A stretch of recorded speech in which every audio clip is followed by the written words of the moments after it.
Hello, welcome to Next Level Broadcasting. Brendan Morris, your host of today's contest. This is a big contest, actually, not just one game. 5 different games featuring 10 teams throughout the state of Michigan. The Northern Michigan Showcase in Traverse City at Traverse City St. Francis Gymnasium. Very excited to be here along with Alex Powers. I'm Brendan Morris. And a whole host of other people throughout the day. We've got a whole Next Level Broadcasting crew, and tonight should be throughout today should be exciting, but today's first game,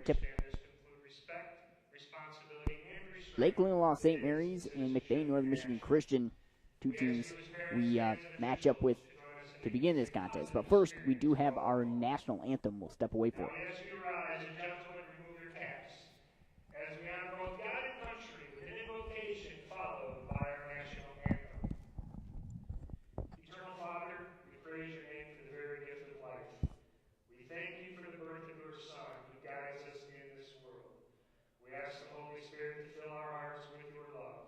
Protect the players and officials, and let everyone see your goodness in healthy competition. We ask all this through your beloved Son, Jesus Christ. Amen. In the name of the Father, Son, and Holy Spirit. Amen. The privilege of this event was made possible by those who have fought and continue to fight for the freedoms we enjoy. Let us now honor and respect their efforts and our country. All veterans, we encourage you to render the appropriate salute. And everyone able, please stand at attention, placing your hand over your heart as we proudly sing along to the playing of our national anthem.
All right, hello, welcome back, and I appreciate the public address announcer for that national anthem prayer. We are ready for tip-off, ready for starters in just a moment. I do want to say, though, this is a matchup from last season, a district finals matchup between a regional finals matchup between Lake Leelanau St. Mary's and Mcbain Northern Michigan Christian. Lake Leelanau St. Mary's eventually defeated them and went on to lose in the finals.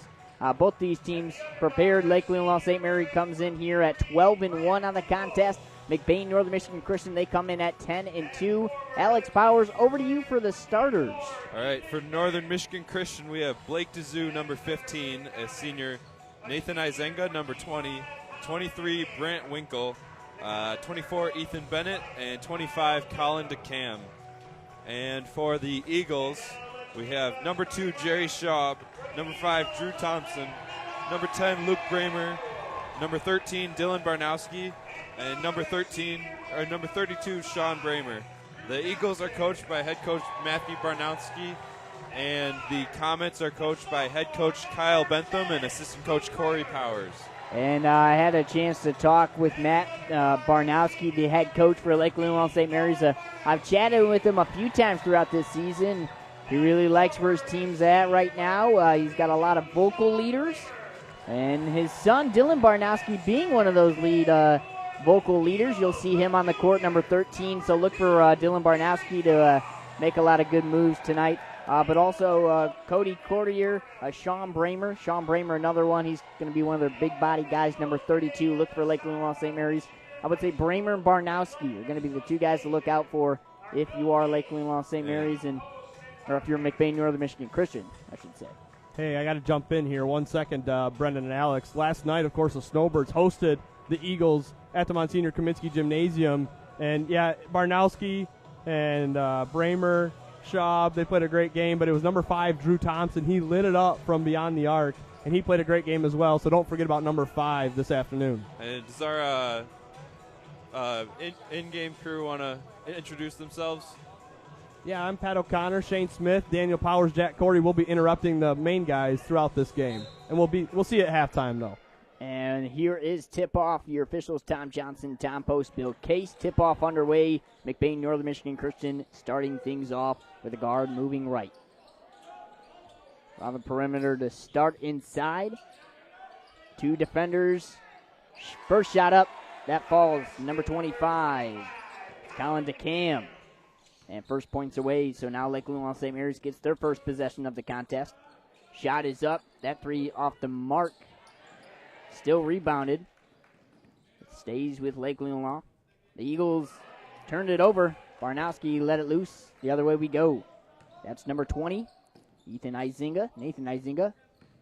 Now over to Dazoo. Inside. He spins. That one falls. Back-to-back buckets to start for the Comets. Nice job by the Comets, showing already that they can score either in structure with that first play or out of structure in transition like with that last bucket. So second possession now for Lake Leelanau St. Mary's. A deep 3. Barnowski falls. And their first point of the contest from Barnowski for a 3. That makes it 4-3 early first quarter. Barnowski last night had a big 3 late in the fourth quarter to go up 10 and really put the game away last night. So, like you said, exciting contest last night. Shooting event with both of those teams just lighting it up. Lake Leelanau trying to go back-to-back wins here, facing the Comets. Barnowski with it up top, right side. Asks for the pick. Looking over to Bramer. Up top, the Bramer brothers. Barnowski, right corner, drives in, baseline. Left 3, it's loose. Drives inside, that's good. Drew Thompson, Lost his that basket there, is but good. made it look natural, composing himself and driving to the lane. They take their first lead, 5-4. Comets have it inside, a nice move. That's that's Brant Winkle making a nice post move inside to get himself his first bucket of the contest. Now St. Mary's. Left 3, wide open. That falls. Rebounded by Bramer, had 3 defenders around him. Tipped around, finally rebounded by the Comets. The other way we go. Left 3, that shot's up off the back iron and out. 5:30 and counting. Quick transition, St. Mary's. Thompson with it, drives inside, past 2 defenders, that's good. Nice move, slithering down the lane by Drew Thompson. Already off to the running after an incredible performance last night. I already want to take a couple checks, see how he's still feeling. So far, so good. Inside, spinning move around the defender, that falls. Ethan Bennett makes a basket. Some incredible footwork there. Yeah. And 4 out of the 5 starters for the Comets have already put points up. That shot off the mark. Barnowski can't make it. You tell they really trust each other. Yeah, both these teams have a lot of good teamwork as upperclassmen, really seniors and juniors throughout both of these 2 teams as the Comets work it around the perimeter. And like you said, this is a rematch from regional finals, possibly a preview of this year's regional finals. Quite as possible, well. yeah. Both top teams in Division IV action. And with that possession, we'll go to Lake Leelanau St. Mary's, 8-7, 4:40 in this first quarter. Thompson over to Barnowski inside. Bramer has it. It's him and Winkle. That'll be a contest to watch throughout this first game. Barnowski right side, no good off the glass. A couple of nice moves by Bramer, but he just can't get him to finish early. Out of bounds. That possession will go to Mcbain Northern Michigan Christian. Do want to thank some of our sponsors, Boatworks Incorporated in Traverse City. Thank you for sponsoring this next level broadcast. Inside, that one falls.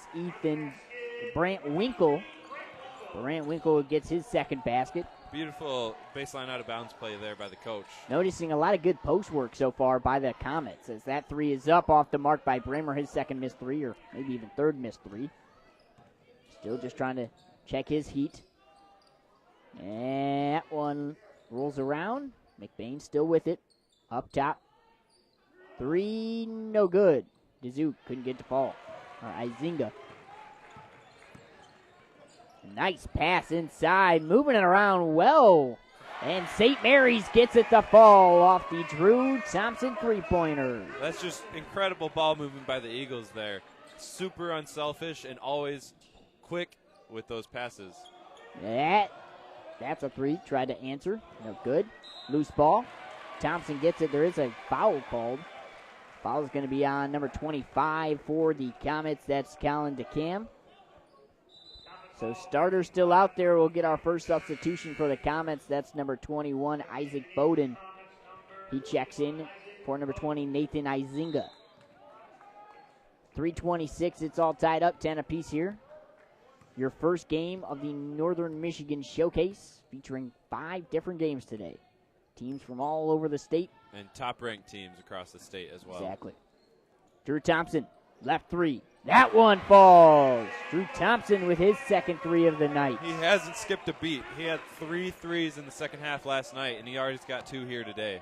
Yeah, well, one of the more undersized players on the court right now, but so far one of the sharpest shooters.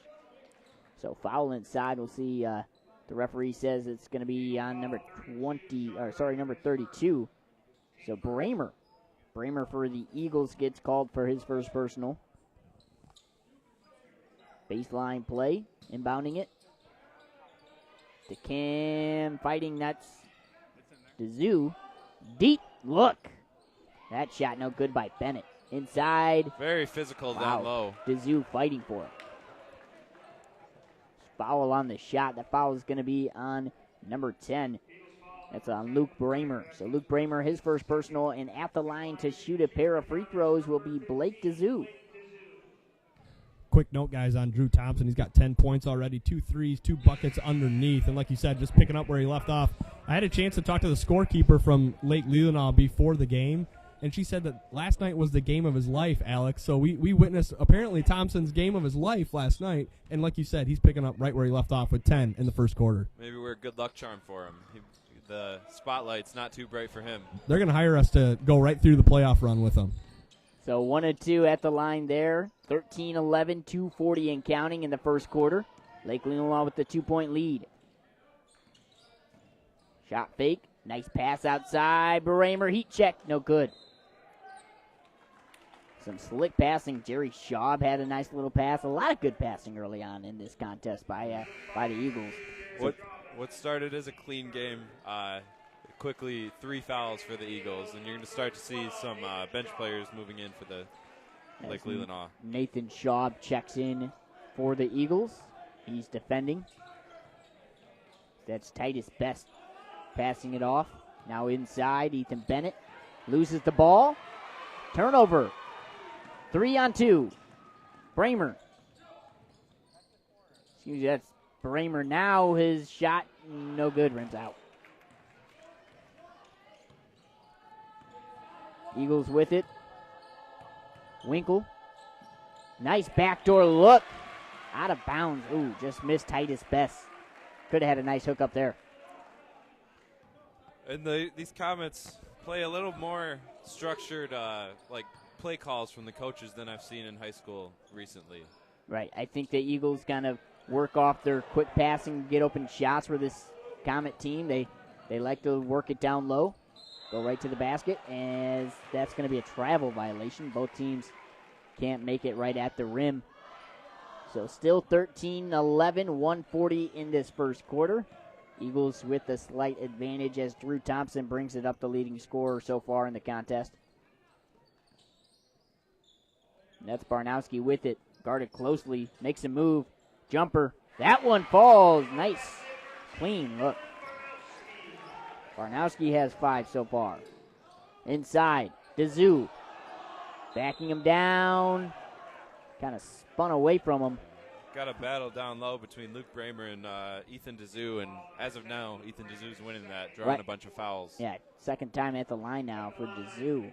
15-11, 1:16 in the first quarter. We do have a substitution once again for the Eagles. That first shot is up, and that falls. So substitution number 2 checking in, Jerry Schaub, and checking in for the Comets. That's number 20, Nathan Izinga checking in. He's checking in for DeZoo, though, so they'll give him a moment as DeZoo goes for his second shot. And 2 for 2 at the line there. So DeZoo out after making those 2 free throws. In is number 20, Nathan Izinga. Next good ball for meeting the Comets and the Eagles. So it's got to be a full timeout. Then tap TV. So now Barnowski drives in. Ooh, blocked. What a messy block there. That was 24, and Ethan Bennett denying him. Right side, Mcbain with it. Look, wide open, off the back iron. Thompson with it, looking around, bringing it up. He's got Schaub, pull up, no good. 47 seconds and counting, 15-13. And Schaub missed that one right there. Last night, the Snowbirds decided to leave him open, and he made him pay a couple times, so that's not necessarily a shot you want to give up. Another look. Ethan Bennett had a couple looks from 3, still can't get it to fall. Under 30 seconds now, 15-13 Eagles. Milking this last quarter out, trying to get the final possession is Drew Thompson, dribbles left. Fakes it. Up top to Barnowski. And they'll hold for 1 here. You got Schaub wide open as he moves across. He crosses the court. Schaub going to take a 3. No good. And that will do it for the first quarter. After 1 quarter of play, 15-13 is the score. Eagles with the slight advantage. That'll give us a moment to meet our players of the game. We will meet the lineups for both Mcbain Northern Michigan Christian and the Lake Leelanau Eagles. Ethan Bennett, 6'6", 11th grade. Barrett Bosher, 5'8", senior.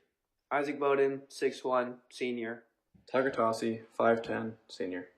Nathan Izinga, 5'10", senior. Titus Best, 5'10", junior. Alan DeCam, 6'3", senior. Brant Winkle, 6'3", 12th grade. Elijah Kimball, 5'10", junior. Blake DeZoo, 6'4", senior. Free throws. Who else has points? 4 for Winkle. Thompson's got 10 already.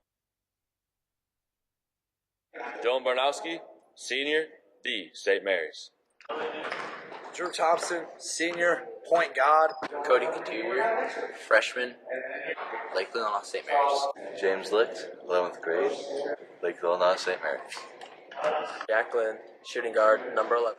Hello, welcome back to Next Level Broadcasting. Start of the second quarter, 15-13 is the score. Mcbain Northern Michigan Christian start the second quarter. So you just met both of the teams. Thank you for that. Now we'll go the other way. That first possession of the second quarter out of bounds. Now Lake Leelanau St. Mary's with the 2-point lead. Have Dylan Barnowski bringing it up court. Nice spin move. Ethan Schaub, left corner 3, no good. Sorry, Jerry Schaub with it. Got 2 Schaubs and 2 Bramers on this Lake Leelanau St. Mary's team. And Winkle.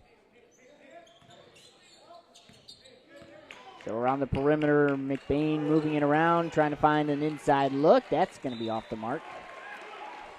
Pretty good defense there by Lake Leelanau St. Mary's, realizing the Comets want to go inside, kind of deny it. Yeah, it didn't pay off there, but the Comets have been doing a nice job of getting but they just couldn't connect.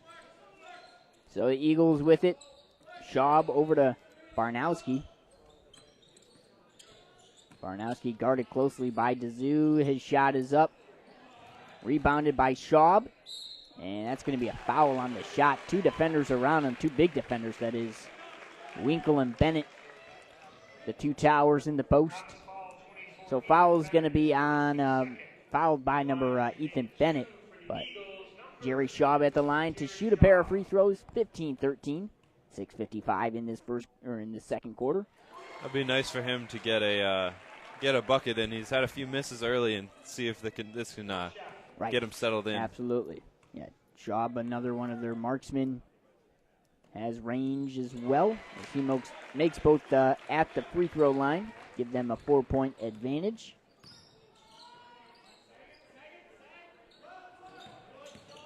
And that's a nice, wow, pick and roll. That looked good. Basket's good by Brant Winkle. He brings them within 2. Inside Bramer, right at the defender. Gets his own rebound, makes it the second chance. Strong move by Sean Bramer there. He wasn't letting anybody deny him that basket. Well, around the perimeter, now baseline. Hand check. Yep, looks like that foul is going to be on Schaub. So number 12, Nathan Schaub. So right now out there we got Drew Thompson, got Nathan Schaub, Jerry Schaub, Bramer, and Barnowski. And that left corner look off the mark for Mcbain. Up top. Now in transition, Barnowski.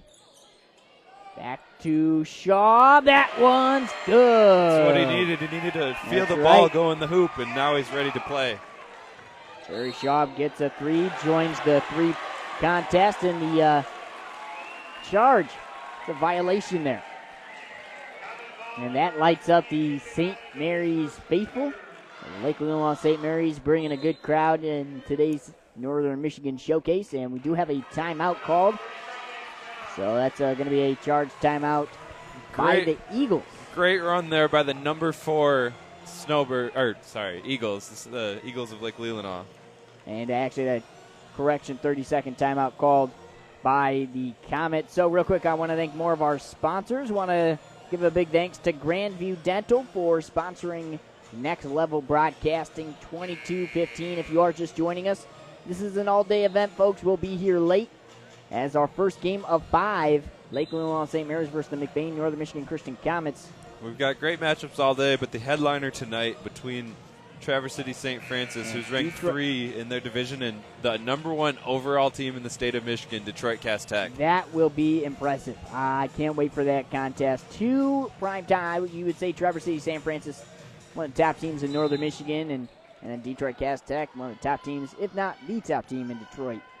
So after the timeout, 5:50 and counting, 22-15 is the score. Eagles with the lead. That shot up, and that shot good. 3-pointer by Barnowski. After watching him these past 2 games so far, there's not a shot he does not like. Oh, no kidding. As a nice look there. Mcbain tries the answer, no good. He had 3 Eagles all rebounding it. That's team rebounding. Dylan Barnowski, look. Thompson, left iron, no good. Now in transition, Dazoo, right side. He'll set up the offense over to his teammate. They move it around. Now Izinga with it inside. Quick foul there on Jerry Schaub. That's his second. The Eagles are inching towards that bonus, while the Comets have still been pretty clean so far. That is now 2 for Schaub, as well as Luke Bramer also has 2. So now baseline look. Winkle, no good. Can't get the rebound, though, Barnowski there. Good effort. So it'll stay with Mcbain. 10-4 on their season, and one of their latest contests was a win. That shot no good by Dazoo. Little 15-footer off the mark. Now Barnowski right side. Up top. He's like to drive it in and shoot the 3. Schaub. He gets his second bucket. So this team is feeling it from 3. Continuing from last night's win over Gaylord St. Mary's, this Lake Leelanau St. Mary's team feeling good against Mcbain. Nice shot. 6 threes in this first half for the Eagles. They are feeling it from deep. Barnowski, guarded by Dazoo, testing him. Left side, Thompson. Back outside, Barnowski pulls it up. That one falls. Barnowski with another three-pointer. Need a response here from the Comets before this game gets out of hand. Right. 31-15. It has been a drought for Mcbain in this second quarter. Another three. That one off the mark. Can't get him to fall. 14-0 run for Lake Leelanau right now, fellas, since the 6-minute mark in this quarter. So in just 3 minutes, they've stretched this to more than half. So out of bounds, Mcbain, like you said, Alex, got to do something before this lead gets out of hand. They're going to make some substitutions, quickly send some of their guys to the bench. I believe Ethan Bennett going to the bench for the first time in the contest so far. He's probably pretty tired. He's been doing a lot of work facing Bramer in that post. Oh, absolutely. So now the Comets with it. Up top, that's DeCam. Over to Winkle. Winkle backing down Bramer. Best with it. Titus Best up top. Now Winkle around the perimeter. Pulls one up. No good. It's rebounded by Mcbain. They still have it. Winkle. Charge. Wow. Bramer smiling. Cheesing, as they say. That was textbook defense by Bramer. Got in position, stood still, fell perfectly, and took that charge. So all the momentum right now with Lake Leelanau St. Mary's with 3:25 and counting in this second quarter. In this first half, 31-15 is the score. Dylan Barnowski, left corner. Thompson, baseline. Hand off to Schaub. Schaub, no good.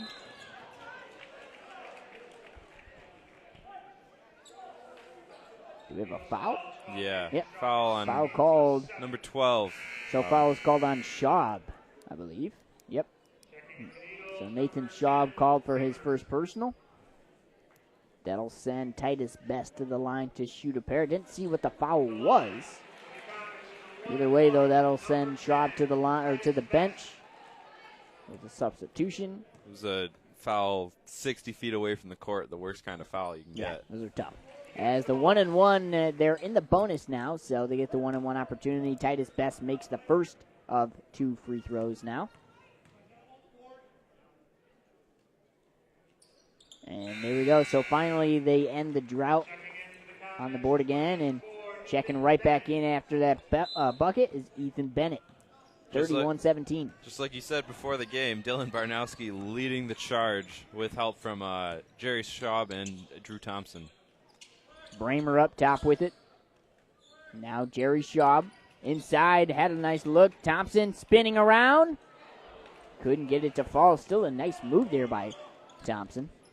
Not scared with 2 big defenders right in front of him. Now Mcbain setting up their offense. Winkle over to Dazoo. Dazoo up top, guarded by Barnowski. Kind of a wide open look. That one, no good. They just can't get a bucket. That was like you said, wide open and just couldn't get it to fall. In transition, that probably should have just went to the rim. Stolen the other way we go. Euro, inside, no good by Dazoo. Even right at the rim, can't get it. Third time's the charm. That basket finally falls for number 15. That's Dazoo. 31-19. Comets trying to claw back in it with just over 2 minutes in this first half. Deep look. That one front rim. Barnowski heat check. He wanted the dagger right there. That would have got the crowd pumped up. And this Lake Leelanau team, their fans travel well. They had the gym at Gaylord packed last night. Right, yeah. And here today, everyone's here. Exactly.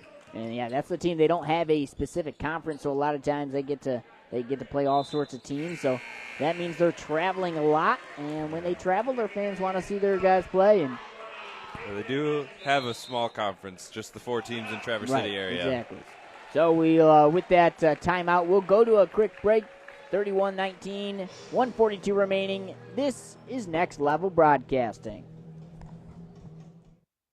Dylan Barnowski, senior, D, St. Mary's. Drew Thompson, senior, point guard. Cody Couture, freshman, Lake Leelanau St. Mary's. James Licht, 11th grade, Lake Leelanau St. Mary's. Jack Glen, shooting guard, number 11, St. Mary's School. Eli Kolensky, 11th grade, guard, St. Mary's School. Nathan Schaub, 12, shooting guard, go Eagles. Sophomore Luke Bramer, Timothy University. Jerry Schaub, Jr., St. Mary's University. Senior, Sean Bramer, LLSM High School. Oliver Mitchell, 9th grade, forward, Leelanau, St. Mary's. I'm Nick Lingard. I'm in 12th grade. I'm power forward, and I go to St. Mary's Leelanau. Hello, welcome back. Welcome back to Next Level Broadcasting. Brendan Morris joined by Alex Bowers. We got a full crew for this Next Level broadcast of game number 1 of 5 at the Northern Michigan Showcase, Lake Leelanau, St. Mary's, Mcbain, Northern Michigan Christian. Eagles off the timeout. Drew Thompson, one of the many great scores so far early in this first half for the Eagles. As they dribbled around up top now, Bramer with it. And that's a tip drill. The other way now, Drew Thompson prevented the turnover as he gets it. A nice floater off the glass. Drew Thompson been really good today and adds another basket there, just over a minute to play. He's been quiet in the second quarter so far, but on the whole, his game's been great so far. Yeah, so before that timeout, Eagles really dominant as the Comets get a big three-pointer there. Under a minute, but as I was going to say, just before that timeout, Comets couldn't really get anything going, so a bucket to maybe get some momentum just before halftime. Yeah, they've stopped the bleeding a little bit. They're going to have to put together a comeback, but at least it's not expanding still. So Bramer up top to Barnowski. Barnowski calling a play.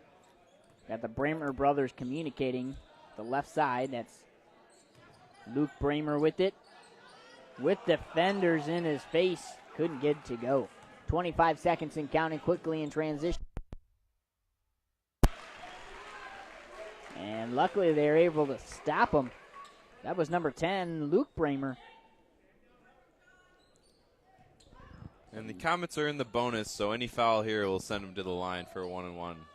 Comets with a three. That one off the mark. Rebound. Eagles with it.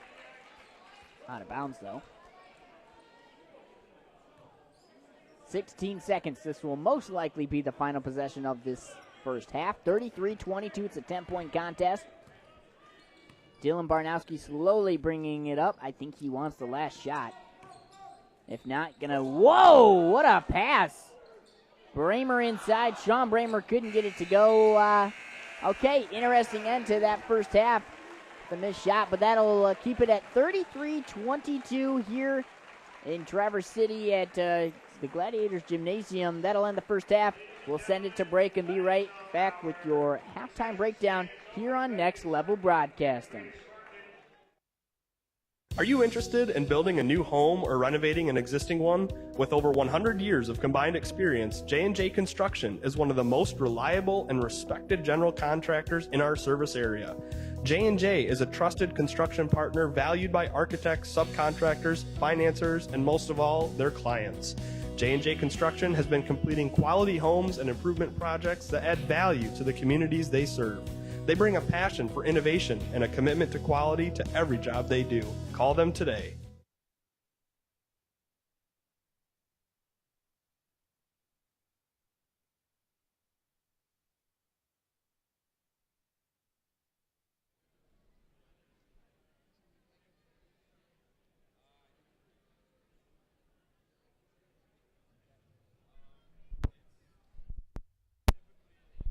These days, pretty much every business has some sort of discount or rewards program. The only problem is with all these different places doing it different ways, it can feel like a juggling act trying to remember which thing to bring where. Luckily, there's a service that will take all that hassle away for you so you can just give up the juggling act altogether. For the Local offers you exclusive access to discounts at all your favorite local locations for just $5.99 a month. And the best part about it is, the only thing you gotta remember is the one thing you'll never forget, your cell phone. So go on forthelocal.com today, sign up, and let us take care of the juggling for you.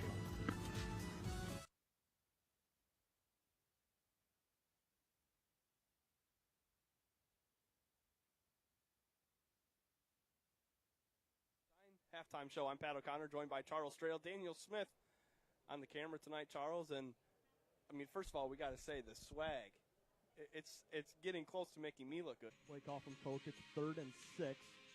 Just on their side of midfield. Steenman's going to haul it up, and wide open downfield is Barrett, and he is gone. Check that. 2 ends off the left side. It's a toss to Backlund up the left side. Breaks one tackle. He's in. Chris Kashoniak looks up the middle to Cordy. It is complete. Great catch. Conrad Cordy. Nothing but green after the stiff arm. Touchdown Snowbirds. What a play. The snap is good. Hold is good. Kick is up. The kick is no good.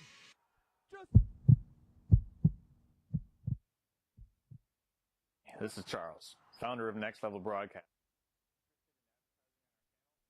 Get a hold of us, and next week, this commercial could be yours.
You're live.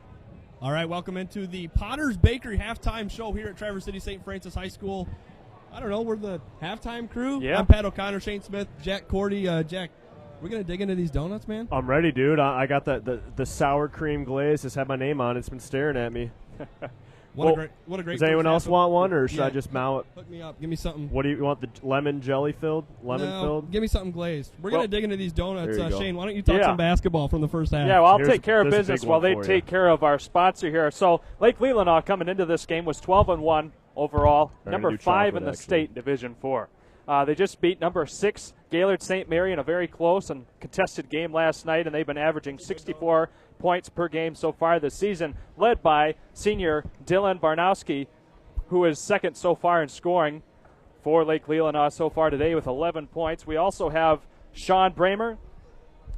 He's been averaging 10 points so far per game, and he's right on there as well. And then we've also got our third big player that we'll mention, Drew Thompson, who's been leading the charge so far with 12 points and a very hot opening half for Lake Leelanau St. Mary, including a highlight of 4 straight threes here in the second quarter. You know, we talked about it in the opening. We talked about it in the first quarter, but Drew Thompson just picked up where he left off last night against St. Mary's. The Powers boys and myself had that game last night from Gaylord, and Thompson, right from the start of last night's game, right through the end of it, he was hitting threes. Jack, you watched him too.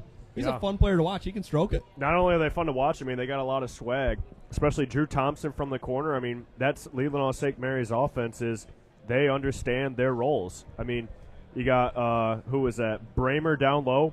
He's being a beast. Number 2, Schaub, he's being a beast as well. And Thompson and Barnowski are filling it up. For the other side, McBain, the Comets, I'm looking, you know, I would think they would get some more presence down low. Leelanau St. Mary's is rebounding very well, even though they are definitely outmatched down low.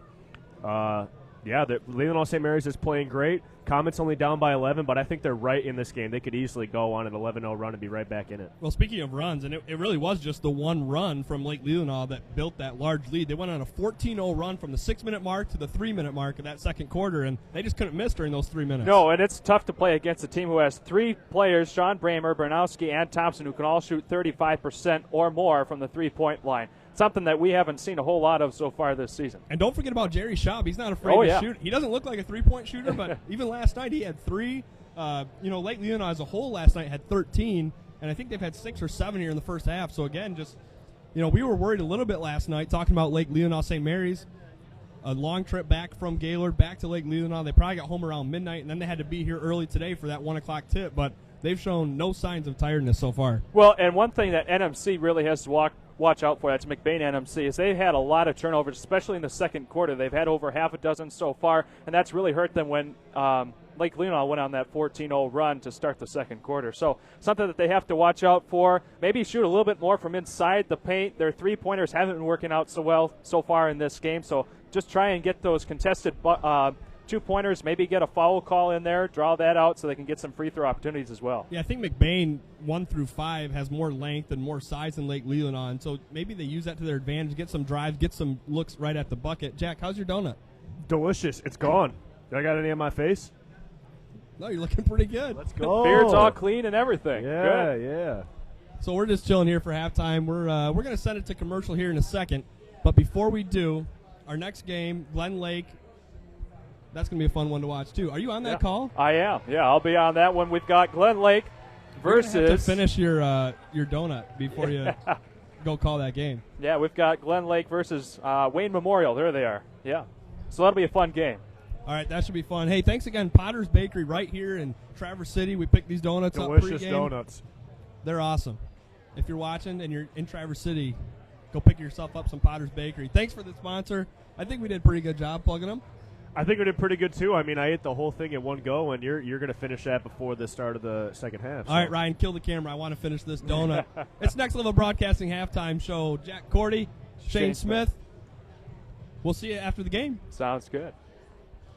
I'm going to tell you about sportsmanship because it's important. Treat your opponents the way you would want to be treated.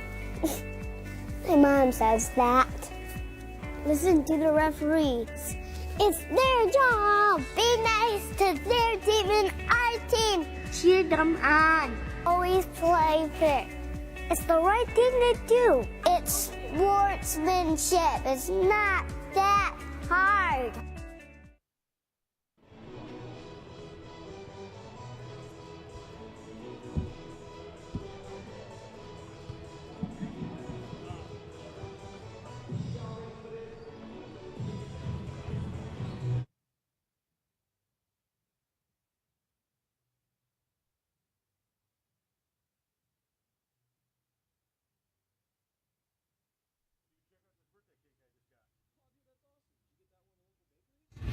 No, I got it at the grocery store. Oh, really? Yeah. Can I see that for a second? Yeah. Seriously, dude? All these for the local bakeries, and you had to go to the supermarket? Like, it's not even my birthday. It was for my mom. Oh. Still.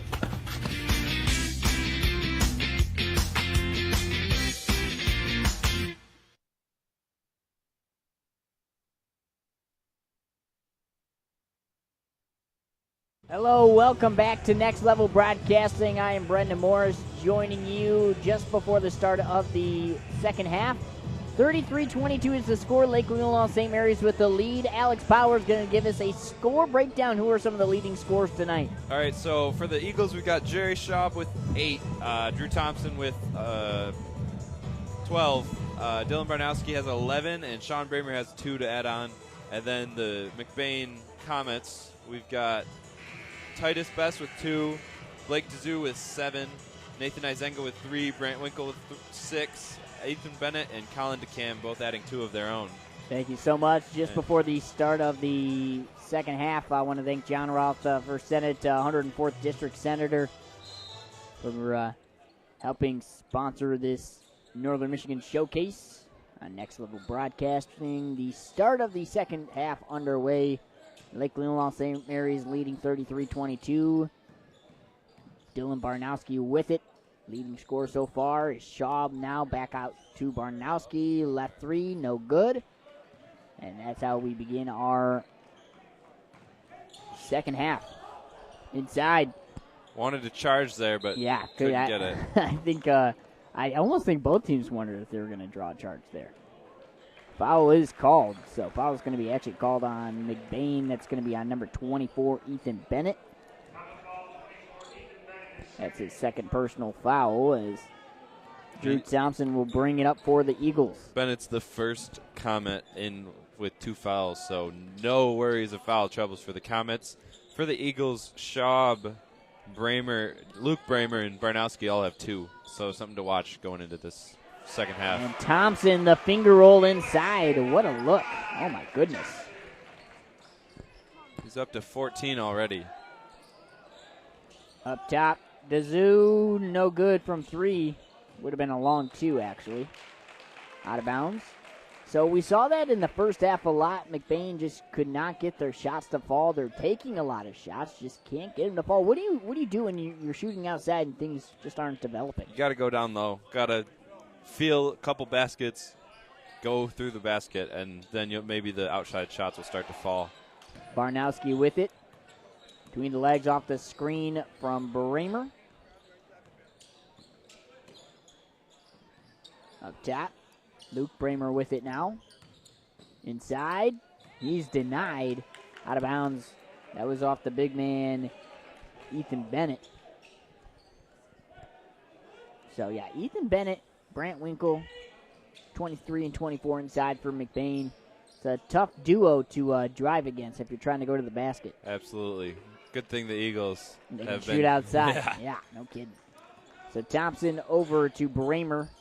Luke Bramer with it. Now to brother Sean Bramer. Wow. Finally gets it to fall. Bramer's had Yeah. nice moves, good execution, just hasn't been able to get a shot to fall, but hopefully that will get him going here in this second half. Sean Bramer from outside, and Mcbain trying to answer off the missed shot. That one, no good. I'm surprised. Yeah, they might actually. We'll see what they call here. On the floor, I know some people almost want it goaltended because he grabbed the net. I have to agree with them, but I don't think they're going to call that here. And, yeah, so they're actually going to call a foul on Sean Bramer, but they're going to say the foul happened before the goaltend. He joins his teammates with 2 fouls, so a whole host of Eagles have 2 fouls. Baseline play. And the Zoo with it. Inside, double team, doesn't care. That basket's good. 38-24, under 6 minutes to go in this third quarter. Blake DeZoo quietly putting together a nice game down low with 9 points already, 6 of them in the paint. So now Sean Bramer over to Schaub. Now to Luke Bramer, putting on some moves. Sean Bramer guarded closely by Winkle. Now Thompson with it off the screen. Bramer. That shot good, no good. Now in transition, we're going to have a travel violation. So that's not what you want to see, travel violation, when you're trying to put points up on the board and cut into this lead. 5-17, 38-24. Eagles with the lead over the Comets, and still no answer after halftime.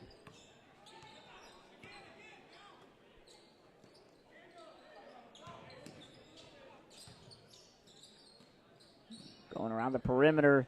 Finally ended with Schaub, who gets it to go.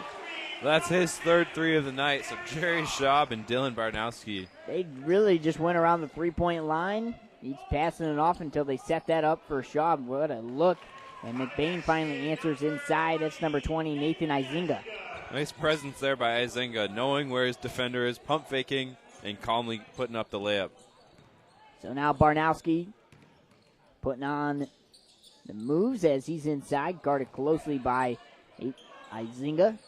Drew Thompson, pump fake, baseline. Keeps it. He's got a 3, no good. Now Izinga will bring it up left side. Facing Thompson. Loose ball. They jump for it. It's going to be a jump ball. Possession will stay with the Eagles. Nope. Possession with the Comets. 41-26, 4-12. DeZoo, guarded by Barnowski. Almost had it stolen. Up top, Izinga setting up the offense. He's guarded by Thompson. Bowden, DeZoo. And there's a battle going on inside. Bennett now guarded by Bramer. Inside DeZoo at the rim. Foul on the shot. And they're going to get Schaub with that. Jerry Schaub looks like I think he had a case for a charge there, but they went the other way with that. He was in the line, and I think the reason they don't want to give him the charge is because I think the feet were moving a little bit. Typically, when the feet are moving, you don't give him the charge, and a lot of contact inside. So I guess they're gonna send Zoo to the line. His first shot rims out, and that's where you really want to make these crucial threes too. At this point in the contest, almost facing a 20-point deficit at this point. Absolutely. So some substitutions checking in. Titus Best checks in.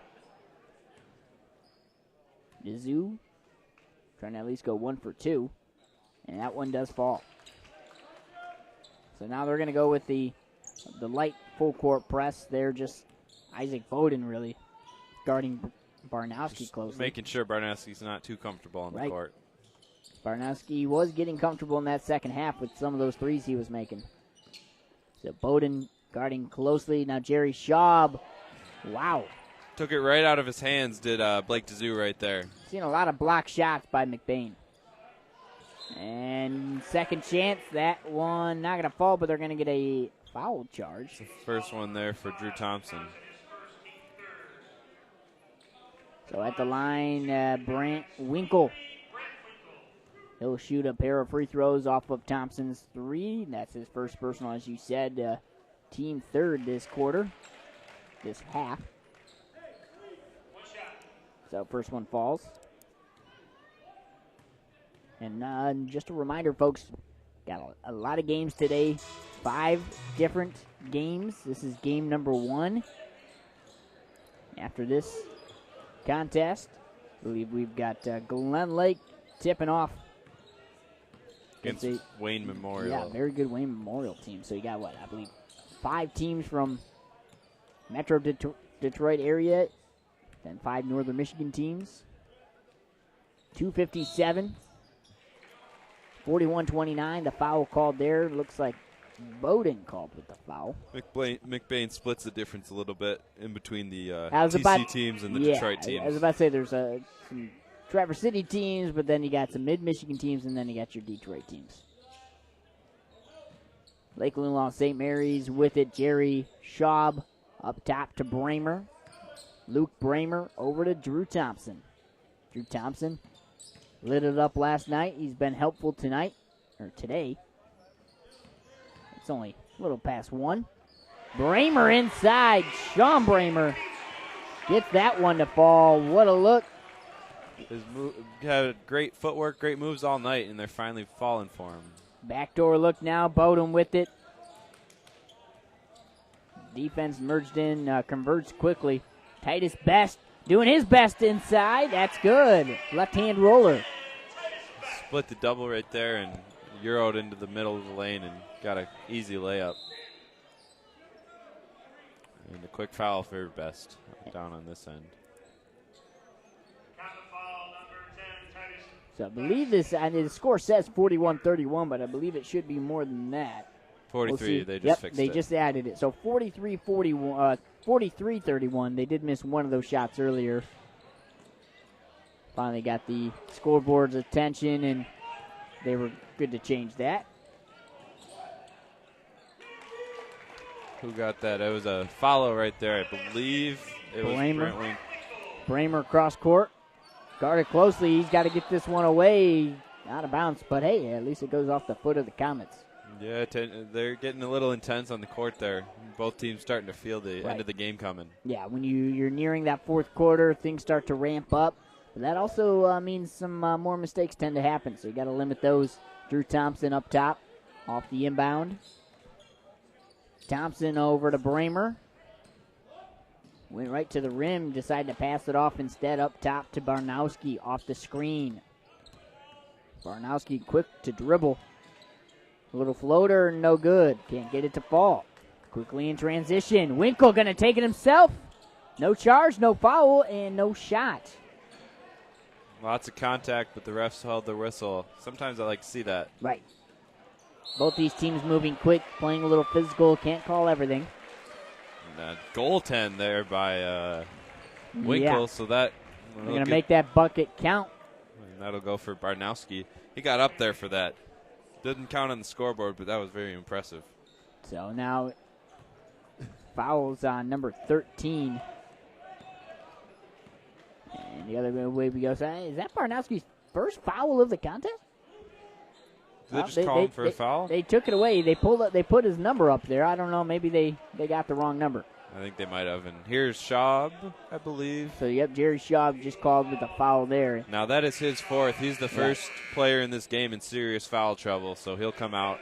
So Probably won't see him until end of the fourth, if then. And checking in for him is another Schaub, Nathan Schaub, number 12. So the Comets inbounding. They've got to start making some shots here late in this third quarter. Just over a minute, just under a minute now. Off the shot, there is a foul. DeZoo, he responded. That is on Luke Bramer. That's his third. So the Eagles are finally the fouls are starting to catch up. The Mcbain only has 6 fouls to the Eagles. Let me count. That's all good as the missed shot there under 12. a minute. So the Eagles have doubled up Mcbain on the fouls going into the fourth quarter.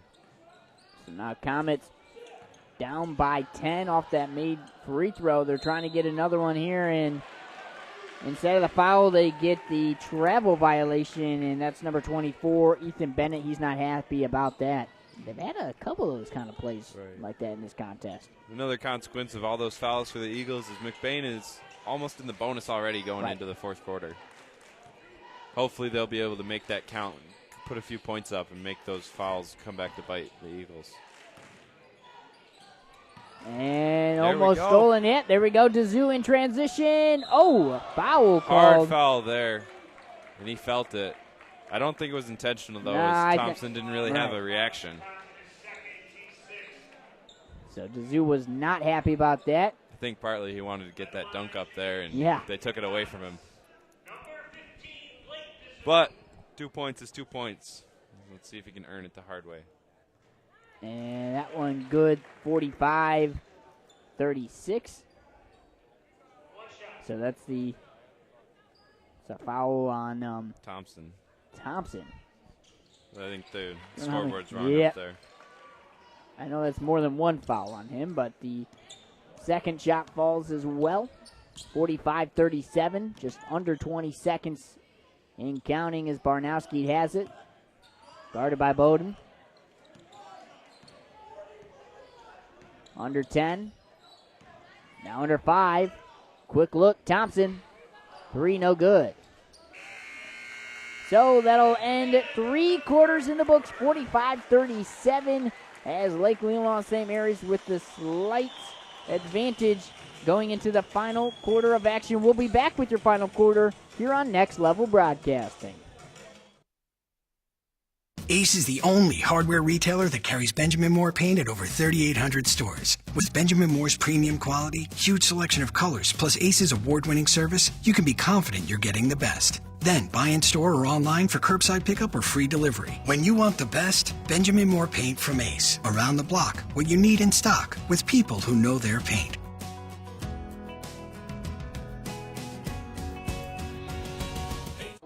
And save money. In fact, in the past 3 weeks, I've saved $49.78 at local businesses. How do I do it? I use my For the Local discount ID. This gives me access to discounts at over 190 local businesses in northern Michigan for just $5.99 a month or $49 a year. So I've already saved more than the entire year's cost of owning this ID. So if you want to get one today, you can sign up at forthelocal.com and use code ForTheLocal10 for $10 off your first year.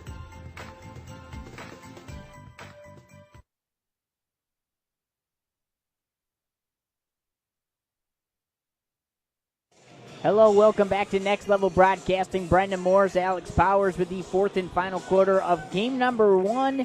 Lake Leelanau St. Mary's leading 45-37, but Mcbain Northern Michigan Christian, they had a 13-4 run to end that third quarter, so we are ready for fourth quarter action, and I do want to thank our sponsors, Grandview Dental. For all of your dental health needs, contact Grandview Dental Associates. New patients are welcome to call 231-922 0775 to make an appointment at Grandview Dental. Right there, quick foul on the screen. Ethan Bennett ran over Drew Thompson, so they'll get a foul. Yeah, the Comet team wasn't going to go easy. They're experienced, good team. They've had success in the postseason, so a little deficit's not going to sway them. As the missed shot will bring it the other way for Mcbain. And that's Izinga taking it all the way to the rim, but no shot. There's going to be a foul on the floor as he was driving in. That foul is going to be on Schaub. So Nathan Schaub, and a third personal foul now for him as Izinga will go to the line, and it was on the line, or it was on the floor, but it's a bonus. They're in the bonus now, so 1-on-1 opportunity. And that one falls, so he'll get one more. And I do want to thank another sponsor real quick, Boatcraft, located on 2818 South M37 in Traverse City, just 2 miles south of Menards. Between the two roundabouts is Boatcraft. And now the Comets are in real striking distance. Next possession, if they can get a stop here, they have a chance to bring it in one possession. So now 7:20 and counting, 45-39. As you said, they could bring it within a possession if they get a stop here. Bramer with it, guarded closely. Thompson up top in the left corner. Now Bramer guarded by 2 defenders. Great job closing out there by number 15, Blake DeZoo. He's been leading the team on offense, and here he is on defense as well. Great defensive possession. Bramer, the 3. Nice! Wow! Sean Bramer doesn't care. Lights it up. Great defense, better offense. And in transition, Sean Bramer with the stop and the rebound. Wow. He heard us talk and didn't want to give him that chance. Thompson pulls up. 3 good! And wow. Drew Thompson responds back-to-back threes for the Eagles. And just like that, what was about to be a one-possession game is a double-digit lead. Yeah, so Mcbain has worked their tails off to get back into this contest. Missed shot there as well. And it's almost like a breath of air. The Eagles playing more revitalized this last few minutes. 6:19 in the fourth quarter. Off the foul, it's going to be a bonus shot, so a 1-on-1 opportunity. Jerry Schaub checking in for, I'm going to assume, younger brother. I don't know which is the older brother, but Jerry Schaub and. Yeah, I'm not sure either. They've got tons of Schaubs and Bramers and Barnowskis for that case. But that basket's good, so we'll keep it at the free throw line as Brant Winkle makes one of now 2. 51-40, trying to bring them within 10. 6:19 remaining in this contest. That shot no good. Barnowski rebounds. Over to Bramer. Cross left side. Drew Thompson. Pulled away. Blocked. Bramer over to Drew Thompson. Back up top again to set up an offense. And Thompson, I've been noticing, has great footwork. Some of those pump fake drives that get called for travels time and time again in high school basketball, he never gets called for it. Right. Keeps his feet down and has a great pump fake to go with it. So now in the corner, Dylan Barnowski wants to go baseline. Defense is there. Barnowski just going to bring it back up top. The Eagles do this a lot. They don't like what they see. They'll just bring it up top to set something up. Not necessarily stalling, but making sure that every shot is a good one. Right. 5:30 and counting. Bramer. Swings it all the way across the court. Oh, no good. And there's going to be a foul there. And I think they're calling it on St. Mary's. Yeah, so St. Mary's not happy about that. You could tell who they called it on. Yeah, it's Thompson's third. So that's going to be put them back at the line. Bonus situation. And if the Comets can put together another rally down the stretch, it'll be very difficult for these Eagles to stay out of foul trouble. They're going to start seeing some players foul out soon if they don't clean it up. So now DeZoo, first shot, no good. And, of course, won't get a second with the bonus opportunity. The other way we go. St. Mary's driving in. Barnowski, no good. Rebounded. Now Mcbain, Northern Michigan Christian, Izinga with it. Winkle. Bennett, 3, no good. Not a whole lot of threes have been successful for Mcbain. And And Dazoo, that one falls. He said, excuse me. That three's good. 51-43 is the score. 4:50 remaining in this fourth quarter. That is a full timeout, so we'll bring it to our sponsors and be right back here on Next Level Broadcasting.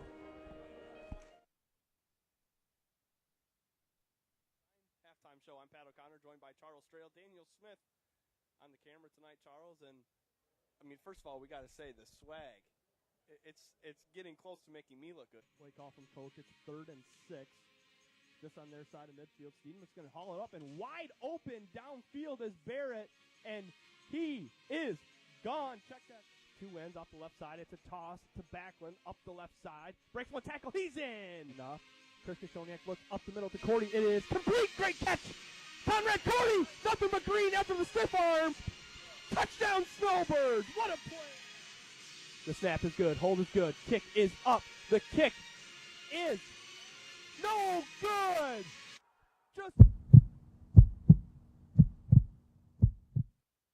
This is Charles, founder of Next Level Broadcasting. Interested in advertising on our channel? Get a hold of us. And next week, this commercial could be yours.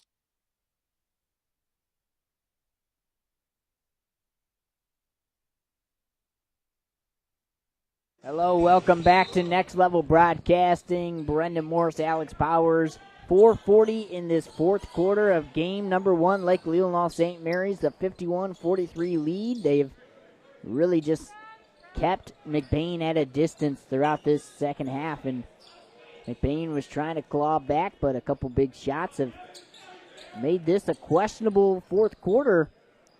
Wide open shot and a three. That falls. Bramer. Luke Bramer. His first points on the night, and they come at the perfect time for the Eagles. They needed a distancer. Just a lot of threes have fallen for this Eagles team. Not as many for the Comets. The Comets have made their work inside in the post. 54-43. Still time, but it is certainly dwindling. And right here, the Eagles are being very methodical with every shot they take, trying to take 2 to 3 seconds before they take a dribble. Right. They're passing around several passes, each dribbler giving it a second before he just gives up his dribble, and they're moving around well. 3:40.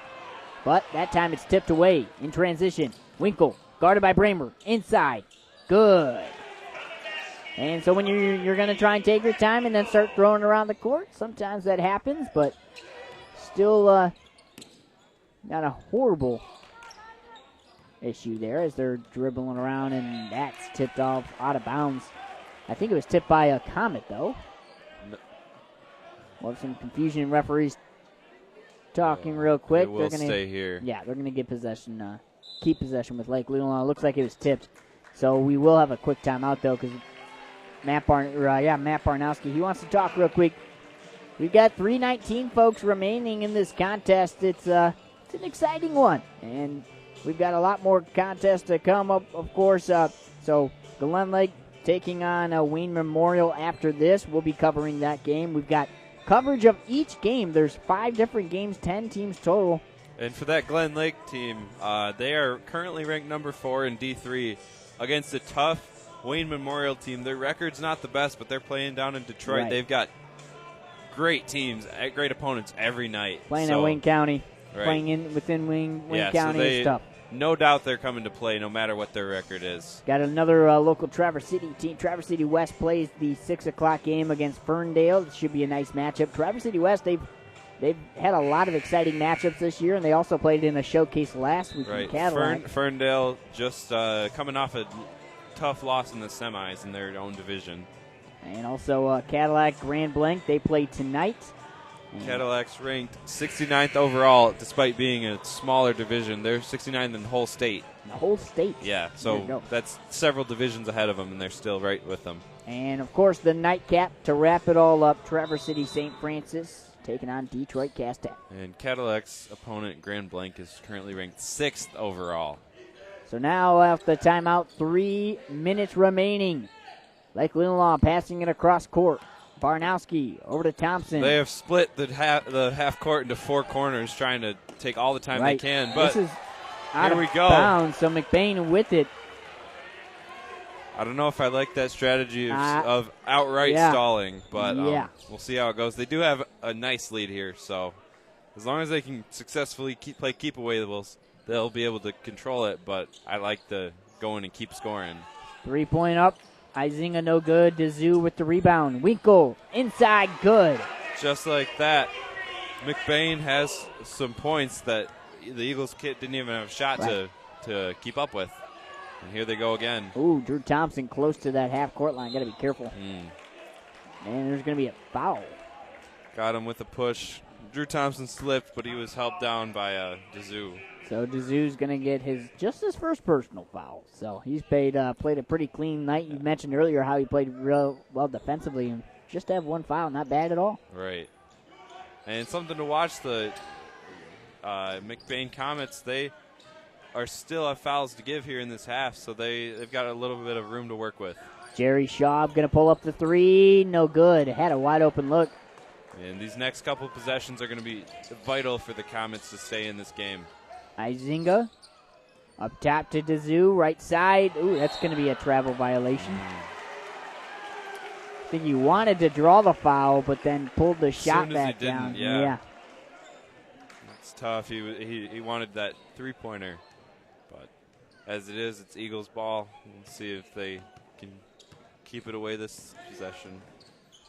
And inside, shot, no good. Rims out. Jerry Schaub will go to the line because he was fouled on that. Looks like fouled on by number 23, Winkle.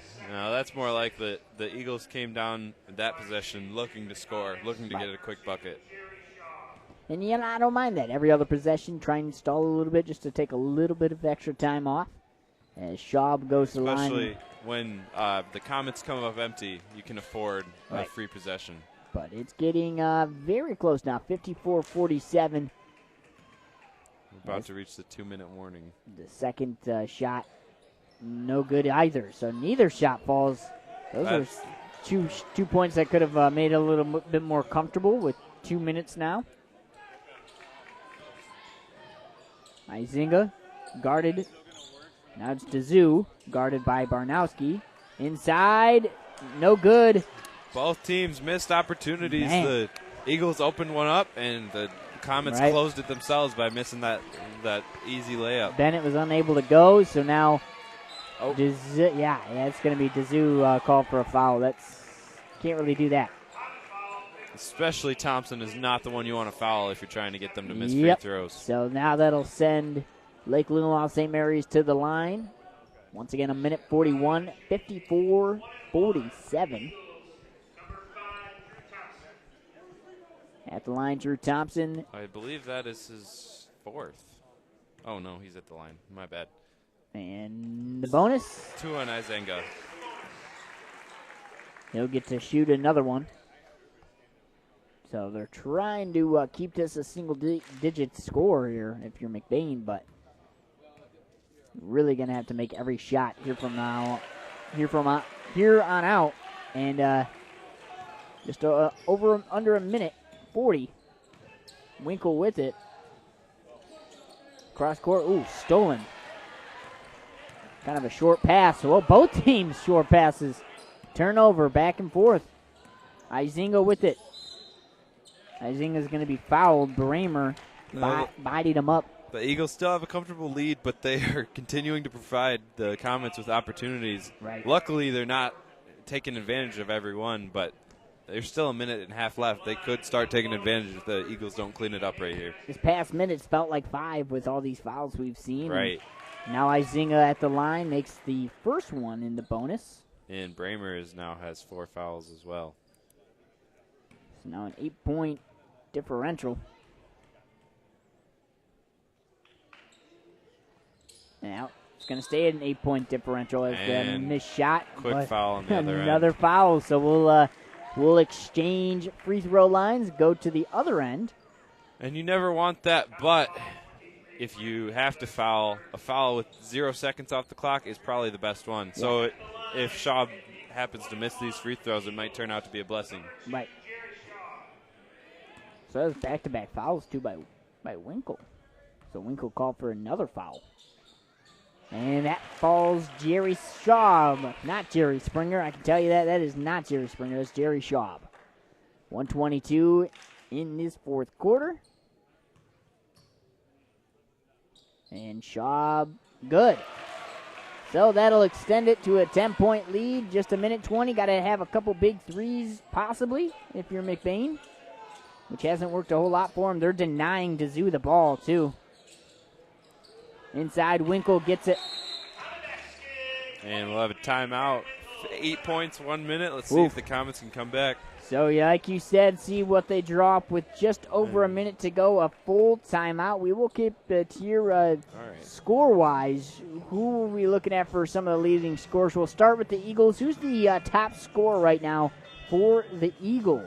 I would say that's Drew Thompson with 18. 18 points by Drew Thompson, and he put up a scoring montage last night as well, so that's really impressive, too, to go back-to-back nights. An incredible 14 hours for him. Oh, and man. On the Comet side, Blake Dazoo's been leading the charge with Brant Winkle not far behind. Blake Dazoo's got 15, 16 points.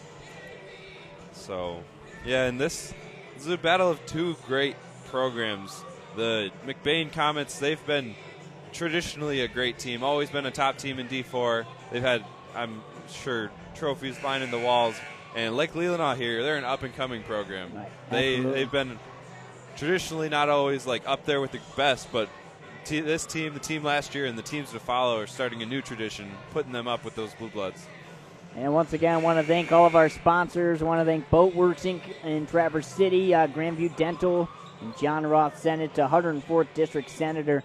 Thank you for sponsoring the Northern Michigan Showcase here on Next Level Broadcasting. 1 minute here. Let's see if the Comets can pull off a miracle comeback. So breaking that full court press easily, Drew Thompson with it, and he's fouled Winkle, going to pick up his fourth foul. You don't want that foul, and you also, like we said, don't want Thompson shooting those free throws.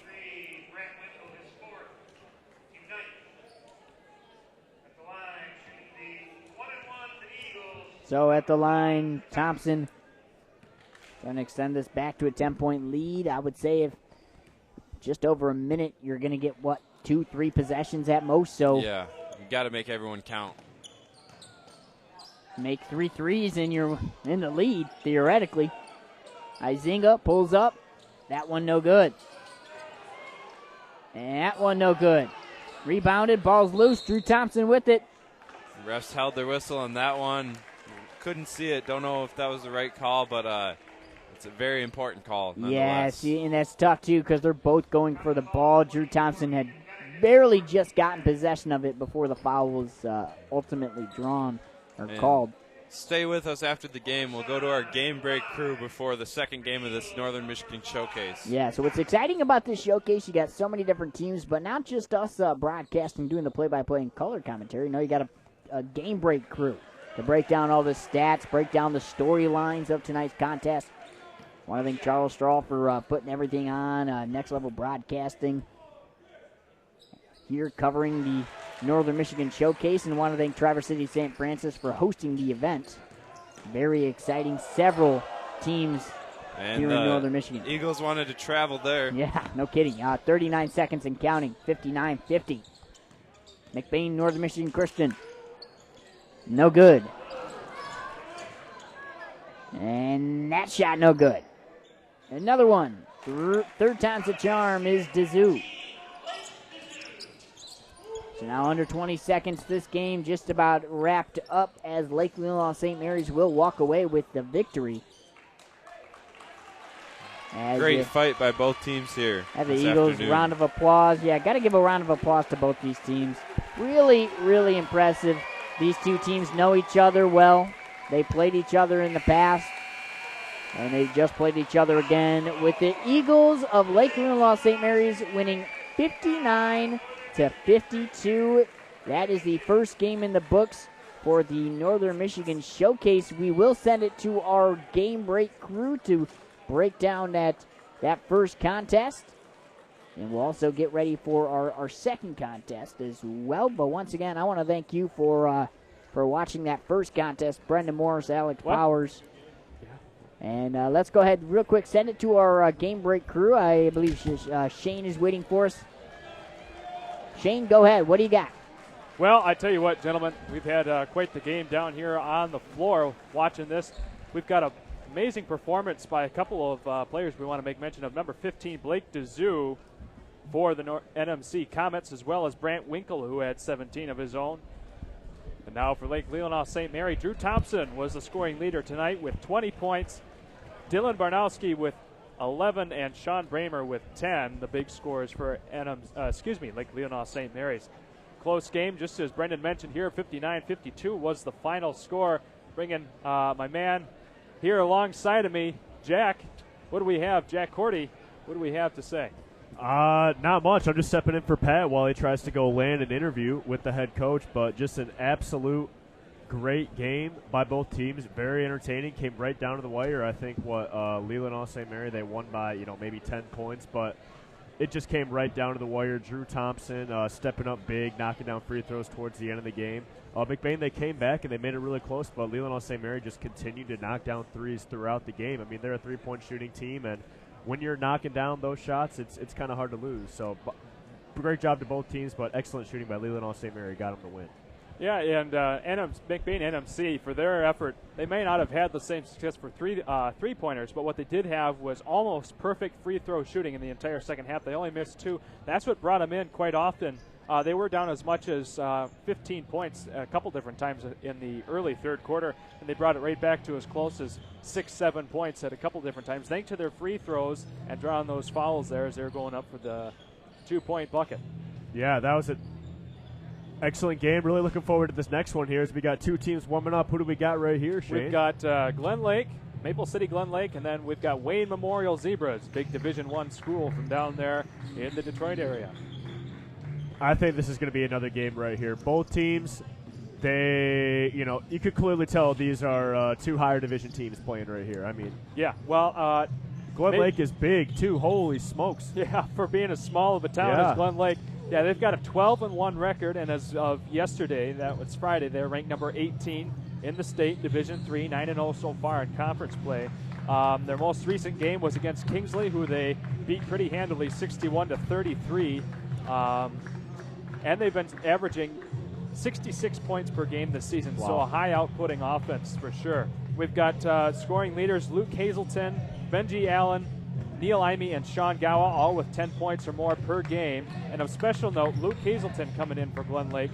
He, in the most recent win over Kingsley, he scored 23 points, reached his 1,000th career point, and he also just committed to Michigan Tech University to play basketball. So that'll be quite the matchup ahead of us for Glen Lake. And you always got to love the matchup of the up north teams playing those downstate teams, because it's two totally different games of basketball, and it's always interesting with those matchups. I want to see a dunk this game. I mean, I'm putting the over-under on 2 dunks this game. Here we go, boys. When you play, Jack, would you ever pre-game dive on the floor like that as a player to see how they were doing that? No, we never did that, but I remember watching other teams do it, and everyone's got their special way of getting warmed up. I mean, I bet these kids will get on the floor and get those loose balls, though. Yep, I dove on the floor plenty enough in the game. I don't like to do it before the game, but see, I didn't like to get my uniform dirty. Yep. Well, yeah, you want to keep it clean for it's basketball, Patrick. Come on. Hey, stay tuned. I did track down Coach Barnowski of the victorious Eagles from that first game, so he's going to be joining us here in between games. We'll get an interview with him, and what I want to talk to him about last night's game and tonight, because they've had a heck of a 18, 20 hours here. 2 really nice wins, obviously out of conference. So stay tuned for Coach Barnowski. We'll have him coming up shortly. Well, gentlemen, will that pretty much do it for us? Well, it doesn't look like they have a commercial lined up down there, so I guess we'll keep it right here. We got just over 16 minutes until Glen Lake takes on Wayne Memorial, the Zebras of Wayne Memorial. The Zebras, I've never seen that mascot before. It's the first time. Yeah. You cannot use that term against the officials in this game. Well, I will. So we had a little player introduction file that Charles sent to us. It kind of had a little rundown of all the players. Had a little video of how to pronounce their name and who they were and whatnot. And when it said Meet the Zebras, I literally thought it was going to be Meet the Referees. Like, it was going to be an intro of the referees we had, but no, it is a team. So while they look good. I mean, they're getting up on these. It's going to be a solid game here, boys. Yeah, while we've got a moment, we'll talk about Wayne Memorial a little bit. They're a very young team. They have 11 freshmen and sophomores combined, and then for their upperclassmen, they only have 3 juniors and 1 senior. So it's a very young team, and all of their scoring leaders come from the freshmen. Jalen Allen, his name we want to look out for, as well as Carlos Medlock. They are averaging 18.5 and 13.2 points per game, respectively. And they also rank number 5 and number 13 in Division I in the state. Jalen ranking in the top 15 in field goals, free throws, assists, steals, and blocks. So while Wayne Memorial's only been averaging about 54, 55 points per game, a fair amount less than Glen Lake. They've got a lot of high outputting members here on this team, so there's no doubt about it. It'll probably be a game that goes right down to the wire. Well, we hope so. And I'm sure you hope so since you're calling it, too. Yeah, I'll be over there in the other booth here in a couple of minutes.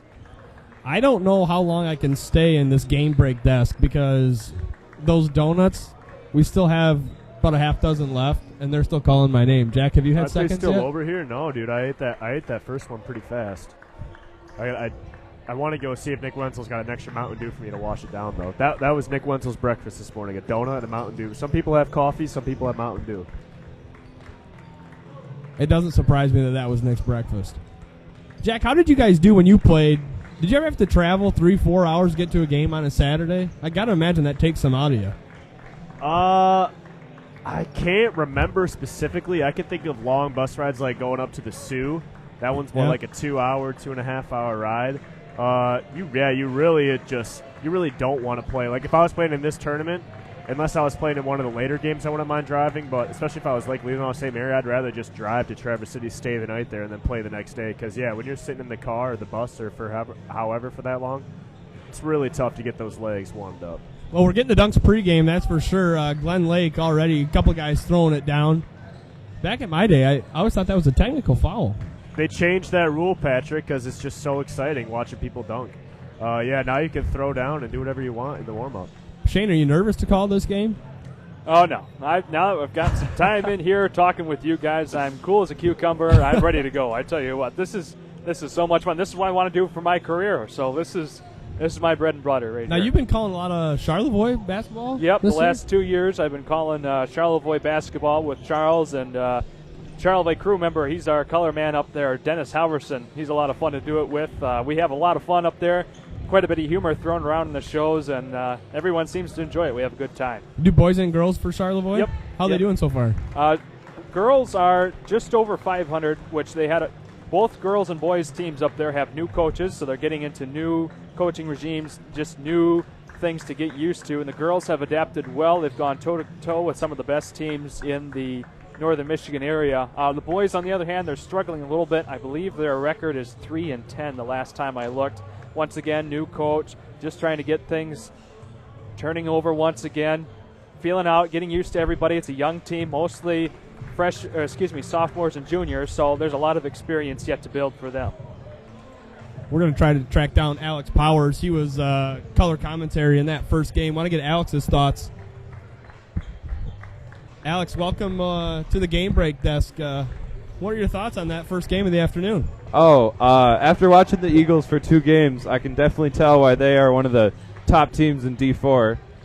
And the Mcbain team they're not too shabby either. They both were great for the first game of this showcase. Well, they can hurt you in a lot of different ways like Leelanau can. They can obviously stretch it out and shoot, but they can get it inside to any number of players. And, looking pregame, Alex, not knowing a ton about Northern Michigan Christian, it looked like they had the length and size advantage. I thought they'd go inside a little bit more, but really it was well defended by Lake Leelanau throughout the whole game.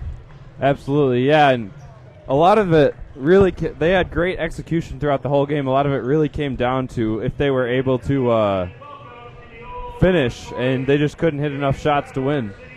Well, I did a little bit of homework beforehand on Mcbain NMC. They came into that game with a 10-4 record, have been averaging 57 points per game, 8-3 in their own conference. So they're no slouch either. It just goes to show how strong like Leelanau St. Mary's was. I mean, they had 4 straight three-pointers in the second quarter, another run with 2 or 3 later on in the third. Really just buried Mcbain in a way that they couldn't get out of with just 2 points and a lot of free throws, which, once again, they were almost perfect in the second half, only missing 2 for nearly 20 attempts.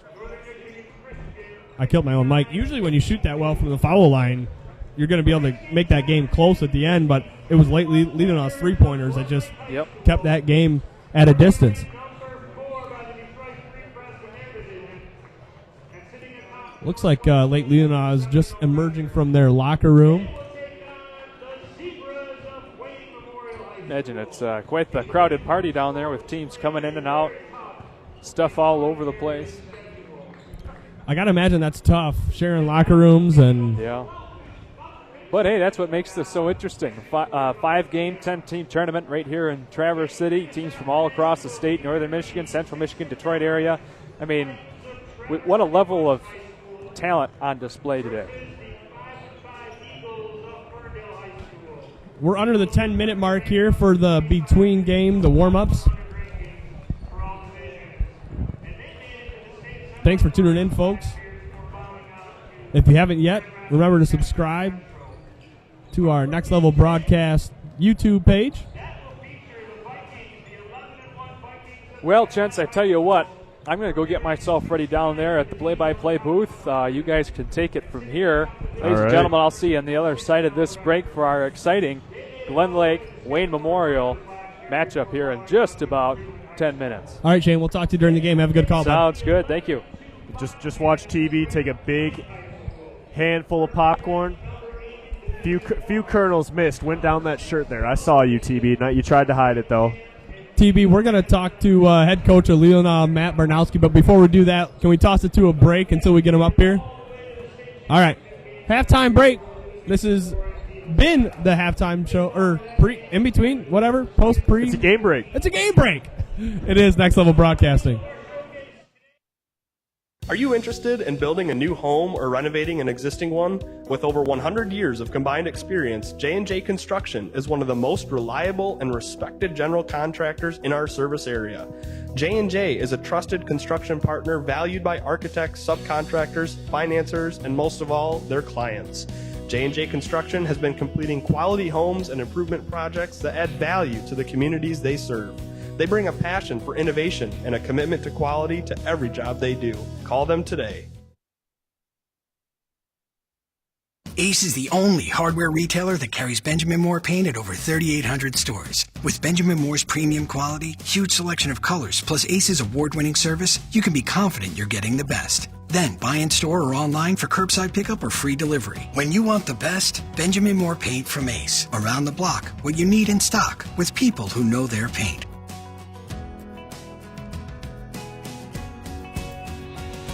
Ace is the place with the helpful hardware, folks.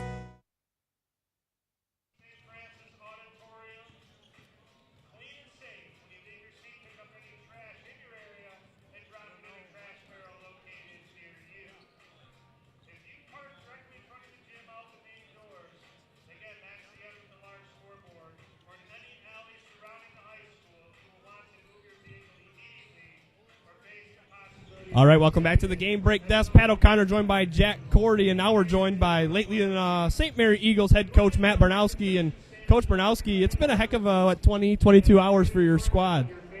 Yeah, it's been it definitely has been. 2 good opponents, and playing two tough games back to back with less than about 12 hours of rest. So our kids are whooped. What time did you get home last night?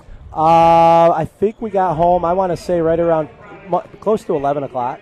So a lot of the kids, kind of trying to unwind and, relax. Didn't get to bed till about 1 or 2 o'clock. Myself about 2:30. Well, you didn't show any signs of tiredness at all, especially that second quarter. You went on a 14-0 run at one point, and last night I was really impressed with a number of your players, but especially Drew Thompson. He went off last night, and then it seemed like he picked up right where he left off yesterday. Yeah, he did.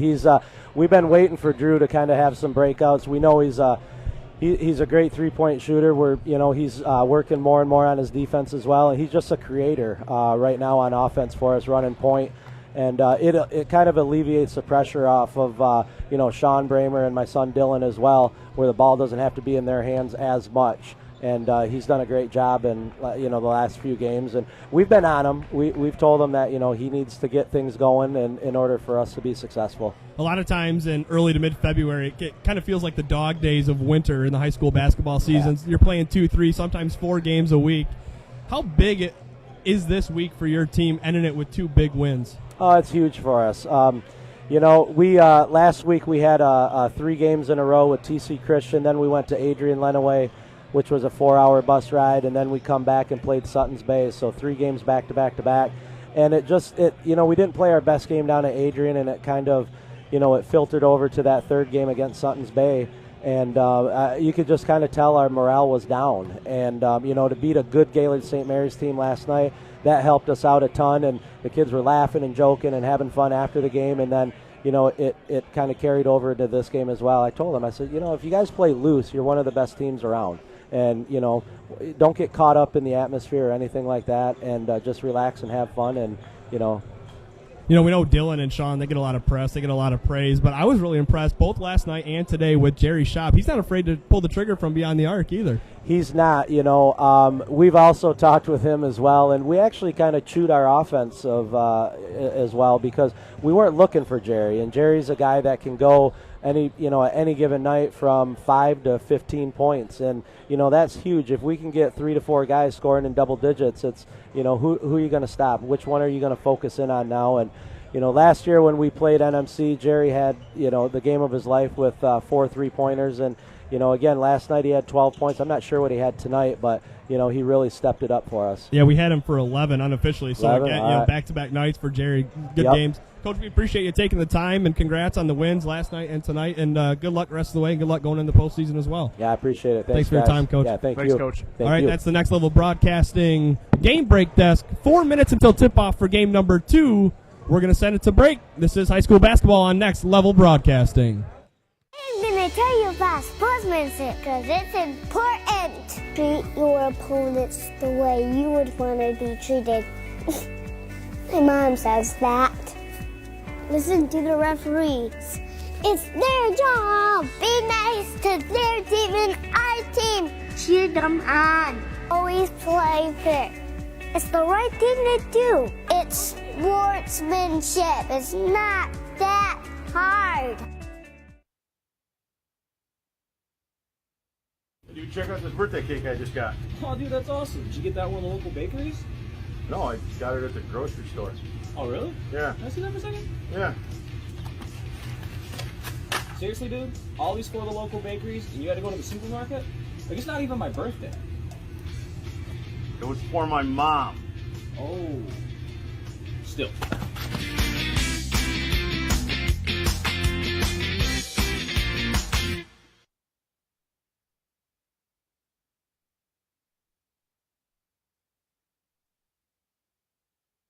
Ace is the only hardware retailer that carries Benjamin Moore paint at over 3,800 stores. With Benjamin Moore's premium quality, huge selection of colors, plus Ace's award-winning service, you can be confident you're getting the best. Then buy in store or online for curbside pickup or free delivery. When you want the best, Benjamin Moore paint from Ace. Around the block, what you need in stock, with people who know their paint.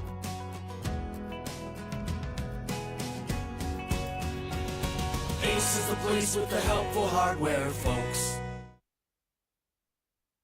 Are you interested in building a new home or renovating an existing one? With over 100 years of combined experience, J&J Construction is one of the most reliable and respected general contractors in our service area. J&J is a trusted construction partner valued by architects, subcontractors, financiers, and most of all, their clients. J&J Construction has been completing quality homes and improvement projects that add value to the communities they serve. They bring a passion for innovation and a commitment to quality to every job they do. Call them today.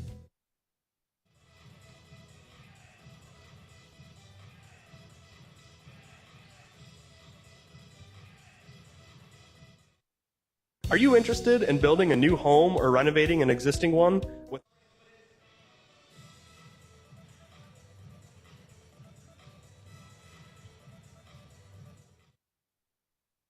Ace is the only hardware retailer that carries Benjamin Moore paint at over 3,800 stores. With Benjamin Moore's premium quality, huge selection of colors, plus Ace's award-winning service, you can be confident you're getting the best. Then buy in store or online for curbside pickup or free delivery. When you want the best, Benjamin Moore paint from Ace. Around the block, what you need in stock, with people who know their paint.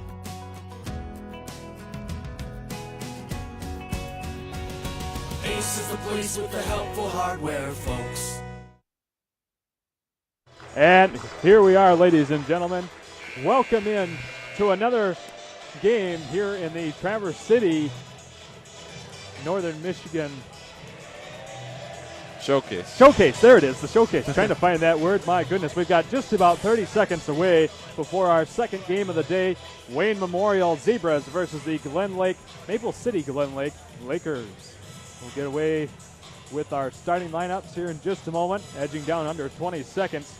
Want to give a little bit of a rundown here of our two teams real quick. We've got Luke Hazelton, Benji Allen, Neil Imey, and Sean Gower. They're going to be the four big players we're going to watch from Glen Lake. And then from the Wayne Memorial, we've got Jalen Allen and Carlos Medlock, two big producers, as well as Damaris Bird for the Zebras.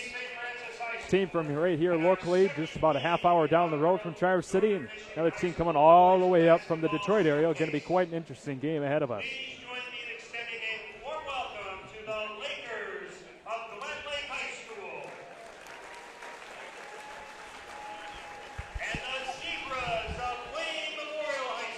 The Glen Lake Lakers come into this game with a 12-1 record, ranked number 18 in Division III. And the Wayne Memorial Zebras are currently 5-7 and 4-5 in their own conference, which hosts the likes of Brighton, which is a yearly powerhouse in postseason run basketball.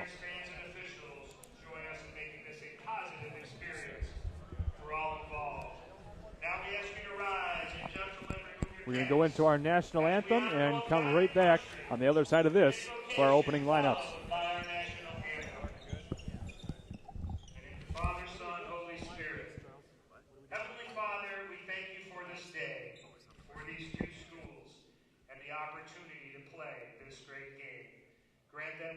Take days like this for granted. Give each team the grace to play their best, to be a good sport, and to realize that win or lose, we all come away winners. Amen. In the name of the Father, Son, and Holy Spirit. Amen. The privilege of this game was made possible by those who have fought and continue to fight for the freedoms we enjoy.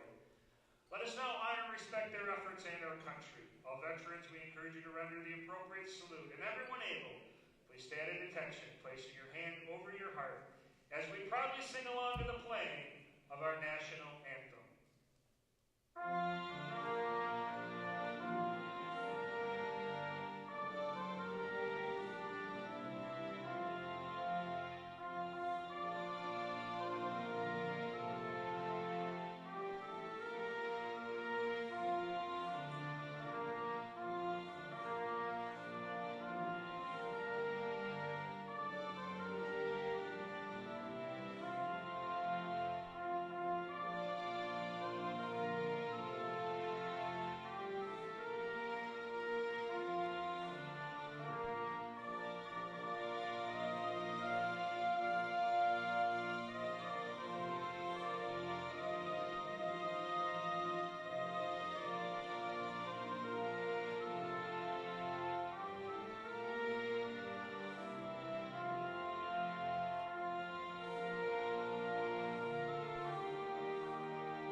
And Shane, I've got our starting lineups for today for the Wayne Memorial Zebras. We've got Austin Torrey, Carlos Medlock, Jalon Allen, Damaris Bird, and Dwayne Jones.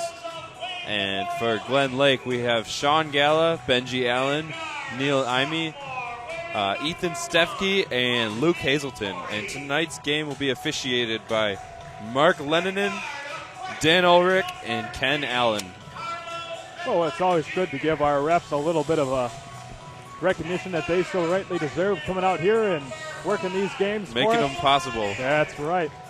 And we want to just point out for the Zebras, Austin Torrey is number 1 there on your screen.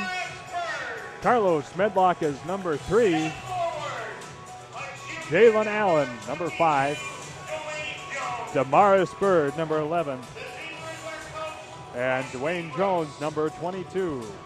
Glen Lake is coached by Rob Flaska, and the Zebras are led by Steve Brooks. We want to make note that the starting 5 here for the Zebras, 3 of them are freshmen, 1 is a sophomore, and 1 is a junior. Very young starting 5 here. But by all accounts here, what I've seen on my research, they're a very capable starting 5. So it'll be interesting to see how the more seasoned Glen Lake team does against them, as we've got number 3, Benji Allen. Number 10, Ethan Stefke there on your screen.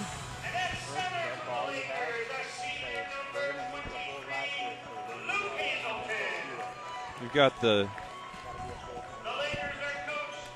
number 5, Neil Imey, number 10, Ethan Stefke, and then 23, the Michigan Tech commit, Luke Hazelton. Luke Hazelton, who has had an astounding season so far this year, scoring an average of over 20 points, and in fact his most recent win over Kingsley, he scored 23 points and reached his 1,000th career point. Congratulations to him. So here we are, tip-off. Number 5, Neil Imey versus number 22, Dwayne Jones. Glen Lake comes away with the ball. Luke Hazelton now has it. Drives it, no good on the shot, picked right back up by the Zebras. Now we've got Jalen Allen with the ball. Pass over to Carlos Medlock. Back to Jones, and now once again Allen has it. Zebras passing it around really well around the arc at the moment. Put up by Medlock. He gets the 2.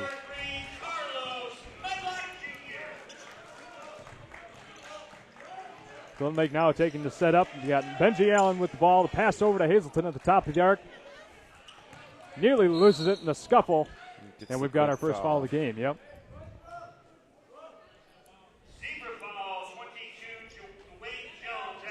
That foul will be on number 22, Dwayne Jones, his first, team's first. 40 seconds gone so far in the game. Zebras up over the Lakers, 2-0. Luke Hazelton, nope, sorry about that. Can't get the basket, but he does get the foul. That's a quick 2 on Dwayne Jones. We'll probably see him come out. Not what you want to see early on. No, he's one of their leading performers so far this season, and their oldest member of the starting 5 on the court, only a junior.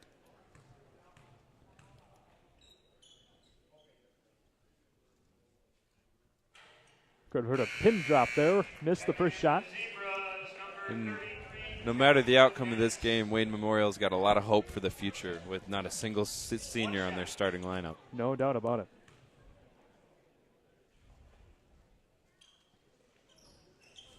Hazelton connects with his free throw. 1 of 2 gets the Lakers their first point of the game. They jump immediately into a full court press. The pass over to number 5, Jalen Allen. He gets it back to Medlock, and he'll work it into the paint. No good on the shot. The rebound picked off by number 5, Neil Imey, for the Lakers. Imey nearly loses it off the foot of Austin Torrey. Back to Hazelton now. He'll try and take the charge.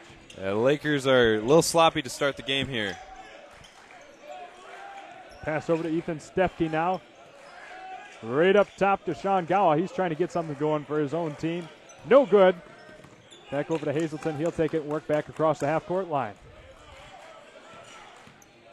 Minute and a half gone by a play so far. 2-1 is the score. Make that 3-1. Hazelton. Nice spin move right down the lane by Luke Hazelton.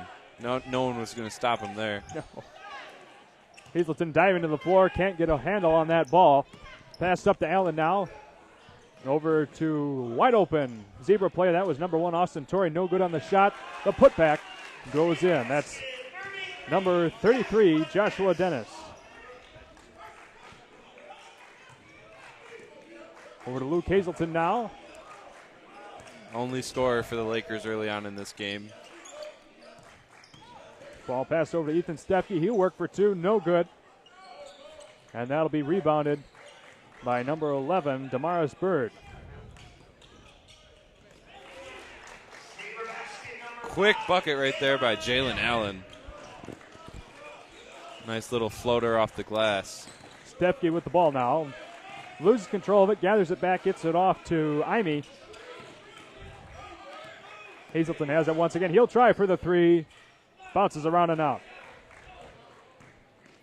Jalen Allen now with the ball once again for the Zebras. He'll go up the pass inside to number 33, Dennis.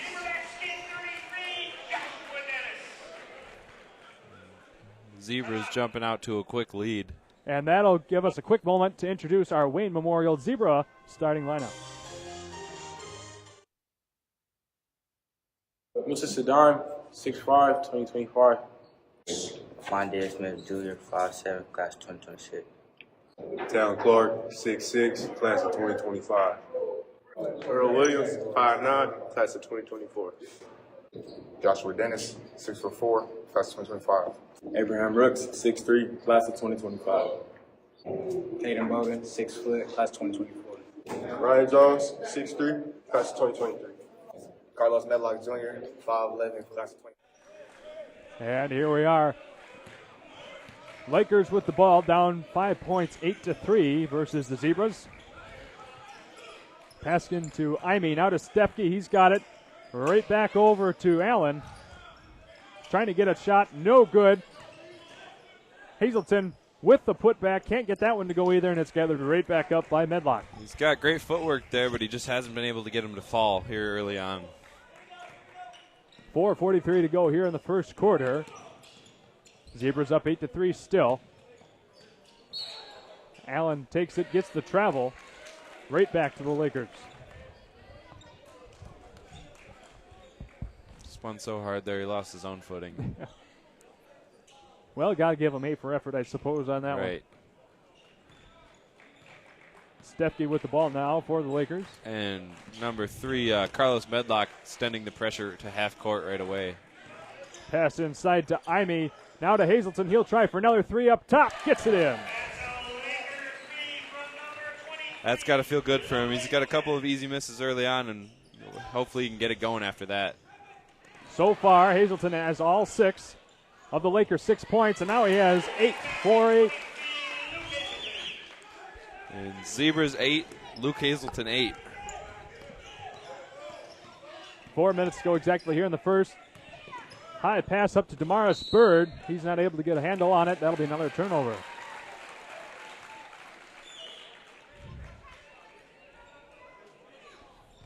Hazelton with the inbound for the Lakers. Right over to Stefke. Hazelton has it back going across the half-court line. Gets it off to Allen. Now inside to Hazelton. Nearly loses control of it. Gathers it back up. Pass inside. Broken up by the Zebras. And now number 11, Bird, comes away with it. Little handoff to Jalen Allen. Gives him a moment to set up. 3.5 to go here in the first quarter. Tie ball game, 8 apiece. Pass over to Torrey. He'll try for a three. Just short. And that'll be Laker ball.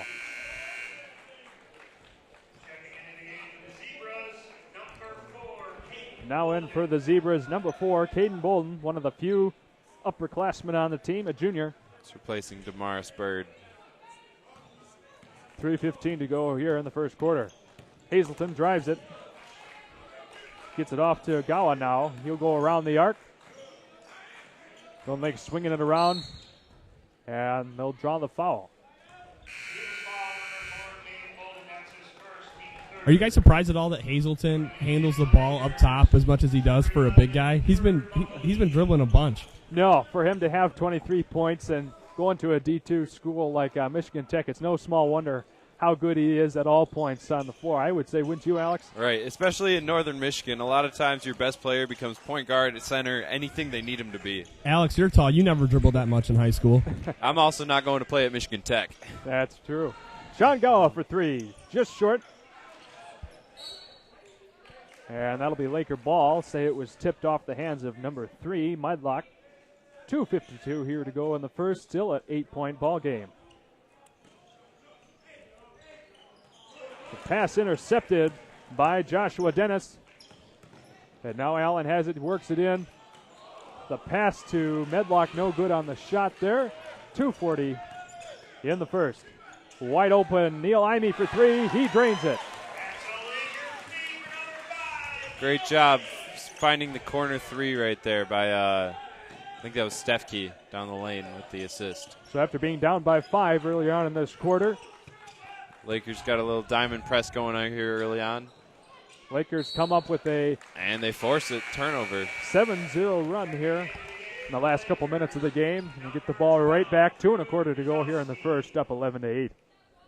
I'm not surprised at all that Glen Lake has this press on for Wayne Memorial. Like you guys mentioned, Wayne's a young team, and a lot of times you can fluster a lot of these young ball handlers with that full court pressure.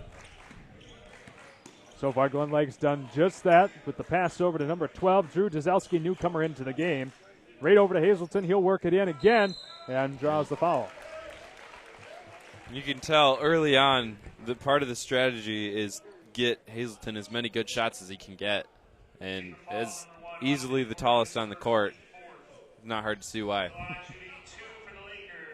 Unfortunately, we don't have his height in front of us, but he must stand at least a good 6'6" or so, I'd have to say, comparing him with the rest of the team. As he goes up for his first 3-throw attempt, bounces around and away. He's actually now 1 for 3 at the line. 1 for 3, does have 8 points so far in the game. 8 of the Lakers' 11. The other 3 comes from a three-pointer just a few moments ago by number 5, Neil Imey. Now 1 for 4 at the free throw. Going to have to get those free throws to fall if they're going to continue to build this lead. Yep, the Zebras by no means are out of this, only down by 3. Got to take every opportunity you can if you're Glen Lake to try and extend that lead. Very active hands all over the place for Glen Lake. They seem to have a very disciplined press and half-court defense as well. Number 5, Allen with the inbound for the Zebras. Right into Medlock, and now a travel as Damaris Bird was looking to take that 3.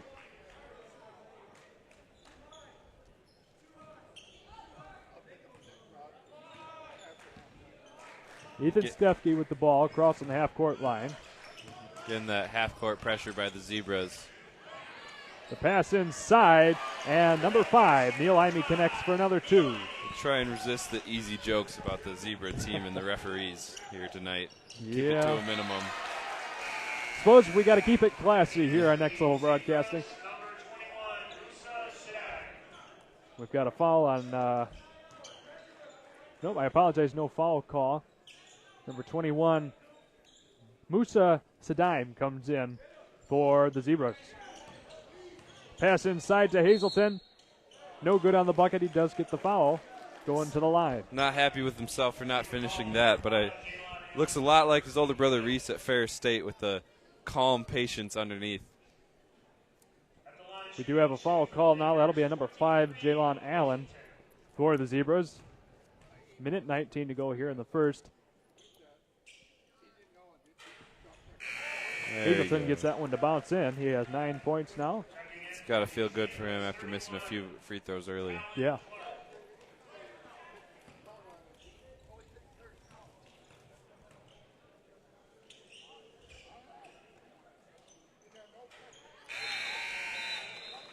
Three of 6 free throws have gone in now for Hazelton, bringing him to an even keel. 10 points so far early on in this game. And right back into that press. Seems like off every make they're trying to get some pressure. Pass to Allen. Right back over to Medlock. Now he'll take a moment to reset. Minute 8 to go.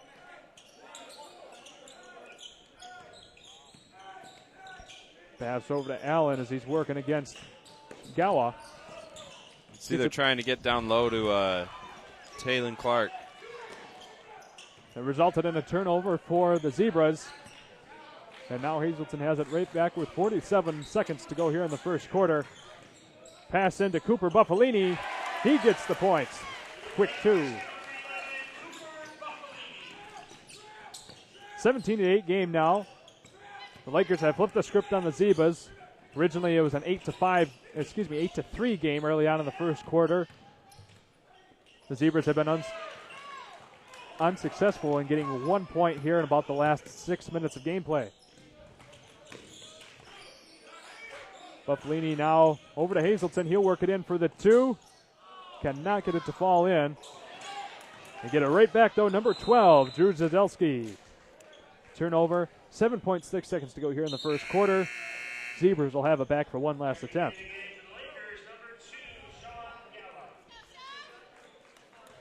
Number 2, Sean Gawa comes back in for the Lakers.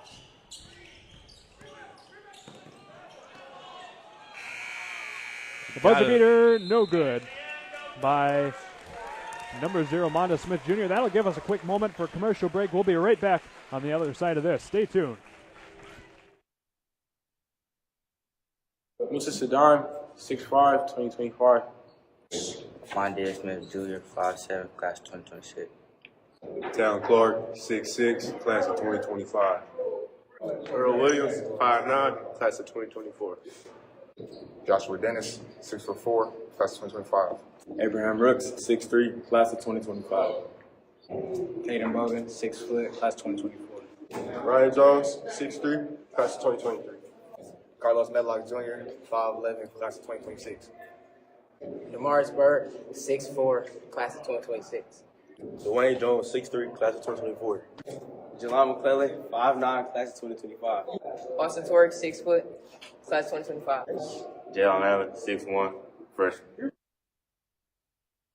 Austin Torrey with 1, Caden Bolden with 1, and Jalon Allen with 1 foul. Right. So the only one with more than 1 foul is Dwayne Jones. All right, thank you. Thank you, Brendan, for updating us. Just getting a little bit of our foul counts here, making sure everything's all kosher down here on the floor.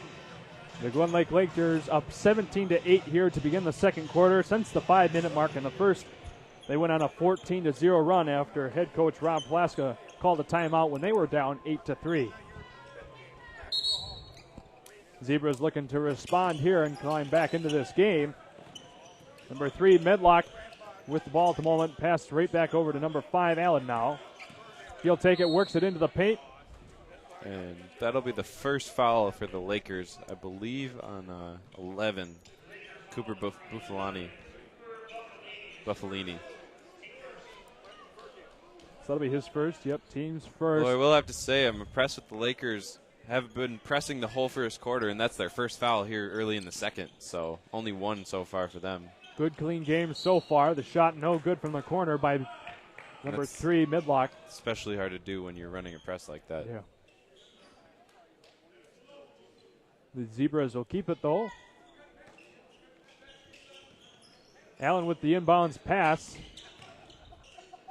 Number 10, Adam Rooks there trying to work it in. No good for the shot. Nice block there by Neil Imey.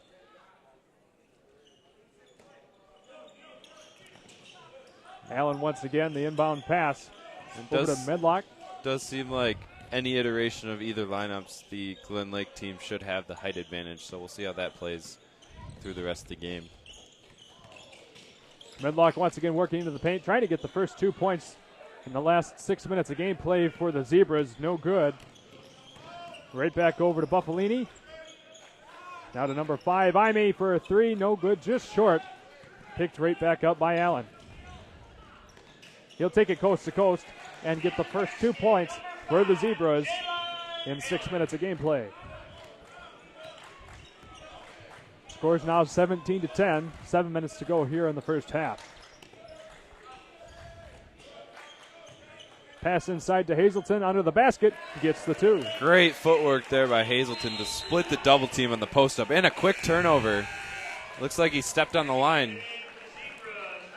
Well, ladies and gentlemen, that'll give us a quick moment to thank our friends at Grandview Dentistry, residents of Grand Traverse County. For all your dental health needs, contact Grandview Dental Associates. New patients are welcome to call 231-922-0775 to make an appointment. And that was Ethan Stefke who got denied right underneath the rim to give the ball back to the Zebras here. Medlock puts it up and gets the 3. Nice little sidestep.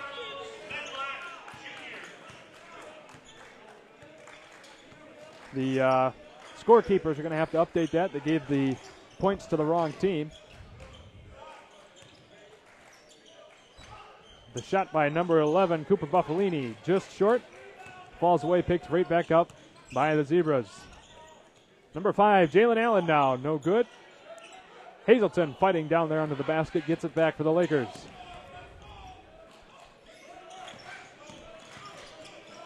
Number 10 now, Stefke has it. Gets it right back over to Imee. And Hazelton drives it in one more time. No good on the shot, draws the foul. And number 3 right there, Carlos Medlock wanted the charge, but they didn't give it to him. Or did they give it to number 1? Yep, number 1, Austin Torrey. So that is his second.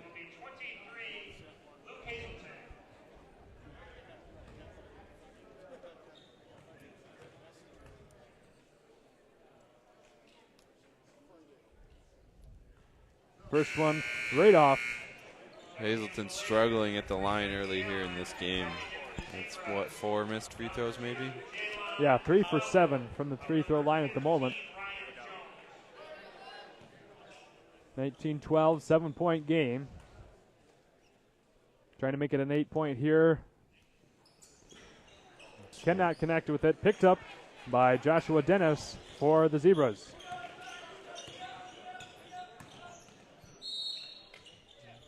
Get a body foul right there on is that Benji Allen or Neil Imee? Number 3, that'll be Benji Allen. His first team's second now. And we'll see Garrett Moss for the first time tonight replacing Luke Hazelton. Hopefully he can get a little composed before he comes back in. They're going to need him later in this game. No doubt about it. Jalen Allen now with the inbound pass, trying to find someone open. He connects with Medlock.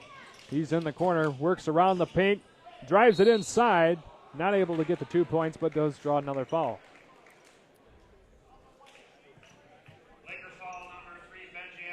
And that foul will be on number 3, Benji Allen, his second. And that's a quick 2 right there for Benji Allen, so you might see him come out soon. I'd imagine so. One of Glen Lake's better players so far over the season. One of them that score 10 or more points on average as Medlock connects with his first free throw. 6-point game now, 19-13. Just over 5.5 to go here in the first half.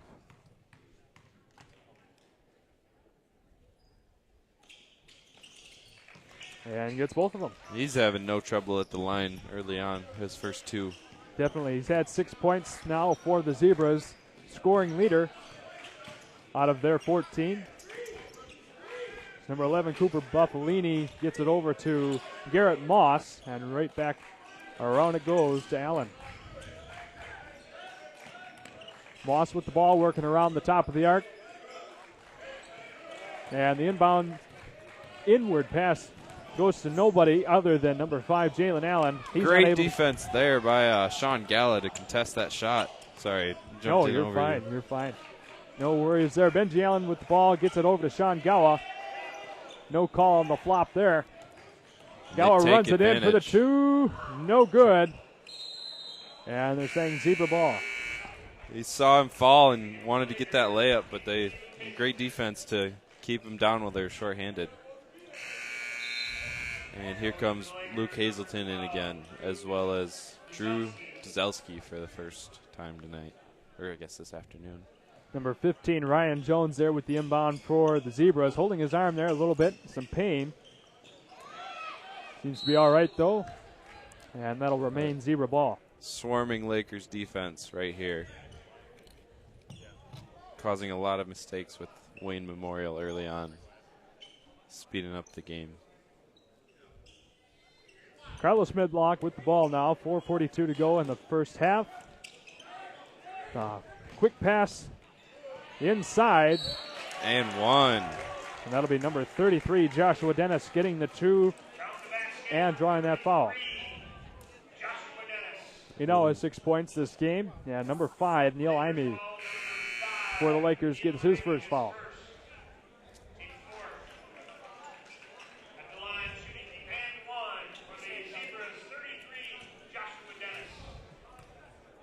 And after that 14-0 run by the Lakers, the Zebras have brought it back in within 2 points. Joshua Dennis connects with his free throw. He now takes the scoring lead for the Zebras. 7 points so far in the evening 19-17 game it is. Pass over to Allen. He'll work it inside. Gets the foul.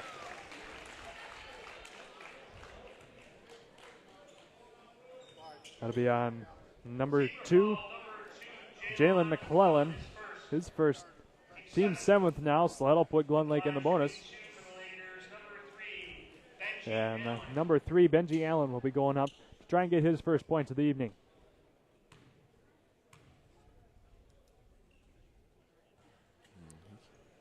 Cannot connect. No. Both crowds doing a great job of quieting down for the free throws. Feels like I'm in church right now. I can't hear a thing other than maybe a church mouse squeaking somewhere. No good on both of those free throws attempts. Hazelton tips it right back over to Dazilski. Hazelton gets it back under the basket. Not able to get something right going back there.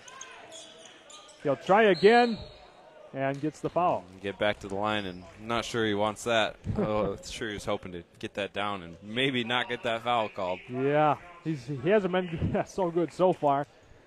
But he made 3 of his 10 attempts at the free throw line. An opportunity to up his percentage here.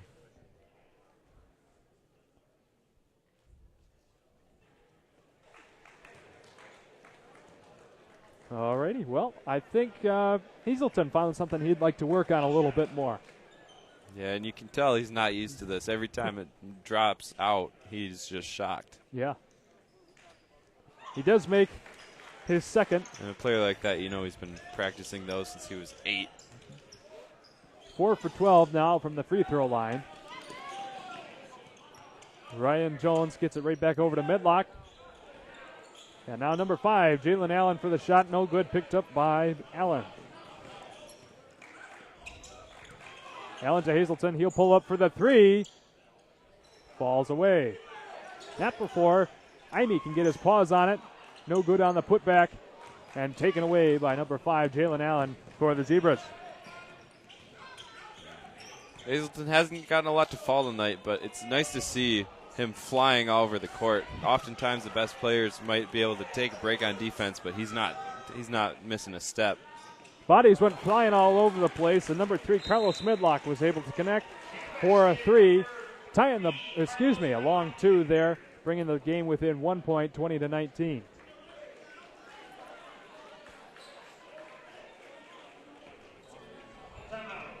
That's a 7-1 run for Wayne there, guys. 7-1 run, making a 1-point game. Alrighty. Game of runs early on. Well, here we go. We want to thank our friends over at Boatcraft Sales in TC. Looking for a new ride this summer? Look to Boatcraft Sales. We are Northern Michigan's superior pontoon boat dealer, offering new and pre-owned boats, servicing, and storage to the Northern Michigan area. And we also want to thank Senator John Roth for the Michigan 104th District. Residents of Northern Michigan, your local senator wants you to know he's in full support of high school athletics. That's John Roth, Michigan's 104th District. Thank you very much, all of our sponsors, for helping us pay the bills here so we can bring this amazing Northern Michigan showcase to you, the first of its kind, and sometime here in the area. 10 teams from all across the state and 5 action-packed games here as we have one right before us. The score is 20-19. Glen Lake up 1 point over the Zebras. Yeah, that was a great performance in the first game by both teams, really, but especially Lake Leelanau St. Mary's and their stars, Dylan Barnowski, Drew Thompson, and Jerry Schaub leading the press with the Eagles. They'll move on. Definitely have hopes for big things, including a state title in their future. Oh, no doubt about it. The amount of talent coming from just freshmen and sophomores, basically. Not one upperclassman has any points so far in this game for the Zebras. The ball passed over to Stefke, making another appearance so far in this half. Right back over to Drew Dzelski now, and Hazelton has it. Trying to drive it in for a couple more. And he gets the bucket. He now has 15 points on the evening. A young one it is. Extending the lead back to 3 points, 22-19.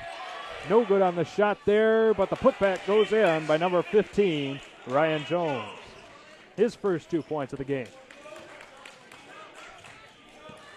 1 point game, 22-21. Over to Imee. Now inside to Hazelton. He'll work it in again. Or at least try to. I tell you what, that number 34, Dennis, is providing all he can handle at the moment. And we've got a foul on the Zebras. Number 3, Carlos Medlock, picks up his first. Team's 9th now.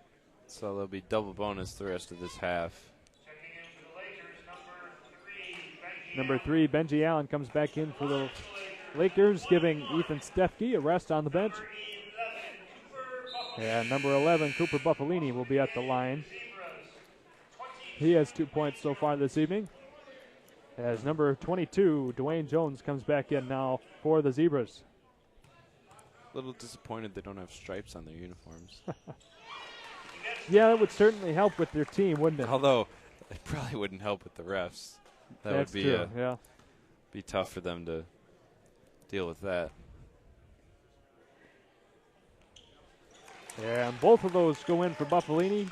4 points now and extends the lead back to 3, 24-21. 2:20 to go here in the first half. Pass inside, blocked by number 5, Imee. That shot was supposed to go in, according to Dwayne Jones. He wasn't too happy about that block, but so goes basketball. As number 3, Allen, takes it, gets the 2. Nice move by a smaller guy out here on the court. That didn't phase him. He just went right up into the defense and got the bucket with contact. Medlock drives it in coast to coast and draws the foul. I believe that'll be Dzelski. Yep, you're right.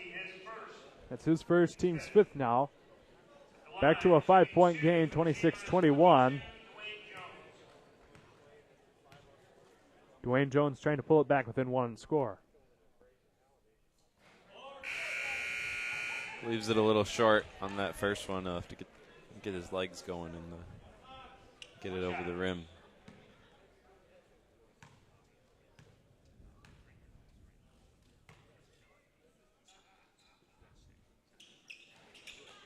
Does connect with his second one, though.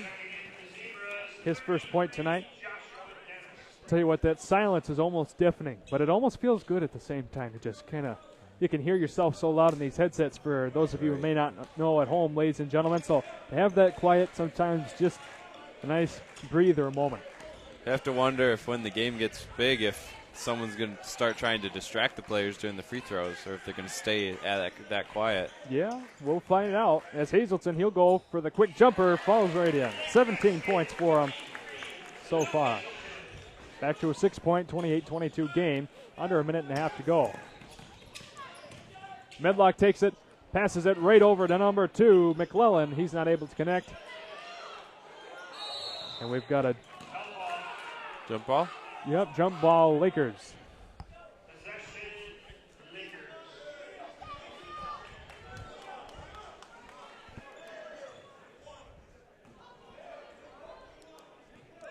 Number 3, Allen will keep it off the inbounds from Hazelton. Minute and 8 to go here in the first half. And it looks like the Zebras are going with the 2-1-2 zone right there. Bam! Doesn't work on that first possession. Wide open was Drew Dzelski, and he makes the Zebras pay, putting up his first 3 tonight. The answer back, no good from McClellan. Back to a 9-point game now, 31-22, 46 seconds to go.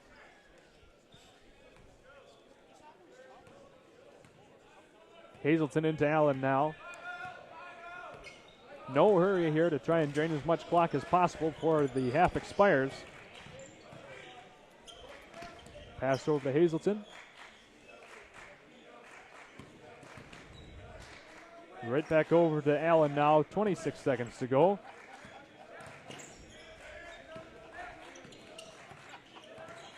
I think they'll hold for one here and bet they're trying to get the ball to Luke Hazelton somehow. Well, at the moment, Allen has it. 10 seconds to go. Right back into Hazelton.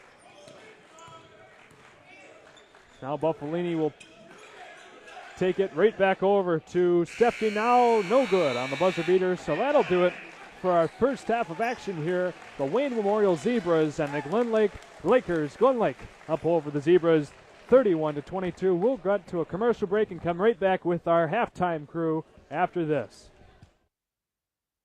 Ace is the only hardware retailer that carries Benjamin Moore paint at over 3,800 stores. With Benjamin Moore's premium quality, huge selection of colors, plus Ace's award-winning service, you can be confident you're getting the best. Then buy in store or online for curbside pickup or free delivery. When you want the best, Benjamin Moore paint from Ace. Around the block, what you need in stock, with people who know their paint.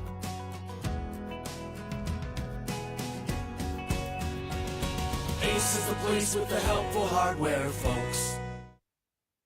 Today I'm going to tell you about sportsmanship because it's important. Treat your opponents the way you would want to be treated. My mom says that. Listen to the referees. It's their job. Be nice to their team and our team. Cheer them on. Always play fair. It's the right thing to do. It's sportsmanship. It's not that hard.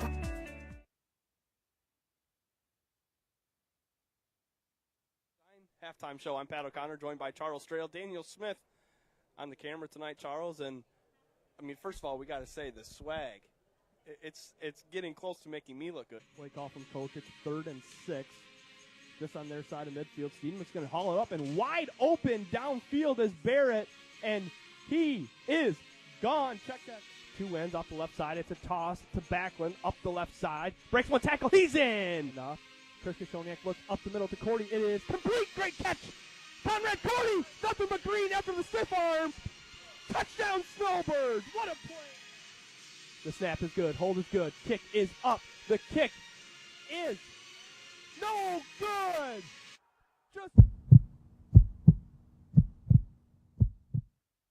This is Charles, founder of Next Level Broadcasting. Interested in advertising on our channel? Get a hold of us. Are you sick and tired of monotonous family dinners? Then you need to call an audible and let BC Pizza take care of the rest. They've been the best source of handmade, hometown gourmet pizzas since 1988. And with over 30 locations, they're built to serve you. Their presence in each community has been second to none. BC Pizza has a wide variety of menu options, including salads, grinders, and of course, their famous pizza. BC Pizza, the best choice pizza. All right, welcome into the game break desk. Pat O'Connor, Charles Strail, Jack Cordy, Daniel Powers on the stats for us this afternoon. Charles, your sweater looks great. Thanks for joining us. Hey, man. Thanks for letting me join in on the crew. It's been good. I finally get a chance to kind of ease into it a little bit. For everybody tuning in, watching at home on Next Level Broadcasting, I mean, it's a great day of high school basketball. I mean, let's quickly recap what we saw there in that first half between these two teams, between Wayne Memorial and Glen Lake. Well, really, it was a game of 3 runs, and it was Glen Lake in the first quarter went on an 8-0 run to take a 17-8 lead, yep. And then Wayne Memorial responded with a 7-1 run to begin the second quarter, and then it was Glen Lake responding once again. It was 22-21, and then they made it 31-22 for a 9-1 run. So those 3 runs tell the story of the game, and Glen Lake leads at half by 9 points. Both of these teams can get hot quick. We saw it for Wayne Memorial. They can stretch it out and shoot some threes, but their game really was in transition when they were able to break that Glen Lake press. They got some easy buckets, easy lay-ins. Yeah. And then, for Glen Lake, it was all number 23, Luke Hazelton, with 17 of his team's 31. Oh, man, I mean, Luke Hazelton came up big in the first half. I mean, obviously he's a big guy. You can see why the Lakers are ranked top 10 in Class C because of his presence inside and his ability to stretch the floor. He's what they refer to in the NBA as a modern-day big man. Somebody who can stretch it out, hit the 21 to 22-foot jump shotter with consistency, and he's not afraid to go inside and bang around in the paint, as we saw him do that on numerous occasions. One thing that I did want to make a note of, and Jack, I know you might want to, as we talked earlier, you might wanted to make the point as well. I like the way that these officials are letting them play. Both these teams want to be physical, but in different facets. You can tell that Glen Lake wants to be physical inside, really bang around on the offensive boards. Wayne Memorial wants to be physical out on the perimeter and in the mid-post area, really trying to bump those cuts from the Glen Lake Lakers. So what's been your take on the officiating and then just the quality of play so far we've seen between Wayne Memorial and Glen Lake? Yeah, I think the officiating is excellent. They're letting them play, but it goes both ways. I don't see one team getting an advantage over the other. For Glen Lake, that press is really working for them. Wayne Memorial is beating it, I don't know, about 50, 75% of the time, but they're just not knocking down those open shots. It's either a quick turnover on a bounce pass down here, or they're just not knocking down that three. That could be the big difference in the second half. Wayne Memorial starts knocking down those open shots they're getting on the press. I mean, this game could be tied up really quick. And for Glen Lake, I mean, Hazleton is just doing whatever he wants. He almost moves in slow motion out there, but he just gets to the spot every time, and he takes all good shots. Every shot he's taken has been a good shot today. So he's just a really smart player. And defensively, the guards play super well. I mean, Steph Key is an animal. I mean, you watch that guy running around out there. I mean, he's super fast, super athletic, playing great defense.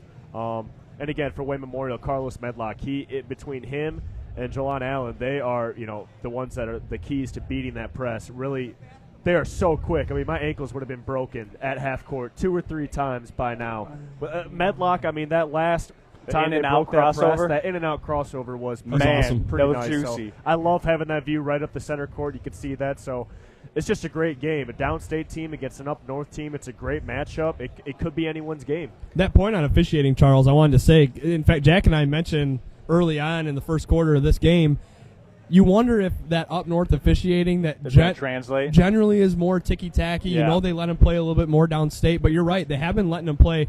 Both of these games so far today have been very physical. I think it's good for the up-north teams to experience, because what we've seen a lot is that in the tournaments, these teams will get into those regional finals, the quarterfinals, they'll go downstate, and they're shocked with how physical the game becomes. But so far today, it's been a good taste of that physicality. And what I like is the consistency of the physicality, meaning, if you go inside, it's going to be a man's foul. On the perimeter, you got to be strong with those crossovers, any type of change of direction, dribble. You got to be strong with the ball, because you're more than likely you might get a wrist or a forearm into your side. Got to be strong, because both these teams, these guards that each of these teams possess, are doing a good job, if you watch, keeping that hand low to prevent those crossovers. So just something that I noticed that's a little kind of nuanced thing in terms of how these teams play defense.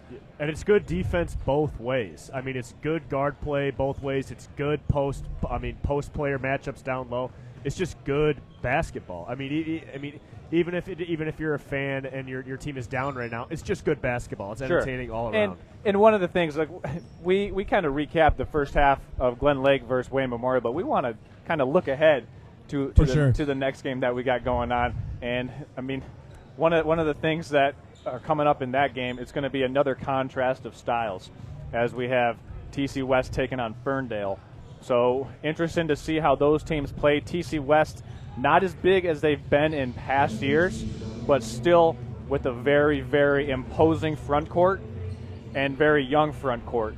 So the combination of size and youth versus experienced guard play for Ferndale, we'll see how that matchup translates in the third game of our 5-game, what's that, penta-header? Back to back. Yeah. And we say Traverse City West is small this year than usual, but their shortest player is still 5'11". Right. And then it goes right up to 6 feet. So that's still pretty big. Yeah. And they do have a 6'7" freshman, so he'll be commanding. Clearly who that guy was. You saw him walk in the gym. Yeah, you saw him walk in the gym. It was pretty obvious who the 6'7" Traverse City West freshman was. And let's talk a little bit about the first annual Northern Michigan Showcase. I mean, obviously, we're very proud to cover it. Next Level Broadcasting, and bringing you the Northern Michigan Showcase wherever you're watching from, tuning in from. Appreciate you turning in and spending your Saturday with us. I mean, it's truly been a great experience so far. The first game between Mcbain Northern Michigan Christian and Lake Leelanau St. Mary was 2 or 3 possession game in the books as it went down, and this one right here is showing the same type of promise that we saw in that first game. And this one right now, it's just going to come down to which team can make a couple consecutive plays, make a couple quick runs, maybe late third quarter, mid fourth quarter, What I'm looking forward to is which team can take a 10-point lead. If that sounds like a big lead in this kind of game, but who's going to get to that 10-point lead?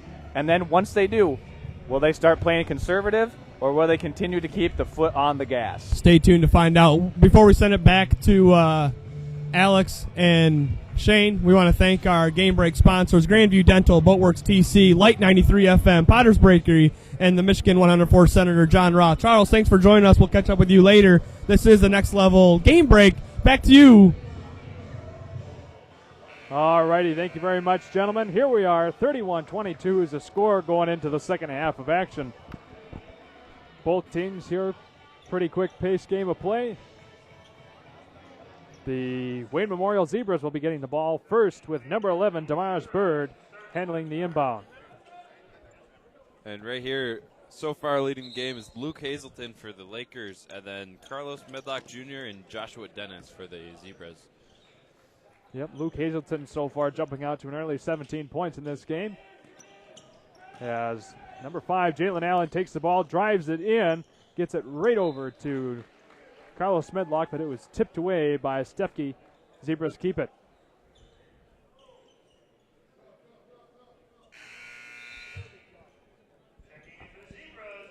And now number 33, Joshua Dennis, comes back in for the Zebras, one of the scoring leaders for the team.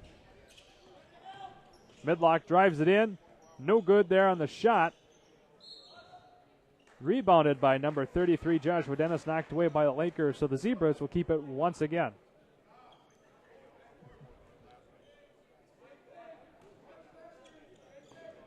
Allen with the inbound pass. Up top to Abraham Rooks, and now back over to Allen. He can't get the floater to go in, picked up by Hazelton.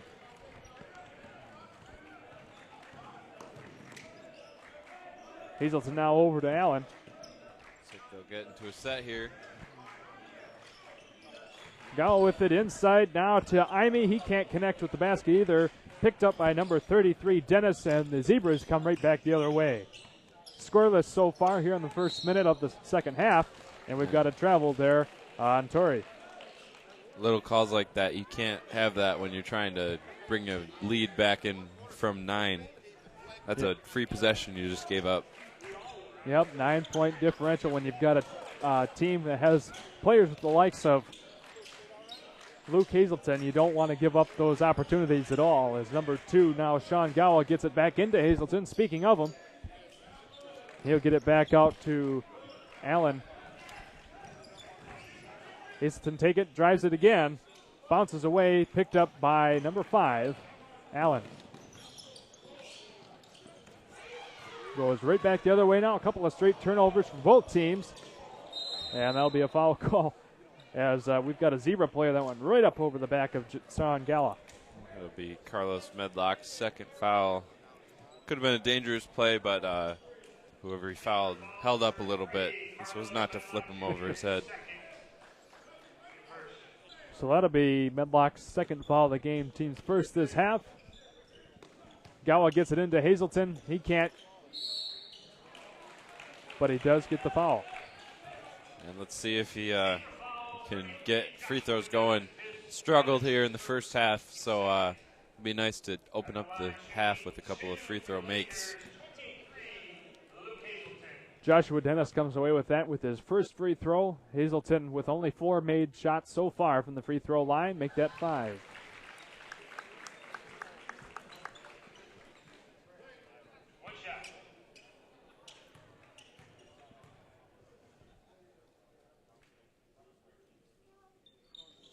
And 6. There he came out of halftime better from the free throw line. The Zebras, after a couple of missed attempts down there at their own basket. And right back into that press for Glen Lake, but they break it here. Well, Glen Lake to take now an 11-point lead as the shot by number 1, Austin Torrey, was blocked. And the Lakers have it now, 6:18 to go in the third.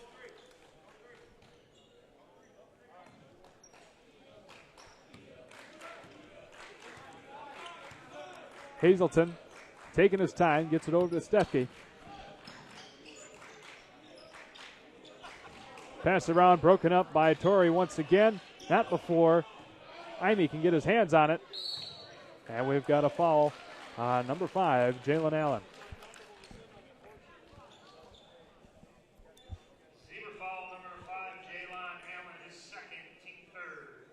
That'll be his second, team's third now. Benji Allen will go to the line.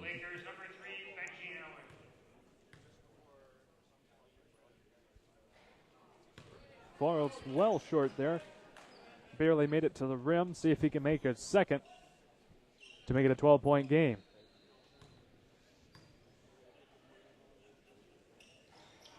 Indeed, he does not. Zebras on a tussle. Luke Hazelton comes away with it and gets the 2. He now has 21 points.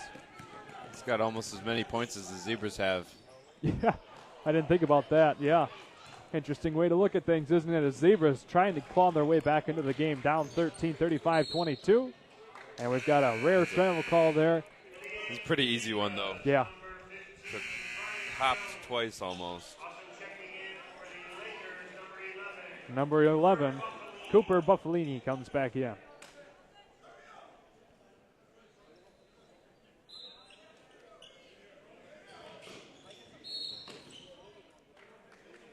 And the inbounds pass to number 5, Allen. He gets tripped up right away, and Cooper Buffalini will get the foul call.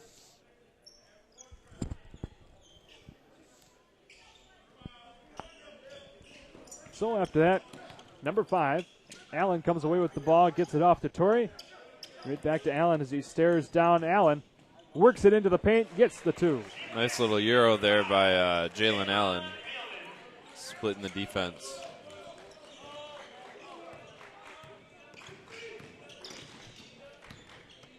Here we go. Number 10, Stefke with the ball inside now. Pass right back out to number 11, Buffalini. And now Ime will try his hand at it, working into the paint. Over to Allen once again at the top of the arc. Now to Hazelton. The Zebras really toughening up here, but not before Buffalini can score.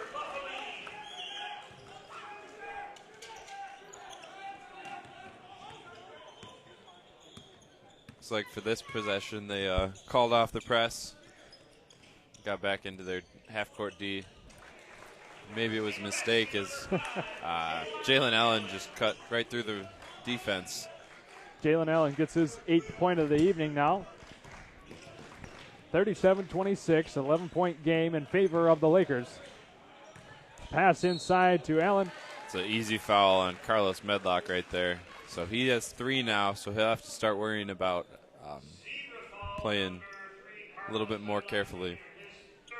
Playing a little bit more carefully, or maybe even playing off the bench too. He might be taking a seat there for a little bit, right, as he's one of their top producers so far in the game. And the Zebras are going to need him later on down the stretch for sure. And the Lakers' struggles at the line continue. They've just been probably left maybe 10 points off the board. Could be a whole new game if they would just make even half of those free throws that they missed. Yeah, there's no doubt about it. They usually have 45 points right now, and Allen misses both of those. Coach is thinking, well, boys, you know what we're going to be practicing here next week.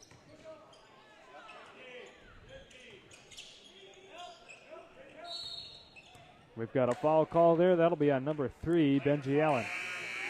Might have been a little frustration he had to get out there after missing those past 2 free throws. I don't think Coach would be too happy if that's how he's going to get his frustration out, that's for sure. No. 4 minutes to go here in the third. And that is his third as well, so he'll probably be on the bench for a while now. Number 2, Jalen McClellan, no good there on the floater. Zebras retain it, though. Back over to Carlos Medlock. He'll draw the foul.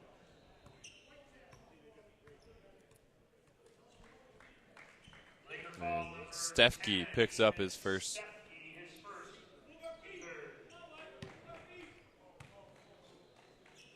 Nine-point game, giving the Zebras a chance to get it back. Or excuse me, 11-point game, giving the Zebras a chance to bring it back here within 10.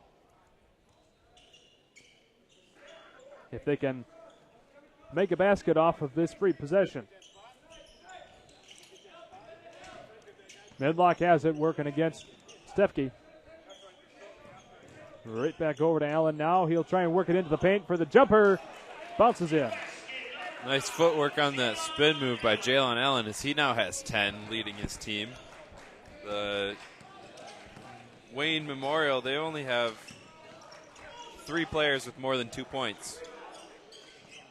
No good there on the shot from Hazelton. From the corner, Stefke has the ball now. He'll work it over to Imee. And right back inside to Hazelton. He'll try and get 2 more. No good. Gets the foul after quite a bit of bumping and jiving. On the floor, or is he going to the line? He'll be going to the line, it looks like. That'll be on number 33, Joshua Dennis, his second. Team's 5th so far in this half. 2 more, and that'll put the Lakers back into bonus.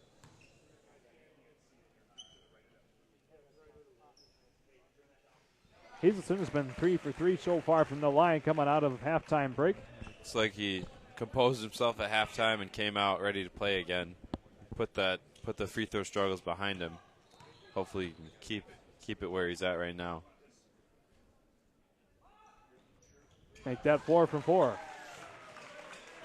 23 points now for Hazelton. That was his game last week against Kingsley. He had 23 points over the entire game. He still has a quarter and 2.5 minutes to go in this game to try and add on to that. I wouldn't be surprised if he approaches 30 today.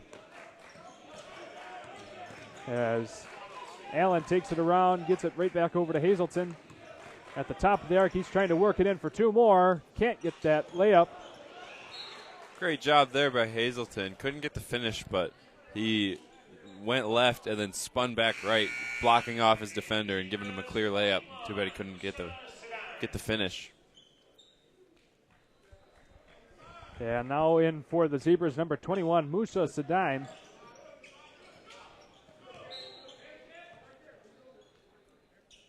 The Lakers hang on to it there. Number 2, Shangawa, back in with the inbounds pass, trying to find somebody open. Flings it outside to Stefke. Right back to Hazelton now, staring down Dennis. Pass inside, goes through the fingertips of Neil Imee. That'll be a turnover. The Zebras get it back. Still 11-point game, 39-28. 2.5 to go here in the third quarter.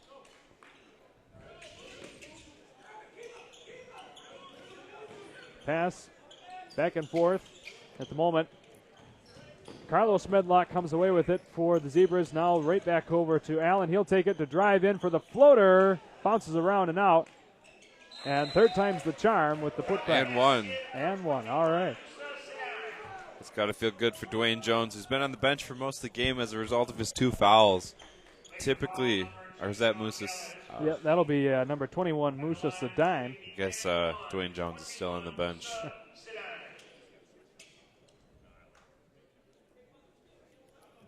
So that'll be his first 2 points of the game. The foul. I did not catch that. Tyler, Alex, did you get that? No. Okay. Well, anyway, Musa Sadaim gets all 3 of those points available. Brings it back to an 8-point game now. And now the Zebras are returning the favor on the press, and that leads to a quick foul on Jalen McClellan. That'll be his second, team 6th now. Luke Hazelton handling the inbound right here in front of the bench. Gets it off to Buffalini. Hazelton will take back control of the ball. 2 minutes exactly to go here in the third. 8-point, 39-31 game. Imee with it. And Sadaim is all over him. Surprised there wasn't a call there. But you learn to play with what each set of refs give you. So if they're going to let you play, you play tough. That's right. As Hazelton, he'll take it. Taking a moment to reset, gets it back over to Imee, and that'll be a foul call there. Right there. It was a little bit too much on the defensive end for the Zebras right there. That'll be Allen's third. They're now have several Zebras with a couple fouls.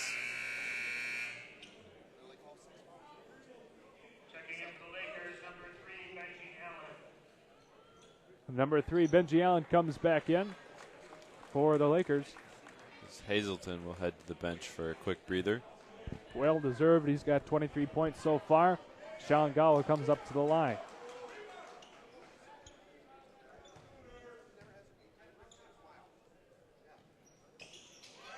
Straight through. That'll be his first point of the evening. 40-31 now. Chance here to make it back to a 10-point game.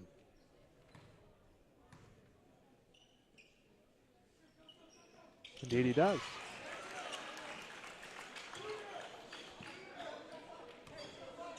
He becomes the 6th Lakers player to score points, while the Zebras have just as many on the tally sheet so far. Hazelton, the clear and away leader in scoring. Yeah. Allen with the ball. He'll try for the jumper. Falls short. Picked right back up by the Zebras, though. He's got the ball once again at the top of the arc. Gets it off in the corner. Number 11, DeMar Spurd for 2. He got blocked. Oh, he did. I apologize. I heard the crowd as I was going to mark. Put my eggs in the basket before we were ready to go here. Yep. Number 3, Carlos Medlock with the ball now for the Lakers. Chipped away by Medlock. No good on the wide open layup. 40 seconds to go. Still a 10-point, 41-31 game. That's got to be deflating there. Wide open layup, and it looked like it was in, too. Cooper Buffalini passes back over to Stefke. Under 30 seconds now in the third quarter. Gowa has the ball. Lakers in no hurry once again. Yeah, it looks like they hold for one if they can. Gowa with incredible athleticism there, able to keep himself up, not get the travel call. Gets it inside now to Imee, and now Allen for 3. Drains it. Oh, almost hit the full quarter. Wouldn't have counted either way, but impressive nonetheless.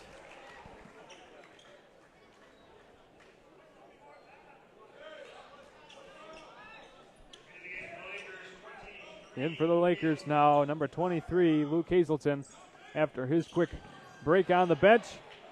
And 2 more points by Stefke. Beautiful play drawn up there by Rob Flaska. So with that, the Lakers jump out to a quick 46-31 lead.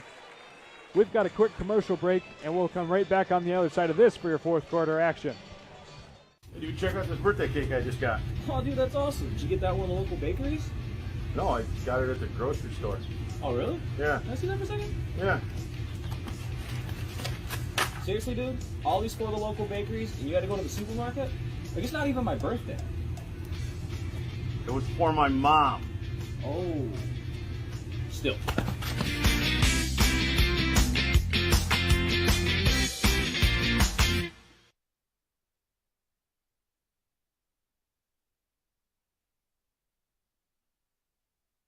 Are you interested in building a new home or renovating an existing one? With over 100 years of combined experience, J&J Construction is one of the most reliable and respected general contractors in our service area. J&J is a trusted construction partner valued by architects, subcontractors, financiers, and most of all, their clients. J&J Construction has been completing quality homes and improvement projects that add value to the communities they serve. They bring a passion for innovation and a commitment to quality to every job they do. Call them today. And here we are, just about ready to start your fourth quarter action in the final minute here of the third quarter. The Lakers went on a shocking 7-0 run. There was no stopping them from the Zebras, and this is now the largest lead of the game at 15 points after the Zebras had brought it back in within 8 points here to begin the third quarter. And if you're just joining us, the Lakers took the lead early. They were down 8-3, and as soon as they got that lead at 8, they've just held on. They've had 7-10, and now that's the largest lead at 15, but they've just been in control the whole game. That's exactly right. Ever since about 3 minutes through the first quarter, the Glen Lake Lakers have taken the lead and have not looked back. Although the Zebras have been able to keep themselves in striking distance up until recently, they're going to have a big fourth quarter to bring this lead back and eventually take the lead. A flawless fourth quarter indeed. No fouls. They've incurred a lot of foul trouble so far early on in this second half. That was a nice so start. Nice start, causing that 5 seconds closely guarded. That's not one you see often, but it's always well-deserved when it does happen. And they're coming out aggressive. They're not ready to lay down just yet. That's for sure. As number 10, Ethan Skepke, gets his second foul so far today. Midlock with the ball at the moment. Taking his time to reset, looking for someone open, gets it off to Caden Bolden, number 4, newcomer in tonight's game. Extending the pressure quite a few feet behind the three-point line is Glen Lake. No good on the shot there by Jalen Allen. But they do get the putback in number 21, Musa Sadaim. Ever since he took Dwayne Jones' spot after the couple early fouls, he's been playing very well down low. Back to a 13-point, 46-33 game now. 7 minutes to go in the game. Got a foul down here on the floor. Looks like no contact. Oh. Well, there was definitely contact, but no whistle. Yeah, all right. Well, anyway, we've got the Zebras coming right back with it now. Number 21, Musa Sadaim, gets the shot blocked. They do retain the possession. That is a nice job by Wayne, though. They've had a couple of turnovers forced right here. They're going to need a few more of those to get back into the game.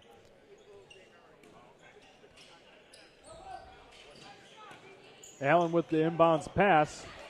Went right through the fingers of Sadaim. And now Hazelton has it right back for the Lakers.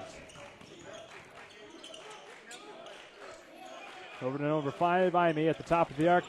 Inbounds pass broken up by the Zebras after Stefke couldn't keep his paws on it.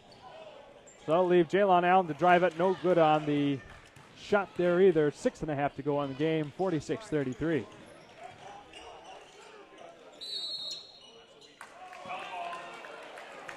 They call a jump ball on that, and Hazelton doesn't like it. And I think I might agree. I feel like they got a little bit of his arm on that play, but it's a close call either way.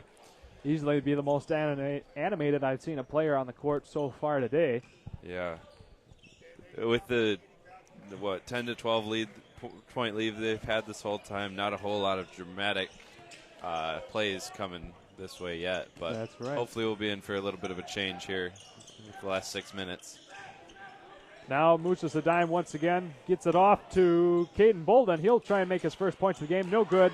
Picked up with a high jump by Imee.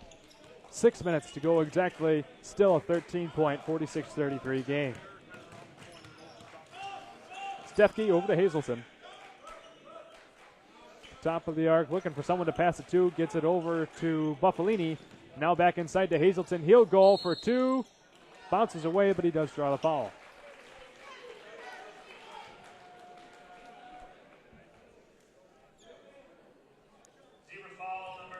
That'll be on number 33, Joshua Dennis, his third, team's 8th now. Still not getting these shots to fall, but he's been getting fouled, and this half he's been making his shots, so no problem either way as long as you get the points. And the silence continues.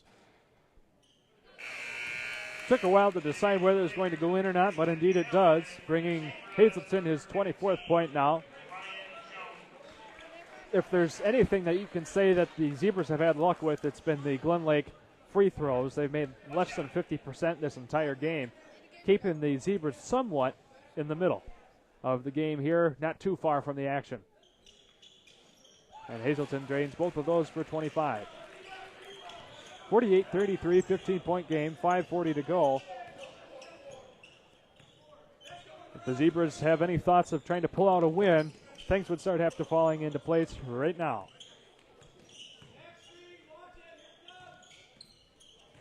Musa Sadaim takes it, drives it, gets the block shot, no foul, and Hazelton comes back with it for the Lakers. Sadaim getting quite handsy, that's for sure. Arms flailing all over the place. take the flop. No call there. At least on the flop, I don't believe there was. I think they might have called him for the foul. They called number 4, Caden Bolden, for the foul, not on Sedine. That'll be Bolden's second foul. And once again, we'll see Luke Hazelton at the line. He's been 6 for 6 so far in the second half. How many times have we heard that today?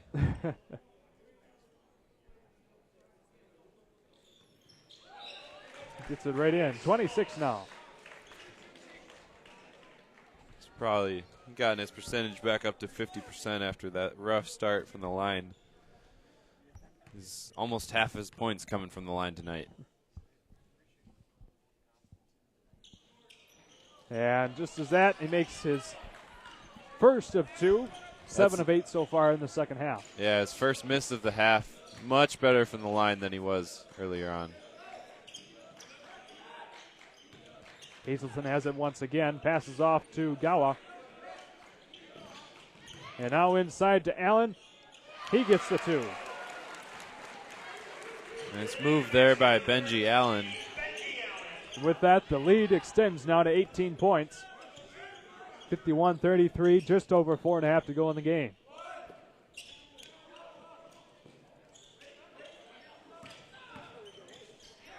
The high pass into Jalen Allen. He'll try for 3, drains it. He's the Zebra leading scorer with 13 points so far in the game, 51-36. Gawa with the ball, didn't like that opportunity for a 3, so he'll hang on to it and gets it right off to Buffalini.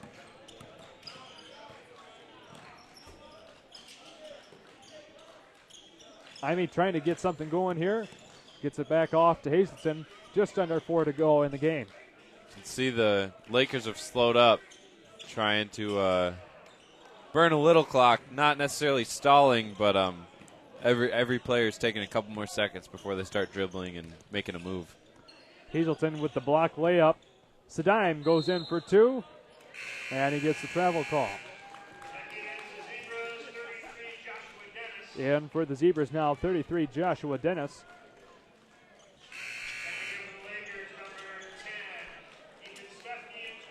Number 10, Ethan Stefke, and number 12, Drew Dzelski, both come back in for the Lakers.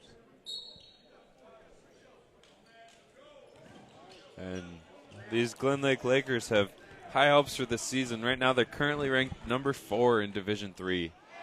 Beautiful shot there by number 3, Benji Allen. He now has 9 points on the evening. Answered no good from Allen for the Zebras, but they do get their own rebound. And the Lakers slowly continue to extend the lead. Not what you want if you're a Zebra.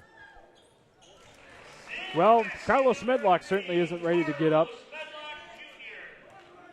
He scores his 8th point now. 3:04 to go in the game. 53-38, 15-point difference. Nice little spin move there into the elbow jumper.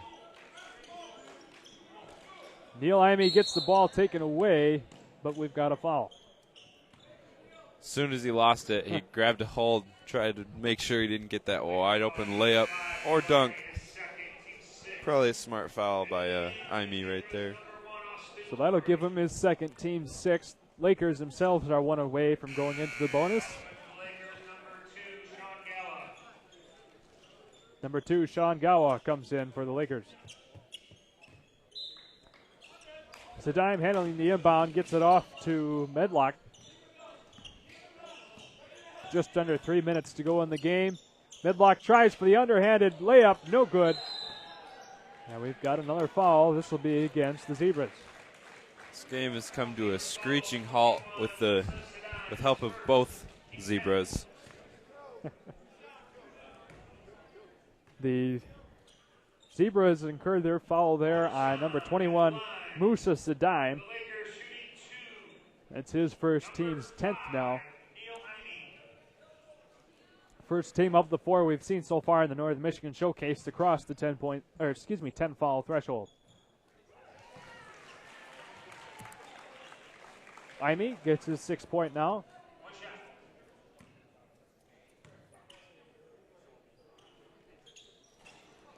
That one falls away, picked up by Sedime. 16-point, 54-38 game. 2:35 to go. Little spin move there by Jelon Allen. Back out to Sedime now for the three. Falls away, picked up once again by Medlock. That'll bounce in, but no shot. Does get the foul. And it's been relatively even here in the fourth quarter, but the only problem is the Zebras were already down 15 going into it, so they haven't really made any progress, and unless they start to make some heavy progress really quickly, it looks like it'll be a victory for the Lakers. It'll have to be a flawless game from here on out for the Zebras to bring themselves back into it as number 3, Medlock, gets his 9th point now. But as you're saying, one of these teams this is their year. They're looking for a state title, and the other team, the Wayne Zebras, are up and coming. They are just trying to improve every game. There's no doubt about it. I mean, to have this level of talent, 2 players with 10 or more points going against a team the likes of Glen Lake, and we've only had 2 juniors come onto the floor this entire game for the Zebras. Otherwise, it's all been freshmen and sophomores. They've got an incredible level of talent, and there's no doubt about it. In the next year or two, they'll have some great success. So definitely nothing to hang their head about for this. And a nice trip up north, too. Yeah. Hopefully they get a chance to enjoy the calmer country life up here instead of the bustling cities down there. As Medlock has the ball once again. For the Zebras, gets it over to Sedime. He'll try and work it into the paint. Goes for the jumper. Falls away. Travel. Yep. And we've got a technical. A little bit too much emotion coming from Benji Allen. As well with the tech, that's also a foul against him, so that's 4 now. I apologize. That was Neil Imey with the technical. So that would be Imey's 2nd, so he's still doing all right. Oh, 3rd. Third personal, team 8 this half. Number 5, Jelon Allen at the line, not able to connect with his first attempt. Still down 14 with just under 2 minutes to go. Second one bounces around and out. And in for the Lakers, number 11, Cooper Buffalini. Musa Sedime right in front of us now, handling the inbound. Gets it off to Allen. Zebras down 14. He'll put it up for 2. Falls away. And picked up by Imey. Stefke crossing the half-court line. Gets it over to Gowa. Just about a minute and a half to go. Lakers in no hurry, up 14.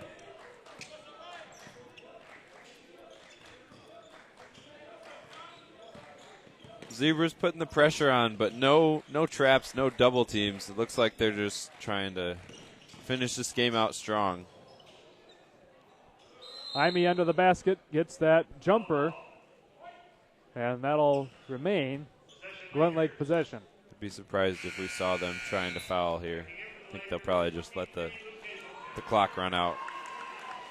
Back in for the game, Luke Hazelton for the Lakers.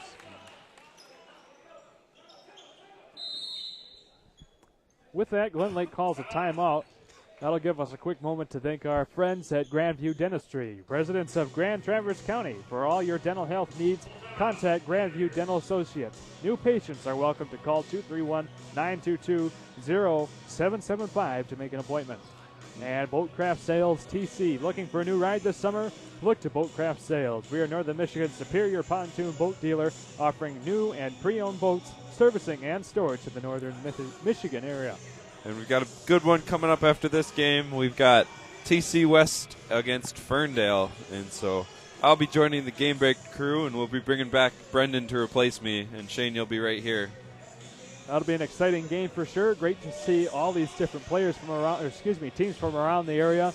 Ferndale is not one that would typically find its way this far north, so it'll give them a good opportunity to show off their skills in front of this Traverse City crowd.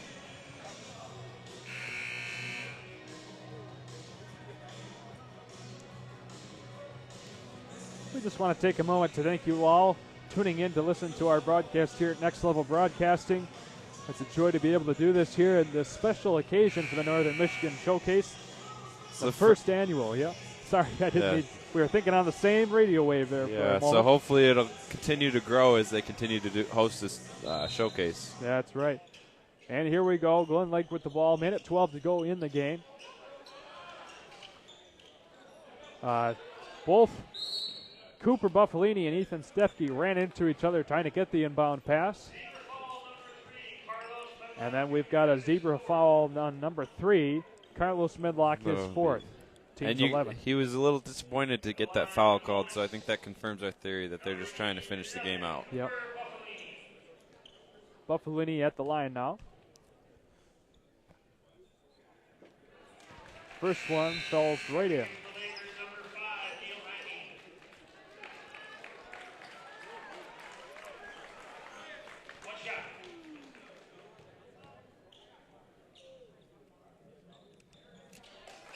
And that will extend Cooper's tally to 8 points tonight.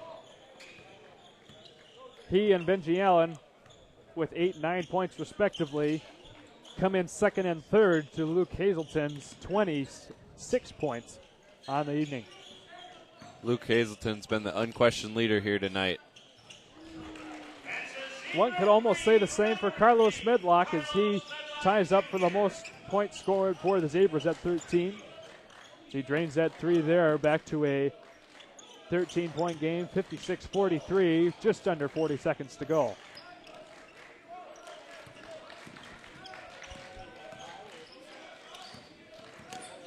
Luke Hazelton with it once again. Just trying to close out this game as we're under 25 seconds. Pass inside to Imee. He nearly loses it, gathers it back, and the Lakers pass it around. And that will do it here tonight. The Lakers will go on to win 56-43 over the Wayne Memorial Zebras. Well, ladies and gentlemen, as we finish out this game, we'll send it right back over to our break crew, and we'll come back here in about 15-20 minutes with the next game. I just got word from our producer. We're going to go to commercial first and then over to our break crew, so stay with us, ladies and gentlemen. Pretty much every business has some sort of discount or rewards program. The only problem is with all these different places doing it different ways, it can feel like a juggling act trying to remember which thing to bring where.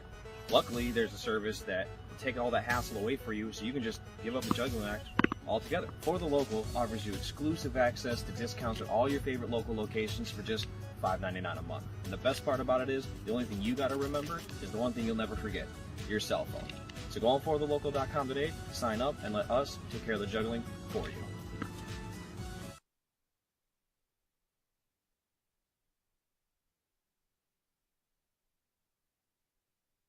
Are you sick and tired of monotonous family dinners? Then you need to call an audible and let BC Pizza take care of the rest.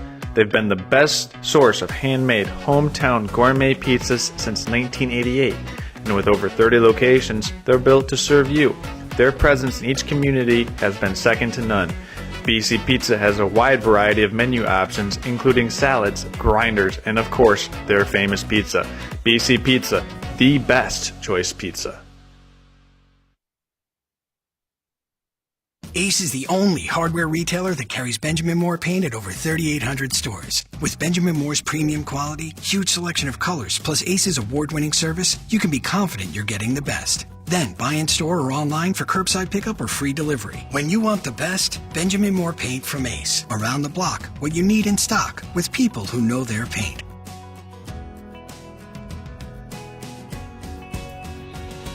Ace is the place with the helpful hardware, folks.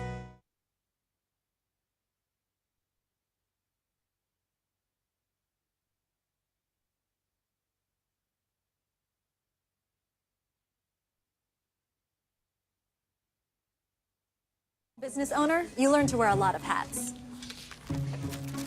The custodian hat, the IT hat, and well, the you should have called a professional hat. Auto Owners takes care of your business insurance, so you can take care of everything else. That's simple human sense. Ask Bingham Insurance Services in Charlevoix if auto owners make sense for you.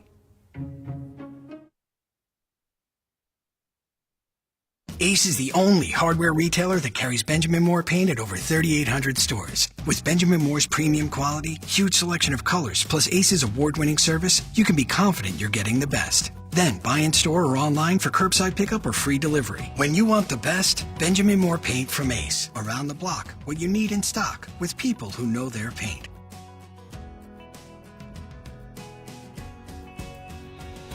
Ace is the place with the helpful hardware, folks.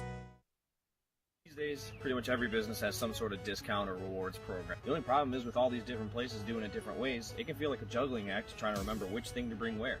Luckily, there's a service that will take all that hassle away for you, so you can just give up the juggling act altogether. For the Local offers you exclusive access to discounts at all your favorite local locations for just $5.99 a month. And the best part about it is, the only thing you gotta remember is the one thing you'll never forget, your cell phone.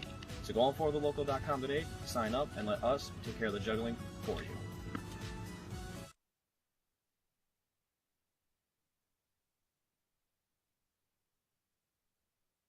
I'm gonna tell you about sportsmanship because it's important. Treat your opponents the way you would want to be treated. My mom says that. Listen to the referees. It's their job. Be nice to their team and our team. Cheer them on. Always play fair. It's the right thing to do. It's and save money. In fact, in the past 3 weeks, I've saved $49.78 at local businesses. How do I do it? I use my For the Local discount ID.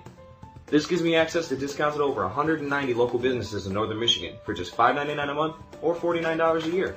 So I've already saved more than the entire year's cost of owning this ID. So if you want to get one today, you can sign up at forthelocal.com and use code FORTHELOCAL10 for $10 off your first year.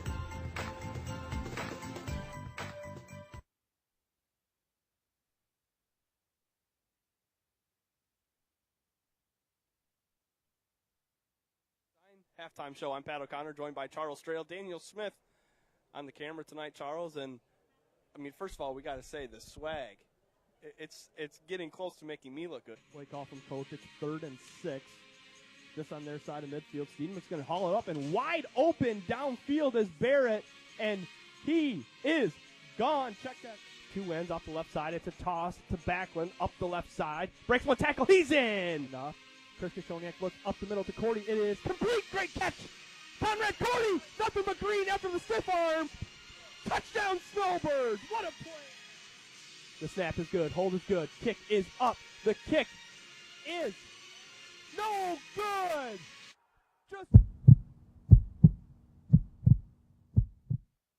This is Charles, founder of Next Level Broadcasting. Interested in advertising on our channel? Get a hold of us. And next week, this commercial could be yours.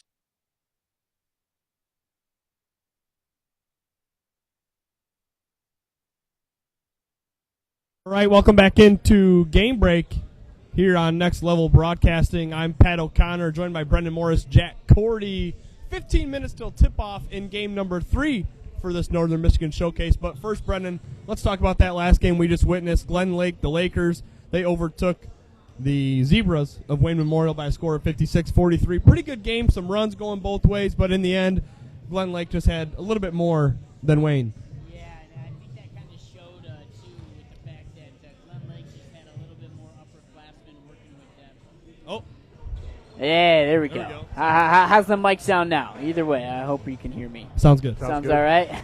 Okay, good. Now, so Glen Lake, they're clearly the upperclassmen team dealing with what seemed like just a lot of teamwork. I mean, they had so many players doing a lot of good things, but obviously Luke Hazelton, their leading scorer, 26 points, but they got a lot of progression from their bench. They played clean defense for the most part, too. There's some fouls back and forth near the end. But overall, they played like they had a lot of seniors on their team, and just from the get-go, they were playing quick, playing fast, and did a lot of good. And, he said it, Jack, underclassmen for Wayne, they seem to be outmatched, but that's going to be a heck of a squad in a couple of years. No doubt. By the time they're seniors, all their guards can drive. They can all play defense. They can all shoot. Yeah, no doubt they're going to be trouble coming up the way. And, props to Glen Lake. They just were in control of the game the entire time. They didn't slow up at all, but it might be a different story if these two teams were to play again in 4 years. Brendan, you've watched a lot of high school basketball this season, and of course before this season as well, but especially this season. We were remarking at halftime with Charles about the officiating today. They're letting a lot of physicality go. That's not what we're used to seeing up in northern Michigan. No, yeah, I'll be honest with you. I'm used to seeing most of these crews, most of the referee crews we've seen tonight, and they're usually a little stingier with calling some of this stuff. So I feel like maybe they want to let it loose, especially when they've got a couple teams that they are not used to seeing. So maybe let all of these teams play a little bit extra, a little bit more physical, but that's kind of a good brand of basketball. I don't think we mind that too much. No, I think let it go. And we were talking at halftime again about how downstate, at least the perception is that those officials down there let them play more. So these downstate teams might feel at home if these officials continue to let that physicality slide. Brendan, I want to get your thoughts, too, on that first game that we called today. Late Leelanau St. Mary's over Mcbain, Northern Michigan Christian by a score of 59-50. Another back-and-forth game, but Lake Leelanau, their shooting in the end was too much for Mcbain. Right. I mean, they were all over it from three. You probably had a chance to watch the Gaylord St. Mary's, Lake Leelanau St. Mary's from last night. Those were two big shooting teams. And, yeah, Lake Leelanau St. Mary's really just kept it rolling. Obviously, Barnowski was great from three. But honestly, one of their lead guys, some of their guards just phenomenal. Even number 5, Thompson was phenomenal as well in that game. But Lake Leelanau St. Mary's is one of those teams made multiple runs, and we probably expect them and that Mcbain team we saw to make another run this season. And heck, those two teams could match up again in a regional final. Well, we'll see what happens there in the postseason. Jack Cordy, let's take a quick peek at, as we've been watching the warm-ups for our next game, which is just under 12 minutes away here on Next Level Broadcasting. The third game of 5 this afternoon, the Ferndale Eagles taking on Traverse City West. What was your just initial thoughts from West and Ferndale? They got some big boys. Both these teams clearly a lot bigger than the other two teams. I mean, Traverse City West, they look like their football team, honestly. I mean, they look pretty big there warming up. Ferndale, they got some players as well. I don't know. I haven't seen either two team play this year. Don't know much about either of them. I will say they warm up very crisp. They look good in warm-ups. I will say this: obviously we don't know a whole lot about Ferndale, but I will say Traverse City West. They play in a competitive Big North Conference. They recently played in another showcase in Cadillac a few weeks ago. They've also gone into some overtime matchups. They recently had a big overtime win against Petoskey, so they play in a Big North Conference against Traverse City Central and Petoskey and Cadillac and whatnot. So I think they're going to be poised and ready for this matchup against what it expects to be a very good Ferndale team.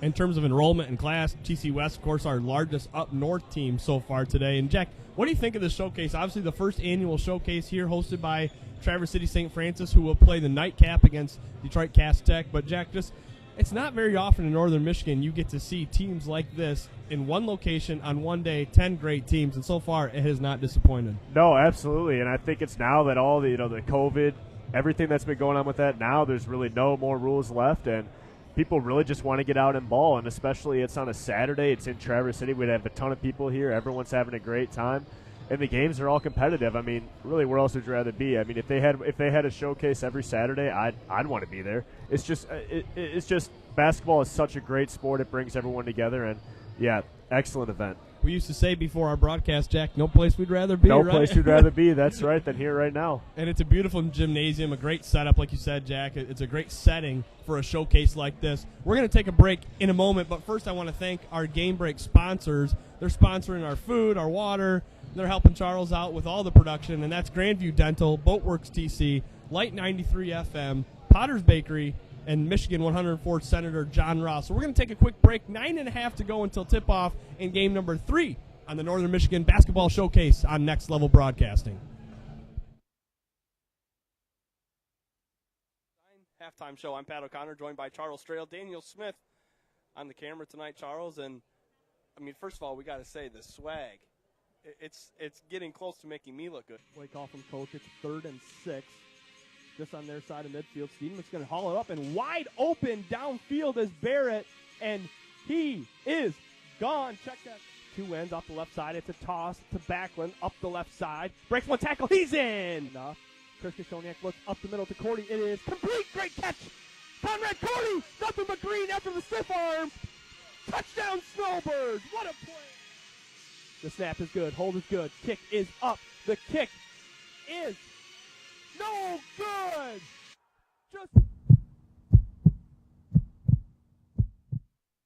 This is Charles, founder of Next Level Broadcasting. Interested in advertising on our channel? Get a hold of us. And next week, this commercial could be yours.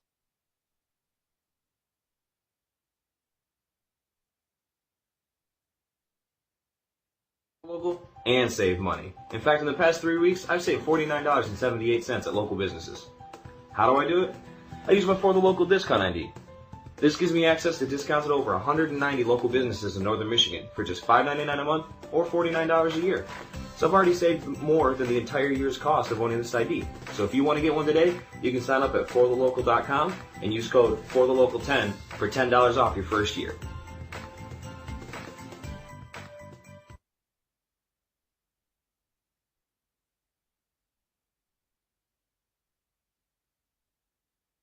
Are you interested in building a new home or renovating an existing one? With over 100 years of combined experience, J&J Construction is one of the most reliable and respected general contractors in our service area. J&J is a trusted construction partner valued by architects, subcontractors, financiers, and most of all, their clients. J&J Construction has been completing quality homes and improvement projects that add value to the communities they serve. They bring a passion for innovation and a commitment to quality to every job they do. Call them today.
We all know that Jimmy John's is everyone's go-to option for freaky fast subs. But did you know that they're unveiling new menu options?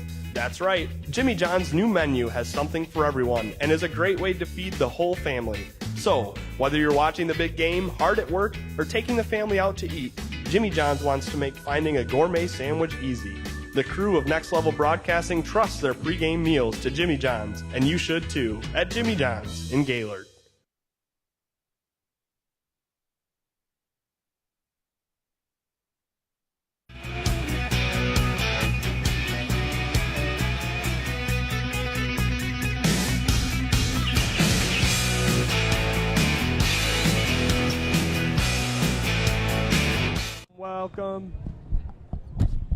Welcome back in. Right here. No. All right, here we go. All right, welcome back into the game break. That's Pat O'Connor, now joined by Alex Powers. Alex, you were doing the color commentary on those first two games, and we've seen a lot of good basketball already in two games. Oh, absolutely. The first game with the Eagles was a great showing by the top team, or one of the top teams in D4. They didn't really miss a beat the whole game. I think they had three players with three threes, and then this just most recent one was Wayne Memorial and Glen Lake and Luke Hazelton put on a show. Struggled early, but put it together for a nice showing of 26 points. Yeah, I mean, you guys documented the free throw struggles, especially from the first half from Hazelton. If he would have put down even 60 or 70% in the first half, he's looking at 30 to 35 points. Oh, absolutely. But Glen Lake pretty much took control. They got the lead early and just kept it the whole game. You know, you played high school basketball not too long ago. For Lake Leelanau St. Mary's, of course, our Game 1 winners, they had to play last night at Gaylord St. Mary, long trip home, play today at 1 p.m. As a player, how impressed were you with how Lake Leelanau came out, not just at the beginning, but really throughout that game? Oh, you couldn't even tell that they played exciting, down-to-the-wire game last night. Right. And that's a credit to the players, but the coaches just as much. Yeah, we were able to talk to the head coach of Lake Leelanau after the game, and he said, yeah, we didn't really look tired, and a lot of times with shooting teams, you'll get those tired legs, but we really didn't see that. Alex, headed into Game 3 now, Ferndale, TC West. What are your initial thoughts just watching warm-ups? Of course, we don't know a ton about either of these teams. I'll say this, there's a lot of size on the floor right now. Oh, yeah. Both teams look very athletic, and I know that the Ferndale Eagles, they are coming off a trip to the state finals. I think they lost in the state finals last year. So they have the pedigree behind them. So we'll just see if this team can live up to those expectations. You wonder if two teams, if they're somewhat evenly matched, if that bus trip up this morning for Ferndale will affect them. Of course, TC West not having to travel. It's almost a pseudo-home game for TC. Right. And it's been that way for all of the Traverse City teams around here. But, I'd say that probably will have a big effect because it's kind of hard to travel all the way up here, especially with this weather. What have you thought so far about the crowds? I mean, obviously Lake Leelanau packed it in, but really all of these teams have traveled well, and we've had pretty close to capacity gyms for these first two games. Yeah, I know we were talking last night about how Monsignor Kaminsky was loaded to almost capacity. Well, this blows it out of the water, and they're still even filled up. What a great setting for this showcase. We were talking with Jack just before you came on. It's an old-style gym. It's almost like an old field house from Indiana high school basketball. Right. It's still got the cement bleachers with the old wood on top of them. The teams sit on the wood benches.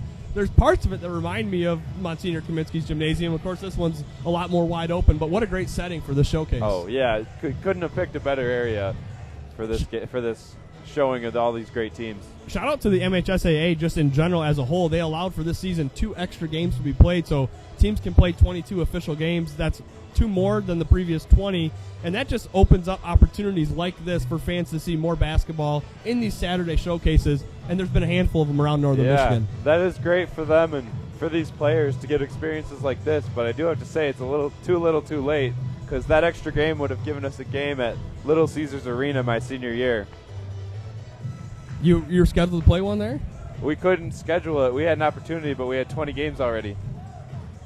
Man, that's too bad. That would have been a fun venue to play in. Yeah. Hey, we're just a minute away from the opening announcements and the tip-off here, so we're going to send it down to Brendan and Shane. We're going to go down courtside to Shane Smith. Shane, take it away, man. Have a good call. Well, thank you very much, gentlemen. Nice to have you give us a little bit of a break up there on the stage. Just 45 seconds away, we'll have the national anthem. But quick prayer beforehand, and then we'll get into our starting lineups between the Ferndale Eagles and the Traverse City West Titans. Stay with us, ladies and gentlemen. We've got a great match ahead of us.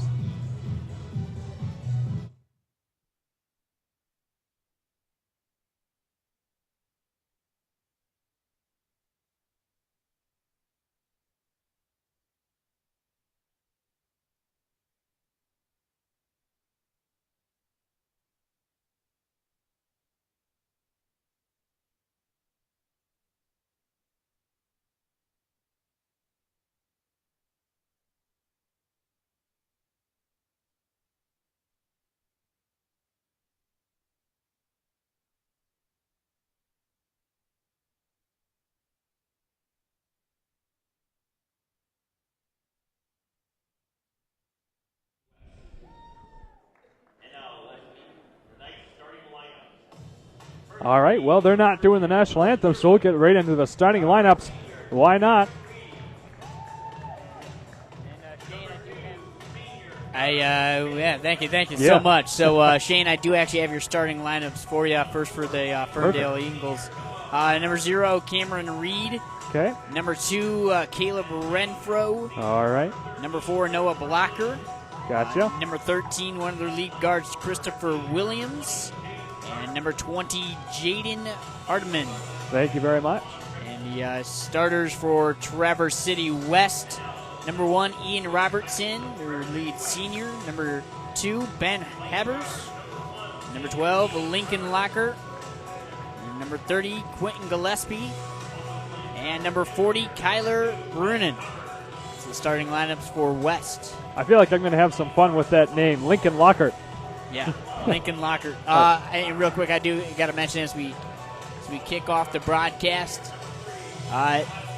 Traverse City West playing in a Big North Conference where they're kind of in the middle of the pack right now. They're battling for that top spot. Cadillac, a team we're going to see later tonight, they're in that top spot. But this Traverse City West team, they've battled all season long. They were in a part of a Cadillac showcase just over a week ago, and they played phenomenal in that. They expect to play phenomenal. Another showcase should be an interesting matchup. Yeah, Traverse City West comes into this with a 7-9 record, 4-3 in that tough Big North Conference. And they've been averaging only about 54 points a game so far while allowing 56. So it'll be interesting to see how they fare against 6-7, the Ferndale Eagles. So here we go for tip-off. Traverse City West winning it right off the bat. And you're going to have a lot of size in this competition. We kind of did that in the pregame and the game breakdown and whatnot. This is going to be a sizable matchup. Some big guys down low, especially for both these teams. Number 1, Ian Robertson for the first shot of the game. No good. Picked right back up by the Eagles. Got a man driving the base. Gets it over to number 20, Jaden Harriman. And the shot by number 2, Caleb Renfro, falls away. Not before they can get it back. And no good on the third attempt either. Number 2, Ben Habers, comes away with it now for the Titans. The high pass over to number 30, Quentin Gillespie. It's lost, picked right back up by Caleb Renfro, and the Eagles take it the other way.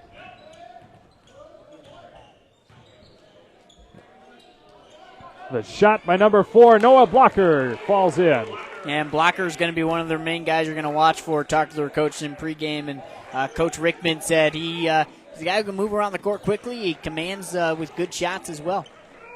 Well, here we are once again. Number 30, Quentin Gillespie has the ball. Back over to Lincoln Lockhart now. Ben Habers with it, trying to get something going in for the Titans, and the air ball by Kyler Brunin. Brunin, a big guy. I mean, he can actually make those shots. I know he's a big guy. You might think he's just in the post. He can kind of shoot everywhere as well. We've seen a few of those guys. I know just from my own personal experience. East Jordan had a lights-out three-point shooter a couple of years ago. He's about 6'5", 300 pounds, an absolute beast of a man. And he would go drain threes from anywhere. So it's always fun to see those big guys get a little action. I feel like now in today's game you have to. Big men have to be able to shoot. Yeah. Well, here we are. Cameron Reed with the ball. In the corner, gets it off to Jaden Harmon once again. Puts up for the 2, falls away, and gathered back up by Robertson for the Titans. Traverse City loses it, gains it right back. That's Ben Habers with the ball. He'll try. No good.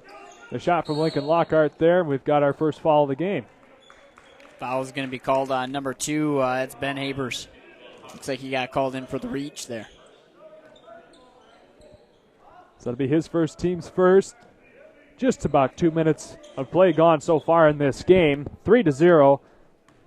Ferndale Eagles up over the Traverse City West Titans.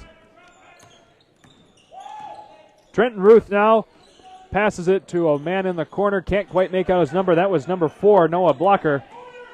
Eagles get their rebound. Blocker will try again. Drains the 3. He now jumps out to his first 6 points of the game. It's back-to-back threes now for Blocker. Only points of the contest so far. Gillespie for the long 2. Gets it to fall in. 6-2 game. 5.5 minutes to go here in the third quarter. Wow. First quarter. Pardon my words there. As number 20 there, Jaden Hardiman gets 2 points for the Eagles, and they take the steal as well back to the basket and get 2 more. That was number 3, Trenton Ruth. His first 2 points of the game. 10-2 game up over the Titans at the moment. Ferndale gets another steal. Trenton Ruth will take it, gets another basket. He seems a player who's comfortable with the ball in his hands. So already an early 10-point lead for the Ferndale Eagles. Ferndale's pretty fast, guys. Yeah, Pretty fast. I've seen that. Yeah. Good grief. They're flying up and down the floor. Well, in transition, too. I mean, those transition scores you see so often, those can pick up quick. When you get a lot of transition shots back to back to back, that one, takes the momentum from one team to the other. But two, you start to kind of like, what the heck do I do? I mean, it's tough. If you're not back in transition quickly with a team that can run like this Ferndale team, you're going to get in trouble quickly. And, well, we'll see. 12-2 early on. Traverse City's West is getting in trouble. I'm getting in trouble with the whiplash watching these two teams go back and forth. Isaac Kelsey, 6 foot, junior. Max Ogden, 6'2", junior. Just in case. I do have to real quick mention Charles Sweater's looking phenomenal today. Luckily Nice, bright, happy yellow color Right. there. Yeah, absolutely. I think he took mine. I think that's mine. You think My so? size. I think he took my sister's.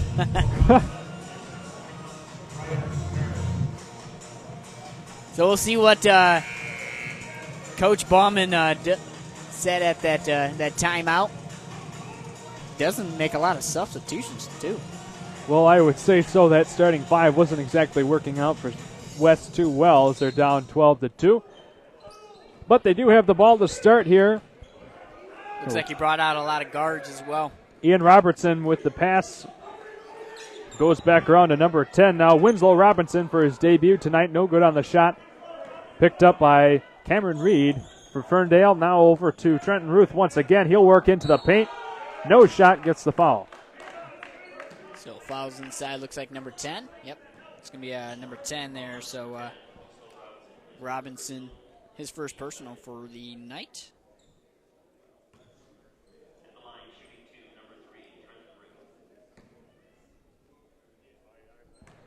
Number 3, Trenton Ruth at the line. Falls in. See, games like this, really nice because obviously a Ferndale team, Traverse City West team, they don't play each other a whole lot, but this game is even more important for Traverse City West, who's already playing in their football conference. They're playing in the Saginaw Conference, already in a much tougher conference. And in basketball, obviously half their games are played up north against up north teams, so when you're able to play down south teams, it's really good for your game. Yeah, gives them plenty of experience as they're down by 12 at the moment. Make that 10 as number 30, Quentin Gillespie. Gets 2 more. He's got all 4 of the Titans' 4 points so far. And fouls on number 4, blocker for the Eagles.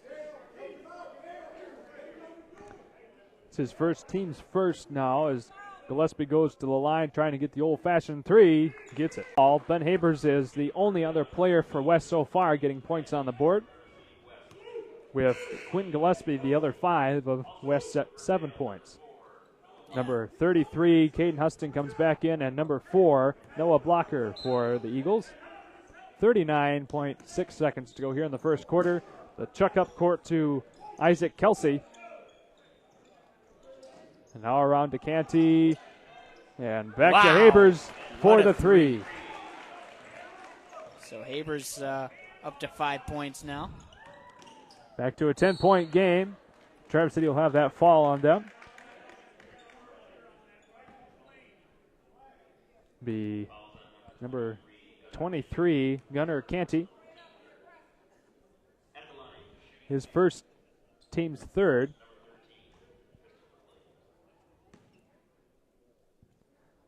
Number 13, Christopher Williams at the line. Drains that first one. And now checking in, Gillespie back into the ball game for the Titans.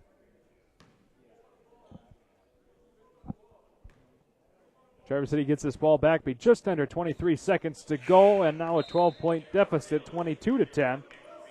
Williams makes both of those. Ferndale has 5 players with points now, while the Gladiators have 2. The inbound pass chucked up court now to Gunnar Canty. He hangs on to it. Back over to Robertson. 16 seconds to go before the quarter expires. Now into Isaac Kelsey. Trying to get something going as number 30, Quentin Gillespie, gets 2. Goodness, that was a great move by Gillespie. The court vision as well with the pass. Back to a 10-point game. The buzzer beater, no good by Cameron Reed. So with that, ladies and gentlemen, that's our first quarter of action. The Ferndale Eagles up 22-12 over the Traverse City West Titans. We'll go to a commercial break and come right back after this. Isaac Kelsey, 6 foot, junior. Max Ogden, 6'2", junior. Lincoln Lockhart, 6'1", sophomore. Kylie Brunin, 6'6", freshman. Ben Hobbers, 6 foot, junior. Leo Winnery, 6'5", senior. Gunnar Canty, 6'2", junior. Winslow Robinson, sophomore, 5'11". Quinn Gillespie, 6 foot, junior. Brian Meredith, 6'3", senior. Ian Robertson, 6 foot, freshman. Wally Tupper, 6'3", junior. Are you interested in building a new home or renovating an existing one? With over 100 years of combined experience, J&J Construction is one of the most reliable and respected general contractors in our service area. J&J is a trusted construction partner valued by architects, subcontractors, financiers, and most of all, their clients. J&J Construction has been completing quality homes and improvement projects that add value to the communities they serve. They bring a passion for innovation and a commitment to quality to every job they do. Call them today. We are, ladies and gentlemen, we want to bring on our sideline reporter, Daniel Powers. Go ahead, Daniel. Thanks, guys. So, in this first quarter, we've just seen a great athletic showing by Ferndale. Early run, partly due to that great trap at the half court. Getting caught there for these Eagles offense has caused a lot of turnovers, leading to points. All righty, thank you, Daniel. Ian Robertson drains a three, his first 3 points of the evening. Brings it back to a 7-point difference now. And yeah, what Daniel Powers said, really good. The trap that Ferndale's doing early on. Not only are they fast offensively, but they're really fast defensively. They're moving their feet quickly. So even if you're passing the ball quickly, it's tough. They're closing out. Wow, a long three there. Noah Blocker with his third three. He now has 9 points this evening. Back to a 10-point, 25-15 game. Ferndale up over Traverse City West. Number 12, Lincoln Lockhart for 2. Traverse City coming alive here. Scoring 5 points in the last minute of play. Cameron Reed looking for someone. Ball inside now to Blocker. And now back to Cameron Reed to reset. 6:45 to go here in the first half.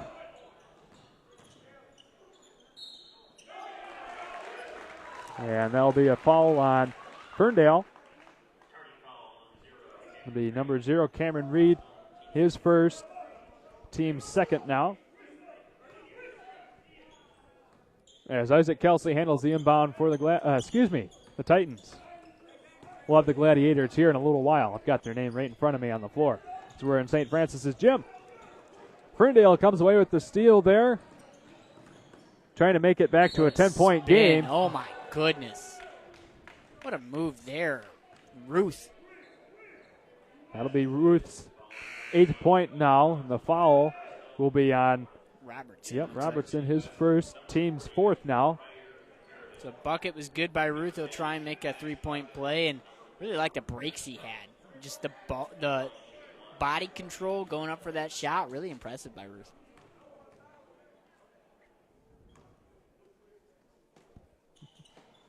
Bounces around and in. He and Blocker both are tied for the most points on the Eagles so far, 9 apiece. The Titans have 2 scores with 5 or more, 7 of which belong to Gillespie and 5 belong to Ben Habers.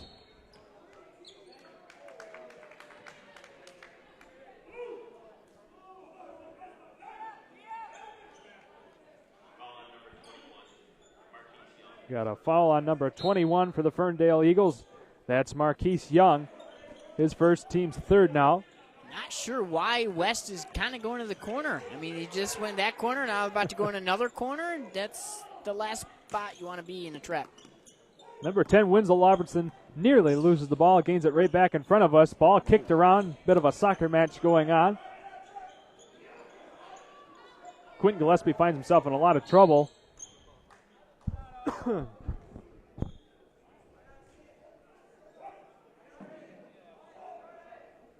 Traverse City West retains the possession still.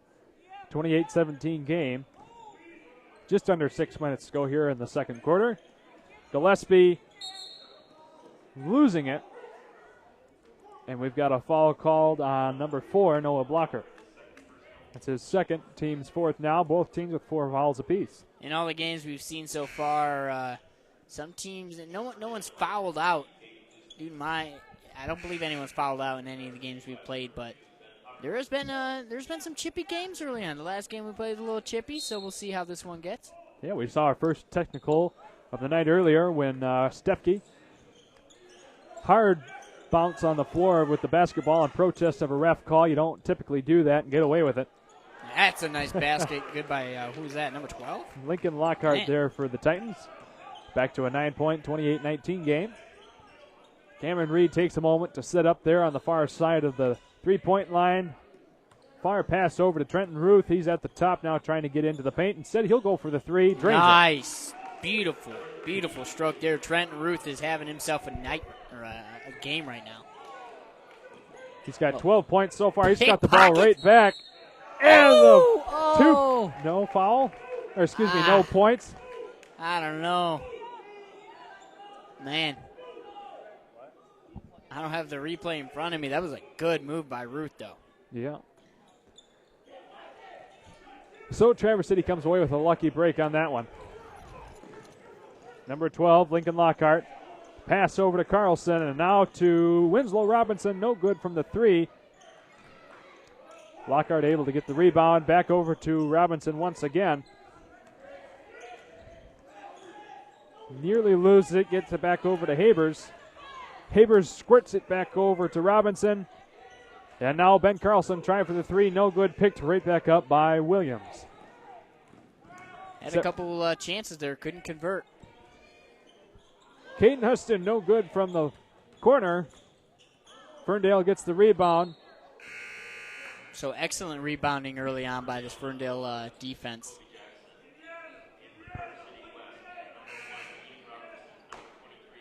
Ian Robinson comes back in now for the Titans. Should say Ferndale offense. They're on offense right now. Yeah, well, you know. We get it. We know what you mean. At least I do. Cameron Reed with the ball at the moment, looking for someone to get it open to. Yeah, he'll try for a three from self. Why not? Gets it in. That's a nice step back look. Still had a defender on him, but he's not scared. And you're seeing that early on. Ferndale not afraid to take those big shots. Right back now to a 15-point lead. West did bring it to within 7 a few moments ago, but it's opened back up to a 15-point lead as Lockhart tries to get something going. No good. And now Robertson for three, falls away. Williams with the ball once again. Top of the arc, he'll work it in. Gets it over to Reed. And now to Marquise Young. He'll try for three, bounces away, picked up by Lockhart. 3.5 minutes to go here in the first half. Couple turnovers by Traverse City West. Still not a whole lot of control. Jacoby Jackson, no good on the 2 points there. He does draw the foul. West kind of being walked on right now by Ferndale. And, yeah, it just seems like, we kind of mentioned at the beginning, obviously these teams don't play each other. It's a different feel for both of these teams. And when you're fast like Ferndale and you kind of thrive on those transition points, this Traverse City West team, they're probably already on their hands and knees right now. A little tiring early on. Jacoby Jackson gets his first point of the game. 16-point differential now. As number 20, Jaden Hardiman, comes back in for the Eagles.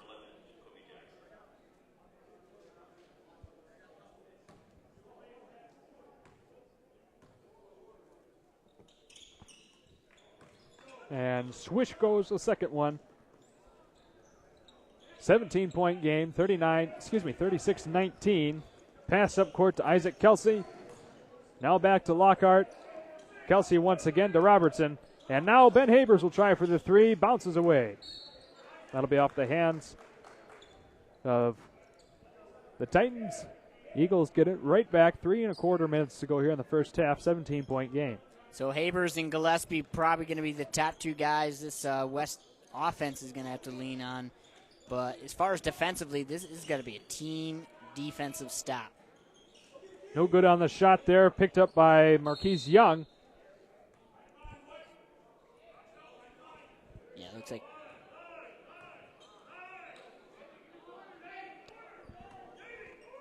Guess that was off the hands of Traverse City St. Francis. The Eagles take it right back. Trenton Ruth with the ball working against Robertson. Now he'll work it into the paint. Not able to get the two, nor the putback from number 21, Marquise Young. So Robertson goes away unscathed once again. 17-point game still. 36-19, 2.5 to go here in the first half. Shot put up, no good. I know Habers can shoot that, but that's not necessarily a shot when the defense is still on you like that. Isaac Kelsey wasn't able to convert on the rebound. Wow. The pass in, Marquise Young connects for two.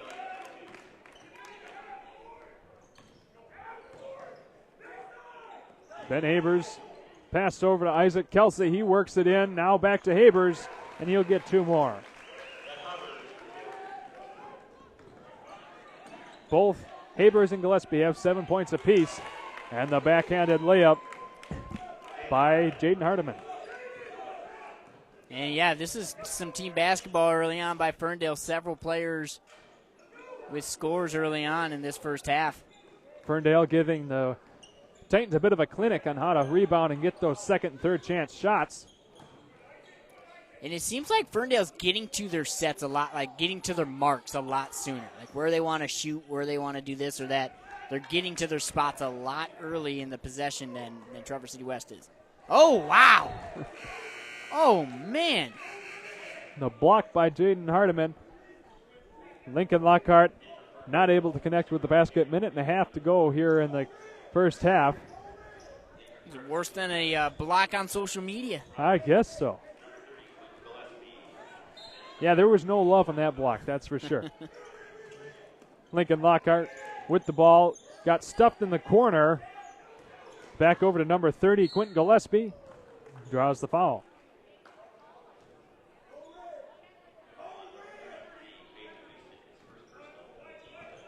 It's going to be Caden Houston with his first personal foul.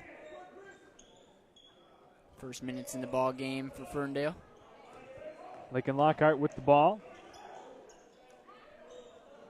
No good on the shot there. Picked right back up by Cameron Reed for Ferndale. He'll take it back once again. 1 minute to go here in the first half.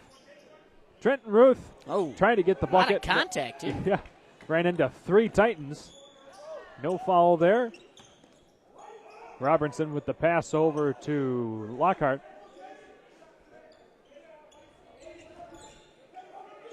Traverse City once again finding themselves in the corner.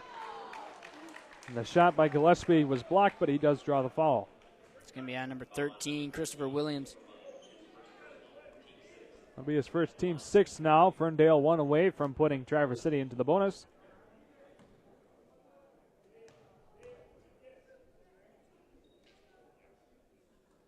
Drains it. Gillespie now with 8 points so far. 40-22, 18-point game.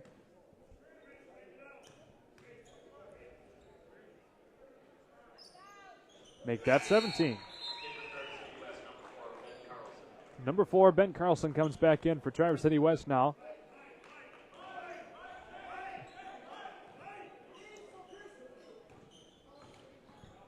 Reed once again driving. He'll try for the 3. Falls away.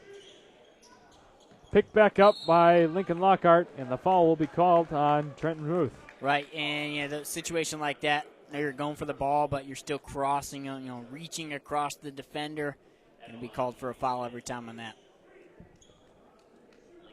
And that's the thing, too, is that's why coaches say, keep the defender in front of you, because at that point, Ruth had the West player on his left-hand side, so he's not in front of you. Don't reach for the ball if he's not in front of you.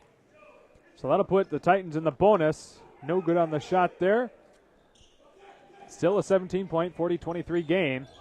Cameron Reed, no good on the shot. Bodies hit the floor. Wow. The putback is good. Oh, no. We've got an injured player on the floor. It's a tough fall. Took a big hit there, so hopefully he's okay. But a lot of strong moves at the rim right away for Ferndale.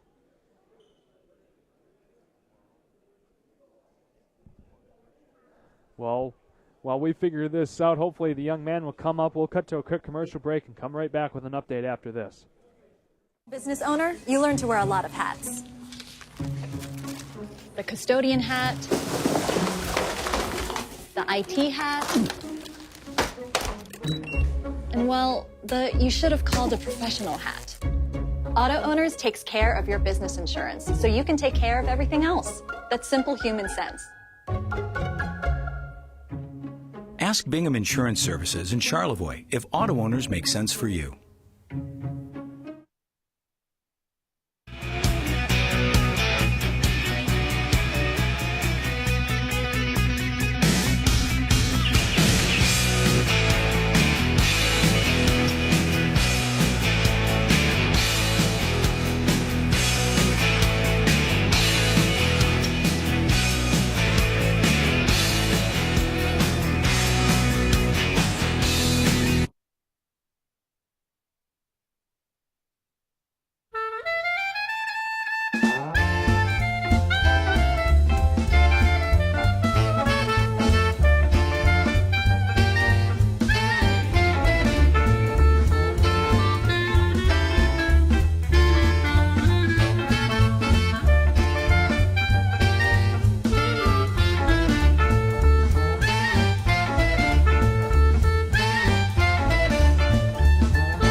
Ace is the only hardware retailer that carries Benjamin Moore paint at over 3,800 stores. With Benjamin Moore's premium quality, huge selection of colors, plus Ace's award-winning service, you can be confident you're getting the best. Then buy in store or online for curbside pickup or free delivery. When you want the best, Benjamin Moore paint from Ace. Around the block, what you need in stock, with people who know their paint.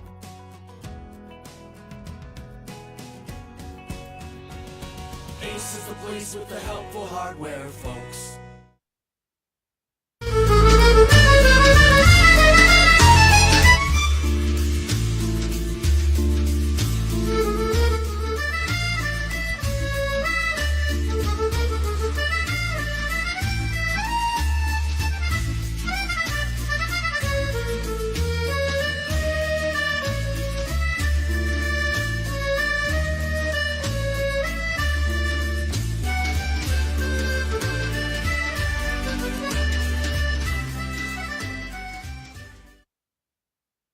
Vision Source and Gaylord Eye Care are proud to be offering their services to local communities across northern Michigan.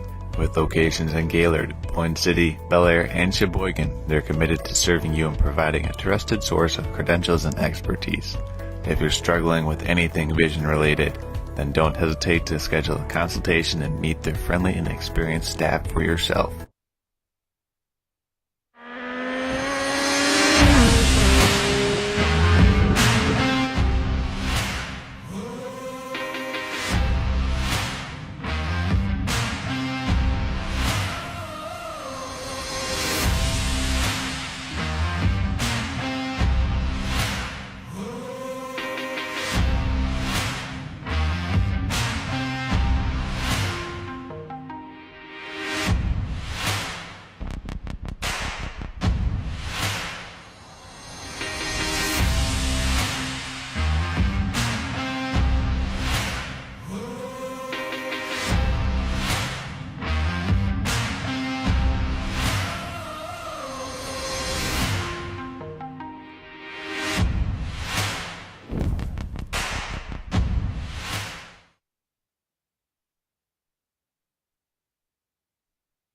We all know that Jimmy John's is everyone's go-to option for freaky fast subs. But did you know that they're unveiling new menu options?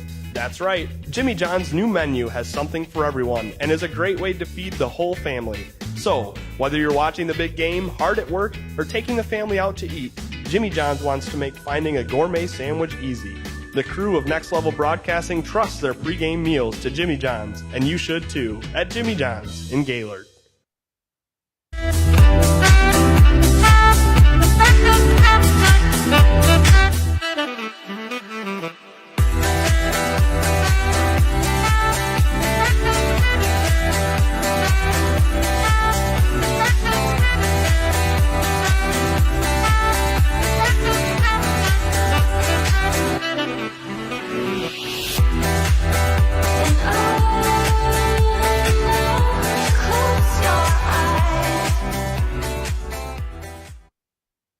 Vision Source and Gaylord Eye Care are proud to be offering their services to local communities across northern Michigan. With locations in Gaylord, Owen City, Bel Air, and Sheboygan, they're committed to serving you and providing a trusted source of credentials and expertise. If you're struggling with anything vision related, then don't hesitate to schedule a consultation and meet their friendly and experienced staff for yourself.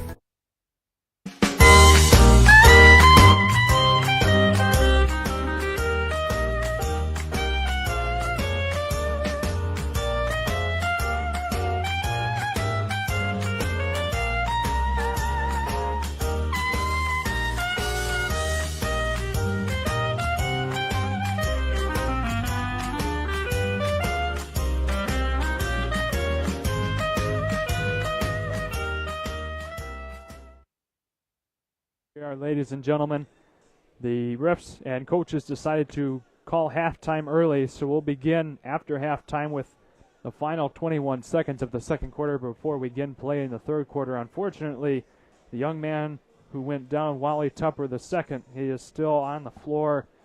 So our thoughts and prayers go out to him, and anybody out there listening, please send your thoughts and prayers to him as well. It's not looking all that great. He is breathing. That's one good thing. But apart from that, we haven't seen a whole lot of movement from him as of late. So I imagine the medics will be coming here soon. So just please keep him in your thoughts and prayers. It's always a sad thing to see an athlete like this get hurt. Never want to see it no matter who it is. So our thoughts and prayers. Brennan? Yeah, I mean, this is high school athletics, so these guys are not, on any scholarship. They're not getting paid for this. This is purely out of what they do because they love it and they go to school. And, hey, I mean, in any athletic event, there's the risk, as a player, as a coach, as a referee, as a fan, there is the risk of injury. And when this kind of stuff happens, it still just reminds you, like, hey, you got to be precious about every moment you're on the floor. That's right. We are seeing him move his hand a little bit, so that's a good sign. Yeah, I don't know if we want to, assume what kind of injury it was, but no matter what the injury is, you just want to make sure you're good to move and whatnot before you really start trying to pick up the player and move around. And that's just kind of real quick. Sorry to interrupt. No, you're fine. The first half. So we went to halftime. We're going to start with 21 seconds on the clock, as you said. That first half, though, Ferndale moving around really well. I mean, they were a fast-paced team. I think that was something new for Traverse City West. I'm sure there's other fast-paced teams they play, but this Ferndale team really, really good. They had a lot of players that could go right towards the basket as well. So I'm curious in this second half what Coach Bauman's going to do. Well, that's exactly right. Ferndale so far has 7 players in the score tally, while Traverse City St. Francis only has 4. And actually, Ferndale has 3 players with 5 or more points, and one of them, Trenton Ruth, has 12 so far to open up the game. The highest score for Traverse City is so far Quentin Gillespie has 9, and then Ben Habers with 7. So Traverse City, just as you said, really left scratching their heads as to what to do with the speed and athleticism of this team. Not only that, but their ability to get steals and their ability to get under the basket for the second and third shot opportunities, getting those rebounds and then the putbacks, really extending their lead to what is now a 19-point lead, 42-23. And we still got 2 more games after this. Yeah. We've got Cadillac up next. Forgot exactly who Cadillac plays, but and then of course your nightcap tonight, Traverse City St. Francis hosting Detroit Cass Tech. So we got the second half of this game, folks, and 2 more full basketball games ready for you on Next Level Broadcasting. Should be what has already been a good event. Should continue to be a great event. Yeah, we can go ahead and talk about our upcoming game here after this when the Cadillac Vikings come into this game, 12-1 overall, 6-0 in their conference, and are currently number 1 in the state Division II. So a very strong team there. They've been averaging 57 points a game, only allowing 38 points per game from their other opponents. Their only loss was by 1 point, 49-48 against non-conference 8-4 Mount Pleasant team. So a good team there as well. And nearly every win has been decided by 12 or more points. So no small wonder there as to why they're number 1 in Division II. And then their foe coming into this is the Grand Blanc Bobcats. They're 13-2 overall, currently number 5 in Division I, 8-0 undefeated in their Saginaw Valley Conference. Only losses come from Brother Rice High School, which is number 1 in Division I in the state and number 50 in the entire country, as well as Farmington, who is number 2 in Division I. So Grand Blanc, one of the toughest teams that we'll see anywhere in the state, and certainly probably one of the strongest teams here in this performance so far. Yeah, so that Cadillac and Grand Blanc game. So Cadillac also in the Big North Conference along with Traverse City West. They're leading the Big North Conference. And then earlier this season, actually Petoskey played Grand Blanc and played them very well. So Grand Blanc playing yet another Big North team today. Should be an exciting matchup as well. Well, that's right. And now we want to take a moment to bring on our halftime crew, Patrick O'Connor, Jack Cordy, and Charles Strail. I see him up there in that nice yellow sweater. You guys go ahead and take it away up there for your thoughts here on this half of action so far. Hey, thanks, Shane. A nice first half call to both you and Brendan. It was a good first half. And, Charles, this Ferndale squad, they can scoot. I mean, it's like watching a team play ice hockey on the hardwood. They can slide their feet so well. And I use a phrase, I think I used it last night, 10 eyes, 1 mind, which means all 5 players have a connected field of vision. And they certainly have that on defense. And especially as they look to get into the transition opportunities. But 10 eyes, 1 mind, that's how I would describe how the Ferndale Eagles play defense. They've made it really tough on TC West, Jack. Just not a lot of room for Traverse City to do anything, and when they have had some open threes, they've been inconsistent at best. Yeah, and those open threes are just rushed right away. You know, it's not it's never an open three until you're catching it off the pass and you're putting it up right away. And there's been a couple of threes that, Pat, you and I both said, this one's got to go in. Has to. And it's those kind of threes that got to keep you in this game. Right now they're down by 19 points. I expect Ferndale to keep running the press. And West, they are able to beat that press, but they're just, they're getting quick shots, and they're not getting a lot of shots. I mean, Ferndale, they're just so fast, so athletic, and they're pretty much doing whatever they want on offense. They've got 5 guys that can go one-on-one at any given time. But a bright spot for West on offense is the sophomore, Lincoln Lockhart. He's very awesome. smooth. He's balling. Yeah, he is. I mean, he has kept Traverse City in this game, not just scoring points, but able to break that press and help his squad get some half-court opportunities. Mm-hmm. Charles, we're exactly at the halfway point of this Northern Michigan basketball showcase here from St. Francis. You've been here since 8:30. It feels like I've been there since 8:30 with you. It's been a long day, but still 2.5 games left of what should be some more awesome basketball. Well, whoever's watching at home, just want to say, if you're not able to come down to Traverse City St. Francis High School, wherever you're watching from in the state, shoot, across the country, had one person tuning in, I think, from Jamaica. So wherever you're watching from, I want to thank you for watching. And this is being the first annual year of doing the Northern Michigan Showcase, and it truly has been a spectacle. Want to give a big shout-out to all the Traverse City St. Francis athletic staff. The tournament or the event has been run flawlessly. It's been perfect. I've been out in the common area a lot, just watching people come in as they're kind of ushering in teams to their respective locker room, and the courtesy and the service, and a lot of the people that are playing in this and teams have never been to Traverse City St. Francis High School. So this is their first time coming up to play at TC St. Francis, and they've made the trek up north and coming in to play here, and it certainly does have a historic feel when you walk into this gymnasium. But do want to give a shout out to all the athletic staff here at Traverse City St. Francis doing an excellent job. As you hear a round of applause here, Patrick, let's give a little update from the floor if we can. Yeah, the injured player, Wally Tupper, the second, went down just before the end of that second quarter. they took the last 21 seconds or so from that second quarter. They're going to tack it on to the second half. That allowed the teams just to get to their locker rooms and have that halftime meeting. So Mr. Tupper's getting loaded up right now, and he'll get checked out at a local hospital, but it's good to see him get up onto his feet right now. Big claps for Wally Tupper. I mean,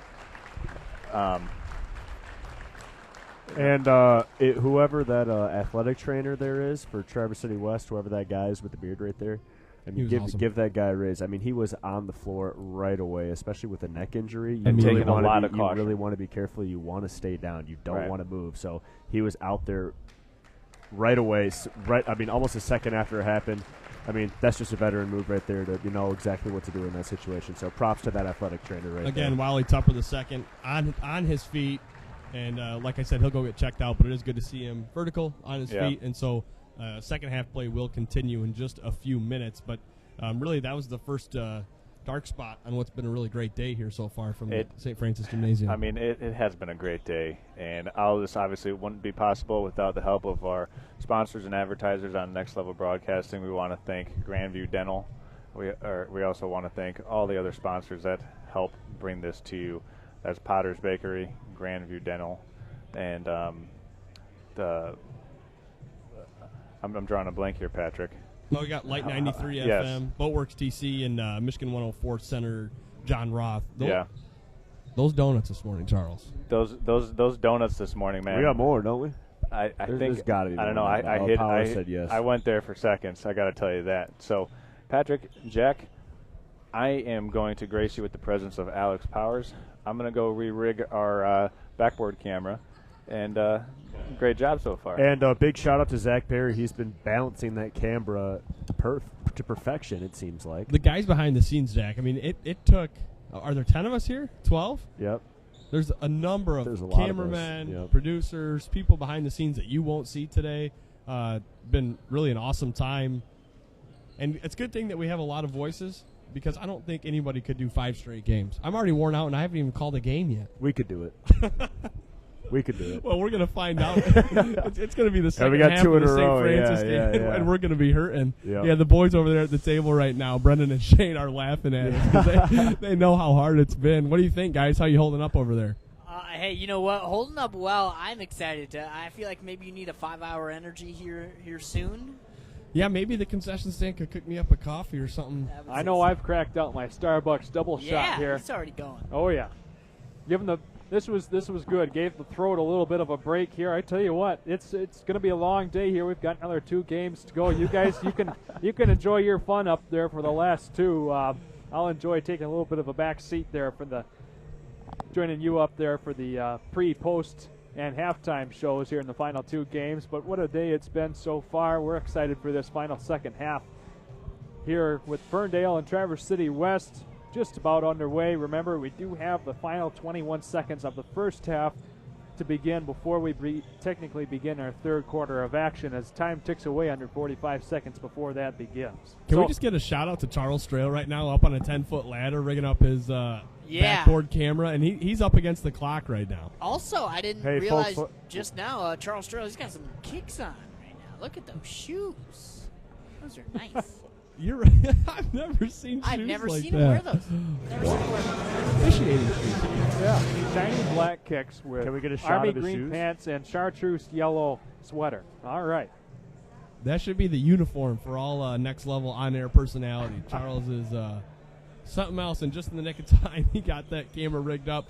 5 seconds until we resume play here with the second half, boys. We'll send it down to you courtside. Have a good second half call. All righty. Thank you very much, gentlemen. So what do you think? I mean, that first half, Shane, obviously Ferndale moving it very quickly. Trenton Ruth, their leading scorer, with 10 points right now. But, look, West can still battle in this. Quentin Gillespie, he's been doing very well. So I feel like Gillespie, by the way, has got 8 points. I don't know. I feel like they can still fire back. Not out of hand quite yet. Quite a sizable lead. But especially with that injury to Tupper II, I mean, maybe they're a little bit more motivated, though sometimes extra breaks like that can affect a team's mental or motivating. Well, I hope that seeing their fellow player in Wally Tupper II come up on his own feet, I hope that gives them a little bit of motivation back here. They'll need it, down 19. But just as you said, they're not out of it yet. As long as they keep their play slower a little bit, keep control of that ball, they allow a lot of interceptions from Ferndale on their passes. As long as they can keep those under control, I think they'll be okay. They've had plenty of shots, just a matter of making them. Maybe not focus so much on the threes as just getting in there in the paint, getting those contested twos, drawing some fouls here and there. Both teams got close to or above the bonus here in the first half, so it'll be interesting to see. Like we've said, 21 seconds to go in the second quarter before we begin our third quarter and fourth quarter action. So cleaned up the court, got the court all wiped up. And, yeah, if you're Traverse City West, you probably can't run up and down the court the whole time like this Ferndale team. And so you're going to have to slow it down. You're going to have to drive it inside more. You're going to have to, stop trying to shoot all the threes and work it inside and have those smart passes as well. Because Ferndale, quick team, smart team, very smart team, and they can move it around defensively and offensively. They can move. That's right. There's a reason why they've got such a hard schedule down there in those big teams and how they've really fared pretty well with a younger team so far. A lot of juniors playing tonight. So here we go. Ian Robertson with the ball. He passes it right up to Lincoln Lockhart. He gets under the basket, gets a jump ball, and that'll be Ferndale possession.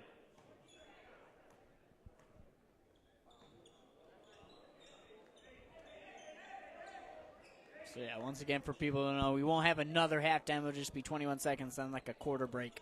Yep. Cameron Reed with the pass. Right back around over to him. Now he's at the top of the arc. He'll work it around. Oh, that's okay. Yeah.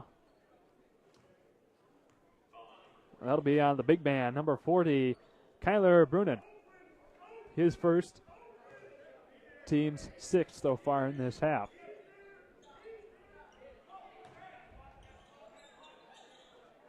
Ooh. No good on the shot there by 33, Caden Houston. And now we'll go into our quick quarter-ish break for what will be our second half coming up here. We've got a quick, commercial break. We'll be back on the other side of this. Johnson's Propane is Northern Michigan's #1 propane supplier. We have achieved our success through dedication to our customer service and giving back to our community. And now we have decided to make our biggest contribution to our community yet. A portion of our proceeds will be given to the Munson Healthcare Siegel Memorial Hospital to help fund the new emergency department.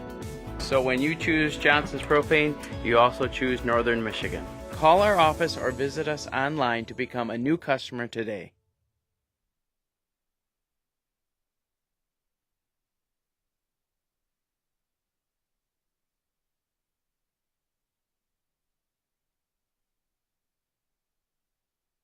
Ladies and gentlemen, just about ready to start our second half action. Just a reminder for anybody tuning in, we had 21.1 seconds to finish up here before the half expired when Wiley Tupper went down. So we just took care of that little bit of business, and now we're into our third quarter with Traverse City West starting with the ball. Immediate steal by number 3, Trenton Ruth. Oh! And he passes it up to Jaden Hardiman, who gets the first dunk that we've seen so far here in tonight's action. Wasn't a slam dunk, but it'll do. He grabbed that rim. Yeah. Ian Robertson not able to connect with the 3. 19-point, 44-23 game. I apologize for my math there. That was a 21, now 23-point game, 46-23. Looks like Hardiman's got 10 now, if I'm not mistaken.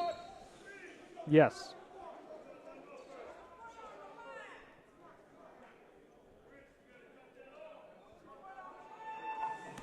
And timeout call. All right. Yeah. We got a 30-second timeout call by Traverse City West by Coach Bauman. Well, that'll give us a quick moment to thank our sponsors at Boatcraft Sales TC. Looking for a new ride this summer? Look to Boatcraft Sales. We are Northern Michigan's superior pontoon boat dealer, offering new and pre-owned boats, servicing, and storage in the Northern Michigan area. And we want to thank Senator John Roth for the Michigan 104th District. Residents of Northern Michigan, your local senator wants you to know he's in full support of high school athletics. That's John Roth, Michigan's 104th District. And Shane now 46-23. Saw that dunk a couple minutes ago by Hardiman. Yeah, Ferndale's coming out with all fires. Right. Wow, all cylinders firing, as I'm not. And the layup there. Nice luck. Good by Cameron Reed. Yeah, I think this could be the point in the game if Traverse City West isn't careful. It turns into a highlight reel for Ferndale. Well, they just got another turnover, so Ferndale not able to connect on the three there. Once again put up by Trenton Ruth. Another three put up. That was by Ben Habers, no good. Picked right back up by Traverse City. The long pass up court, intercepted by Habers. He'll take it back the other way. Quentin Gillespie, he'll drive it in, goes for the jumper, falls away, picked up by Blocker.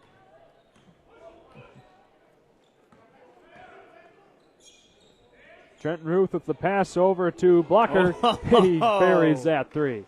And Noah Blocker, all threes for him. All threes. All right. Well, that would make sense. He's got 12 points, 4 threes. Not a bad showing so far. 51-23 is the score.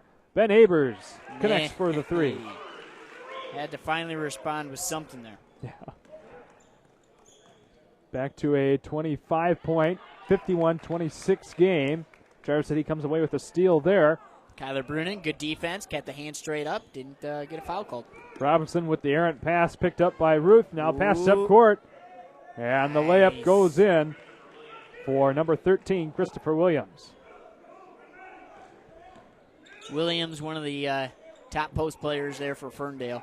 Makes a nice little move, and he's done well defensively, too. The shot, number 10, Winslow Robinson, no good. If I was Traverse City, I might edge back a little bit on the three-point attempts. Number 20, Hardman, comes in. He now has 12 points this evening. 3 players from Ferndale with 12 apiece, Ruth, Blocker, and Hardiman. Habers tries for another three, goes in and out. Boy, you hate when you see that. That one's tough. That's a heartbreaker. And that one doesn't go in either by Ruth. Oh! Block shot. Blocker trying to put it up in there. And he's on the floor at the moment, taking a quick breather. Getting a little physical now, yeah. Yeah.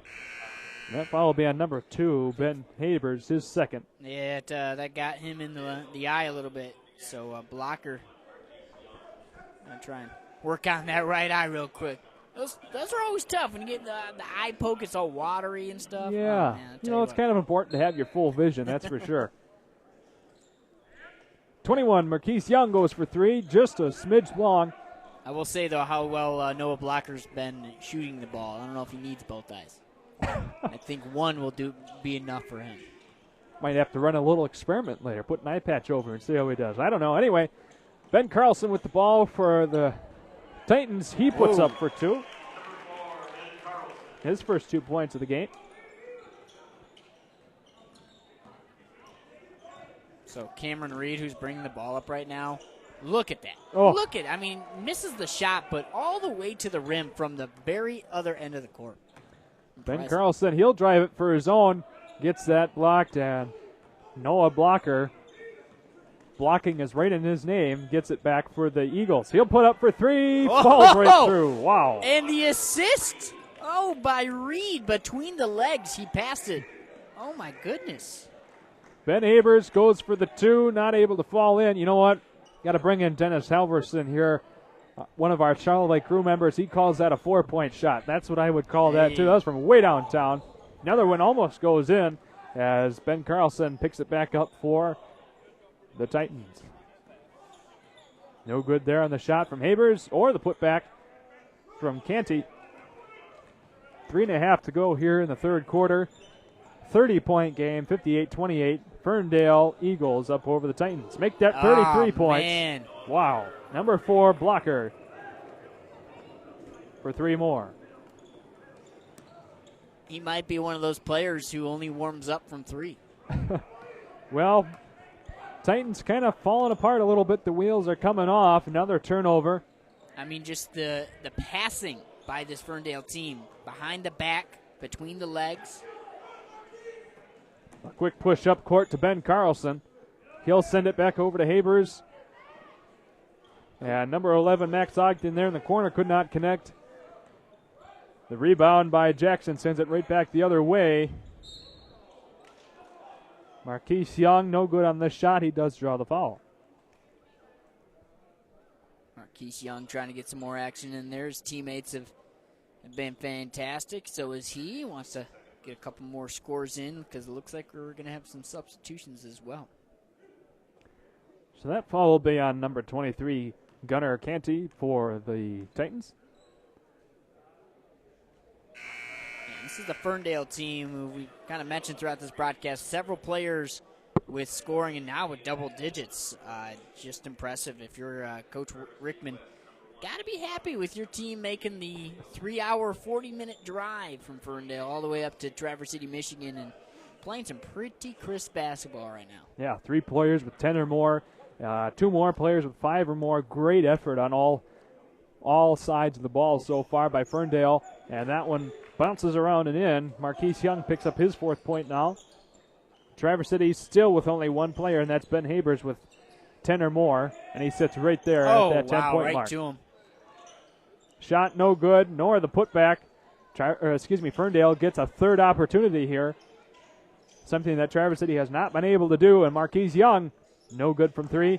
A 4th rebound ensues for the Eagles. No good on the shot. A lot of shot opportunities. Traverse City West gave him 1, 2, 3, 4. I lost count, actually. So Number 20, Isaac Kelsey, picks up his first foul now.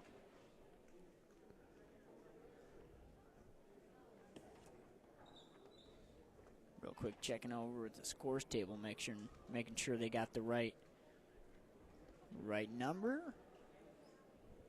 Well, we've got a number 15 here for Ferndale going up to shoot. We don't have a number. You know, I'm not sure what they're checking on. So, yeah, obviously fouls on Traverse City West, though. Yeah.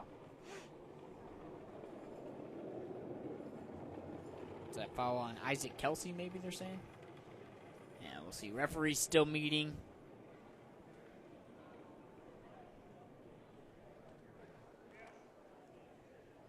Oh, okay.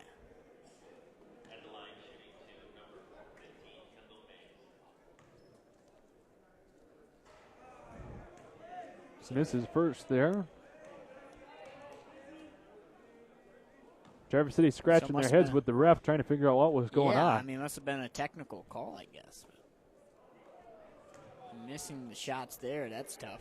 Yeah. I'd like to know who the technical was on, though. Apparently it was on Isaac Kelsey. That's what they have there on the board for us. You know what? Well both teams shooting technicals. I'm not really sure what was said. So Tyler Bowerman just let us know, our producer, that it was a double tech with I'm just curious how the double tech happened. I don't know. Okay, so all right, that's how the fouls went. It was number 20, Jaden Hardiman. And number 30. Yep, Ferndale, and then number 30, Quentin Gillespie.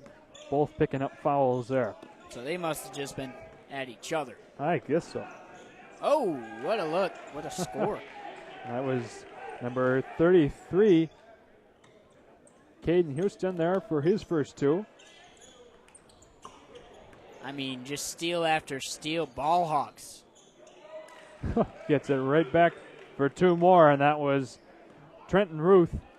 He now has 14 this evening. Just becoming a little bit too easy for Ferndale as they're up 67-30.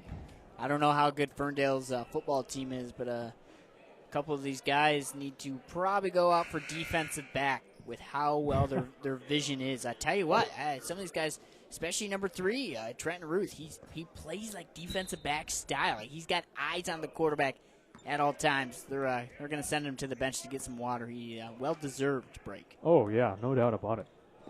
So we've got number 15, the nameless number 15 in for Ferndale. Oh, my goodness, the three buried from number 33, Caden Houston once again. Mentioned earlier, Houston's got teammates who are all putting up points. He wants a little of that share as well. 70-30 is the score. As Quint Gillespie finds some trouble, gets it over to, that was number 11, Max Ogden. He wasn't able to connect. Minute 10 to go here in the third quarter. Another corner three drained by Houston. That's his favorite spot right there. He put an X down there, and that's where he's going.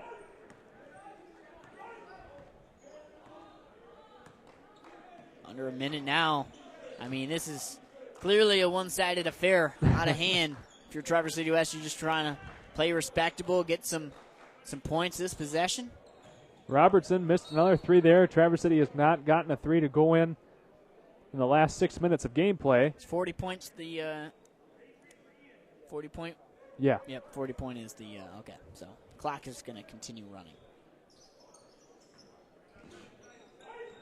Max Ogden with the ball now. He'll take it, looking for an opportunity, gets it inside to Kelsey. And Ogden, once again, he'll get 2 points. 41-point difference, 73-32. Pass over. Oh, right man. around this time. I mean, that was number 11, Jacoby Jackson, trying to put up the final three before time expires in the third. Well, I don't know if I've ever seen such a big gap between two teams, but here we are, 73-32. We've got a quick commercial break we want to cut to thank our sponsors, and we'll be right back after this.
We are just about ready to start our fourth quarter of action. Ferndale Eagles are up over the Traverse City West Titans, 73-32, 41-point difference. So that means we'll have a running clock for the final fourth quarter here. And this Ferndale team, obviously, they play in a very competitive conference down in the Detroit region. And, I mean, look, they took a little vacation up north today. Yeah. I think they're enjoying it, that's for sure. Come and run around here on this court. I do also have to say this. I like how they're a team atmosphere because they've all got matching shoes on. They got the team shoes. You're right. Not the individual, like, I got my fancy shoes and I've got mine. No, they team shoes. They look sharp as a team. They do, yeah. Nice white and gold shoes to contrast with the black and gold uniforms. Looks good. But anyway, here we go. Ian Robertson gets it over to... That was number 2, Ben Habers, not able to put that one in. Still 41-point game. Steal here by West. Ben Carlson takes it, gets it over to Robertson. He'll put it up for 3, short. Don't know if you should have even hesitated. Habers back to Robertson at the top of the arc. Now inside to Kelsey. Knocked away, foul on the Eagles.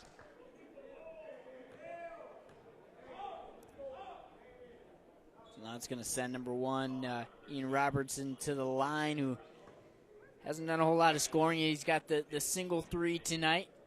On other nights, Robertson, he's an anchor for this team, just not today. So that'll give our nameless player, number 15, his first foul. Only 3 so far in this entire half. 2 for the Ferndale Eagles.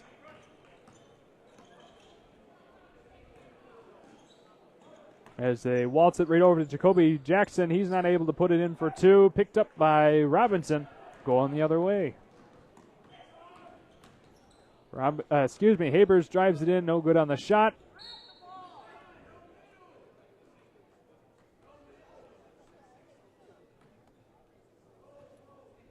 Traverse City keeps possession with Robertson handling the inbound.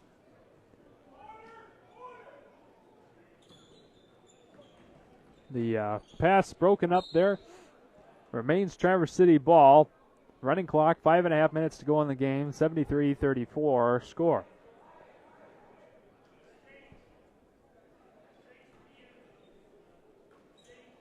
Robertson gets it off to Carlson. Staring down Marquise Young. Right back over to Habers. He'll drive it in. Not liking that opportunity. Gets it back over to Gillespie. And he'll take a moment to reset. Over to Carlson now. He'll take it into the paint. Trying to get the two. No good. Right back over to Marquise Young and the Eagles. Traverse City West kind of playing scared right now. Look, I know they're down big, but I mean, at this point, you're already losing by a lot. Can't really play any worse. So if you're going to drive in. You got to go all the way to the basket. Ben Carlson, on that last possession, he drove in, then saw the defense slide over, and he hesitated, waited, couldn't get a good shot off. If you're going to drive in, you got to go. Unfortunately, they're probably a little bit hesitant, not only because they're down a lot, so it's not going to matter a whole lot anyway, but also because of their fellow teammate, Wally Tupper. They're probably worried about someone else getting injured, too. Absolutely. No, I mean, absolutely makes sense. So got to do what you got to do. So at the line with his second shot. First one was good. And that one falls as well for him. Okay. So Caden Houston makes both at the line there. As Houston gets both of those for 11 points, we're going to send it over to our sideline reporter, Daniel, down there. Let us know what you think. Go ahead.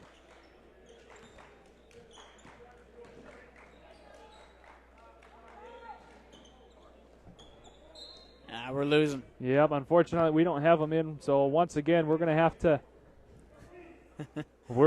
try again later on. Looks great on camera, though. It's all right. Oh, there he goes. He turned his pack on. Let's see. Nope. All right, we still don't have him. Well, he looks good anyway. Hey, you know what? It's a new pack. It's a new sideline reporter pack we got. So testing it out. That's right. Didn't necessarily work out. It's all right. Learning process. That's right. Never hurts to learn new things, that's for sure, as Winslow Robertson comes away with it after a missed shot by Jacoby Jackson. The three put up by Quentin Gillespie. Man. He's now the scoring leader for the Titans at 12. 75-37, 38-point game.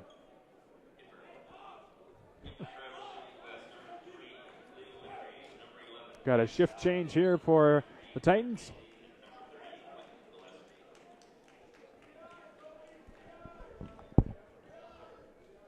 Number 11, Max Ogden. Number 3, Leo Winery. Number 30, Quentin Gillespie does stay in. Number 21, Briar Meredith. All in now for the Titans. Gillespie with another three. Kind of coming to life this final quarter. Hey. Yeah. 15 points, at least for him. That's pretty respectable here. 75-40. 2 1/4 to go here in the game. Jacoby Jackson for the three. Buries it. Jackson getting involved. Yeah, back to 5 points now. He has. Every player that has scored for the Eagles except one, Marquise Young, have 5 or more points. And sometimes it's tough to know. Is that coaching or is that just team chemistry? I mean, these guys, juniors and seniors kind of across the board. But, man, that's not even something you coach necessarily. Like, yeah, you want your team to share the ball, but even as a coach, sometimes you only have 1 or 2 guys as your main scorers. But having that many guys with double-digit points in a game, that's impressive. Yeah, it is. Michon Hereford there was not able to connect his first attempt so far this game. It's going to be a foul on Michon Hereford there. His first, team's third. Running clock now under 1:10 to go. Gillespie at the line. See, it's weird they keep their running clock for the free throw, too, because I'm not going to lie. I'd be a poor sport and probably just wait 50 seconds at the free throw line. I would take 50 seconds to shoot a free throw. I think so. Maybe it makes me a bad sport. Maybe. I don't think your teammates and coaches would be too thrilled about it, but I don't think so. Well, they did stop the clock, though. It is within 40, so 36-point game. Either way, this obviously one's in the book, so fantastic contest or a game by Ferndale to come up here. Long road. Sometimes those long road trips, they get to you, but not today. I mean, they were ready to play. I don't know. They brought a hoop on the bus or something, but they were ready to go. And if you're Traverse City West, too, can't really hang your head too low. I mean, this is a team you're not going to probably play a better team than this. I mean, this is probably the best team you're going to play all season, honestly. They've had some tough games. Traverse City West has won some tough games, too. Yeah. So those teams from the Detroit area just always bring a whole nother level of competition to these northern teams up here. So it's just an eye-opening experience, giving them something to see that they haven't quite seen before. So with that, as the buzzer sounds, that'll be your final score here for the Ferndale Eagles and Traverse City West Titans game. 78-42 is the final score here. We're going to send it back up to our gentlemen over there on our post-game show crew. We'll take a break here, and in a few minutes, we'll come away with your Cadillac game up next. Gentlemen, take it away. We're actually going to take a little break, go to commercial, so we can get Patrick and Jack down there for the start of the sounds good. Real quick, don't know if you want to send it to commercial, and or we could do a quick post-game break. All right, and so, we'll send it to commercial. Keep it right here. This is Next Level Broadcasting. I'm going to tell you about sportsmanship because it's important. Treat your opponents the way you would want to be treated. My mom says that. Listen to the referees. It's their job. Be nice to their team and our team. Cheer them on. Always play fair. It's the right thing to do. It's sportsmanship. It's not that hard.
Are you interested in building a new home or renovating an existing one? With over 100 years of combined experience, J&J Construction is one of the most reliable and respected general contractors in our service area.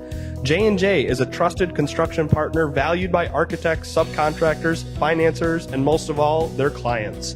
J&J Construction has been completing quality homes and improvement projects that add value to the communities they serve. They bring a passion for innovation and a commitment to quality to every job they do. Call them today.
Hey, welcome back. We are 3 games in, 2 to go. We are joined by 2 players from our favorite team to cover, Donovan Blues and Gavin Bevel. Before we get to talking about tonight's game, let's talk about last night. You had a tough loss to the first team that we saw today, Lake Leelanau St. Mary's, but you guys played hard. Tell us about it. Yeah, it was a fun game. We knew they were a quality opponent, so just playing a quality opponent, non-conference, we didn't have much to lose, and it was just fun to play a team like St. Mary's. Right. And that they're definitely one of the better teams in your division, and hopefully you'll see them again. But what are you guys excited to see here? We got Cadillac versus Grand Blanc, and Grand Blanc is ranked 6th overall of any division, and Cadillac is 69th. So a little bit of a tough matchup for Cadillac. What are you looking to see? I've seen Cadillac play a few times in Gaylord, and I know they're a solid program, but, you know, Grand Blanc has a few players going to play D2 and D1, so I think hopefully Cadillac can stay with them, but it should be a fun one at least to watch. Yeah, that's for sure. And 2 of the main players for Grand Blanc are RJ Taylor and Tay Boyd. RJ is going to be playing at Northern Illinois, a D1 Mac school this next fall, and Tay Boyd is going to be a dual sport athlete at Ferris State, playing football and basketball. Donovan, what are you excited to see? Hoping to see some yams. Hoping to see someone throw down. Yeah, we've only had 1 so far today. It'd be nice to get a couple alley-oops. What about the game we just saw, Ferndale versus TC West? What did you see there? Yeah, TC West had trouble with the press, obviously. It looked like Ferndale was just keeping the tempo up and playing their style of basketball, so it was obviously tough for them to keep up with Ferndale, but props to both teams. They both played hard, so. Yes. And what's coming up for you guys this next week? I think we have like Bel Air, and I'm not sure who else we play, but some more conference matchups before the end of the year. Yeah, it's 2. We have Bel Air and I don't know, I have my phone, but Yeah, and the good thing about the Lake Leelanau loss was that it was non-conference, like you said, nothing to lose. You guys are still in first place for the conference, right? Yep. And we got Inland Lakes. Who's the other team? Inland Onaway? Lakes and Onaway. Inland Lakes and Onaway, yeah. The 2 to beat, I guess. All right. Well, good luck to you guys. Thanks. And we are going to go to commercial, and we'll get Shane and Brendan back up here after the break. Are you sick and tired of monotonous family dinners? Then you need to call an audible and let BC Pizza take care of the rest. They've been the best source of handmade, hometown gourmet pizzas since 1988. And with over 30 locations, they're built to serve you. Their presence in each community has been second to none.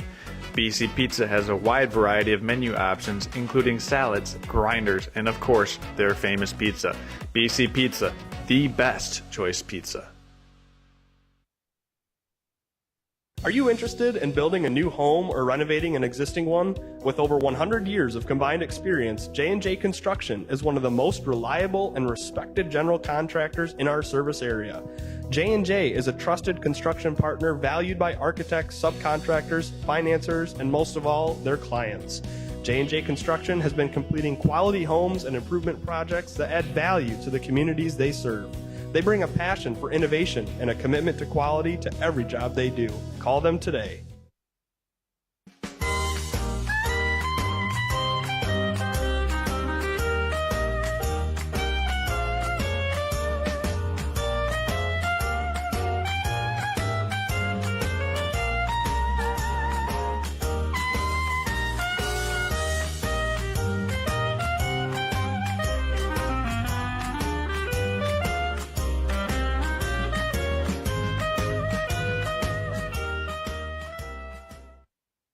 Business owner, you learn to wear a lot of hats.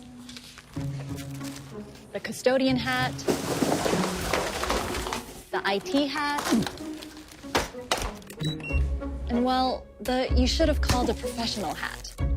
Auto Owners takes care of your business insurance, so you can take care of everything else. That's simple human sense. Ask Bingham Insurance Services in Charlevoix if auto owners make sense for you.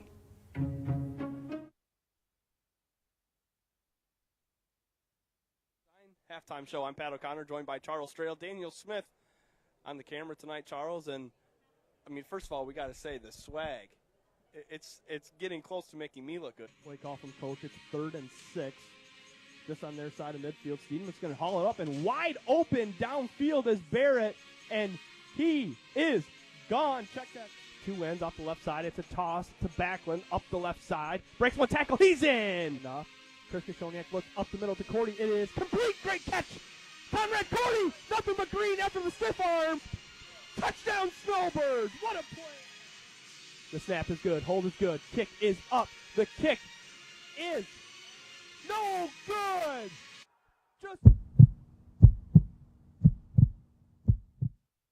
This is Charles, founder of Next Level Broadcasting. Interested in advertising on our channel? Get a hold of us. And next week, this commercial could be yours.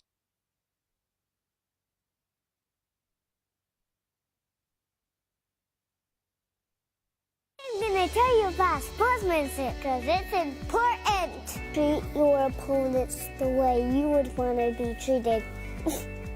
My mom says that. Listen to the referees. It's their job. Be nice to their team and our team. Cheer them on. Always play fair. It's the right thing to do. It's sportsmanship. It's not that hard. Johnson's Propane is Northern Michigan's #1 propane supplier. We have achieved our success through dedication to our customer service and giving back to our community. And now we have decided to make our biggest contribution to our community yet. A portion of our proceeds will be given to the Munson Healthcare Otsego Memorial Hospital to help fund the new emergency department. So when you choose Johnson's Propane, you also choose Northern Michigan. Call our office or visit us online to become a new customer today.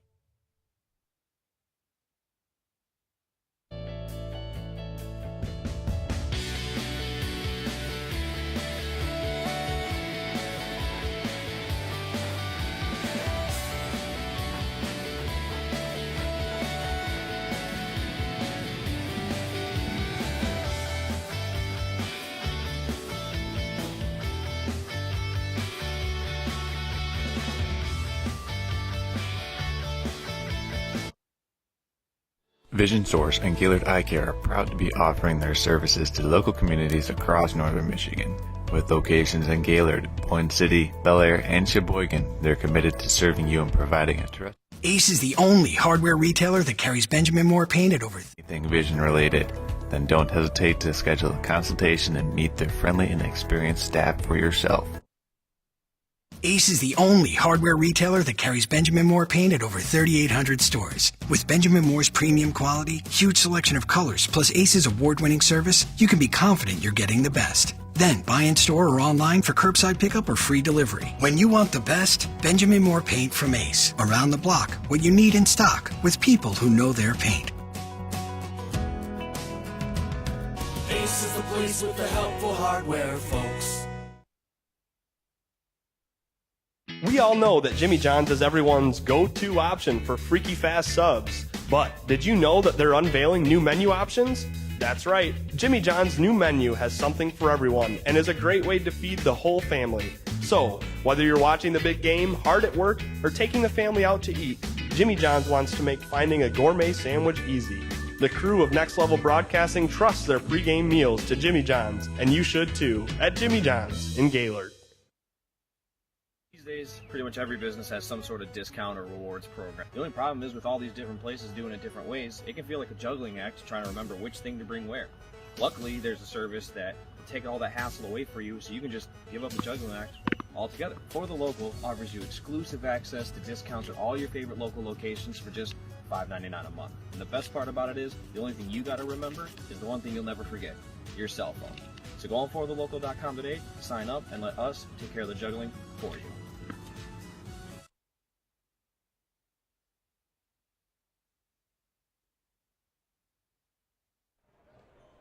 And here we are, ladies and gentlemen. Welcome to our fourth game here in just a matter of about 14 minutes of the Northern Michigan Showcase here in Traverse City, the first inaugural. I'm Shane Smith, joined alongside of me by Brendan Morris. Brendan, so far we saw a lot of great action, and most recently we saw the Ferndale Eagles take on the Traverse City West Titans. Why don't we go into a little bit of that game first, give it a little bit of a recap before we go into the upcoming game with Cadillac taking on Grand Blanc. Right. So, yeah, Shane, just obviously a phenomenal performance by Ferndale. I mean, they're over almost 4 hours away from us, and that long road trip can kind of affect people sometimes, affect teams, and they got off to a hot start, and they won big. 78-42 is their final score. They had a running clock almost half the second half, so that Ferndale team, they got off hot and they kept rolling. They had so many players too, Shane, with double-digit scoring, which you don't see a lot. A lot of times you see one or two players really lead the way. Ferndale, they had so many players. I think all but one or two players scored in the contest. So if you Traverse City West, you played a tough team like that. It's tough. It takes a lot out of you, but you still got to be impressed that you put up over 40 points against a very good Ferndale team who plays in a tough division down in the middle of Detroit. Well, not only did nearly every single player score, but every single player that scored except one got 5 or more points as well. In fact, nearly everyone, I think there were only 2 players that did not get 10 or more points of the one that scored. Yeah, actually, real quick. So Trenton Ruth, he had 12 points. Noah Blocker, one of their leading scorers, he had 18 points. By the way, Noah Blocker, 18 points. All of them 3-pointers. All of them. Can't go wrong with that. Yeah, 6 3-pointers. He doesn't settle for twos. And then also Jaden Hardiman, he had 12. And Caden Houston came on late in the fourth quarter, and he ended up putting up 12 as well. So everyone on Ferndale was scoring well. And I do got to give a shout-out to Quentin Gillespie, though. Quentin Gillespie, one of the leading scorer for Traverse City West. Yeah, well, Traverse City West, for their part, this is probably the toughest team that they'll ever encounter so far in the season. So 40-plus points against them probably was a pretty good showing for them. And just a lot of unfortunate turnovers for them resulted in such a high score. But we want to go into our upcoming game here a little bit with the Cadillac Vikings taking on the Grand Blanc Bobcats. Cadillac comes into this game 12-1 overall, 6-0 in the Big North Conference play, and they're currently at number 1 in the state in Division II. They're averaging 57 points per game so far, while only allowing 38 points per game from their opponents, so they've got great defensive abilities. Their only loss was by 1 point, 49-48 against non-con Mount Pleasant, who is also a strong 8-4 team. Nearly every win has been decided by 12 or more points, so they're a very strong team, both offensively and defensively. Getting those high-scoring games, a lot of them 60 points or better, and allowing the majority of their opponents to 40 or less. Yeah, this Cadillac team, they hosted their very own showcase last weekend. Now they get to travel for a showcase here in Traverse City. And if people at home are wondering, why are these showcases happening? There's, so many different high schools are hosting these basketball showcases, and that is because the Michigan High School Athletic Association actually gave an extra 2 games to every team in the state of Michigan earlier at the start of the season. So every team, they're playing 2 extra games, so a lot of those teams are using these kind of showcase-style games, events, to host multiple teams, not only money for the community or for the school, but also to see different communities, different teams, and it really gives you a nice weekend tournament feel. You've had so many different people in this gym, so many people now able to check out this great facility and the Great North. And it gives a great skill-building exercise as well. All these teams meeting teams from the complete opposite ends of the state, especially in the Detroit area, with a completely new skill set that a lot of these teams haven't experienced. So it allows them to sharpen their skills, especially if they're looking to make a run in the postseason. Get a look into what that they're dealing with, because they'll likely have to deal with a team like Ferndale or Grand Blanc in the playoffs later on. Yeah, so this next game, we've got Cadillac and Grand Blanc. We just actually were talking before we went on. Grand Blancs, they got 2 college 2 that are committed to college that are playing at a really high level right now. Tay Boyd, he's going to Ferris State, so look out for Tay Boyd, number 1 of their leading guards, and he's got a bright future. Also, R.J. Taylor going to Northern Illinois. So those are going to be the 2 guys that I'm really curious about. I'm excited about to see play this number 1 ranked Cadillac team. Yeah, well, while we are talking about those Grand Blanc players, we'll talk about their strength too. They're 13-2 overall, playing in the Saginaw Valley Conference. A lot of big tough schools down there. They're 8-0 in conference play and currently number 6 in Division I. Their only losses come from Brother Rice High School, which is number 1 in Division I here in the state of Michigan, and they're actually ranked in the top 50 in the entire country. That's insane. Yeah, wow. That's insane. So a quality loss, we can call it, for Grand Blanc. And they also played against North Farmington, which is 12-1 and number 2 in Michigan in Division I, right there behind Brother Rice. That was a 50-54 close contest there. I would say Brother Rice. Sorry to interrupt you, Brother Rice. If you have them on your schedule, I will already say you're a competitive team. Oh, yeah. If you have Brother Rice on your schedule, you're probably a competitive team. And then we also want to talk about they average 64 points per game, so this will be a great matchup. 2 high-scoring teams, both 60 points or more per game on average. In 4 games so far, they've scored 75 or more points. They've actually had 2 of those get up into the mid-80s. Wow. So they're a very strong team, and they've held their opponents to 50 or fewer points in 12 of their 15 games, which is right around 47 they're averaging. So they're scoring 64 plus, a lot of them 75 or more, while holding their opponents to 50 or fewer in almost every single game. So it'll be a good matchup to see these 2 high outputting offenses along with the tough grinded out defenses really work it out here. I think this will be one of the most exciting games of the night. Should be. I can't wait. You know what? And then we've got the nightcap, Traverse City, St. Francis, Detroit Castech. So these next 2 games, folks, you're seeing some high-profile basketball. Even that last game you saw, all the games you've seen have just been really good games. But these next 2 games are going to be the ones that really test you. They're taking it to what we like to call the next level here at Next Level Broadcasting. Hey, good one, guys. I like that one. That was good.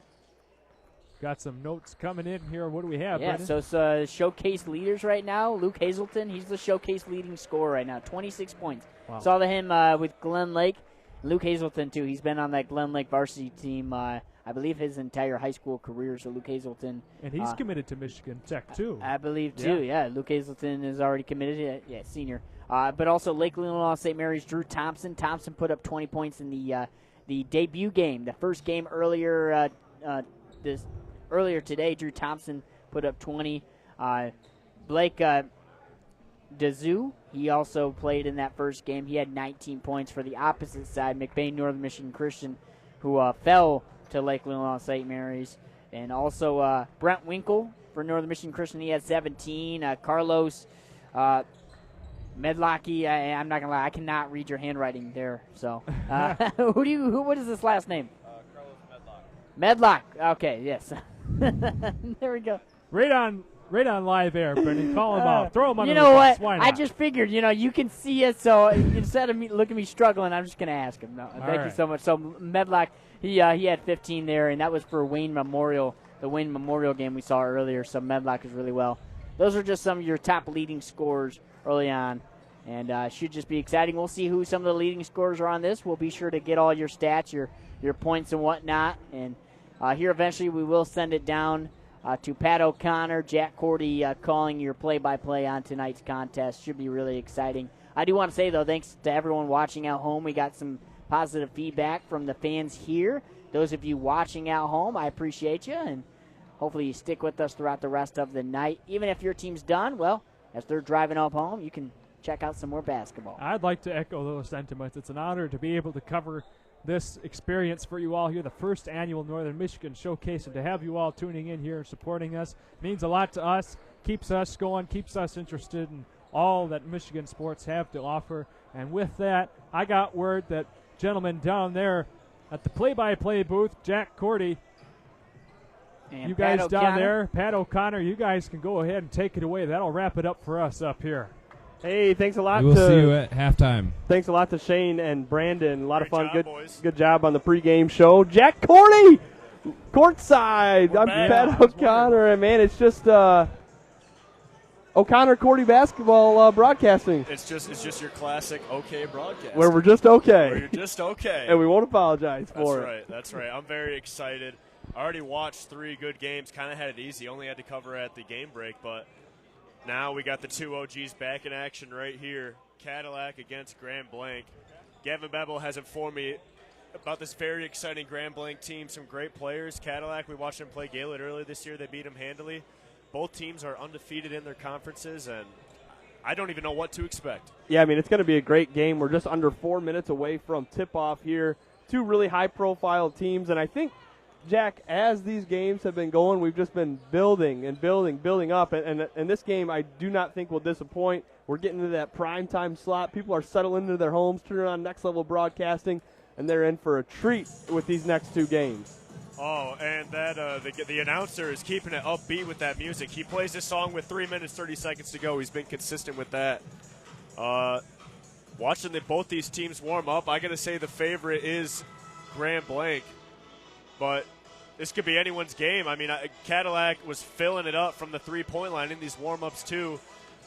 I mean, whichever team hits the most threes, they can walk away with it. Very exciting. Up north team against a downstate team. And it's starting to fill up here, Patrick. Yeah, it's going to fill up. A lot of fans for the Cadillac side. And we know that a lot are watching as well on YouTube. Next Level Broadcasting. Our coverage continues throughout these next two games. It's been a marathon of a day here at Traverse City St. Francis High School. And you can't say enough about the accommodations. They've treated us great. We've got excellent positioning, all the outlets that any broadcast team could ever need, and it's just been a great afternoon thus far. And we had donuts. Charles brought us pizza. The concession stand is right by the game break booth. It doesn't get much better than that. Charles has been selling T-shirts left and right out there. It's going great. Great atmosphere. I said earlier, if they had a showcase every Saturday, I go to all of them. It's just great basketball, great teams playing against each other. Yeah, you know Charles, he's not afraid to sling merch, that's for sure. Not at all. 2:15 until they start doing the announcements. Let's get some of those Next Level Broadcasting yellow sweaters on the roll. Get the QR code on the back there. Yeah, we're going to need Charles to order about 10 more of those so we can all show up in unison. Certainly would be easy to spot. That's right. All right, 2 minutes left here to warm up. I'm just Jack. I'm excited. You know, we've been like sitting in the bullpen waiting for the first three games. Yep. And they let us out to call these last two. Right. Now it's time to get serious. Now, I did not realize that St. Francis was in the same conference as Boyne City and Grayling and East Jordan. Has it all? What conference is St. Francis in? What? You know, what conference is St. Francis in? What's it called? Oh, put me on the spot like that. Sorry. I didn't know they played Grayling and East Jordan and Boyne City, though. There's 50 people listening right now saying it's that. They want to yell at me. How's he not know? TB, what is it? Oh, my gosh. Putting him on the spot, too. TB, I thought he would know. What? 1 minute left before we get things going, so the teams will gather at their benches. Cadillac's going to be on our right side. Grand Blanc over there on the left. And after this game, we will be covering Traverse City St. Francis taking on Detroit Cass Tech, where Detroit Cass Tech is ranked #1 in the state. And if I was St. Francis, I'd do that same thing. I'm going to play the #1 team in the state. Absolutely. You can't measure yourself up against any better squad than that. Yeah, absolutely. National Anthem about to get underway here.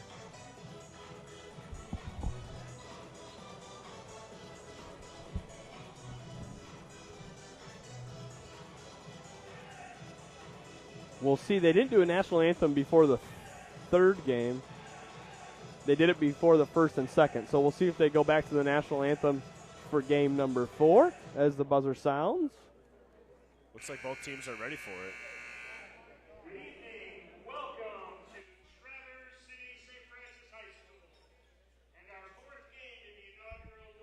All right, we're going to step aside for a quick break. When we come back, we have tip-off here from St. Francis High School. It's high school basketball on Next Level Broadcasting.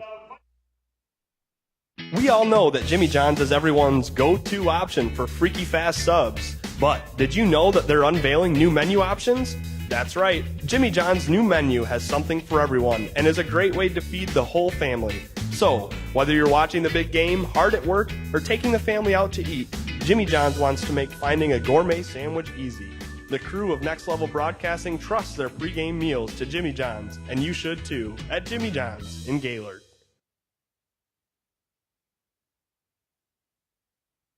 Halftime show. I'm Pat O'Connor, joined by Charles Strail, Daniel Smith on the camera tonight, Charles. And I mean, first of all, we got to say the swag.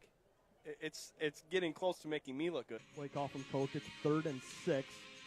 Just on their side of midfield. Stiedeman's going to haul it up, and wide open downfield is Barrett, and he is gone. Check that.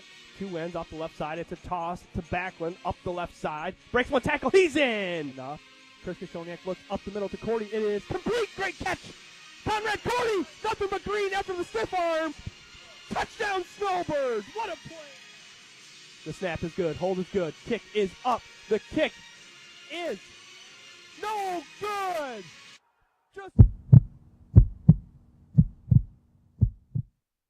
This is Charles, founder of Next Level Broadcasting. Interested in advertising on our channel? Get a hold of us. And next week, this commercial could be yours.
All right, we are back, just about ready for tip-off here. The Grand Blanc Bobcats taking on the Vikings of Cadillac High School. Pat O'Connor joined tonight by Jack Cordy.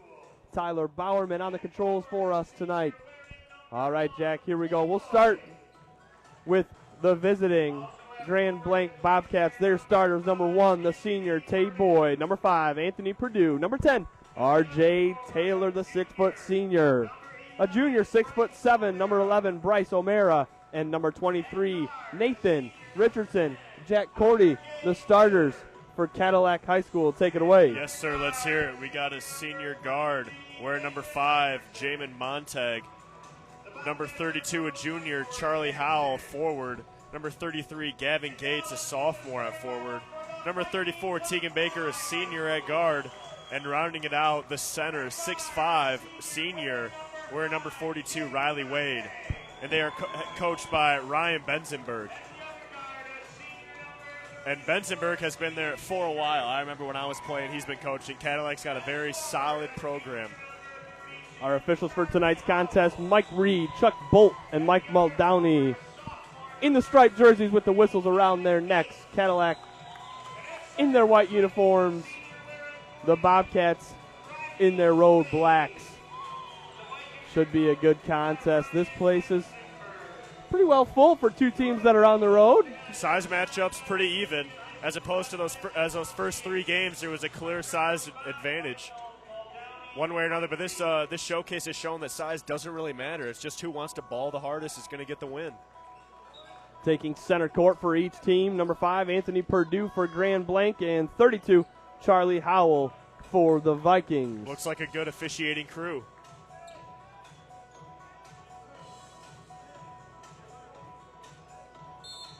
And we are underway. Opening jump goes to Grand Blanc. The standout senior guard, R.J. Taylor, has it. Swings it around the left side. Over it goes to Perdue. Purdue's going to drive up at the right. No good. Might have been affected there by Riley Wade. He comes down with it and gets it to Jada Montag, the senior point guard for the Vikings. Montag crosses half court, guarded by Tay Boyd. And he threw it a little bit too high, but ended up corralling it.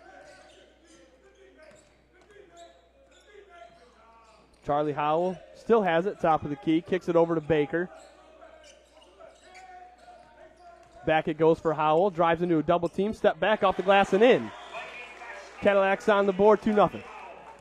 O'Mara trying to draw the charge right there, but way to play through it. Nice shot by Howell. Taylor drives, kicks over right side to Nate Richardson. Richardson gets to the paint and dumps it off to Purdue, and back resetting the offense is Tay Boyd. Ferris State commit for football and basketball, two-sport athlete. They swing it around the right side to Purdue. It goes to R.J. Taylor, and he goes up and in. We're tied. Nice play, good backdoor. The defender turned his back. Nice backdoor cut there by Taylor. Montag's got it. Gavin Gates. Right wing to Montag.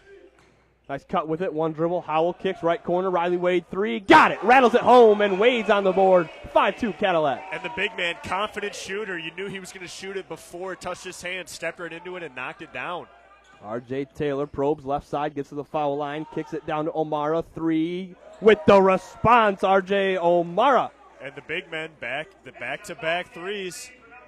The matchup on defense here, too. All tied up. That was Bryce O'Mara. Down it goes to Wade. Kicks it around. Three. Cadillac on the way. No good. Rebound, R.J. Taylor. Taylor surveys the floor as he crosses the timeline. Guarded by Gates. Gets to the left elbow. Reverses out. Right wing. Triple O'Mara. Gets it. They're going to say, yeah, that was a triple. Okay. That's just great offense. He got to help down on Boyd. Way to keep his head up. Kicks it out. O'Mara knocked it down again. Montag guarded by Boyd. Good defense there as he right there with him. Finds Baker. Over to Howell and Gates. Back to Montag. Open three, Baker. Nope, he's going to dump it down inside. Little 4-foot jumper. No good. Too strong off the back of the rim. And coming down with it, Bryce O'Mara. Now R.J. Taylor goes up with the left, up and in. It's 10-5. Wow, made that look really easy with the left. Cadillac looks to slow things down here. Man-to-man defense for both sides. Nice crossover dribble here. Driving floater up at the right. Halfway down and out. A lot of contact, no foul. Purdue with a head of steam going the other way, and he dribbles it out of bounds. No, he saved it. Okay. Nice bounce pass, but it was deflected away. Good hands there for the big fella, Riley Wade. Cadillac ball going the other way. Man, and Boyd is right there, forcing the referee to make a call, but he is locking up right at the half-court line. First substitution in for the Vikings is 22, Kyle McGowan, the 6'6" sophomore. He takes the place of Riley Wade. Cadillac swings it around left side. Tegan Baker. Nice bounce up and in. No good. They got the shot they wanted, just short. R.J. Taylor gets a screen, drives. Oh, what a move up at the right and in. Oh, that boy can bounce. Man, what a great play. Committed to play ball for the University of Northern Illinois next season, and you can see why. It didn't look like there was a lot of room there, but he found a crease. Good defense there for Grand Blanc. They get a steal. They're going to push in transition. Boyd drives, dumps, shot up, and fouled. Going to the line to shoot two is 23, Nathan Richardson. Man, that was a nice move right there. Able to draw the contact from Kyle McGowan, the 6'6" sophomore. First shot coming here. Richardson's first, no good, off the front of the rim. And I will say, playing in the Gaylord gym, and coming to the St. Francis gym, it takes a lot to get used to playing with the wide open, what do you say, baseline, as opposed to having the wall right there. It takes some getting used to.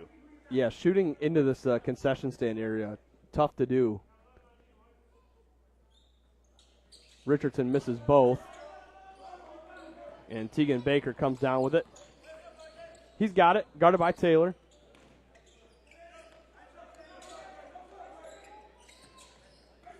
Not a lot of room here for the Vikings. Here's an open three, though. Shot too strong from Jada Montag. And here comes Taylor pushing tempo. Taylor drives, up and under. Nice pass across the lane. Good move up with the right hand and in. Good finish there for Bryce O'Mara. He gets on the board. Man, everyone on Grand Blanc here can get a bucket whenever they want. Really good offense. Oh, we're going to easy steal here. Away. Look out below. Boom. Oh, he missed it. Anthony Perdue not able to finish the dunk. Another turnover. Might get another shot here. Nice move there for O'Mara, looking for his 9th and 10th point.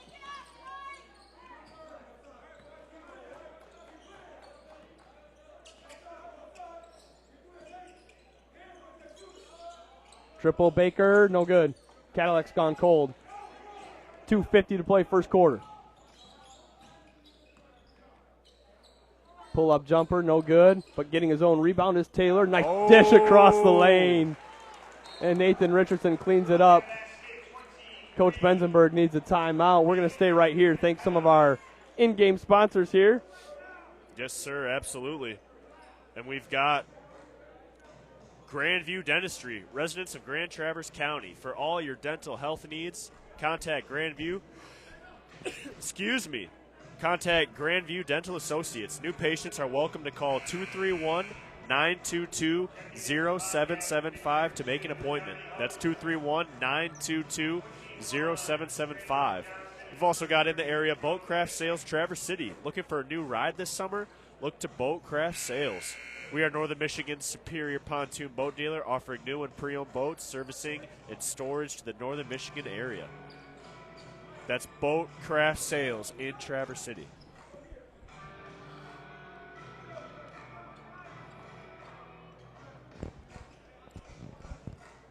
.237 to go first quarter. Grand Blanc leads Cadillac 16-5. Vikings need an answer here.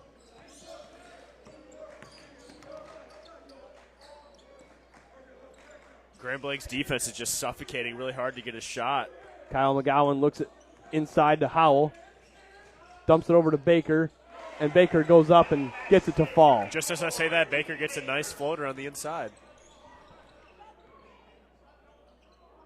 Grand Blanc swings it around.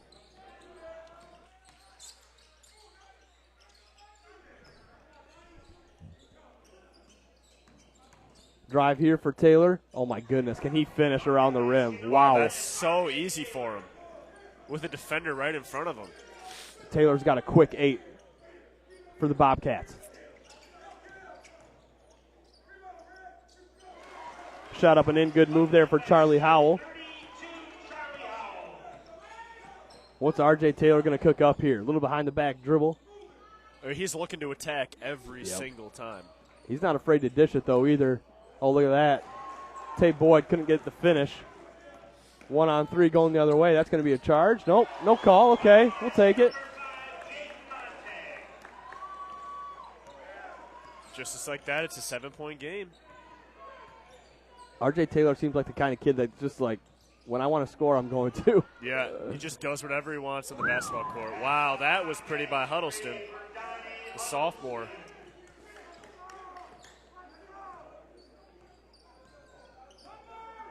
Under a minute now. 10-point foul, then Montag's going to have 2 free throws. And that's 2 fouls on Tay Boyd. First quarter, 2 fouls already.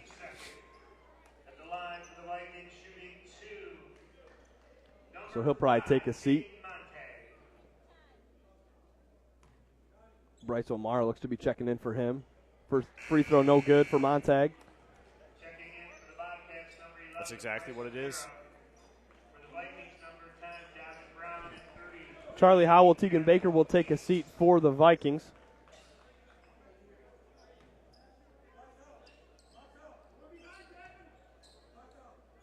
Maine and Davin Brown in for Cadillac. Oh. They wanted a travel call, didn't get it. Oh, nice block there for Cadillac. Fresh off the bench. It was Davin Brown with the block. He still got it for Cadillac. Come off the bench and get a block. Beautiful. Gavin Gates gets it over to Montag. Montag, nice dribbling behind the back. Nowhere to go, though. He's got to dump it off to Kyle McGowan, who drives. Right-handed floater is good. 22 seconds to play. Bobcats had it. They'll hold for the last shot, now 20. Totally different game with Boyd on the bench. R.J. Taylor, his team up by 8. Now with 12. Taylor looking for a screen. He gets it from Bryce O'Mara. He's going to keep it with 5. R.J. Taylor now with 4. Behind the back pass, stolen away. Now with 2 seconds left, ball's on the floor, and that will do it for the first quarter. Good defense there at the end for Cadillac after 1 quarter of play. Cadillac 13, Bobcats from Grand Blanc 21. We're going to step aside, take a quick break. It's high school basketball on Next Level Broadcasting.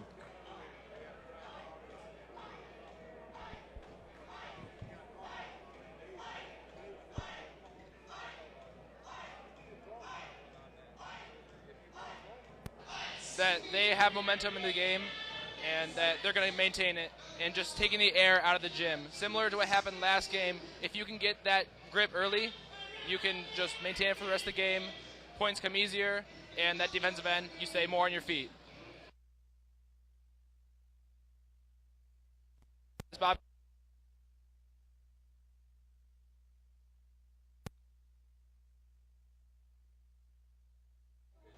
All right, looks like we lost the last thoughts for Daniel Powers there. Sideline reporter. We'll get that worked on, get it cleaned up. Jack, your quick thoughts TB, on... can we get on that? It seems like every game come on, TB. Something's going wrong. Jeez, I know you come in here with a nice sweater and you think you're awesome, TB. I don't know what I'm talking about. I'm looking forward to riding home with you. But anyway, really tight game right here. Grand Blanc is in control, but with Tay Boyd on the bench, it could be a totally different ball game. He's got 2 early fouls right here. He was the one that they had to lock up Montag. Let's see what he can do now with him having a different matchup. I think he's their key player for Cadillac based on he's been handling the ball most of the time. How long do you think Tate Boyd sits with 2 fouls? I got to imagine he's going to play a few minutes here in the second quarter. Yeah, I think so too. Maybe at the 5 or 4 minute mark. And then Cadillac, you just got to attack that.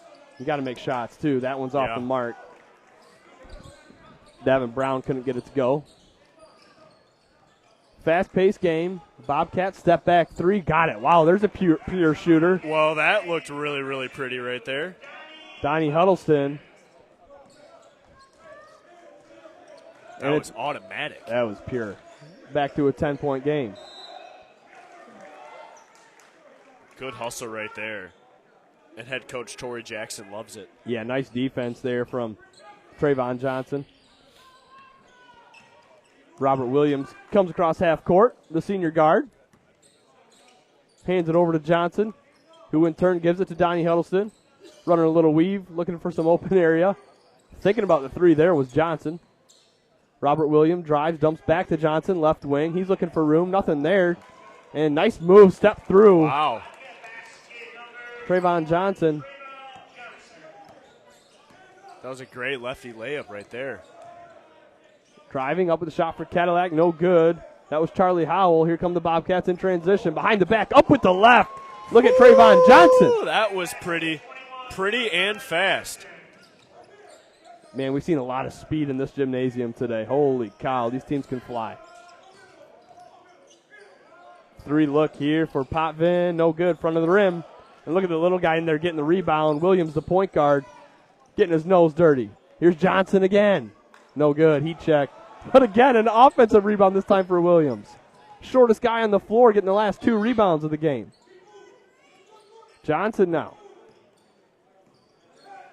Gets a screen from Huddleston. Left corner for O'Mara. Spins. Jump shot. No good. Tip in. Oh, my goodness.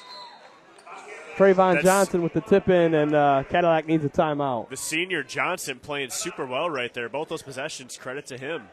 And, I mean, Grand Blanc right now is doing to Cadillac exactly what Ferndale was doing to Traverse City West, just playing really fast, really aggressive, getting up all the shots they want. Cadillac's got to figure out some kind of answer here, or this game could get out of hand. 30-13. Timeout, Cadillac. 30-second gives us a chance to thank one more of our sponsors. That's right. And the sponsor is Senator John Roth for the Michigan 104th District. Residents of Northern Michigan, your local senator wants you to know he's in full support of high school athletics. And that is John Roth of Michigan 104th District. As well as Jimmy John's. I'm assuming that's a typo. It's not Jimmy Josh's. It's Jimmy John's of Traverse City. Looking for a freaky fast delivery for a gourmet sandwich? Check out your local TC Jimmy John's with 2 locations. Jimmy John's is a proud sponsor of high school athletics in Grand Traverse County. Cadillac needs to get something going here and quick if they want to keep this thing a ball game. Down 17. Driving with it is Montag. Goes up with the right, and he cannot buy a bucket, but he gets his own rebound, and it's going to go off of Montag. Oh, no, they're going to say it went off of Grand Blanc. Cadillac will have it out of bounds under. Let's see what they got drawn up here. Riley Wade just checked back into the game. Wide open in the corner. Tough shot. Yeah. Coach Benzenberg knows it, too. Not happy. Wow, that is silky. Huddleston. Very silky. I think you're going to want to find number 2 if you're in a white jersey on defense. And he came off the bench. Montag drives. No room, but a good pickup there, and up and in with it goes Davin Brown. All the Cadillac shots are just coming early in the shot clock. Williams gets fouled going to the rim. So are Grand Blancs, but they're just a lot better shots, and I think that's what they're used to. Cadillac, they're 6-0 in the conference, but I can't think of anyone in the Big North Conference that's playing at this speed.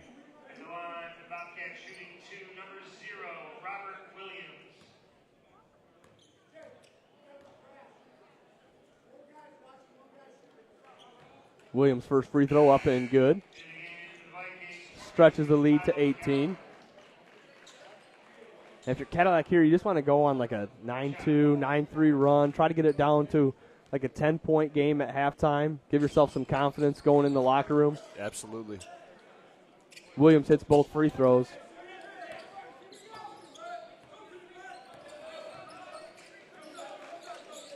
Baker crosses the timeline, finds Brown, gets it back. Montag, right wing. Nice cut there from Brown, but nowhere to go with it. Outside it goes to Baker. He's guarded well by Huddleston. Baker with no room has to find Charlie Howell, and they swing it around to Brown. The hands are just so good of Grand Blanc. Good. They're on every single ball. I mean, even Huddleston right there with Tegan Baker. He had everywhere Tegan Baker moved the ball, he kept his one hand with the ball and the other hand free. Ready? I mean, that's just excellent coaching. I mean, their coach looks like he's ready to suit up too and sub himself in. He looks ready. They're building this lead too without Tay Boyd, who or was out R.J. Taylor with 2 fouls. Yeah, that's right. RJ's been sitting too. A lot of depth for Grand Blanc, that's for sure. Double team comes, they get it knocked away. A great steal again by Johnson. Johnson up to Huddleston, lays it up and in. 21-point lead for the Bobcats, 4.5 to play, second quarter. Huddleston's at double digits. Charlie Howell wide open. Johnson aboard. Can't get a bucket. Coach Jackson wants his Bobcats to go. Huddleston looks inside for O'Mara. O'Mara, a little spin, fade away. No good off the high glass. Good rebound there by Tegan Baker. Great defense, McGowan. Cadillac with some numbers here, 4-on-3. Good cut. One more pass, up and in. That's a great way to use your advantage with numbers. Good passes across the lane, and Kyle McGowan, the sophomore, got the finish. Just good basketball, led to an easy bucket. Under 4 now, second quarter. How did that even get off? It looked like McGowan had a clear block. Shot was missed, and it's rebounded by Baker. And that's how Grand Blanc gets you right there. You get a nice bucket, you celebrate a little bit, but you don't get back in time, and it leads to an easy layup. Nice drive there. Oh, my goodness. That was 3/4 of the way down, and it popped out. Charlie Howell, no luck on the floater.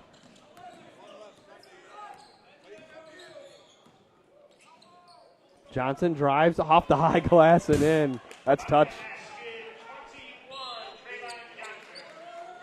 And Benzenberg needs another timeout. It's a full timeout. So we're going to take a timeout ourselves. 3:14 to go, second quarter. Cadillac 17, Grand Blanc 38. It's high school basketball on Next Level Broadcasting. Vision Source and Gaylord Eye Care are proud to be offering their services to local communities across northern Michigan.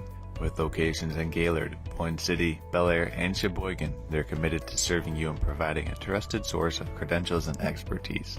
If you're struggling with anything vision related, then don't hesitate to schedule a consultation and meet their friendly and experienced staff for yourself.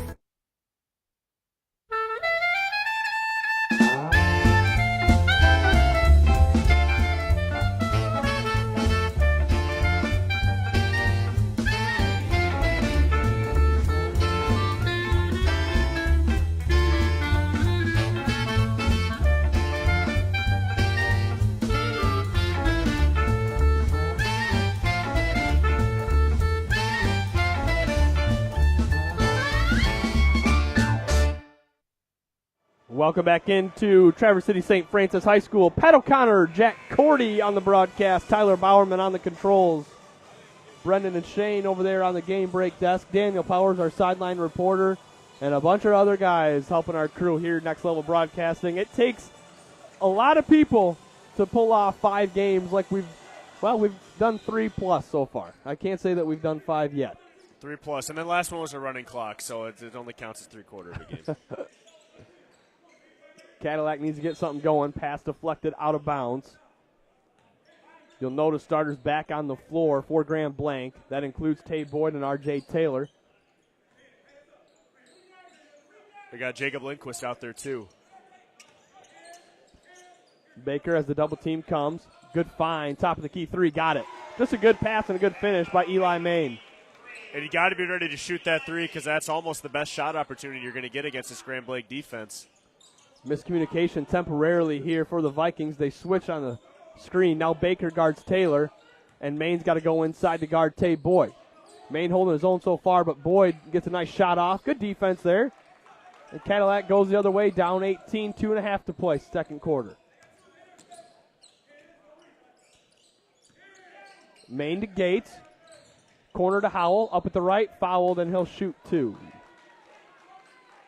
Nice drive right there by Howell. That's his bread and butter, going baseline and getting that shot up right there. He's been doing it all game. Junior's listed at 6'6". Might be a little generous. Maybe with the hair.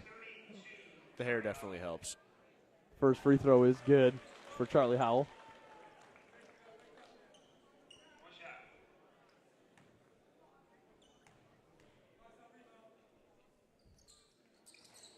Second rattles out. Rebound Boyd. Up the floor with speed goes Richardson. Back to Boyd, right wing, top of the key. Taylor. Taylor guarded by Main. Gets a screen. They look down inside, shot up. No good. Rebound Howell. 2-minute mark, first half. Cadillac down 17. Howell. Main.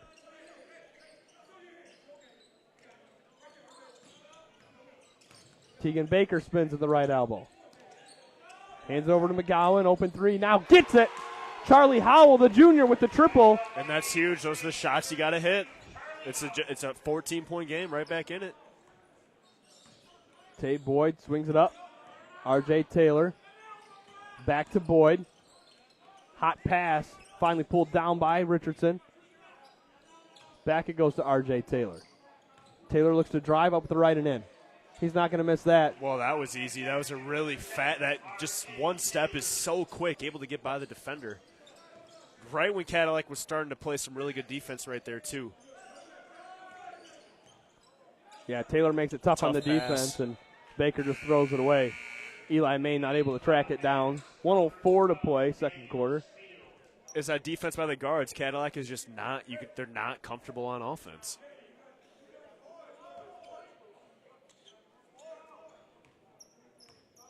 Taylor calls out a set. He's going to get a double screen, top of the key. See how Cadillac defends. They'll hedge out and switch. They get a switch that they wanted. Richardson stops in the middle of the paint, gets it knocked out of his hands, but recovers. Tay Boyd now with 50. Boyd drives to the right block, fadeaway jumper. Wow, he got the finish. Back to an 18-point lead for the Bobcats. With 2 defenders right there. You can't really defend that, Jack. Yeah. I mean, it was good defense as Baker dribbles it off his foot, but it's picked up by Main. Main, corner, Howell. Howell up with it. Good job, body control, just can't get the finish. And the Bobcats go the other way. R.J. Taylor. He's got some handles. I don't want to be. I'm glad I don't have to guard. I was just going to say, I don't want to be Eli Main right now. And I certainly don't want to be Charlie Howell on a switch. They might just go 5 out, let him go. It's just ISO. Taylor kicks, left corner. Shot blocked, 3 seconds to go. Baker has it with 1 full court shot. No good. Gave it a good run. Nice job Baker there by the Vikings. Way to step up. All right, 2 quarters gone here. Grand Blanc 42, the Cadillac Vikings 24. We're going to take a break. When we come back, we're going to the game break desk. It's high school basketball on Next Level Broadcasting.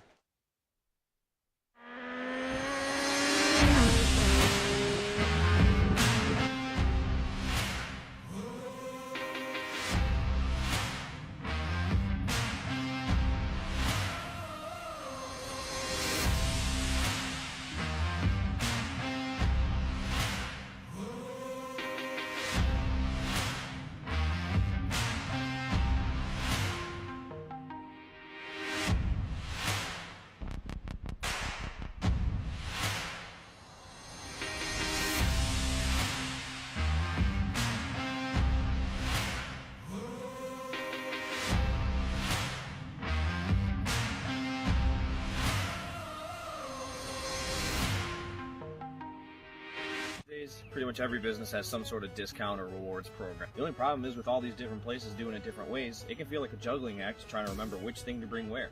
Luckily, there's a service that will take all that hassle away for you so you can just give up the juggling act altogether. For the Local offers you exclusive access to discounts at all your favorite local locations for just $5.99 a month. And the best part about it is, the only thing you gotta remember is the one thing you'll never forget, your cell phone. So go on forthelocal.com today, sign up, and let us take care of the juggling for you.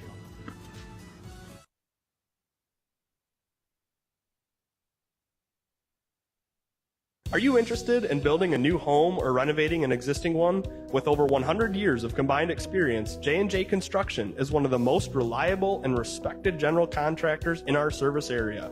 J&J is a trusted construction partner valued by architects, subcontractors, financiers, and most of all, their clients. J&J Construction has been completing quality homes and improvement projects that add value to the communities they serve. They bring a passion for innovation and a commitment to quality to every job they do. Call them today.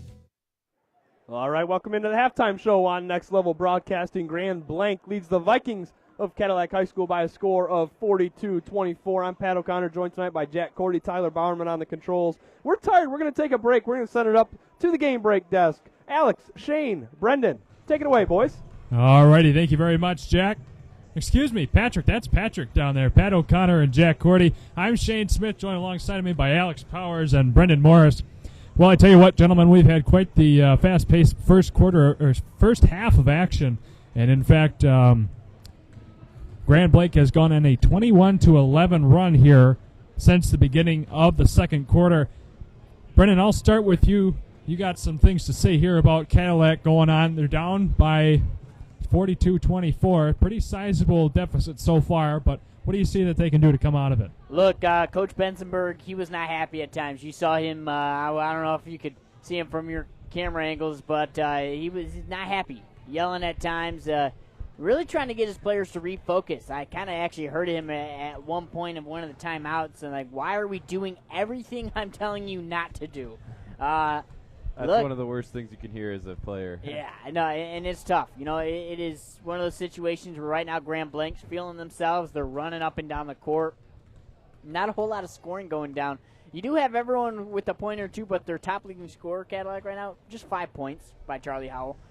Not going to do that with your leading scorer only having 5 points in the first half. So Charlie Howell's got to pick it back up, and they got to play a crisper transition game, and they've also just got to start knocking down some shots. That's easier said than done, but got to make some shots. Yeah, especially when you're playing up against a team like Grand Blanc. And Alex, you've got some things you'd like to say so far. What have you seen? What have you liked from Grand Blanc? Maybe something that they need to improve on as well. Well, first off, they just got to keep doing what they're doing. They're obviously great, up 18 or 16. They're in a good spot. And right now, with 3 players leading with 8 points already, with R.J. Taylor, Bryce O'Mara, and Trayvon Johnson, and that's without one of their best players, Tay Boyd, who's been on the bench most of the game with the foul situation. But he'll be back in. 2 fouls in the second half is no big deal, so he'll be back in, get ready to put his 2 cents into this game. So it's going to be a good second half. So this is just really interesting, though, for Cadillac. Obviously, they're a very good team. They're one of the top teams, or they are the top team in their division. So this is a new test for them. This is something that I think they expected out of a Grand Blanc team. This Grand Blanc team's nothing to mess with. So, if you're a Cadillac team who hasn't had a whole lot of true tough tests this year, you've had a couple tough games in your own division and whatnot, your own conference, but you got to go out there and try and find a new way to do things. If there's the typical route you always go, whether it's finding Howell inside or whatever it may be, find something fresh, find something new that you just maybe you make up a new play at halftime or something. Find something to re-energize these guys. Well, no doubt about it. They're going to need that energy. We've got a top 5 team in Cadillac playing a top 5 team in Grand Blanc. Cadillac in Division 2, Grand Blanc in Division 1. 2 different sides of the state. It's just interesting to see how they work it out here. And speaking of work it out, we've got Traverse City St. Francis, who's going to be headlining the final game of tonight, practicing down in front of us, making all sorts of threes from beyond the arc, getting that good practice in beforehand. They've got quite the opponent coming up as well. I can't remember who they're playing against. Cass Tech, the number one team. Cass Tech, the number one team, yes. right? Oh, yeah. best team in the entire state. So that'll be a great matchup to cap off the showcase. And what, like you were saying, Brendan, with how Cadillac hasn't really had a tough thing. All these games are win-wins for everybody because it's non-conference. It doesn't count against your record. All it might count for is state rankings, which really doesn't matter because those don't get you trophies. So it's a chance for each one of these teams to feel where they're at against competition that they're going to be seeing down the line past districts, the regionals, the quarters, and beyond. Yeah, when Cadillac has only one loss their entire season, and that's a 1-point loss, 49-48 was the score. You know, you really can't get much better for a season than that so far, even if you are going against a team like this. But like we were talking about earlier, seeing a team like this from the Detroit area, more than likely you're going to be playing them at some point deep in the playoffs if you make a good run. So it's a good opportunity to play against one of these teams early, get some of that experience, and then they can build upon that to strengthen their season further on. Yeah, that's another fair point, too, because how many times do we see teams from up north not able to hang deep into the playoffs because they face a team from down south that ends up falling, and they end up falling apart? Right, and like you said with Grand Blanc, they're a division ahead. Yep. So Cadillac is probably not going to see a team maybe for the entire playoffs that is as good as this team right here. So they might come out, unless they come out and have a great comeback, they'll probably end up with maybe a loss in this game, but that means nothing for their future prospects. They could still easily win the state title. The experiences that they learn from this game are going to be stronger than any win or loss tally going on to their record here. So it'll be a fun game to see how the second half works out. Sure, they're down 18, 42-24, but we've seen it. Their fight is nowhere near gone, and there's plenty of good basketball to come left from them. Yeah, should be an exciting matchup as we get ready for the second half. And, you know, real quick, just looking at the score breakdown, leading scorer so far in this game is going to be R.J. Taylor for Grand Blanc. And as I said, no one's really picking up the scoring for Cadillac so far. Charlie Howell leading with 5. And I will say, R.J. Taylor's going D1 to Northern Illinois, and Tay Boyd's going D2 to Ferris. You can tell who the college basketball players are on this court. It's very clear. R.J. Taylor has had some couple of nice drives down the lane that you just can't guard him. They have two people. He splits the double team. You just can't do much against it at all. Yeah, it certainly makes it feel like you're already watching a college basketball game here right before us. I mean, we normally call games in smaller schools like Charlevoix and Gaylord St. Mary, so on and so forth. We typically don't see the level of athleticism that we see here coming from Grand Blanc and even Cadillac. You know, they're a big school, much bigger than what we normally cover in Northern Michigan. So it's just great to see, great to show everyone at home.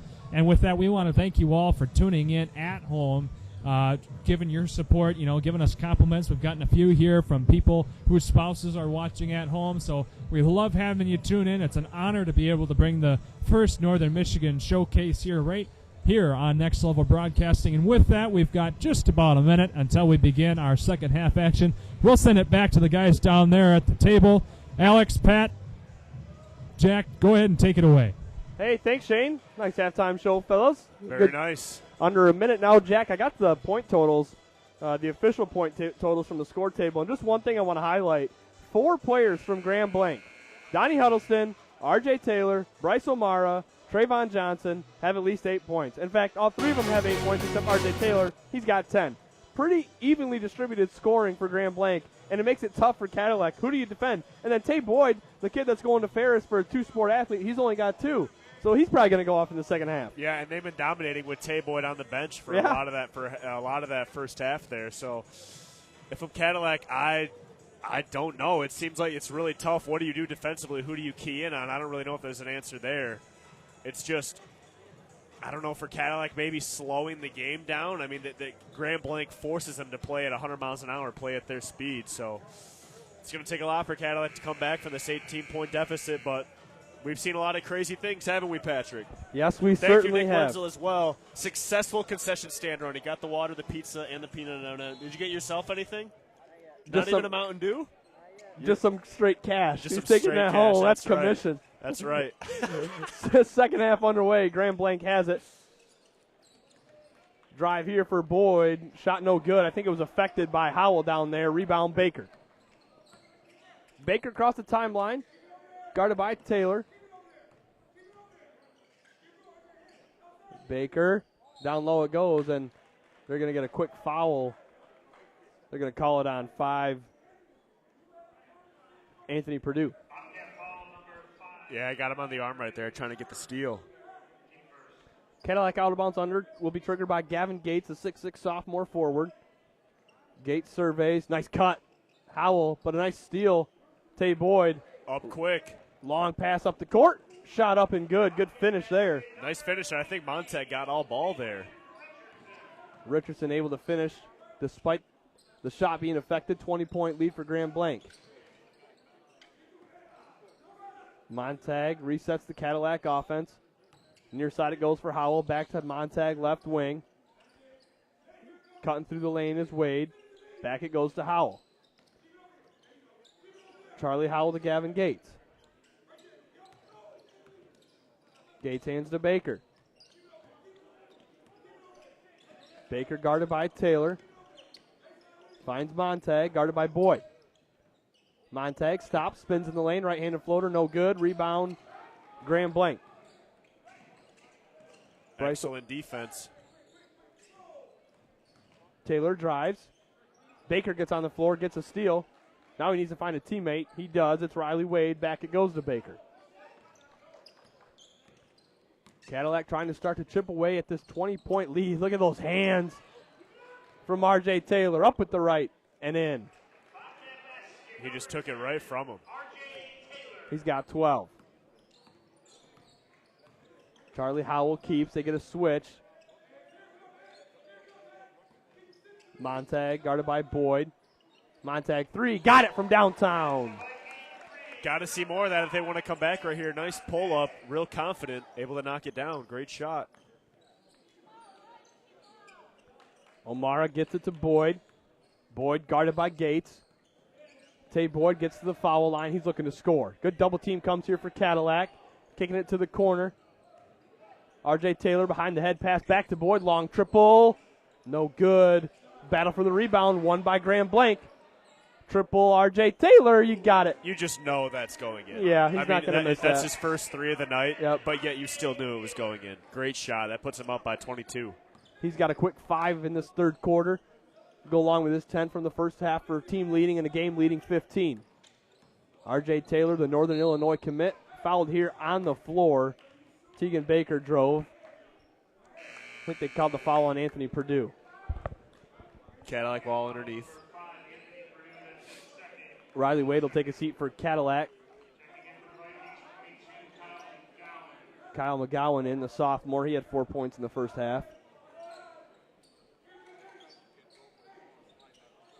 Three-pointer here, no good, but a rebound for McGowan. His putback, no good. Another offensive board.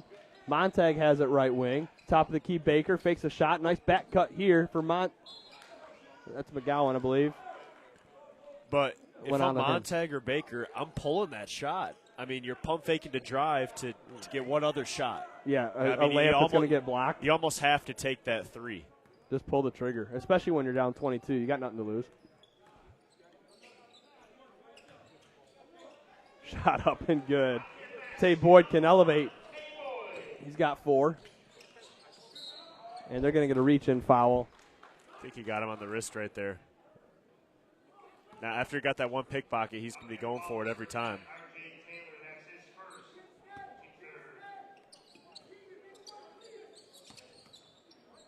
These Grand Blanc defenders are picky. I mean, Boyd just gets in there and just reaches right away and nearly gets a steal. They're not going to sit there and reach all day, but they are going to hawk that ball and try to get a hand on it. It's just so casual. I mean, because even a fingertip is enough to get that steal. Montag, long 3, too far. Grand Blanc's got it. Shot up, foul called. Couldn't get the finish, but Nathan Richardson will have 2 free throws. It's quiet in this gym here, Patrick. Yeah, it's very quiet. It's very quiet. Go ahead. Go ahead. Enjoy that slice, Patrick, from the concession stand. Delicious pizza this afternoon. At the line right here is Richardson, the 6'1 senior. He's got the ball, cleans off the shoes here. 1 dribble down, 2 dribble down, 3 dribble down. That's up and it's in. Nice smooth shot. Checking into the game here is Eli Main. He comes in for Gavin Gates. He had a nice first half for Cadillac, just 3 points, but all over the floor. Yeah. Touched the ball a lot. I mean, he's 6'6", he plays hard, he can shoot the ball. He'll help Montag and Baker carry the ball. Second free throw, no good from Richardson. Cadillac has it. And dribbling it off his foot. They better be careful for a 10-second here. Got to get it across. Baker will just in time. Trap comes. They got numbers down low. McGowan shot no good. Rebound, Graham Blanc. It's Purdue. Purdue to Taylor. Over to Boyd. Tay Boyd stripped. Jump ball. Cadillac ball. Great defense, Baker. He just held on to it.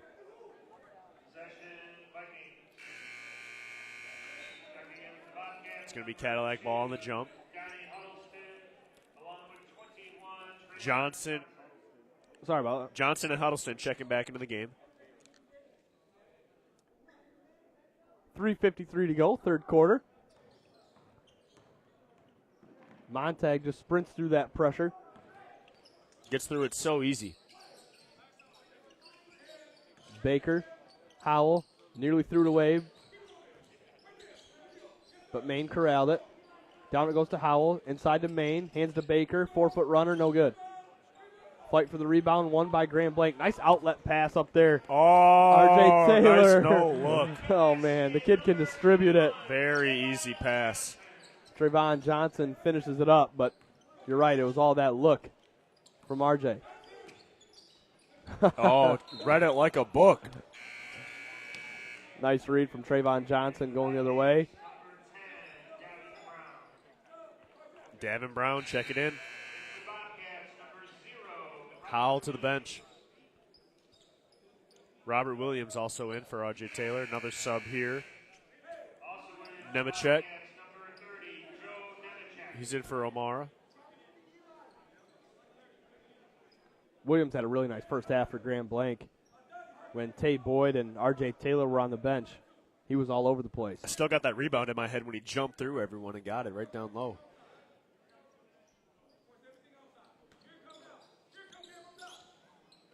Nice play, fouled.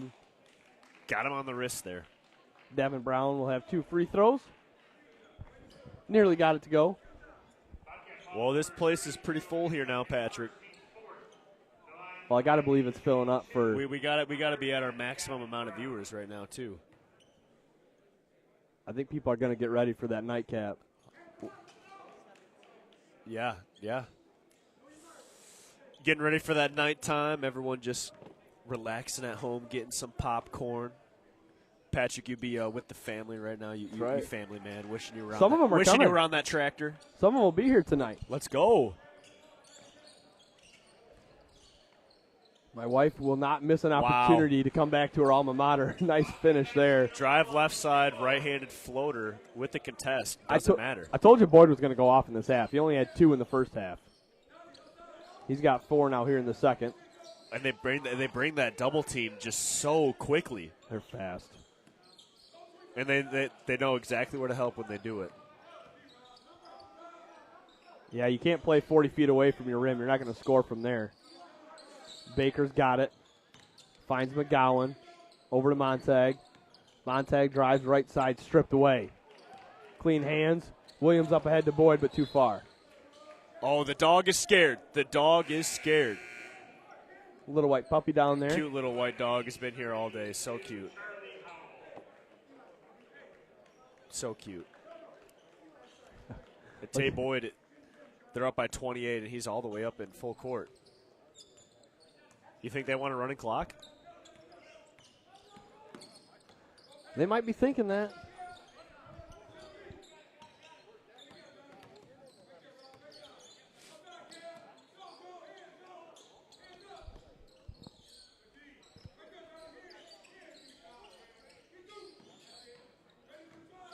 Howell inside, one dribble, lowers his shoulder. He's going to get fouled.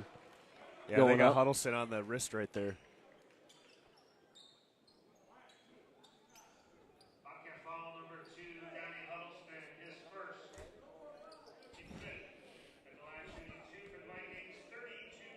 Coach Jackson for Grand Blanc says no more fouls. Yep, 5 1/4. Coach isn't going to like that. You certainly don't want to put your opposition in the bonus, especially not when you're up by 27. Yeah. Charlie Howell hits his second as well. 30-56, under 2 in the third quarter. Slowing things down. We haven't said that much tonight, but Trayvon Johnson does as he crosses the timeline. They're going to run a set play. Inside it goes to Boyd. Boyd goes to work, up with the right, gets it to go. He wanted the foul, too. That's a really easy play. Pass to the elbow, pass down low, shoot it. Yeah. Get it to a really good player on the block and let him go to work. Yeah. That's probably the name of the play. Sometimes it's that easy. Under 90 seconds now. Cadillac turns it over. They're going to say foul. Coach just said don't foul. They just fouled. He seems all right with it, though. He's okay.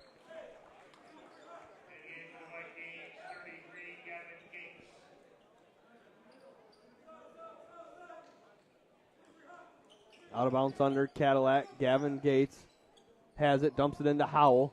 Howell puts it on the floor twice, spins into Tay Boyd. Good luck with that. Yeah, I got all ball right there. Good luck with that. Pull up 3. Huddleston behind the back dribble. Trayvon Johnson now. He drives. Floater, and he's going to walk first. Right there. Took that one extra step.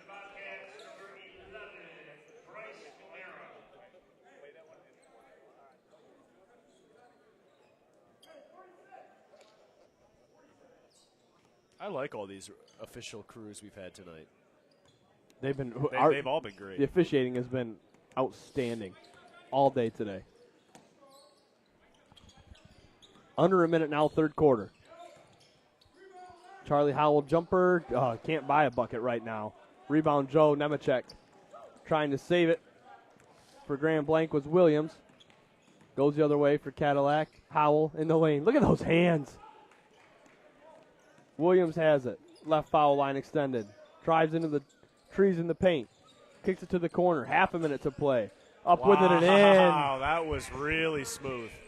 Donnie Huddleston, he's got 9 now. That's a really tough shot right there. Yep. Driving full speed left to slow down and come back right, but he made it look so easy. Great body control in the air, too, and then he had a nice touch on the finish. Maine has it for Cadillac. Finds a cutting Brown. Nice move, goes up with the right. 10 seconds to go, third quarter. Williams has it with 6. Crosses the timeline with 5. Top of the key now, 4. Williams, step back jumper, fouled. Oh, they're not going to like that foul. I think he did get him, though, pretty good. Yep.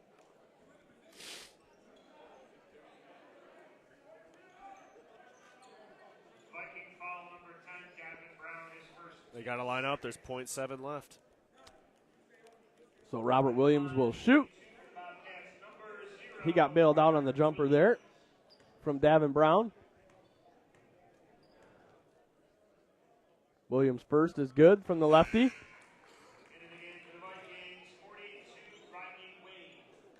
Wade back in for Howell for Cadillac. I ref in the Adult Basketball League in Gaylord, and every time I call a foul, first free throw's missed, you know what's coming. Ball don't lie. Every time, but it's hard to be a man. Williams able to knock it down. Rebound Cadillac. That's the end of the third quarter. After 3 periods of play, Grand Blanc 61, Cadillac 32. We're back in a minute with the final 8 minutes. It's high school basketball on Next Level Broadcasting.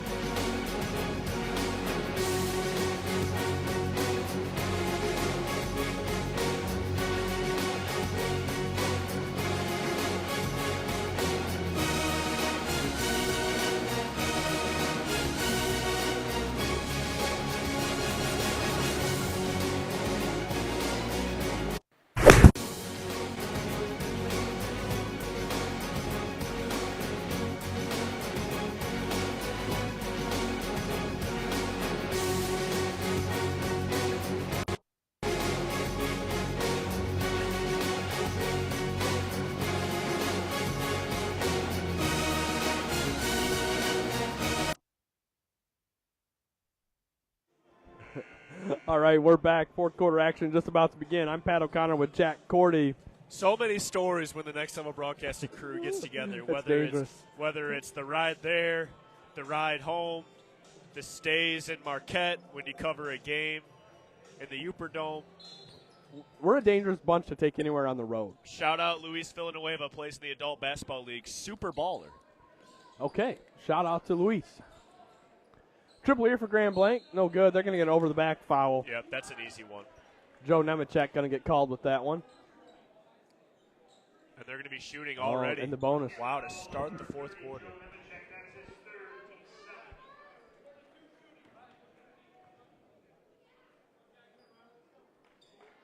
Daniel Powers looks tired in that corner up there. He just rubbed the crust out of his eyes. He's leaning.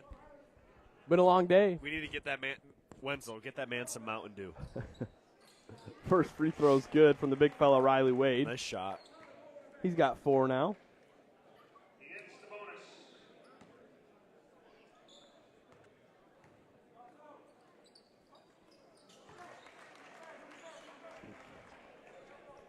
Couple of free throws there for Big Riley man Wade. knocks them both down. You love to see it.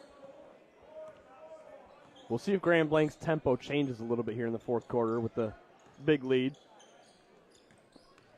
Nemechek gets it to Huddleston, who hands it off to Trayvon Johnson. Kicked it back out to Nemechek. Drives and kicks to Williams. The lefty's 3, no good, off the front of the rim. Rebound Wade. Montag's going to push tempo against Williams, up at the right and in. Nice drive right there, able to get around Williams. 4 straight for Cadillac. And a double dribble, turnover. They got Donnie Huddleston. And I wonder when was the last time Huddleston double dribbled too, because you really just don't see that often. You really don't. 5 new players in for Grand Blanc. Looks like starter.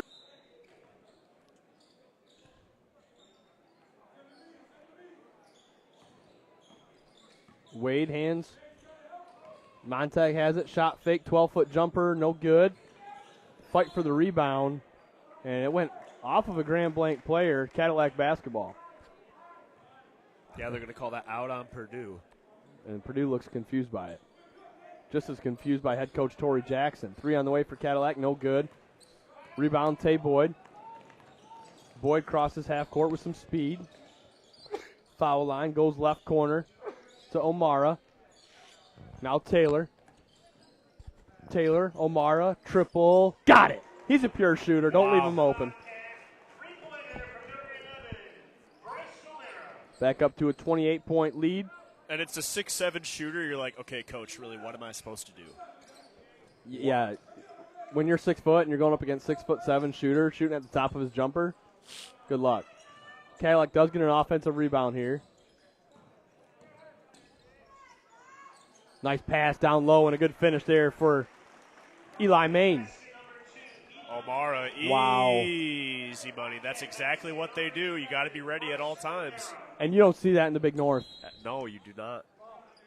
We got a timeout here by Cadillac. Coach Benzenberg is not happy. He's And got he- almost nothing to say. Just hold his arms out to one of his players here as we're going to take a second to thank some of our sponsors. And one of them is Boatcraft Sales Traverse City. Looking for a new ride this summer? Look to Boatcraft Sales. We are Northern Michigan's superior pontoon boat dealer offering new and pre-owned boats, servicing, and storage to the Northern Michigan area. As well as Grandview Dentistry, residents of Grand Traverse County. For all your dental health needs, contact Grandview Dental Associates. New patients are welcome to call 231-922-0775 to make an appointment. That's 231-922-0775.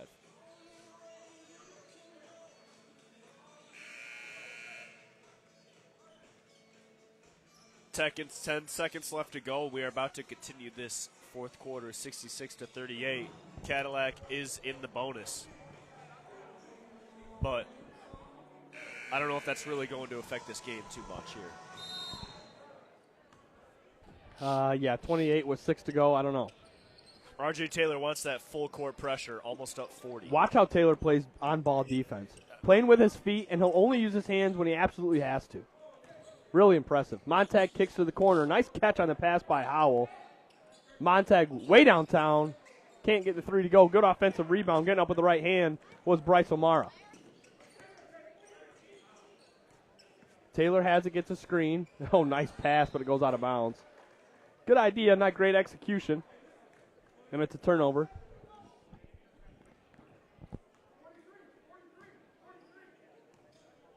5.5 to go.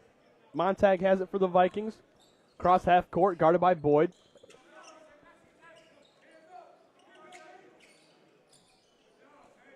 Goes back to Montag in the quarter, down low for Wade. One dribble up with it, no good. Put back, got it to go. Wow, great Davin hustle Brown. right there. Absolutely, Brown making it happen.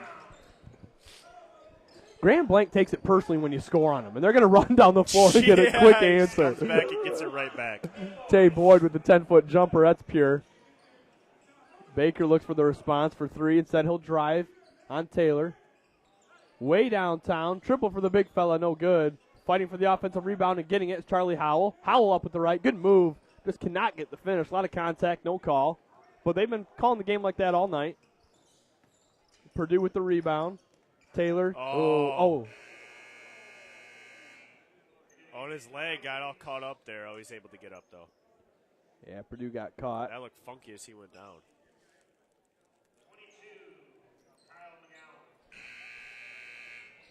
They're going to get 4 new players in for Graham Blanc. Tay Boyd stays in the game.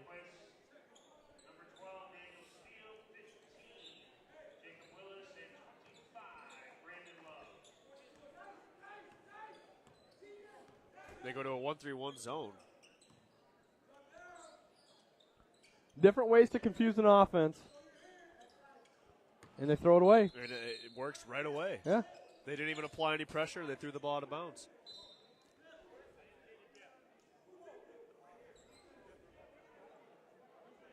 It will be Cadillac ball.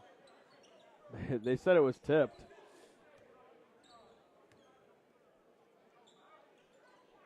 Coach Jackson cannot believe it. Neither can Tay Boyd. No one tipped it. He's like, now I'm going to lock you up. Yeah, exactly. I don't like that call. It's going to lock you up. That's going to make Graham Blanc play even harder. Offensive rebound, Howell. Putback is good. Charlie Howell's got 12.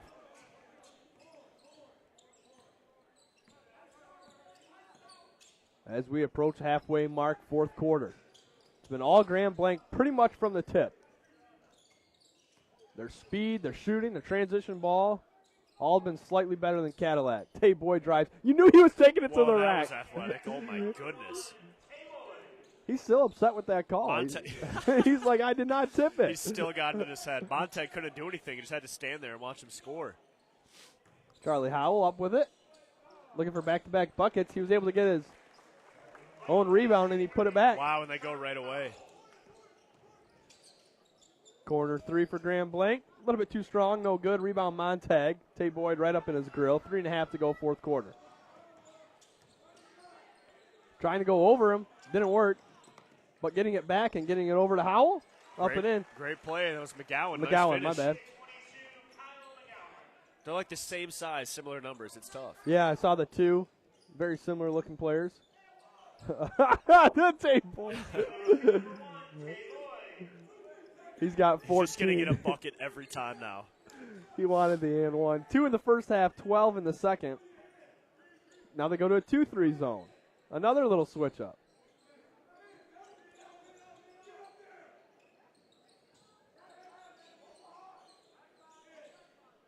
Montag over here, weak side, open. He gets it, drives instead. Bounce pass across the way to Baker. Jumper, no good. Good box out there by Jacob Willis. I didn't know if Baker was going to, or if Tay Boyd was going to pass here.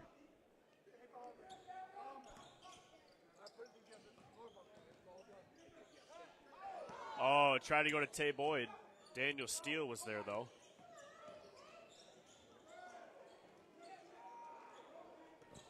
Smoked the layup.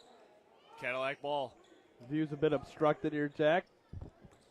It's all right. I was able to see. You got it. Baker now for Cadillac. Finds Brown. Back to Baker. That's Howell with it. Now Baker. Montag. Inside it goes. Corner 3. Charlie Howell. No good. Montag over the back, foul call. That was easy. Going the other way. That's only their 4th team foul. Actually, only their team 3rd.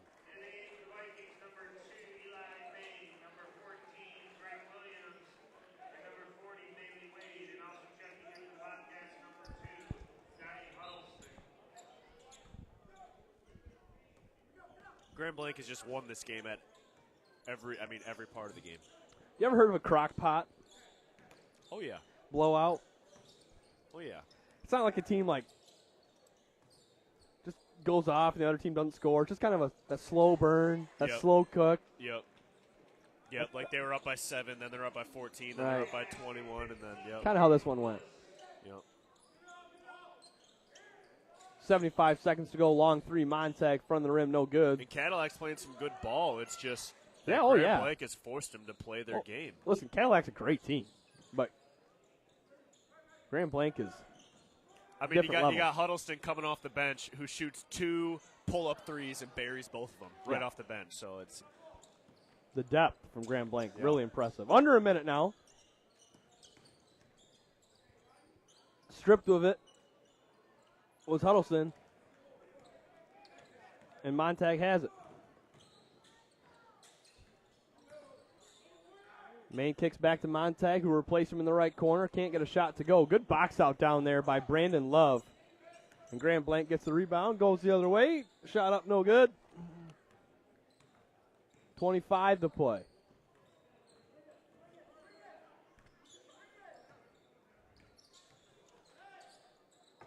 Main threw it away. and this one's over. 18 seconds to play. 28-point They're game. untucking their jerseys. Just got to get it across half court. And they will. They'll hold it. Oh, Oh. they went over and back.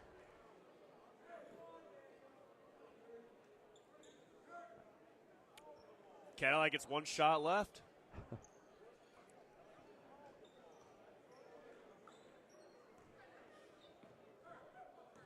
Will they shoot it? No. Not even going to get the shot up. Good win there by Grand Blanc. Grand Blanc 74, Cadillac Vikings 46. Game 4 is in the books from the Northern Michigan Basketball Showcase. We're going to take a break. We're going to toss it over to the game break crew when we return. And in 20 short minutes, we'll have the nightcap. Traverse City St. Francis taking on Cass Tech of Detroit. That's the end of this one. Grand Blanc with the win. We're going to step aside. This is the Northern Michigan Basketball Showcase on Next Level Broadcast. Grant Williams, I'm 6'2", sophomore. My name is Colin Gowan, I'm 6'6", I went to Franklin Elementary.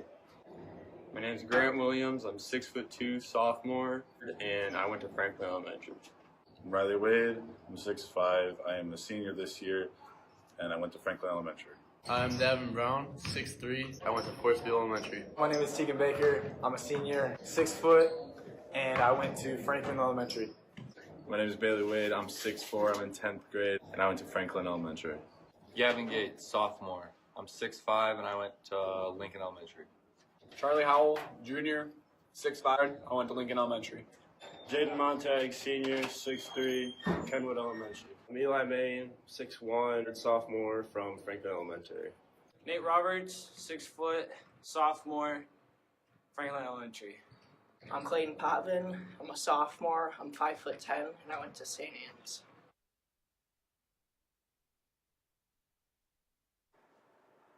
Joe Nemechek, 6'3", senior. Brandon Love, 6'3", junior. Nate Richardson, 6'1", senior. Trayvon Johnson, 5'11", senior. Jacob Willis, 6'1", junior. Daniel Steele, 5'9", junior. RJ Taylor, 6 foot, senior. Anthony Purdue, 6'3", junior. Michael Welch, 6'3", senior. Jake Lindquist, 6'2", senior. Donnie Huddleston, 6'2", sophomore. Robert Williams, 5'11", senior. Ted Boyd, 6'4", senior. Bryce O'Mara, 6'7", junior. We all know that Jimmy John's is everyone's go-to option for freaky fast subs. But did you know that they're unveiling new menu options? That's right, Jimmy John's new menu has something for everyone and is a great way to feed the whole family. So, whether you're watching the big game, hard at work, or taking the family out to eat, Jimmy John's wants to make finding a gourmet sandwich easy. The crew of Next Level Broadcasting trusts their pregame meals to Jimmy John's, and you should too, at Jimmy John's in Gaylord. Halftime show. I'm Pat O'Connor, joined by Charles Strail, Daniel Smith on the camera tonight, Charles. And I mean, first of all, we got to say the swag. It's getting close to making me look good. Play call from coach. It's 3rd and 6. Just on their side of midfield. Steenman's going to haul it up, and wide open downfield is Barrett, and he is gone. Check that. 2 ends off the left side. It's a toss to Backlund up the left side. Breaks one tackle. He's in. Enough. Chris Kashoniak looks up the middle to Cordy. It is complete. Great catch. Conrad Cordy. Nothing but green after the stiff arm. Touchdown Snowbirds. What a play. The snap is good. Hold is good. Kick is up. The kick is no good.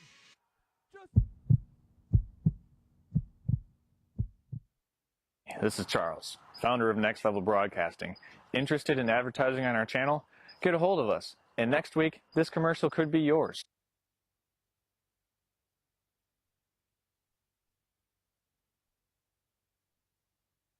Local and save money. In fact, in the past 3 weeks, I've saved $49.78 at local businesses. How do I do it? I use my For the Local discount ID.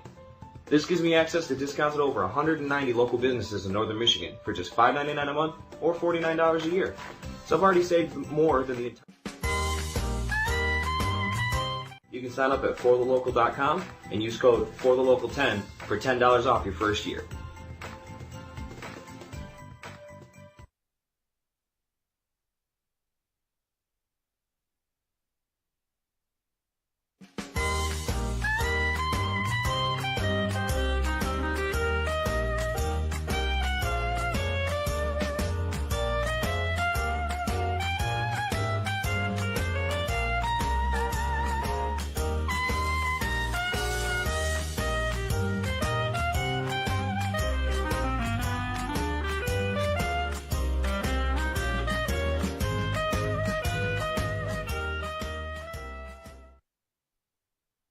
Propane is Northern Michigan's #1 propane supplier. We have achieved our success through dedication to our customer service and giving back to our community. And now we have decided to make our biggest contribution to our community yet. A portion of our proceeds will be given to the Munson Healthcare Otsego Memorial Hospital to help fund the new emergency department. So when you choose Johnson's Propane, you also choose Northern Michigan. Call our office or visit us online to become a new customer today.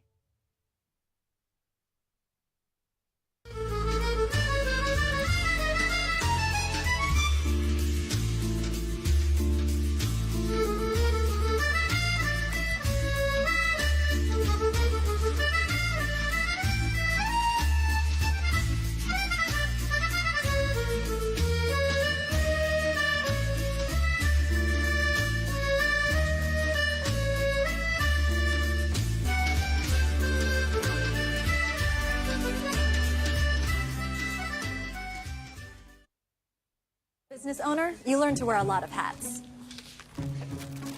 The custodian hat, the IT hat, and well, the you should have called a professional hat. Auto Owners takes care of your business insurance, so you can take care of everything else. That's simple human sense. Ask Bingham Insurance Services in Charlevoix if Auto Owners make sense for you.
Are you sick and tired of monotonous family dinners?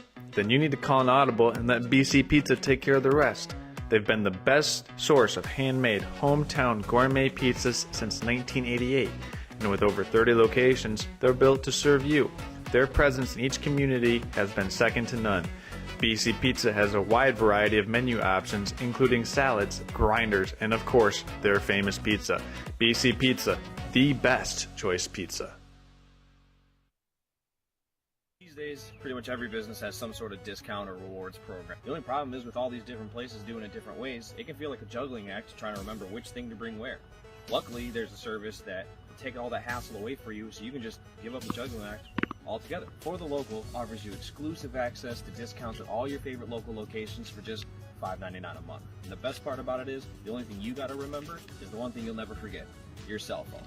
So go on forthelocal.com today, sign up, and let us take care of the juggling for you.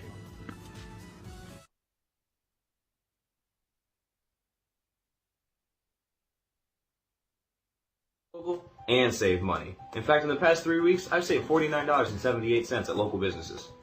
How do I do it? I use my For the Local discount ID. This gives me access to discounts at over 190 local businesses in northern Michigan for just $5.99 a month or $49 a year. So I've already saved more than the entire year's cost of owning this ID. So if you want to get one today, you can sign up at forthelocal.com and use code FORTHELOCAL10 for $10 off your first year.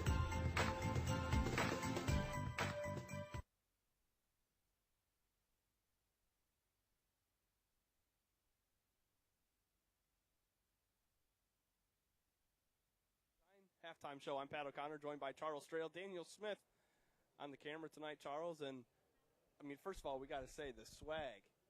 It's getting close to making me look good. Play call from coach. It's 3rd and 6, just on their side of midfield. Steenman's going to haul it up, and wide open downfield is Barrett, and he is gone. Check that. Two ends off the left side. It's a toss to Backlund up the left side. Breaks one tackle. He's in. Enough. Chris Kashoniak looks up the middle to Cordy. It is complete. Great catch. Conrad Cordy. Nothing but green after the stiff arm. Touchdown Snowbirds. What a play. The snap is good. Hold is good. Kick is up. The kick is no good.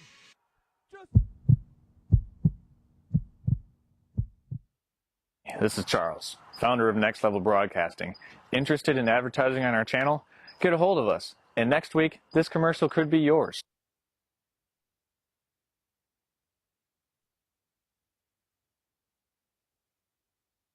I'm going to tell you about sportsmanship because it's important. Treat your opponents the way you would want to be treated. My mom says that. Listen to the referees. It's their job. Be nice to their team and our team. Cheer them on. Always play fair. It's the right thing to do. It's sportsmanship. It's not that hard.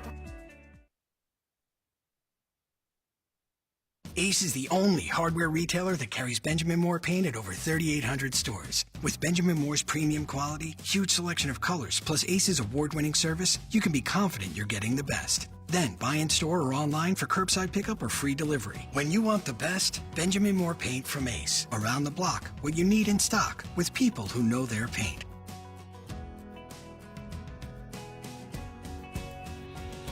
Ace is the place with the helpful hardware, folks. Business owner, you learn to wear a lot of hats. The custodian hat, the IT hat, and well, you should have called a professional hat. Auto Owners takes care of your business insurance, so you can take care of everything else. That's simple human sense. Ask Bingham Insurance Services in Charlevoix if auto owners make sense for you.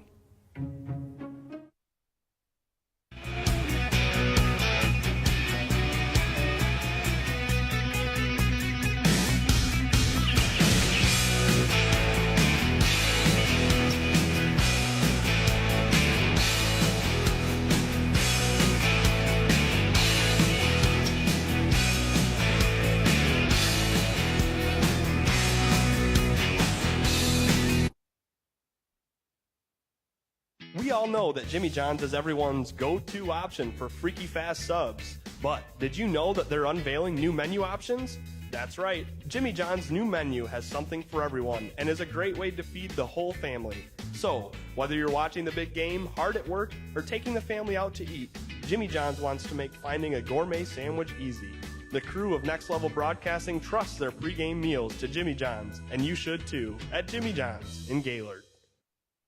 I'm gonna tell you about sportsmanship because it's important. Treat your opponents the way you would want to be treated. My mom says that. Listen to the referees.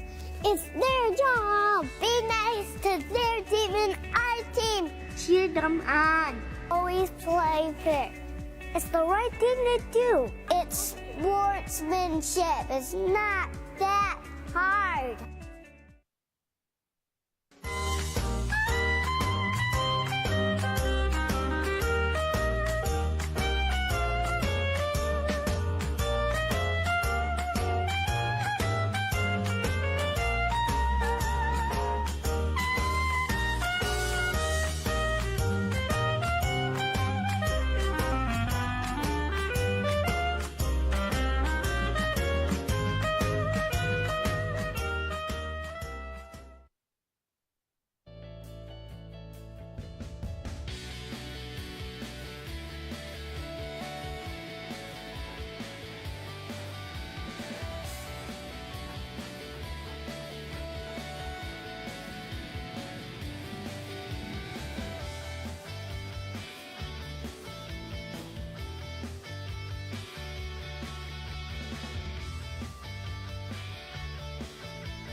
Vision Source and Gaylord Eye Care are proud to be offering their services to local communities across northern Michigan.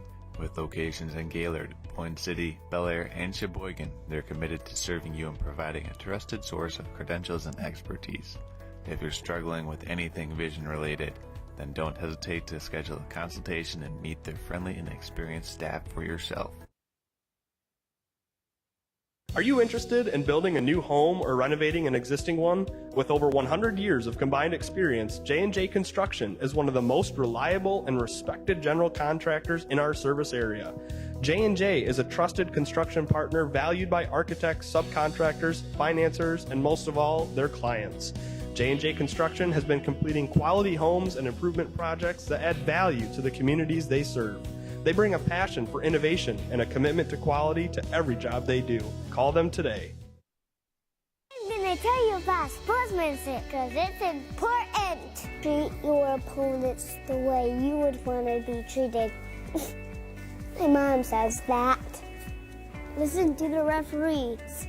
It's their job. Be nice to their team and our team. Cheer them on. Always play fair. It's the right thing to do. It's sportsmanship. It's not that hard.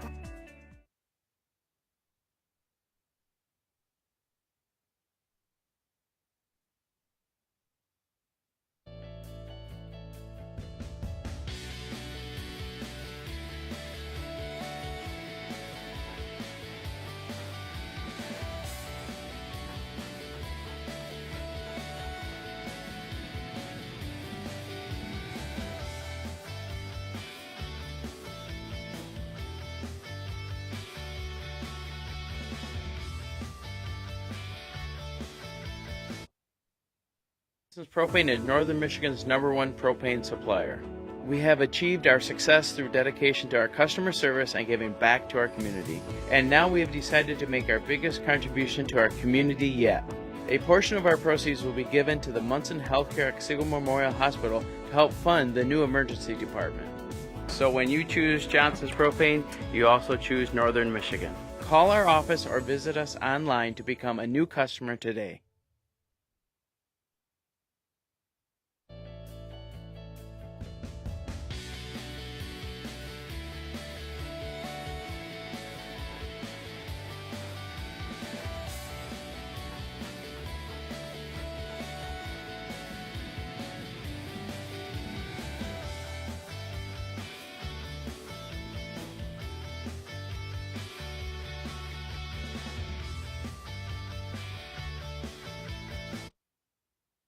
You. All right.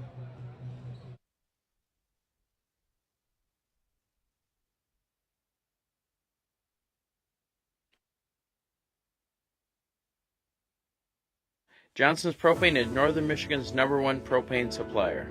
We have achieved our success through dedication to our customer service and giving back to our community. And now we have decided to make our biggest contribution to our community yet. A portion of our proceeds will be given to the Munson Healthcare Otsego Memorial Hospital to help fund the new emergency department. So when you choose Johnson's Propane, you also choose Northern Michigan. Call our office or visit us online to become a new customer today.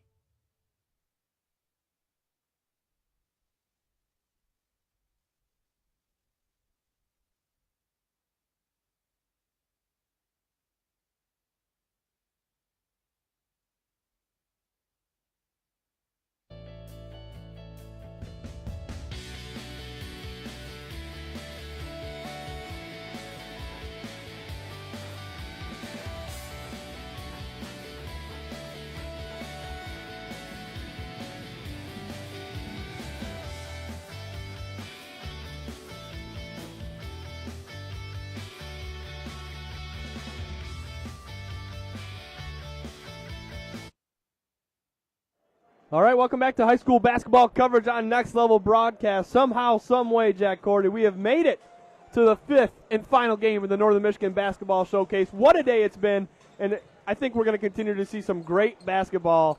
#1 team in the state of Michigan, Cass Tech, the Technicians, taking on the home team, the Gladiators of St. Francis High School. We're going to throw it up to the game break table. Shane and Daniel Powers are waiting nearby to give you their opening thoughts for this final game of the Northern Michigan Basketball Showcase. Shane, Daniel, take it away. All righty, thank you, Patrick. Well, we want to give everyone a little bit of a rundown here of our most recent game. Cadillac High School Vikings taking on the Grand Blanc Bobcats, and what a game that was. Grand Blanc ended up taking that one 74-46, but they were also one of the top teams in Division I in the state, gone up against some of the best teams in the state as well, so they're a very tough team from Detroit. We've had some great high scores. We've got Tay Boyd, who had 15, Donovan Huddleston with 12, R.J. Taylor with 13, Bryce O'Mara with 12 as well. A lot of great high scores for them, and for Cadillac, a little bit closer to home. Scoring was a little bit harder to come by, but a couple of our leaders, Charlie Howell had 14 points, Kyle McGowan had 6, Jaden Montague and David Brown both had 7 points, and Riley Wade and Eli Main both had 5 apiece to round out the scoring leaders. I forgot your name. I was trying to bring you in, and I just forgot. I am so sorry, but go on ahead. That's all right. Daniel Powers on the broadcast. Here we go. So, last game, Grand Blanc just put on a great show. Yeah. Don't do great. It was and I had the luxury of front row seats, right court side, to see almost a perfect offense, I would say. Every move was well planned out, well disciplined, and it wasn't so much the size difference that helped them win. It was just the discipline, no errors. Every time they got the ball at their end, they used their drive, used it well. Yeah, you're exactly right. You hit the nail right on the head with high discipline. They had few fouls throughout the entirety of the game. None of their players got into major foul trouble, and every single move, just as you said, was planned out. They had great moves, spin moves, alley-oops, anything. You can name it. They had it. Just the talent that we haven't seen so much coming from a Detroit team.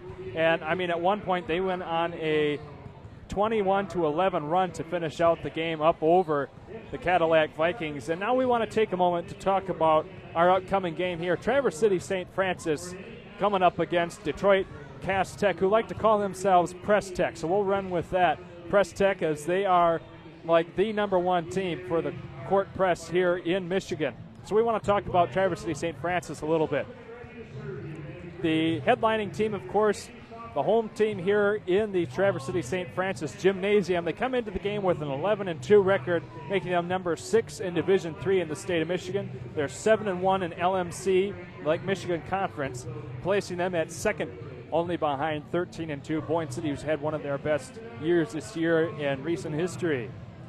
Traverse City's been averaging 60 points per game so far this season, while allowing only 44 from other opponents. So most victories have been from 15 plus.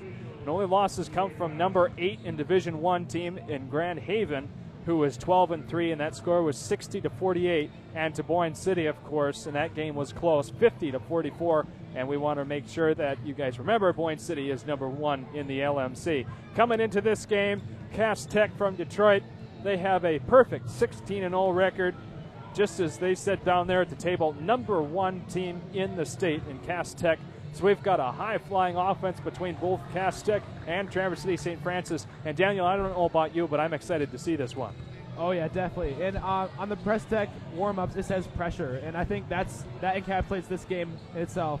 I mean, we have the biggest student section we've had for any of the games. Makes sense as it's the home team. But the last game of the night, 2 of the best teams in the state of Michigan. Pressure is right on the dot. Yeah. This is going to be a game. You couldn't get any better.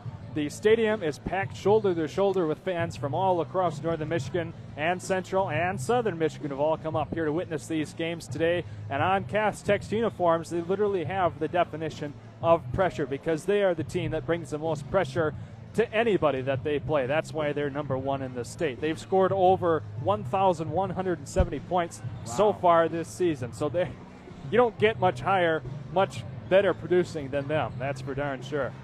So in just a few minutes here, we got just about 6 minutes to go until our first half action between Cass Tech and Traverse City St. Francis.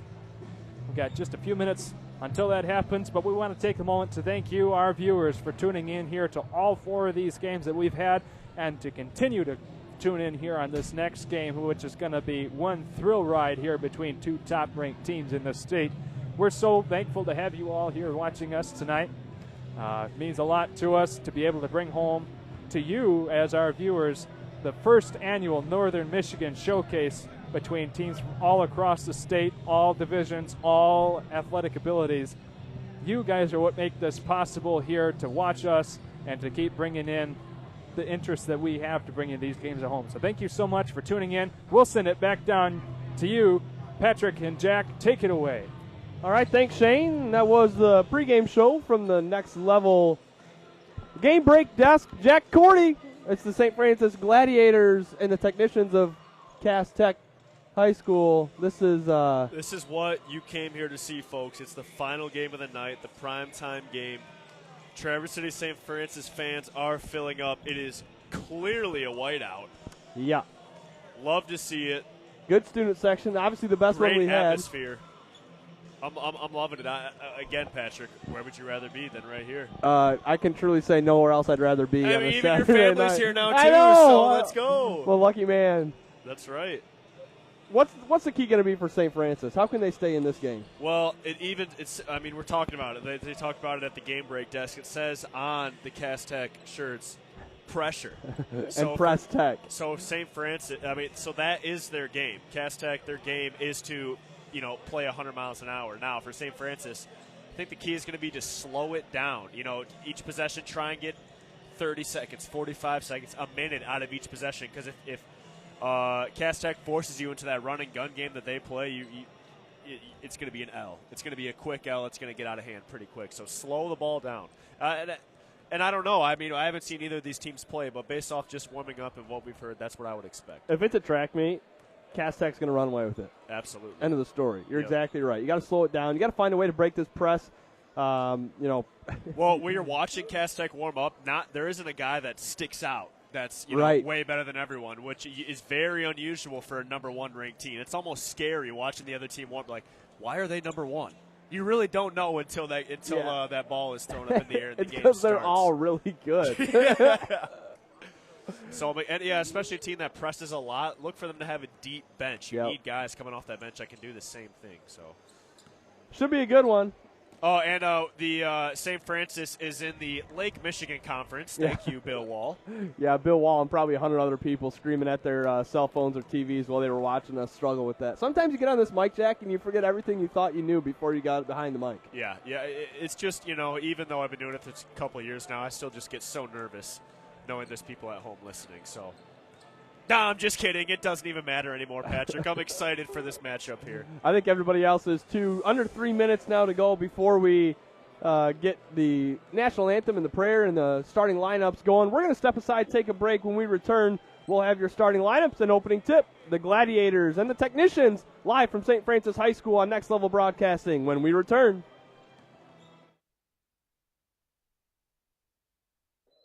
Ben Stallman, 6'4", junior. JP Miller, 6'3", junior. Michael Bohr, 6'2", junior. Luke Adams, 6 foot, junior. Chris Bobrovsky, 6 foot, junior. Drew Breimeyer, 6'4", senior. Isaiah Millward, 6'5", sophomore. Henry Ronick, 5'11", senior. Owen Somerville, 6 foot, senior. Charlie King, 6'1", senior. Joey Donahue, 6'3", senior. White Mercedes, 6'4", senior. Harrison Shepard, 6 foot, sophomore. John Hagelstein, 6'5", senior.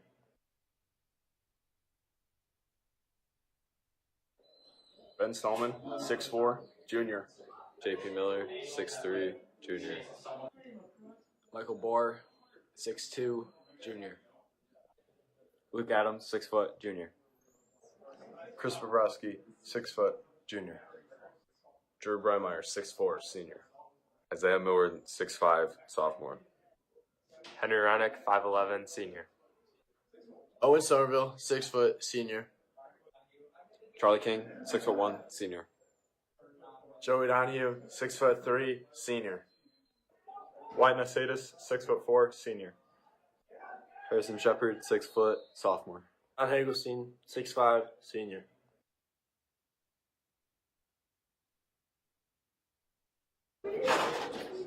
Trevon Cooper, 6'5", 2023.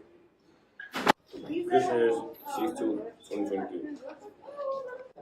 Lee Harris, 6'5", 2025. Jalen Stanton, 6'1", 2023.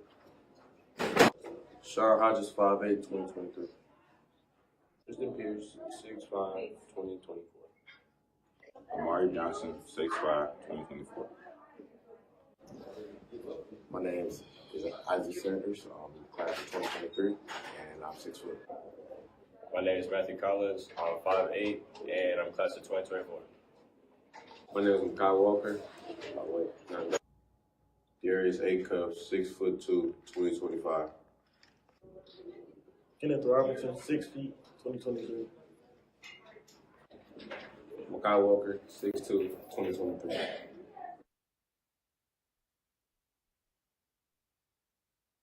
Halftime show. I'm Pat O'Connor, joined by Charles Strail, Daniel Smith on the camera tonight, Charles. And I mean, first of all, we got to say the swag. It's getting close to making me look good. Play call from coach. It's 3rd and 6. Just on their side of midfield. Steenman's going to haul it up, and wide open downfield is Barrett, and he is gone. Check that. 2 ends off the left side. It's a toss to Backlund up the left side. Breaks one tackle. He's in. Enough. Chris Kashoniak looks up the middle to Cordy. It is complete. Great catch.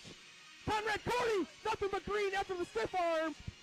Touchdown Snowbirds. What a play.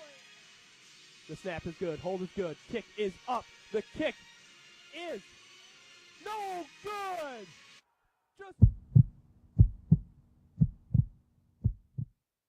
This is Charles, founder of Next Level Broadcasting. Interested in advertising on our channel? Get a hold of us. And next week, this commercial could be yours.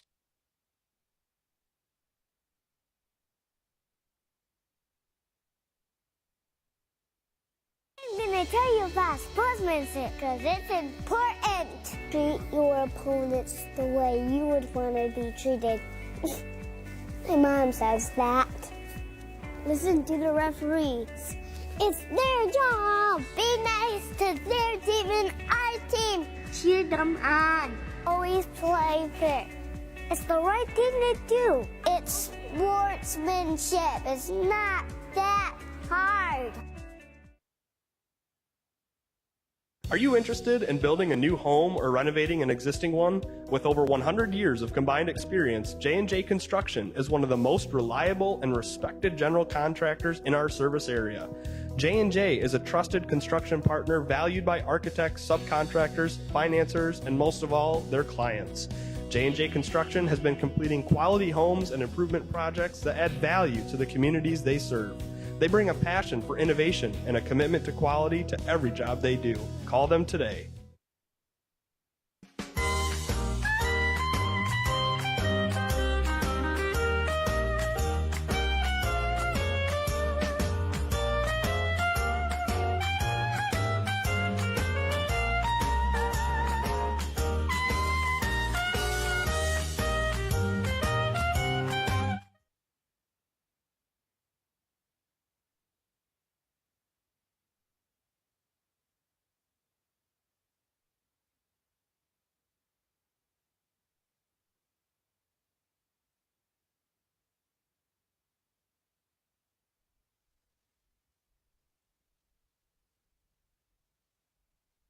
All right, we're going to throw things over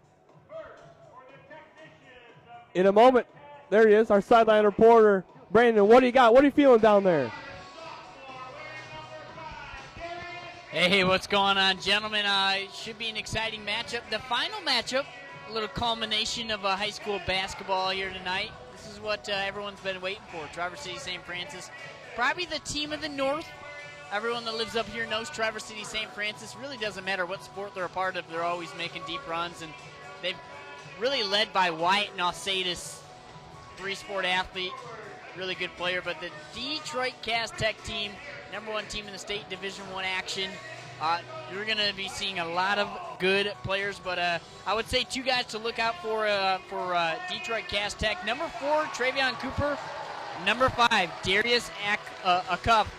Two guys to look forward tonight as they look to lead this Detroit Cass Tech team against a very good and very loud Gladiators team. Back to you guys. We'll be checking in with Brandon down there throughout the game. We're going to get the starters first for Cass Tech High School. #4, Trayvon Cooper. #5, Darius Akuff. #10, Mackay Walker. 12, Kristen Hairston. And #14, Kenneth Robertson. Jack Cordy, the home team, the St. Francis starting five. For the Gladiators, we got a senior, Wyatt Nausatis. Another senior, Drew Braymeyer. Another senior, Henry Reineck. Another senior, Joey Donahue. And rounding out the lineup, you guessed it, a fifth senior, John Hagelstein. A really, really veteran team right here for the St. Francis Gladiators. 5 seniors in the starting lineup. Don't see that a lot. They certainly have this home crowd on their side. Oh, and Charles Strail is getting them right into it. The whiteout student section. Let's hope they stay loud for this game because that means it's going to be a close game. What I don't understand is, Charles, where's the T-shirt cannon? Where is the T-shirt cannon? We need a T-shirt cannon. We need the T-shirt cannon. All right, we're just about ready to get things going. Trayvon Cooper is going to take center court. We'll see who St. Francis sends out. I'm assuming it's going to be Nausatis. It won't. Shot. It's going to be Braymeyer jumping here. All right, Braymeyer, Cooper. We are all set underway. St. Francis gets the tip. Nausatis has it, and we are underway. Nausatis guarded by Akuff. 2-3 defense. Turnover. Wow, right off the bat. Cooper gets it. Darius Akuff. Akuff guarded by Nausatis. Akuff drives, pick it up. No good. Rebound Hagelstein. Wyatt Nausatis slows things down across the timeline. Here comes a trap. They're quick in that front court are the technicians.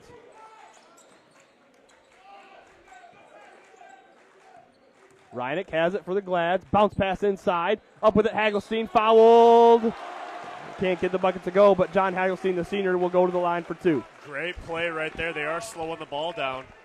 They're just begging St. Francis to drive to the middle. That right there, nice job. Able to find Hagelstein down low. See how they are at the free throw line. Trayvon. In their home gym, you'd think they shoot 100%. They shoot enough, I'm sure. Trayvon Cooper gets the foul for the So far, they technicians. are 100%. And they find themselves with an early lead against the #1 ranked team in the state. Hagelstein second. Up and no good. Cooper with the rebound. Cooper finds Acuff. No, excuse me, that's 12, Hairston. Now Robertson right side. Robertson drives. Cooper, right corner. Back up top to Hairston. Student section gets loud. Robertson right in front of him. Top of the key it goes to Walker. Walker left side, Cooper. Down low it goes Hairston. Hairston up and in. A lot of contact right there, too. Able to finish through it. Here comes the press. Christian Hairston gets it to go, and they have a 1-point lead. Let's see how St. Francis will attack this full court pressure from the technicians. Got to get it across the timeline. They do with a nice pass up ahead to Joey Donahue. Donahue needs help. He finds it in Ausatus. Minute and a half gone, first quarter. Gladiators, Technicians, live from St. Francis High School. Our fifth and final game of the Northern Michigan High School Boys Basketball Showcase. Ausatus has it, finds Reineck. Trying to set up a play here. There looks like some kind of confusion. Ausatus open three. Kicks out, no good. Rebound Acuff. Acuff behind the back, guarded by Ausatus.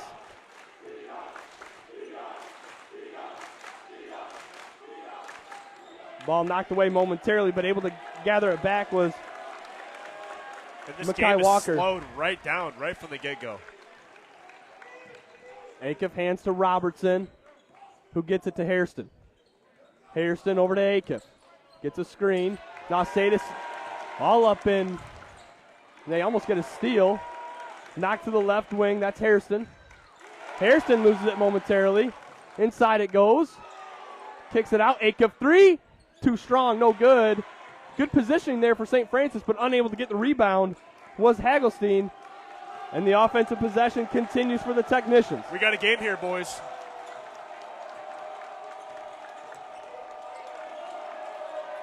Right wing, Hairston slows things down. Acuff triple from the corner, no good. Weak side rebound picked up by the Glads, Henry Reineck. Reineck now under 5. Gets the pass across the timeline to Donahue. Donahue's going to get fouled. We'll see who they get it on. It's going to be 10. Mekhi Walker, his first, team second.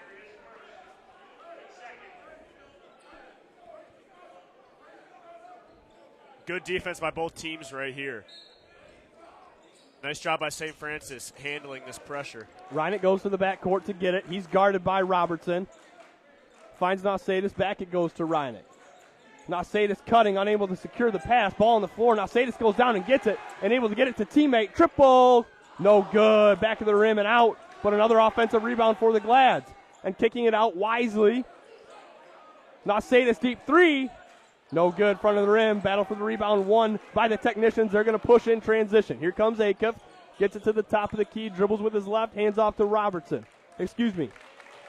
That's Robertson. Robertson drives, floater up and good. That was really pretty. Baseline floater right there with a tall defender right in your face. No problem. That was Acuff who had it. They got to get it in. And that's their game. They want to make it so they can get right into their press. Ausatus, bounce pass here. They break the press easily this time, but you got to watch for traps. Nice bounce pass over to Ausatus. Trap comes. Reineck has it for the Glads.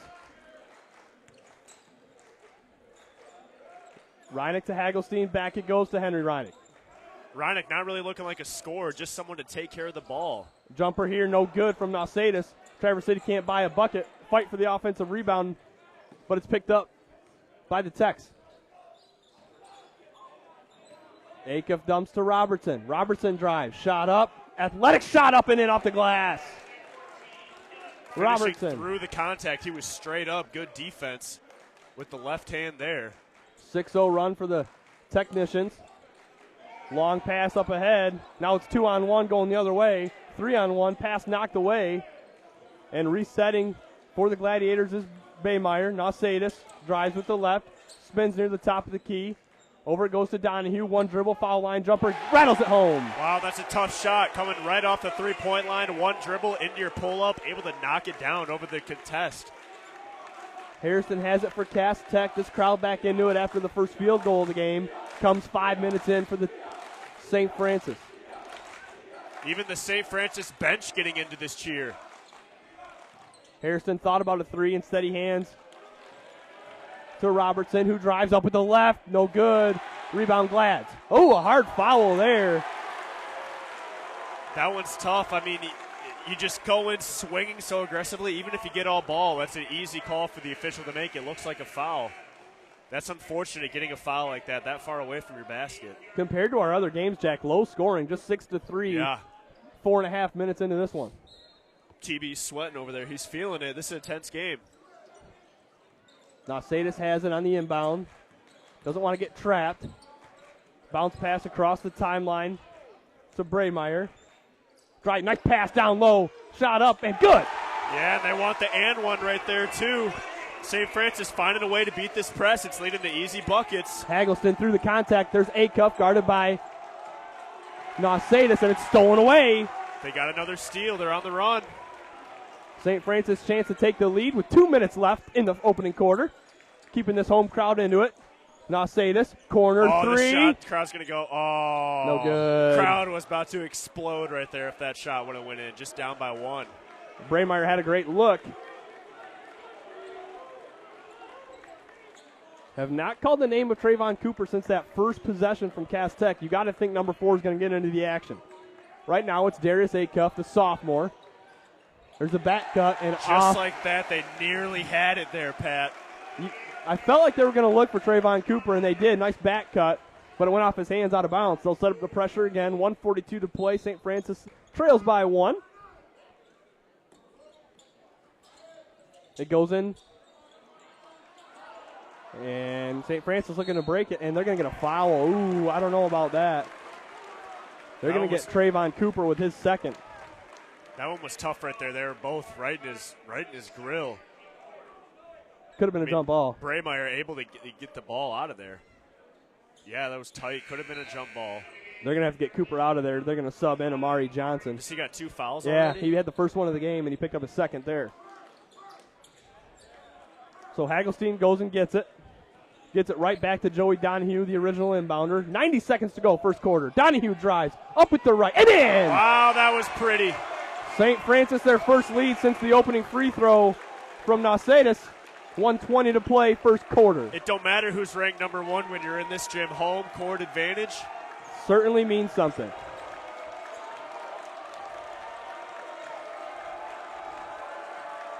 Robertson has it, lots of dribbling. He drives, good help defense there, ball's on the ground. Nausadis is on the ground for the Glads, hands it off, and a nice pass there to get it to Braymeyer. And he finds his guard in Henry Reinick, and the Glads go the other way. Across the timeline, Reinick, long pass. Nice completion, bounce pass across the lane, stolen away. Great pass. Long pass up ahead, Techs go up, foul, no call. Wow, a lot of contact there, should have been a foul. And Derek Miller puts it in for the Techs. Got to get it in, and they do. 32 to go. St. Francis now down 1. Nausadis dribbling through, dumps it off. 3, Braymeyer, yes! He's their corner specialist. Each time they brought the ball down the court, he's been waiting there in the corner. That time able to knock it down. 1 shot left here for Cass Tech. 12 seconds. Crossing the timeline with it is Acuff. We'll see if he gives it up. Now with 7. Acuff guarded by Nausadis. Acuff with 5. Long 3. No good off the rim. Offensive rebound. Cass Tech. Shot up. No good. 8 minutes gone in the first quarter from St. Francis High School. Gladiators 10. Technicians 8. We're back in 60 seconds with more high school basketball on Next Level Broadcasting.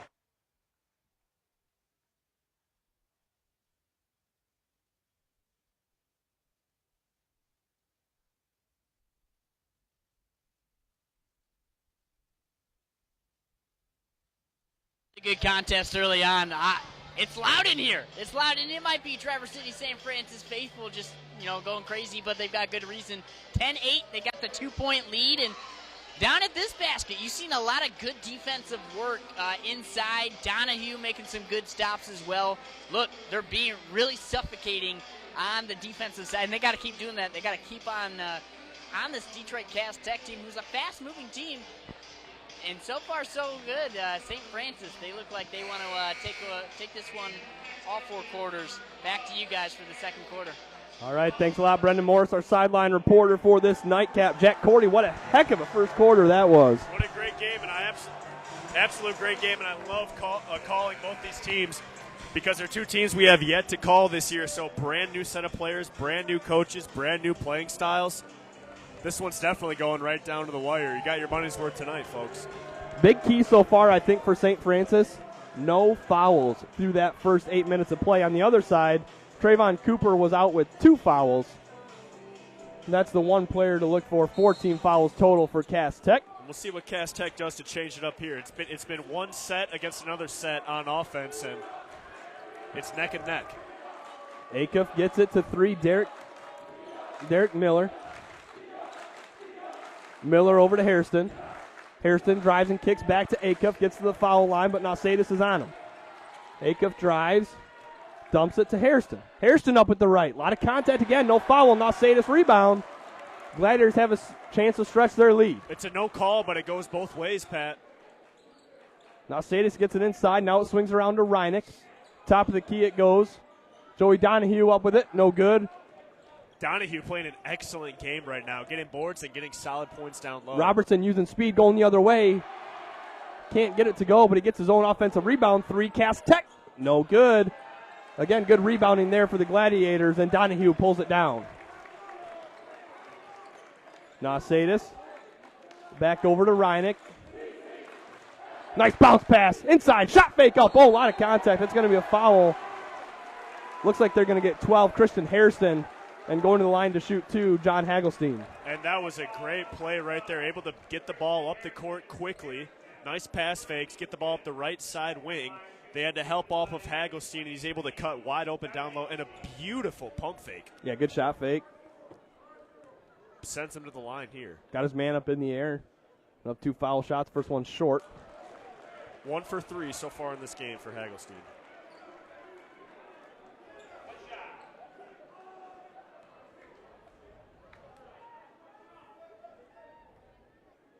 Hagelstein's second is good. 3-point St. Francis lead, and Darius Acuff will get the offense rolling for Cass Tech. They've gone a little cold here, Jack. I don't expect them to stay cold for long. Yeah, someone's got to get a bucket here. Acuff gets a screen from Hairston, drives, and it's going to be a jump ball. It's going to be Traverse City ball. That defense is just swarming. They can't get an open shot.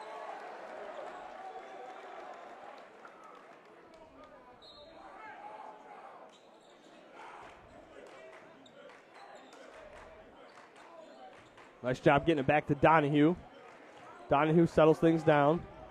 Over it goes to Nausatis. Across the timeline, left wing. Nausatis had it knocked out of his hands and stolen away. Steal. Ball's on the ground now. Gonna get it. Hagelstein does have it. Nausatis, right side, got it. 13-8, St. Francis, 5-point lead, largest of the game. That's what they got to keep doing, just take care of the basketball. Besides that first turnover they had right in the first 5 seconds of the game, they've done an excellent job taking care of the ball. Hairston gets the call from Coach Hall. They swing it around, driving here. Nice handoff across the lane, shot up and good. Nice finish there by Hairston to quiet this Gladiator crowd. It's 13-10. There we go. They got a bucket. They needed that. Ended the run. Donahue to Hagelstein.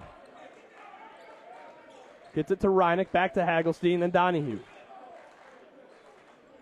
Nausatis inside, Hagelstein. Braymeyer, back it goes to Hagelstein. Nice bounce pass across, but good hands in there. And it's going to be out of bounds on the Gladiators. And it'll be Cass Tech basketball. Trayvon Cooper back in for... We got a timeout here by St. Francis. All right, that timeout's going to give us a chance to take a timeout ourselves. 5:40 to go, second quarter. St. Francis 13, Cass Tech 10. We're back in 30 seconds on Next Level Broadcasting.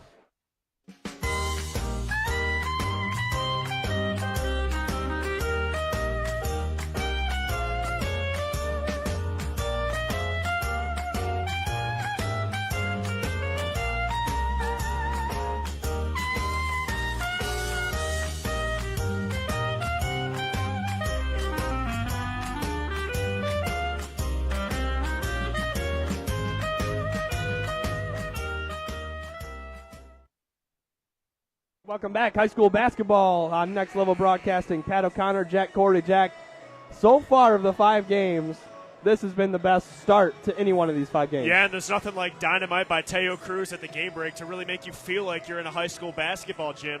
And, yeah, just excellent game, just excellent play both ways. Don't really know what's going to happen out of the timeout. I mean, St. Francis, I don't even know if they're in control of this game, but they've allowed Cass Tech to sort of play into their style of game.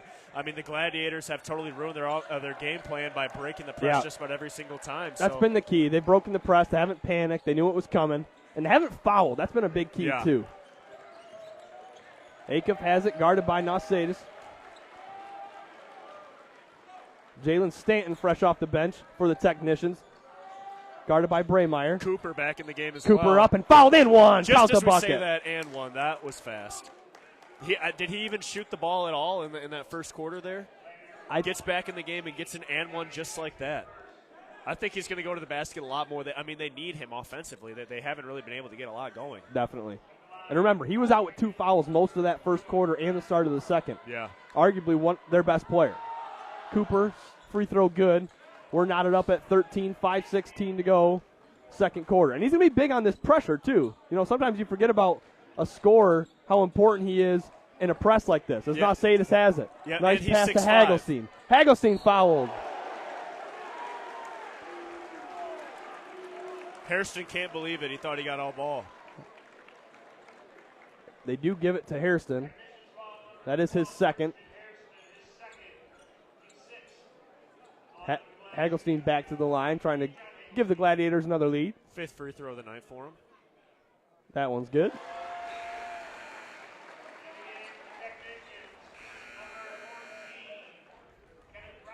Sean Hodges checking in the game for Derek Miller. Hairston going to sit down as well.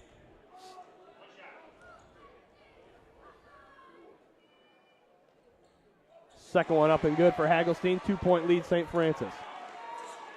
Showing a little bit of a pressure, just full court man. Left side it goes Robertson. He drives, good pressure here. Nausatis back on Acuff. Oh, nice move, Acuff. Step back jumper, long 2. No good. Good box out, though, for Cass Tech, and they get the offensive board. Shot up, and good. Great hustle right there, led to an easy basket. Kenneth Robertson gets the bucket. We're back to being tied. Cass Tech a little confused here on their pressure. Now they get into position. 4.5 to go first half. All tied up from the St. Francis High School Gymnasium. Gladiators and Cass Tech Technicians. Final game of a 5-game slate on a Saturday in February in Northern Michigan. Henry Reinick has it for the home team. Look to run a set. Reinick guarded by Trayvon Cooper.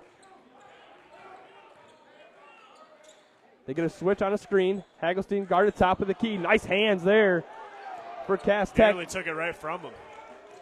Hagelstein drives now, and there's the foul. That's going to be a reach-in on Kenneth Robertson. They're going to be shooting now, too. That one might have been all ball, but it's going to lead to a 1-and-1. I don't know if that one was a foul, but earlier when Hagelstein had the ball down here in front of us, it looked like there was some contact when he reached in there. It's so tough because it's just so it's the quick Right. hand tap. It just happens so fast. You know, you didn't call the last one. It's kind of hard to call this one. So that one up and in. But these officials, they've already ref one game earlier today. They're doing a great job. But if I'm Cass Tech, I mean, you got to see it from their point of view. The calls are 7-1 right now, so of course they're going to be feeling some kind of way. But I feel as though the referees are still doing an excellent job. They're going to get some calls, too, because of that. Sometimes that foul differential is all it takes to get some calls going your way. Under the 4-minute mark now, here's second quarter. St. Francis leads by 1. Jalen Stanton, the senior, drives. Shot up and good. Stanton gets the finish. St. Francis wanted to travel. They wanted to travel, but I think it was a good shot. I think it was, too. Yeah. It was a little slower, but St. Francis has got to get it in. They're counting. They do to Nausatis. Nausatis all the way to the free throw line. Tried to get it to Hagelstein, but it was stolen. Nausatis gets it right back. Oh, he's going to Triple. pull it. Got it! Oh, huge shot. Huge shot. Nausatis gets to steal, lets it fly. The senior, swish. 19-17 lead for the Glads. Cass Tech's got to get him back. Oh, nice hesitation. Shot up, foul, and one. And one. Dang. Stop. Sorry, I'm getting excited here, Patrick. Silences the crowd. 19-19, the and one. What a response. Robertson, dang. Nice finish right there. 3:12 to play, second quarter. What a shot by Nausatis. And then the response from Robertson. It's amazing how just a simple game like basketball can really just make you feel like, you're ready to go to war, And we're just sitting here talking about it. Cass Tech back out ahead by 1, 3:10 to play. Nausatis has it. Don't pick up your dribble. He does, but he's able to get through it to Hagelstein. And Hagelstein doing a nice job hanging on to that ball. He's not a ball handler, but he hasn't turned it over, doing a great job in the middle. They get it to Donahue, drives over to Hagelstein, shot up and good. Cass Tech careful not to foul there. St. Francis back up by 1.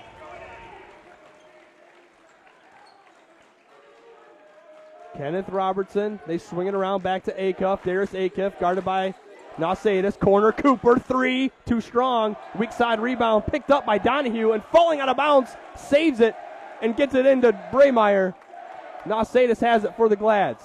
Gets across half court. Little bump there. Corner, triple. No good. Long rebound, tipped ahead. And a good defensive play, knocking it out of bounds. Wow, good hustle there. I think that was Reineck. Yeah, and Cooper trying to tell Robertson right there, I'm open if you just give it up. But Robertson going 100 miles an hour. Great defense there by Reineck. Able to save that easy, too.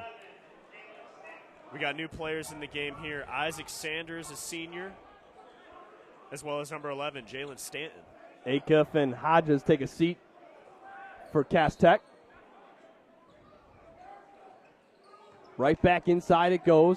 They kick it out. Cooper. Cooper drives up with the right, off the front of the rim, gets his own rebound, puts it back and in. And Nausatis is on the ground. He got hit in the tooth, it looked like. And St. Francis. Feeling it, hoping it's still there. St. Francis is going to take. Brendan Morris, what do you got for us? All right, guys. Hey, as you're seeing right now on the court, it's an exciting matchup. Both these teams going back and forth. Look, neither team running away with it. And I do like what you guys mentioned, the foul calls. Early on, it looks like St. Francis is getting a lot of the calls, but it's a fast-paced game, and I'm surprised, they're actually doing pretty good with the fouls. So, because a lot of inside work you're seeing so far, there's a lot of quick touching with both of these teams playing so fast-paced. It's hard to see a lot of it, but I'm just glad the refs are letting them play with most of it. But, hey, we got a lot of good basketball here tonight, so back to you guys.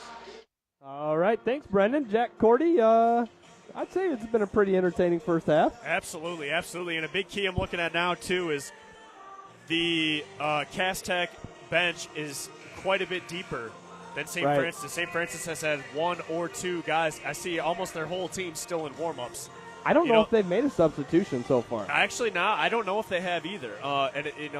There's 2 halves to this game, so that could be, Cass Tech could definitely tire them out, but the Gladiators are giving them everything they can handle right there. I mean, what a huge shot there by Nausatis to give them momentum. I mean, they're keeping it right in this game. It's coming right down to the wire, Patrick. It's going to be Gladiator ball. Different kind of press here as well. Cass Tech has been changing it up. Got to get it they in. They almost have a whole brand new 5 in the game here. Hagelstein to Nausatis. Just before half court, he stops.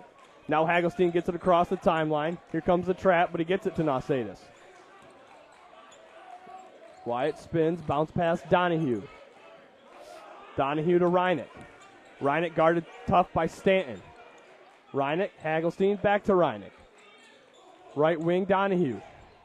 Donahue trapped, and it's going to be a foul on Traverse City after the turnover. Great defense there by Mekhi Walker. Acuff checking back in the game here.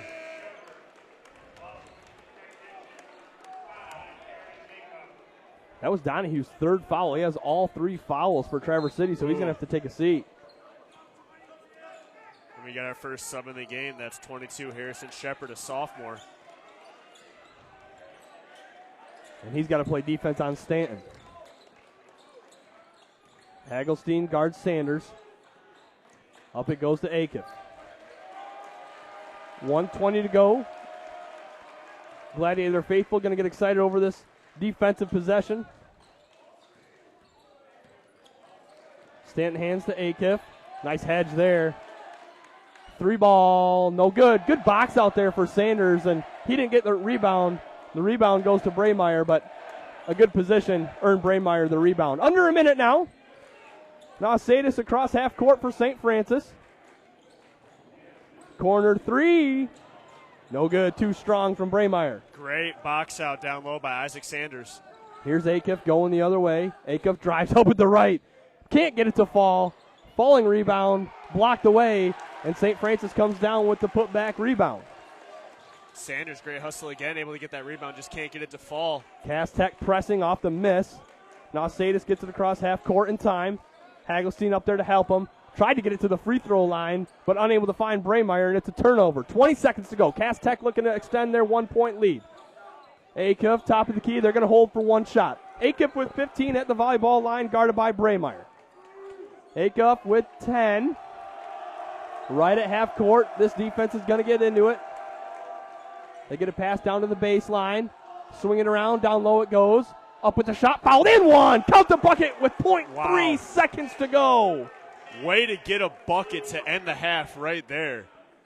Gets the shot. Good patience. Nice pump fake. Goes back into him. Able to get the and one. Mackay Walker with his first bucket of the game. Couldn't have come at a better time. He's fouled chance for a 3-point play the old-fashioned way. 0.3 seconds. Wow.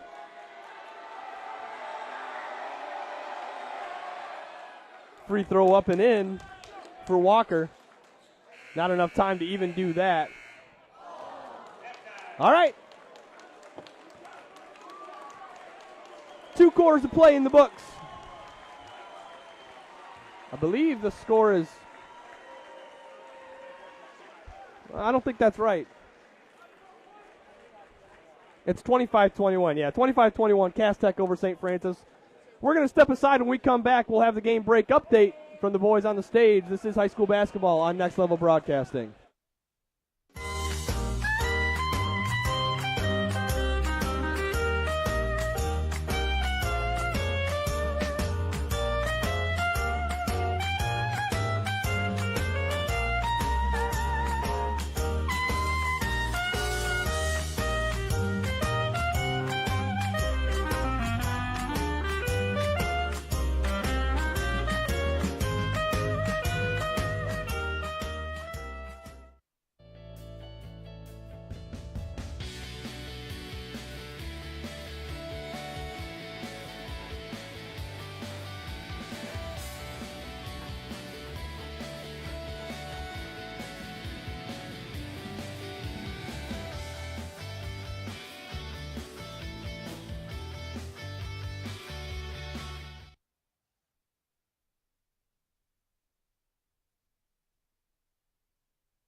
Decided to make our biggest contribution to our community yet.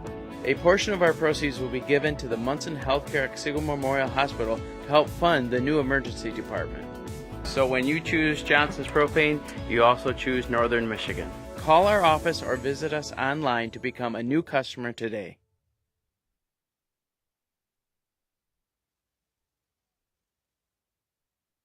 We all know that Jimmy John's is everyone's go-to option for freaky fast subs. But did you know that they're unveiling new menu options? That's right. Jimmy John's new menu has something for everyone and is a great way to feed the whole family.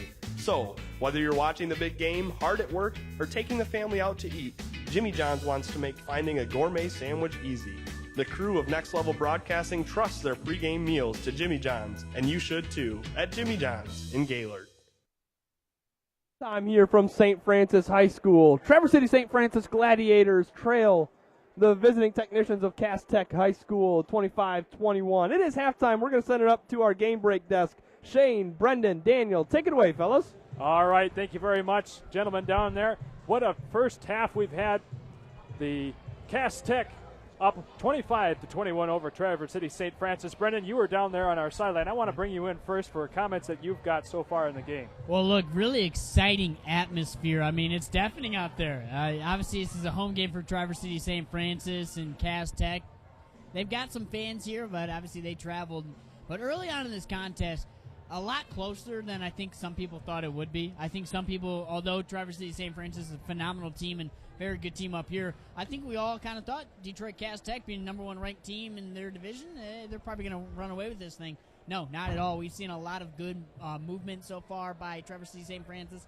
They've been really strict inside. In that second quarter, you saw Cass Tech start to work it inside a little bit more. And yeah, you know what? St. Francis has been favored in some of these foul calls. But so far, I think the refs have been good with the calling, and I think the game flow has went well. So I think both these teams still have a really good shot at getting this, and it's just a matter of who wants it more in the second half. Well, yeah, that's exactly right, Brennan. The last 3 games, the northern teams have gone 1-2 against the teams from the Detroit area, so we really weren't knowing what quite to expect. You know, these northern teams don't quite typically provide the level of competition that those teams down in the Detroit metro area do, but Traverse City has gone toe-to-toe with them. So far, we've got scoring leaders for Traverse City, 5 points for Wyatt Nausatis and 9 points for John Hagelstein. Those are very hard-fought points. Normally, they're close to 15, 20 points a game so far, and they've been only able to manage to get those points. On the flip side, with the technicians of Detroit Cass Tech, we've got 5 points for Trevon Cooper and 5 points as well for Kenneth Robertson to kind of round out the scoring leaders there, 25-21. Daniel, I want to bring in you now for some of your thoughts here in the first half of the game. Yeah, you mentioned some of the, the big scores, but a lot of basketball is kind of the less popular stats, your assists, your rebounds, and just hustle. And number 10 of TC St. Francis, Henry Reinick, has just shown a lot of great hustle tonight. You know, he's just out there playing defense, getting back, looking for rebounds, and we've seen time and time again today that size helps, but it's not everything, as we have smaller guys getting rebounds. And go ahead. Sorry to interrupt you, but I really just kind of impressed with both of these teams. They probably are used to rolling over some other teams, so they're kind of not used to oh crap, this team is just as physical as I am. But I really like how they're welcoming it. Like, neither one of these teams is over their heads right now, not being able to control themselves. They both have almost felt like, hey, we're usually this team that's so aggressive, so suffocating. Now it's starting to happen to us. We gotta fight back, and both these teams really got some fight in them. It's really exciting, and probably the most exciting game we've had tonight. We've had a lot of good games, a lot of good basketball today. That's exactly right. Every game that we've watched so far, there's been some big runs by one team or another. You know, 8, 10, 12, even as much as 15 points to less than 3 on the other side, but that has not happened. This has been a very tight-lipped game. The only run of more than 5 points was Traverse City had early on in the first quarter to bring them back into the lead. They were down 6-1 at one point, and then they flipped the script, brought it 7-6, and it's been a back-and-forth battle for the lead ever since. Now the technicians have taken a 4-point lead, which is the second largest of the entire game. So it's just amazing to see the competitiveness from these two teams across the entire different side of the Lower Peninsula. There's no difference, really. Yeah. Also, I will have to say, even if I had headphones on right now, I wouldn't be able to hear you because of how loud it is on that court. I'll tell you what, this is exciting. This is really nice. I almost wish we had some spectator buses from Detroit Cass Tech come up here, because could you guys imagine if we had half this gym of Cass Tech fans and half this gym of Gladiator fans? How rocking this place. I mean, it's already rocking, but I tell you what, it's really exciting, and this is a fun inaugural season of the Northern Michigan Showcase. Yeah, this is definitely one of the loudest gymnasiums I've ever been in for a high school game. I mean, it is standing room only most places in here right now. It is absolutely nuts. And we've got a quick, we don't typically do these, but we've got a quick shout out. Someone dropped this off. We want to say hello to Dave in Florida. So whoever that was that dropped it off, hello, Dave. Nice to see you, and thank you all so much for tuning in here to what has been one of the best games so far that I've ever witnessed in high school basketball. Dave in Florida, I will tell you right now, you're missing great basketball, but you're not missing the weather. It's freezing outside. So. Well, he's not missing. He's allowing us to bring it to him. That's for sure. Giving us a chance to bring some quality action. Warm down in there. here. I'll tell you that. That's right. So that'll pretty much do it. We've got another great half of action, the final half of 10 that we've had here today. The final half of action coming up. The teams are just coming back out onto the floor once again. Detroit Cass Tech, the technicians, are up over the Gladiators 25-21. Jack, Pat, we'll send it back to you down there. Thank you guys so much. It's been a pleasure doing this up here. Shane Smith, Brendan Morris, Daniel Powers, rock solid pregame, halftime coverage all day long. Jack Cordy, what a fun day of basketball it's been. I'm kind of sad we only have 16 minutes of hoops left. It is sad. As I fix the microphone, it is very sad, but all good things must come to an end. I mean, unfortunately, there's no next level broadcasting against the NFHS broadcasting, after this. But maybe next year we can work on getting that game in there. But yeah, it's been an excellent day of basketball. That first game really tight. That second, third, and fourth game kind of got a couple blowouts there. But this game right now couldn't be any better. And I know, Patrick, we kind of thought this one might be a blowout as well, as Cass Tech being the number 1 ranked team. But St. Francis is matching up really nicely with them. And I mean, St. Francis does have size against their matchups against Cass Tech, and they're using it to their advantage. Well, hey, a lot of people that I talked to before this game said that, don't sleep on St. Francis. They have a very good chance of keeping this thing close, especially in the first half. Now, Jack, the one thing I do worry about, their depth.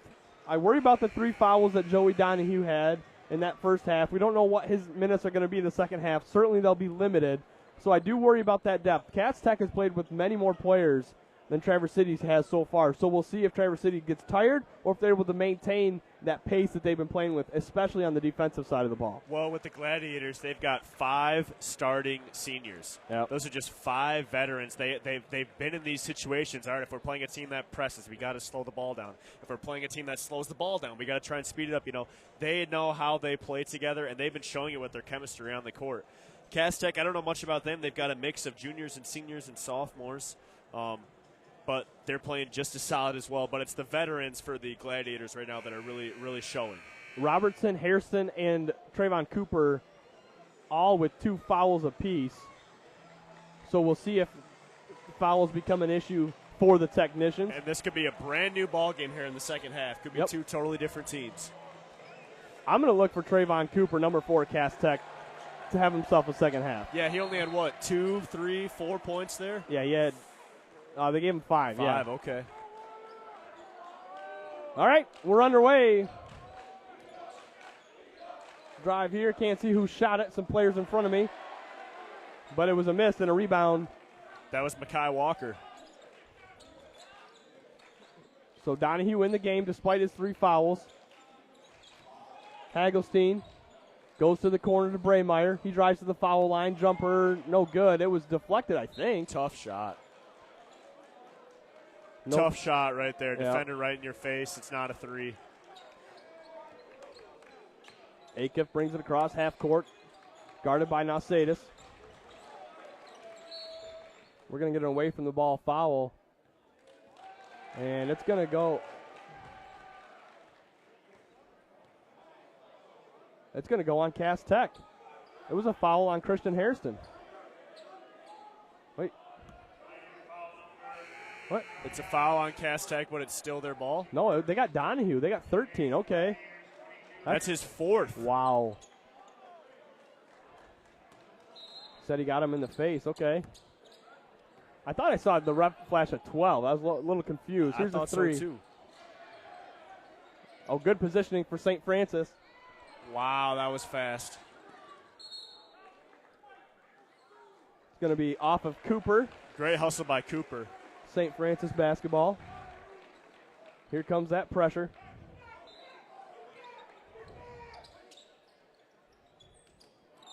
Nausatis.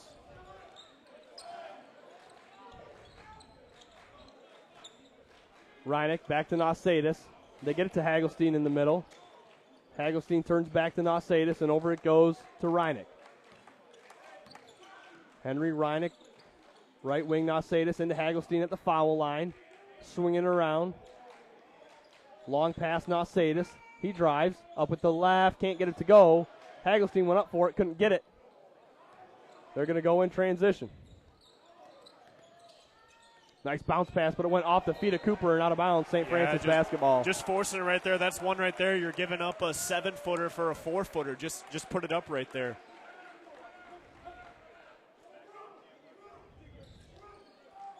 Get it to Nausatis. Braymeyer. Down to Shepard. Back to Braymeyer. Over to Shepard. Left corner, Braymeyer. Wyatt Nausatis. Hagelstein at the foul line. Hagelstein, corner three, up and good! That's so automatic. They're looking for it every time. 1 point game as Braymeyer hits the left wing triple. First points of the second half for either side. That's a play right there you can rely on. Acuff to Cooper. Right to him. Stolen away. 2-on-2 going the other way. Keeping it himself and up and in. Nice play. Henry Reineck with the finish, and St. Francis back on front, on top. And Reineck, he's just been handling the ball. There he takes off, finishes with the left right there. Great shot. Acuff has it, guarded by Nausatis. Gets a screen from Walker. Walker has it now. Back to Acuff. Little floater, 6-footer. Got it to go. Oh, no, it came out. I thought it was in. But he gets his own rebound, then he's fouled by Hagelstein. Hagelstein got him right there.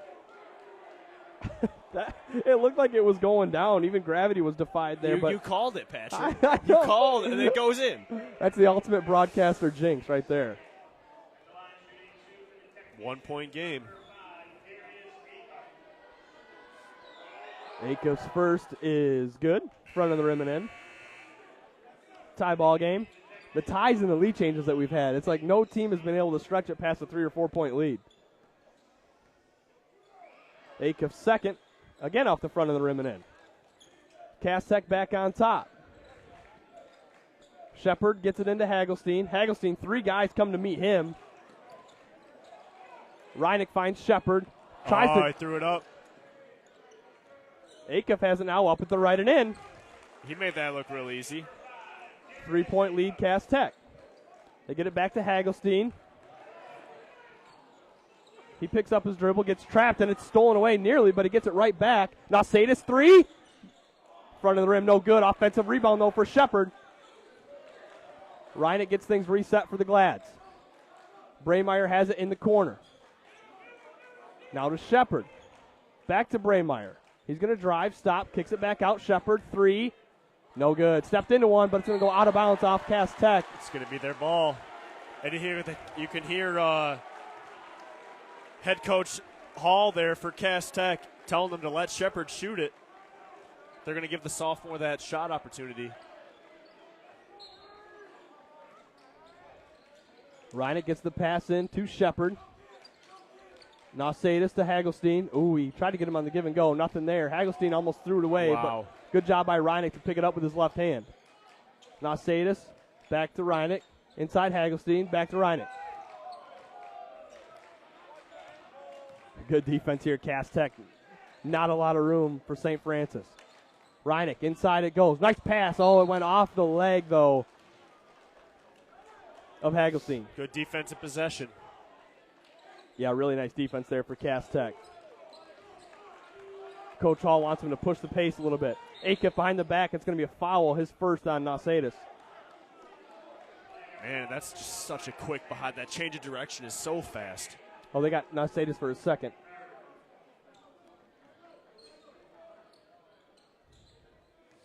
Sideline out of bounds for Cass Tech. Cooper has it. Back to Acuff, guarded by Nausatis. Acuff behind the back, step back, nowhere to go with it. Again behind the back, this time he gets it through. Nice bounce pass down low. Shot up, Cooper up and in. Nice play right there. Good finish by Cooper. 5 point lead. Ooh, Hagelstein almost threw it away. Good read there by Christian Hairston to get a hand on it. Goes out of bounds. Back to a 5-point lead for Cass Tech, 31-26, 3:50 to go, third quarter. St. Francis had the lead 26-25, 6-0 run for the Technicians. Oh, nice job here. Oh, goodness gracious. Now Sadis just couldn't finish it. A lot of speed up with it. No good. Put back, no good. Fighting for the rebound. It's going to go off of St. Francis. Ooh. All right. St. Francis ball off Cass Tech, they say. I love the Cass Tech coach. He doesn't worry about the calls. He just worries about telling his players what press to get in. That's great coaching. No time to worry about calls.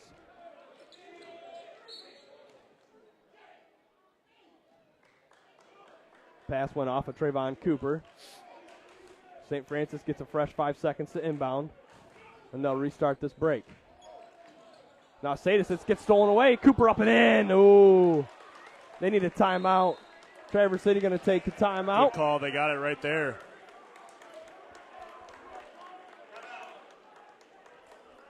And St. Francis wants a foul right there, but you're not going to get it from the referee all the way at the other end.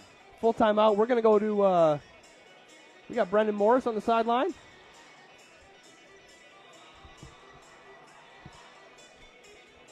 I don't think so. Charles is just go and tell him, go and get ready. All right, we're going to take a 30-second break. We're going to come back with more third quarter action right here on Next Level Broadcasting.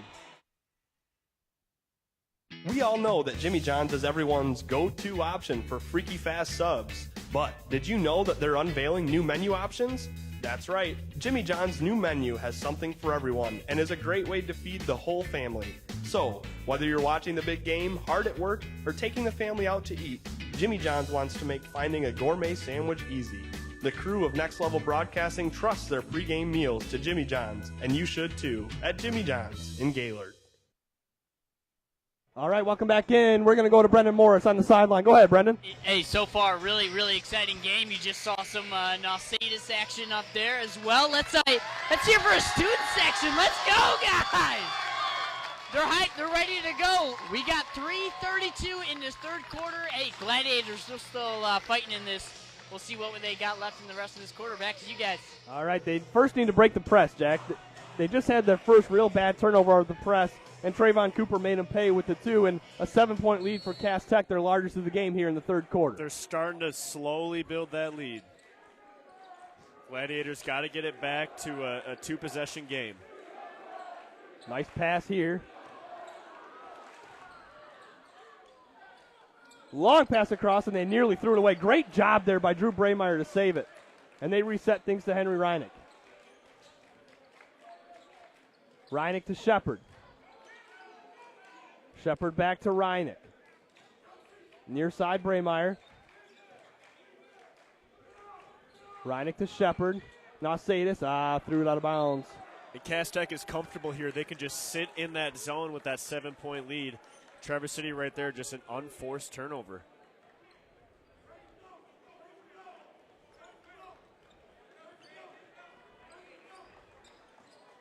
Crowd starting to lose a little juice as Cass Tech tightens the screws a bit. Cooper has it. Now Acuff. Acuff and Cooper play a 2-man game. Cooper up and in. Well, he made that look easy, able to get the baseline. Go right back into the press. He's got 11. Nausatis gets it. One dribble, picks it up. Hagelstein back to Nausatis. Throws away, turnover. And Cass Tech going to throw it away on the other end, but it goes right back to Hagelstein. St. Francis could push tempo here. Cass Tech just going to get back, so St. Francis avoids that turnover. Nausatis. Trap comes. They get a steal. Took it right from him. 2-on-1. Shot up. Foul. No call. Oh, they call a charge. Oh, wow. My goodness. Wow. And he's down. It's Henry Reinick down. That's not good. For the Gladiators.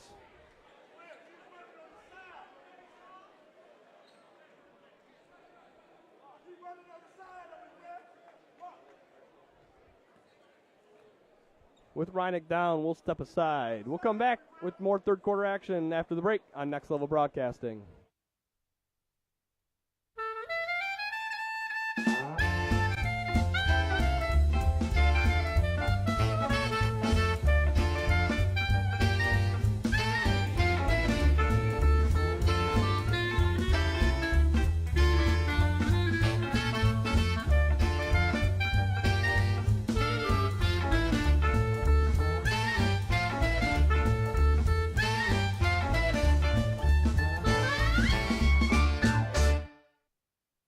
Back. Brendan Morris, what do you got? Hey, so far, yeah, you guys kind of mentioned to it. They're starting to slowly, pull away from this. Cass Tech, obviously the number one ranked team in the state for a reason, but still, St. Francis can kind of fight back into this. Nausatis has got to lead it somehow, but look, inside that first quarter pressure where we were seeing St. Francis stick right with them, a 1 point differential in that first quarter. Not sure if there's any technical difficulties. Either way, St. Francis, they're still in it, but they don't want them to pull away too much. They got to get back to having a lot of pressure inside and forcing Cass Tech to find other options to score. Back to you guys. All right, thanks, Brendan. So St. Francis needs to find another option to help break this press. They do a nice job here. Nausatis up to Owen Somerville off the bench for the Glads. Nausatis, it goes to Somerville, then Shepard. Shepard to Nausatis. They need to start playing more towards the three-point line. They're allowing Cass Tech to push their offense outside. Shepard to Somerville. Nausatis into Hagelstein. Corner, 12-foot jumper, no good. Tough shot there for Shepard. Cass Tech pushes transition a little bit. Traverse City finds their matchups now. Acuff guarded by Nausatis. Cooper's got it, finds Derek Miller. Shepard guards him. Back it goes to Acuff. Under a minute now, third quarter. 9-point lead for Cass Tech, largest of the night for either side. They're going to hold for one shot with a minute left. High school basketball needs a shot clock. Game like this, you shouldn't be able to have a 1 minute possession. I'm sorry.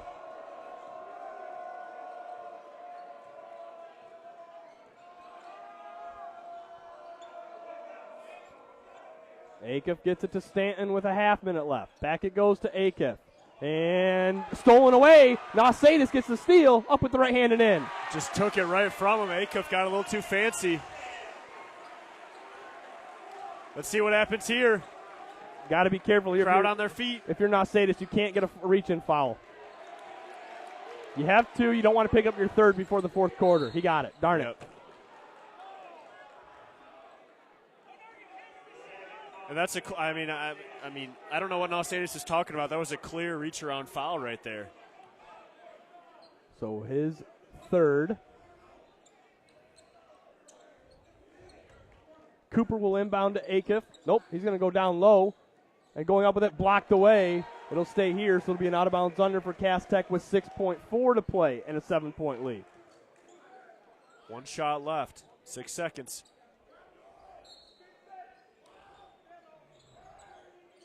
Corner three. Got it! Wow, that was big. Acuff had it. A long heave for Hagelstein, no good. And the largest lead of the game for Cass Tech as we head to the fourth quarter. Woo! After 24 minutes of play, Cass Tech 38, St. Francis 28. We're back in a minute with the final 8 minutes on Next Level Broadcasting. We all know that Jimmy John's is everyone's go-to option for freaky fast subs. But did you know that they're unveiling new menu options? That's right, Jimmy John's new menu has something for everyone and is a great way to feed the whole family. So, whether you're watching the big game, hard at work, or taking the family out to eat, Jimmy John's wants to make finding a gourmet sandwich easy. The crew of Next Level Broadcasting trusts their pregame meals to Jimmy John's, and you should too, at Jimmy John's in Gaylord.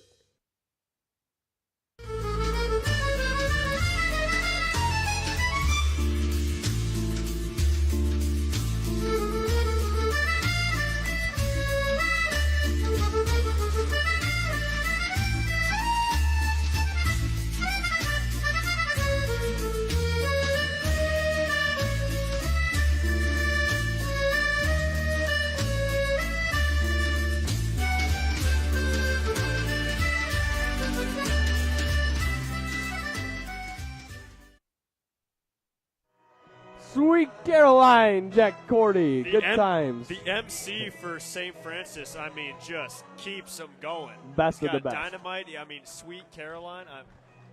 Who doesn't like Sweet Caroline? There's not a better MC in all of Northern Michigan. He really is the best. I mean, I remember playing at Gaylord coming here, and he was the best then, too.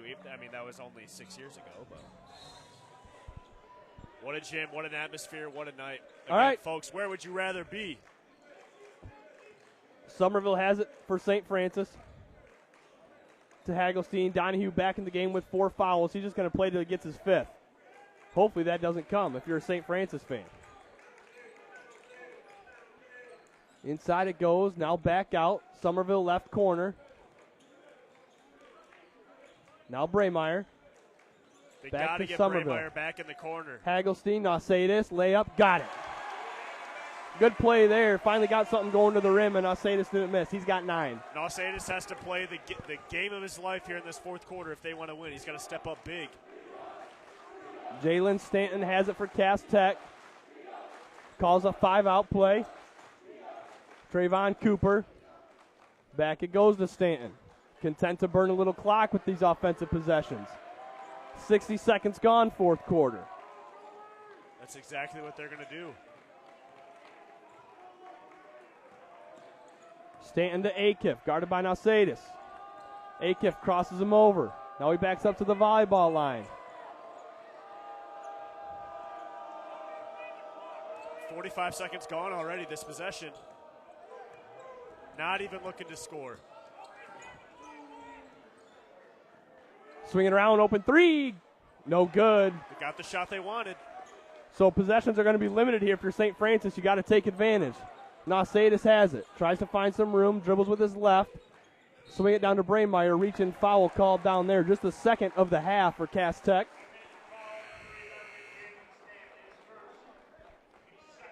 Hairston checking back in the game. He's in for Stanton. Joey Donahue will inbound the ball for the Glads. Looking for something for Nausatis. Nothing there. He's got it now, though. Deep 3. Yes! From way downtown. It's a 5-point game. And that's what you need from your senior if you want to get the win. Huge shot from downtown. Doesn't matter if there's a contest. He's still pulling. Crowd's back in it as Acuff works against Nausatis. Gives it up. Hairston fresh off the bench for the Technicians. He's guarded by Owen Somerville. Swings it around. Over it goes to the corner. Cass Tech looking for some room. 5:49 to play. 5-point lead.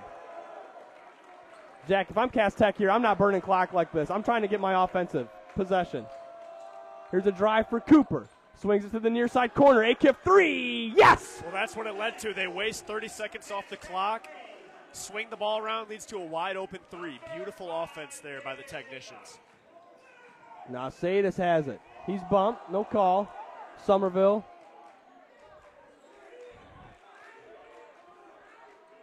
Somerville to Nausatis. Inside it goes Hagelstein. Nice bounce pass Donahue. He's fouled. He'll shoot 2. Yeah, Cooper thought he went straight up, but he came down with his arms. Free throws will be big. Joey Donahue, remember, he sat really all of the third quarter after picking up his 4th early in the third quarter. The crowd is giving the "You can't do that" chant. And Trayvon Cooper is just staring at him like, come on, guys. He's still looking at him. Donahue misses a free throw. And he looks at him and claps on the missed free throw. Gotta love it when the players in the crowd get into it a little bit. Makes it fun. As long as it's good fun. Right. Joey Donahue's second. They need it. And he finds every part of the rim and then the bottom of the cylinder. 7-point game. Darius Akiff hands to Jalen Stanton. As we hit the 5-minute mark, Stanton goes back to Akiff, guarded by Nausatis. Akiff, Stanton looks at a 3. Back it goes to Akiff.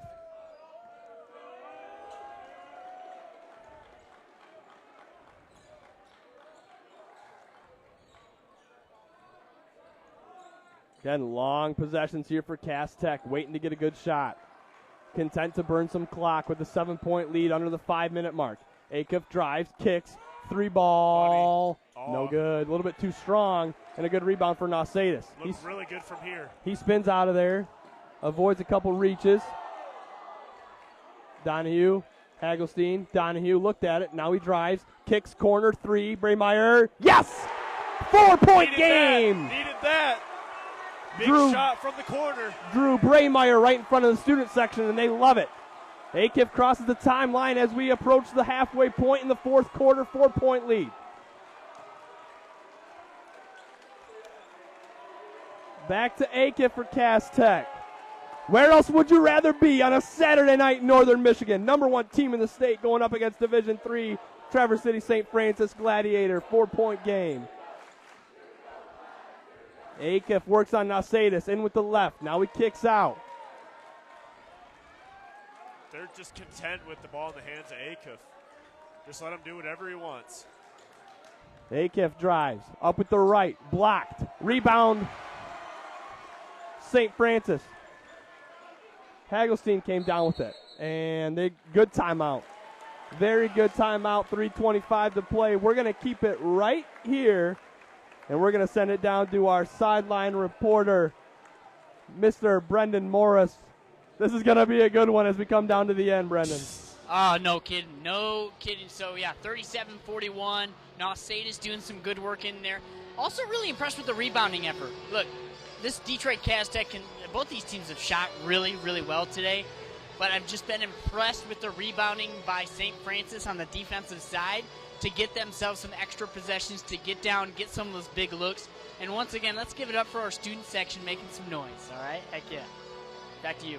All right, we're going to take this time out to thank some more of our sponsors. Jack Absolutely. Cordy, like Boatcraft Sales TC. Yes, sir. Looking for a new ride this summer? Look to Boatcraft Sales. We are Northern Michigan's superior pontoon boat dealer, offering new and pre-owned boats, offering servicing and storage to the Northern Michigan area, as well as Senator John Roth for the Michigan 104 District. Residents of your Northern Michigan, your local senator wants you to know he's in full support of high school athletics. And that's John Roth of Michigan 104th District. As well as Jimmy John's of Traverse City. Looking for a freaky fast delivery for a gourmet sandwich? Check out your local Traverse City Jimmy John's with 2 locations. Jimmy John's is a proud sponsor of high school athletics in the Grand Traverse County. All right, it'll be Traverse City basketball looking to make it a 1-possession game, down 4, 3:25 to go. Jack, this burn offense here for Cass Tech, it was effective on the 1 possession where Acuff hit the 3, but otherwise they've struggled to find a good shot. I like what they're doing, though. I do the same strategy, run a lot of time off the clock, but unfortunately they just haven't got as many baskets as they want after running off all that clock. They tried to deny Nausatis. Just holding them. Yeah, that's an easy call right there. Foul on Jalen Stanton. You can't just hold. Grabbing his jersey. No bonus yet for either team. Just 4 fouls aside here. Now the inbound's going to go to the sideline, so the press break looks a little bit different. Now Sadis is going to go get it anyways.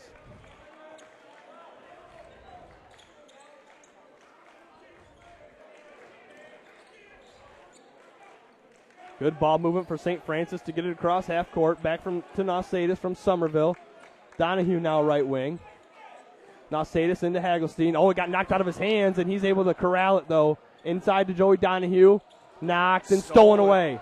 Trayvon Cooper came up with it.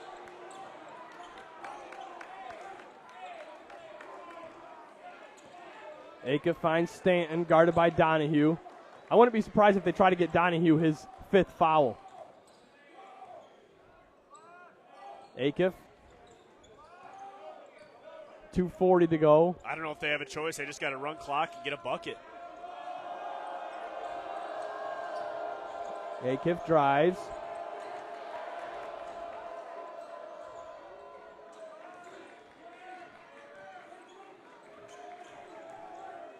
It's a lot of dribbling here. They get on the floor. It's going to be a jump ball.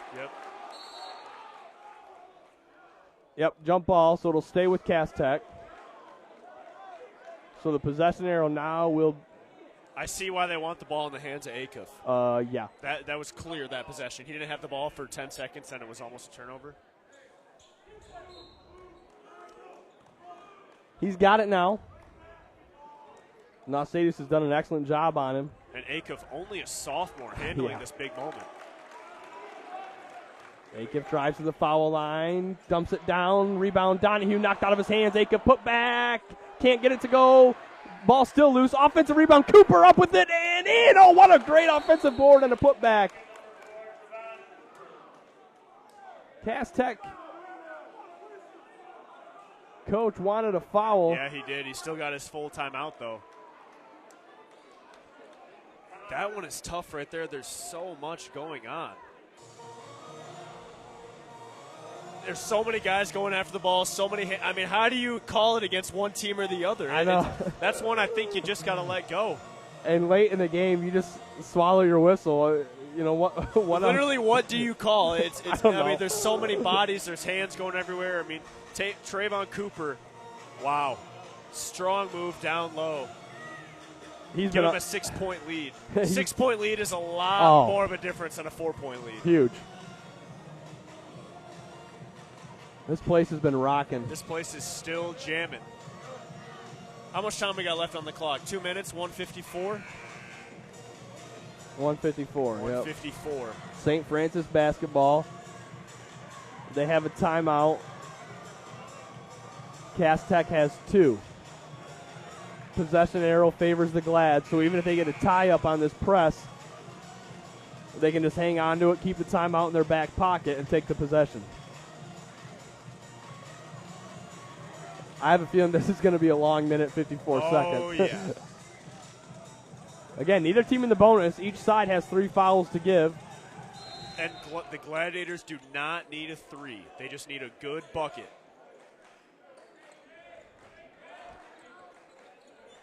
First, they need to break the pressure. Donahue has Very it. surprised they backed Nausatis off there. He's got it now. Hagelstein free throw line. 3, Donahue, too strong, no good. Weak side rebound, though, but Cooper gets it. And they get a foul. It's going to go against Owen Somerville. Yeah, I agree right there, too. Nice rebound by Cooper. Really a good foul, honestly. If you're Somerville, you need to get Cass Tech into the bonus so you can start playing the foul game if you need to. Now St. Francis brings their press. Cooper has it. Now he finds Robertson, who gets it to Acuff. Look for Robinson. They cross the timeline now. Down low it goes, and they kick it back out. There you go. Don't force a shot. Smart play right there. Oh, and they throw it away. Oh, what a save. What a save on the far side by Acuff. It looked like a clear turnover. They're going to have to foul. Oh, they get a steal instead. Nausatis up with the left and in. That's what they needed. 1 minute left to go. 4-point game, 60 seconds to play.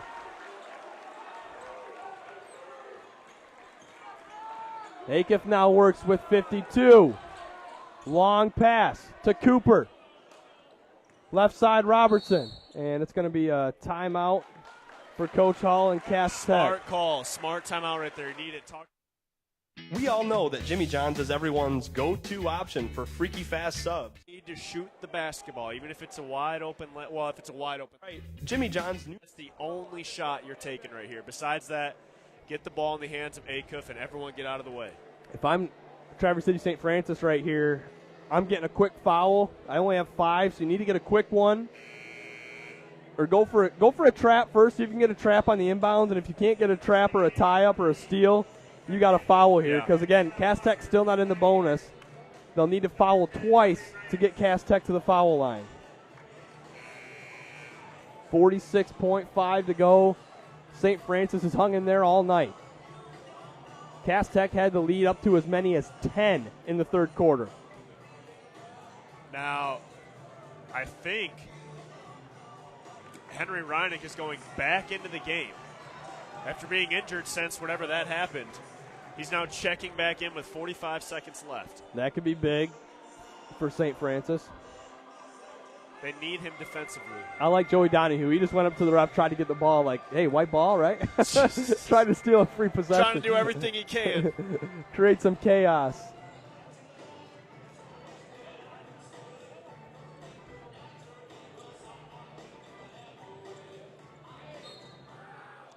Acuff inbounds to Cooper. Oh, he throws it away. St. Francis basketball. Huge turnover. Right off the bat. Wow. biggest possession of the game right here. St. Francis a chance to make it a one-possession game, down 4. Nausatis. You got to give it up. They're counting. Got to give it up. They're counting. That's a pushing foul. As long as you're advancing forward, Jack, you're okay. Okay. 5 fouls aside now. Donahue will inbound with St. Francis starters on the court. Nausatis has it. Double team comes, gets a screen. Long 3, Nausatis. You don't need that. No. You don't need that. That was tough. Now they got to get it back. You need a foul.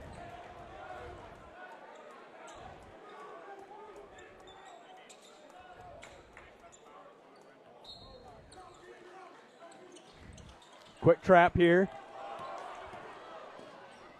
Need a foul. They get it. Again, they're not going to the line yet. Next foul will put Cass Tech at the line.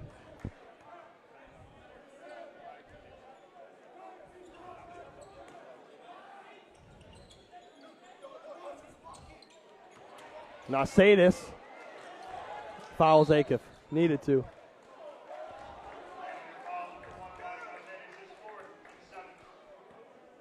Nausatis is 4th.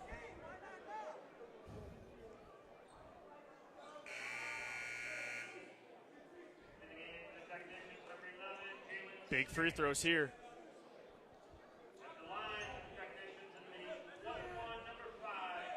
That's what it's going to come down to. Acuff at the free throw line. He's control of this game right now. Got it. Lead is 5. If he hits this, you need a 3. If he misses, you can go get a quick 2. You need a 3 here. 2-possession game. Need a 3. And they foul Nausatis. Not a good foul.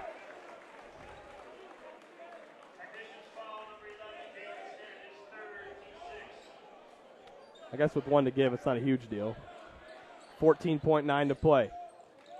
And nearly threw it away. Nausatis gets it. You need a 3. Braymeyer. Hagelstein. Got to put it up. Oh, too much 6 time. seconds. 3, no good. Rebound. Cooper, 2, 1. Foul with 0.4 seconds left, and that will do it. What a game. This place is going to get on their feet. Standing ovation. Look at this Cass Tech team eyeing down the student section. The student section does not like that. As you got Trayvon Cooper. Oh, they're all talking. I don't know, man. You're the number 1 team in the state. You come up north, play a Division III school, and you're going to talk trash to the student section after winning by 6? I don't know. It's all good trash all talk. in good fun. You know how the kids do it. They love talking their trash. What a game. I mean, it's both ways. It's both ways. What a game. Came right down to the end there. That one doesn't go. Wow. Final score. Cass Tech Technicians 46. Traverse City St. Francis Gladiators 39. We're going to take a quick break. When we come back, we're going to put a big old bow on this 5-game marathon broadcast. So don't go anywhere. Our final thoughts coming up right after this break. And these words from our sponsors on Next Level Broadcasting. We all know that Jimmy John's is everyone's go-to option for freaky fast subs. But did you know that they're unveiling new menu options? That's right. Jimmy John's new menu has something for everyone and is a great way to feed the whole family. So, whether you're watching the big game, hard at work, or taking the family out to eat, Jimmy John's wants to make finding a gourmet sandwich easy. The crew of Next Level Broadcasting trusts their pregame meals to Jimmy John's, and you should too, at Jimmy John's in Gaylord. Business owner, you learn to wear a lot of hats. The custodian hat, the IT hat, and well, you should have called a professional hat. Auto Owners takes care of your business insurance, so you can take care of everything else. That's simple human sense. Ask Bingham Insurance Services in Charlevoix if auto owners make sense for you. Ace is the only hardware retailer that carries Benjamin Moore paint at over 3,800 stores. With Benjamin Moore's premium quality, huge selection of colors, plus Ace's award-winning service, you can be confident you're getting the best. Then buy in store or online for curbside pickup or free delivery. When you want the best, Benjamin Moore paint from Ace. Around the block, what you need in stock, with people who know their paint. All right, welcome back. Post-game show here, Next Level Broadcasting. Pat O'Connor with Jack Cordy. Jack, what a heck of a final game in this marathon of a day, the Northern Michigan Boys Basketball Showcase from St. Francis High School, and they saved the best for last, certainly. Final score, Cass Tech 46, St. Francis 39. Your final thoughts on that wild game? It came right down to the wire. We knew exactly what it was going to be. Unfortunately, Donahue was in foul trouble for most of the game there, and that really ended up hurting the Gladiators. But the senior, Nausaidis, we knew they were going to play through him, and he did an excellent job knocking down shots, but it just really wasn't enough coming down the stretch there. And for Cass Tech, I mean, right at the end there, they just put the hands of Darius Akov and just say, go get us this win. And I don't know if there's one guy specifically you can say made a huge difference. I mean, Traven Cooper, of course, made great plays, but they all played well. Their press was great. It's just a great game right down the wire, but this is really what you need for both these teams when it comes into the playoffs. You know, this is two non-conference games. It's really just a freebie game. Go out there, have fun, try new lineups. Have a guy, I mean, tonight you had a sophomore who had to step up big, Harrison Shepard. He had to come off the bench for the injured Reineck, and that's not an easy spot to take care of because Reineck is that ball handler position. Shepard came in, played great. Just an all-around excellent game, excellent day. There were blowouts, there were tight games, but I thought the whole time it was pure entertainment, Patrick. Just great basketball. It was entertainment. And, folks, we want to thank all of you for tuning in. Whether you just tuned in for the last game or you've been with us all day or something in between, we appreciate you tuning in. We couldn't do this without all of your help and support. And I'm going to go through everyone. We have 12 people here today bringing you high school basketball coverage. We're going to go through everyone. Alex Powers, Daniel Powers, TB on the controls. This kid, TB, sat here for 10 hours today. I don't think he stood up. He had a lot going on. Great job from TB. Brendan Morris on the call. Shane Smith did a great job, play-by-play in color. Ryan Bentley, best production we've ever had for Next Level Broadcasting.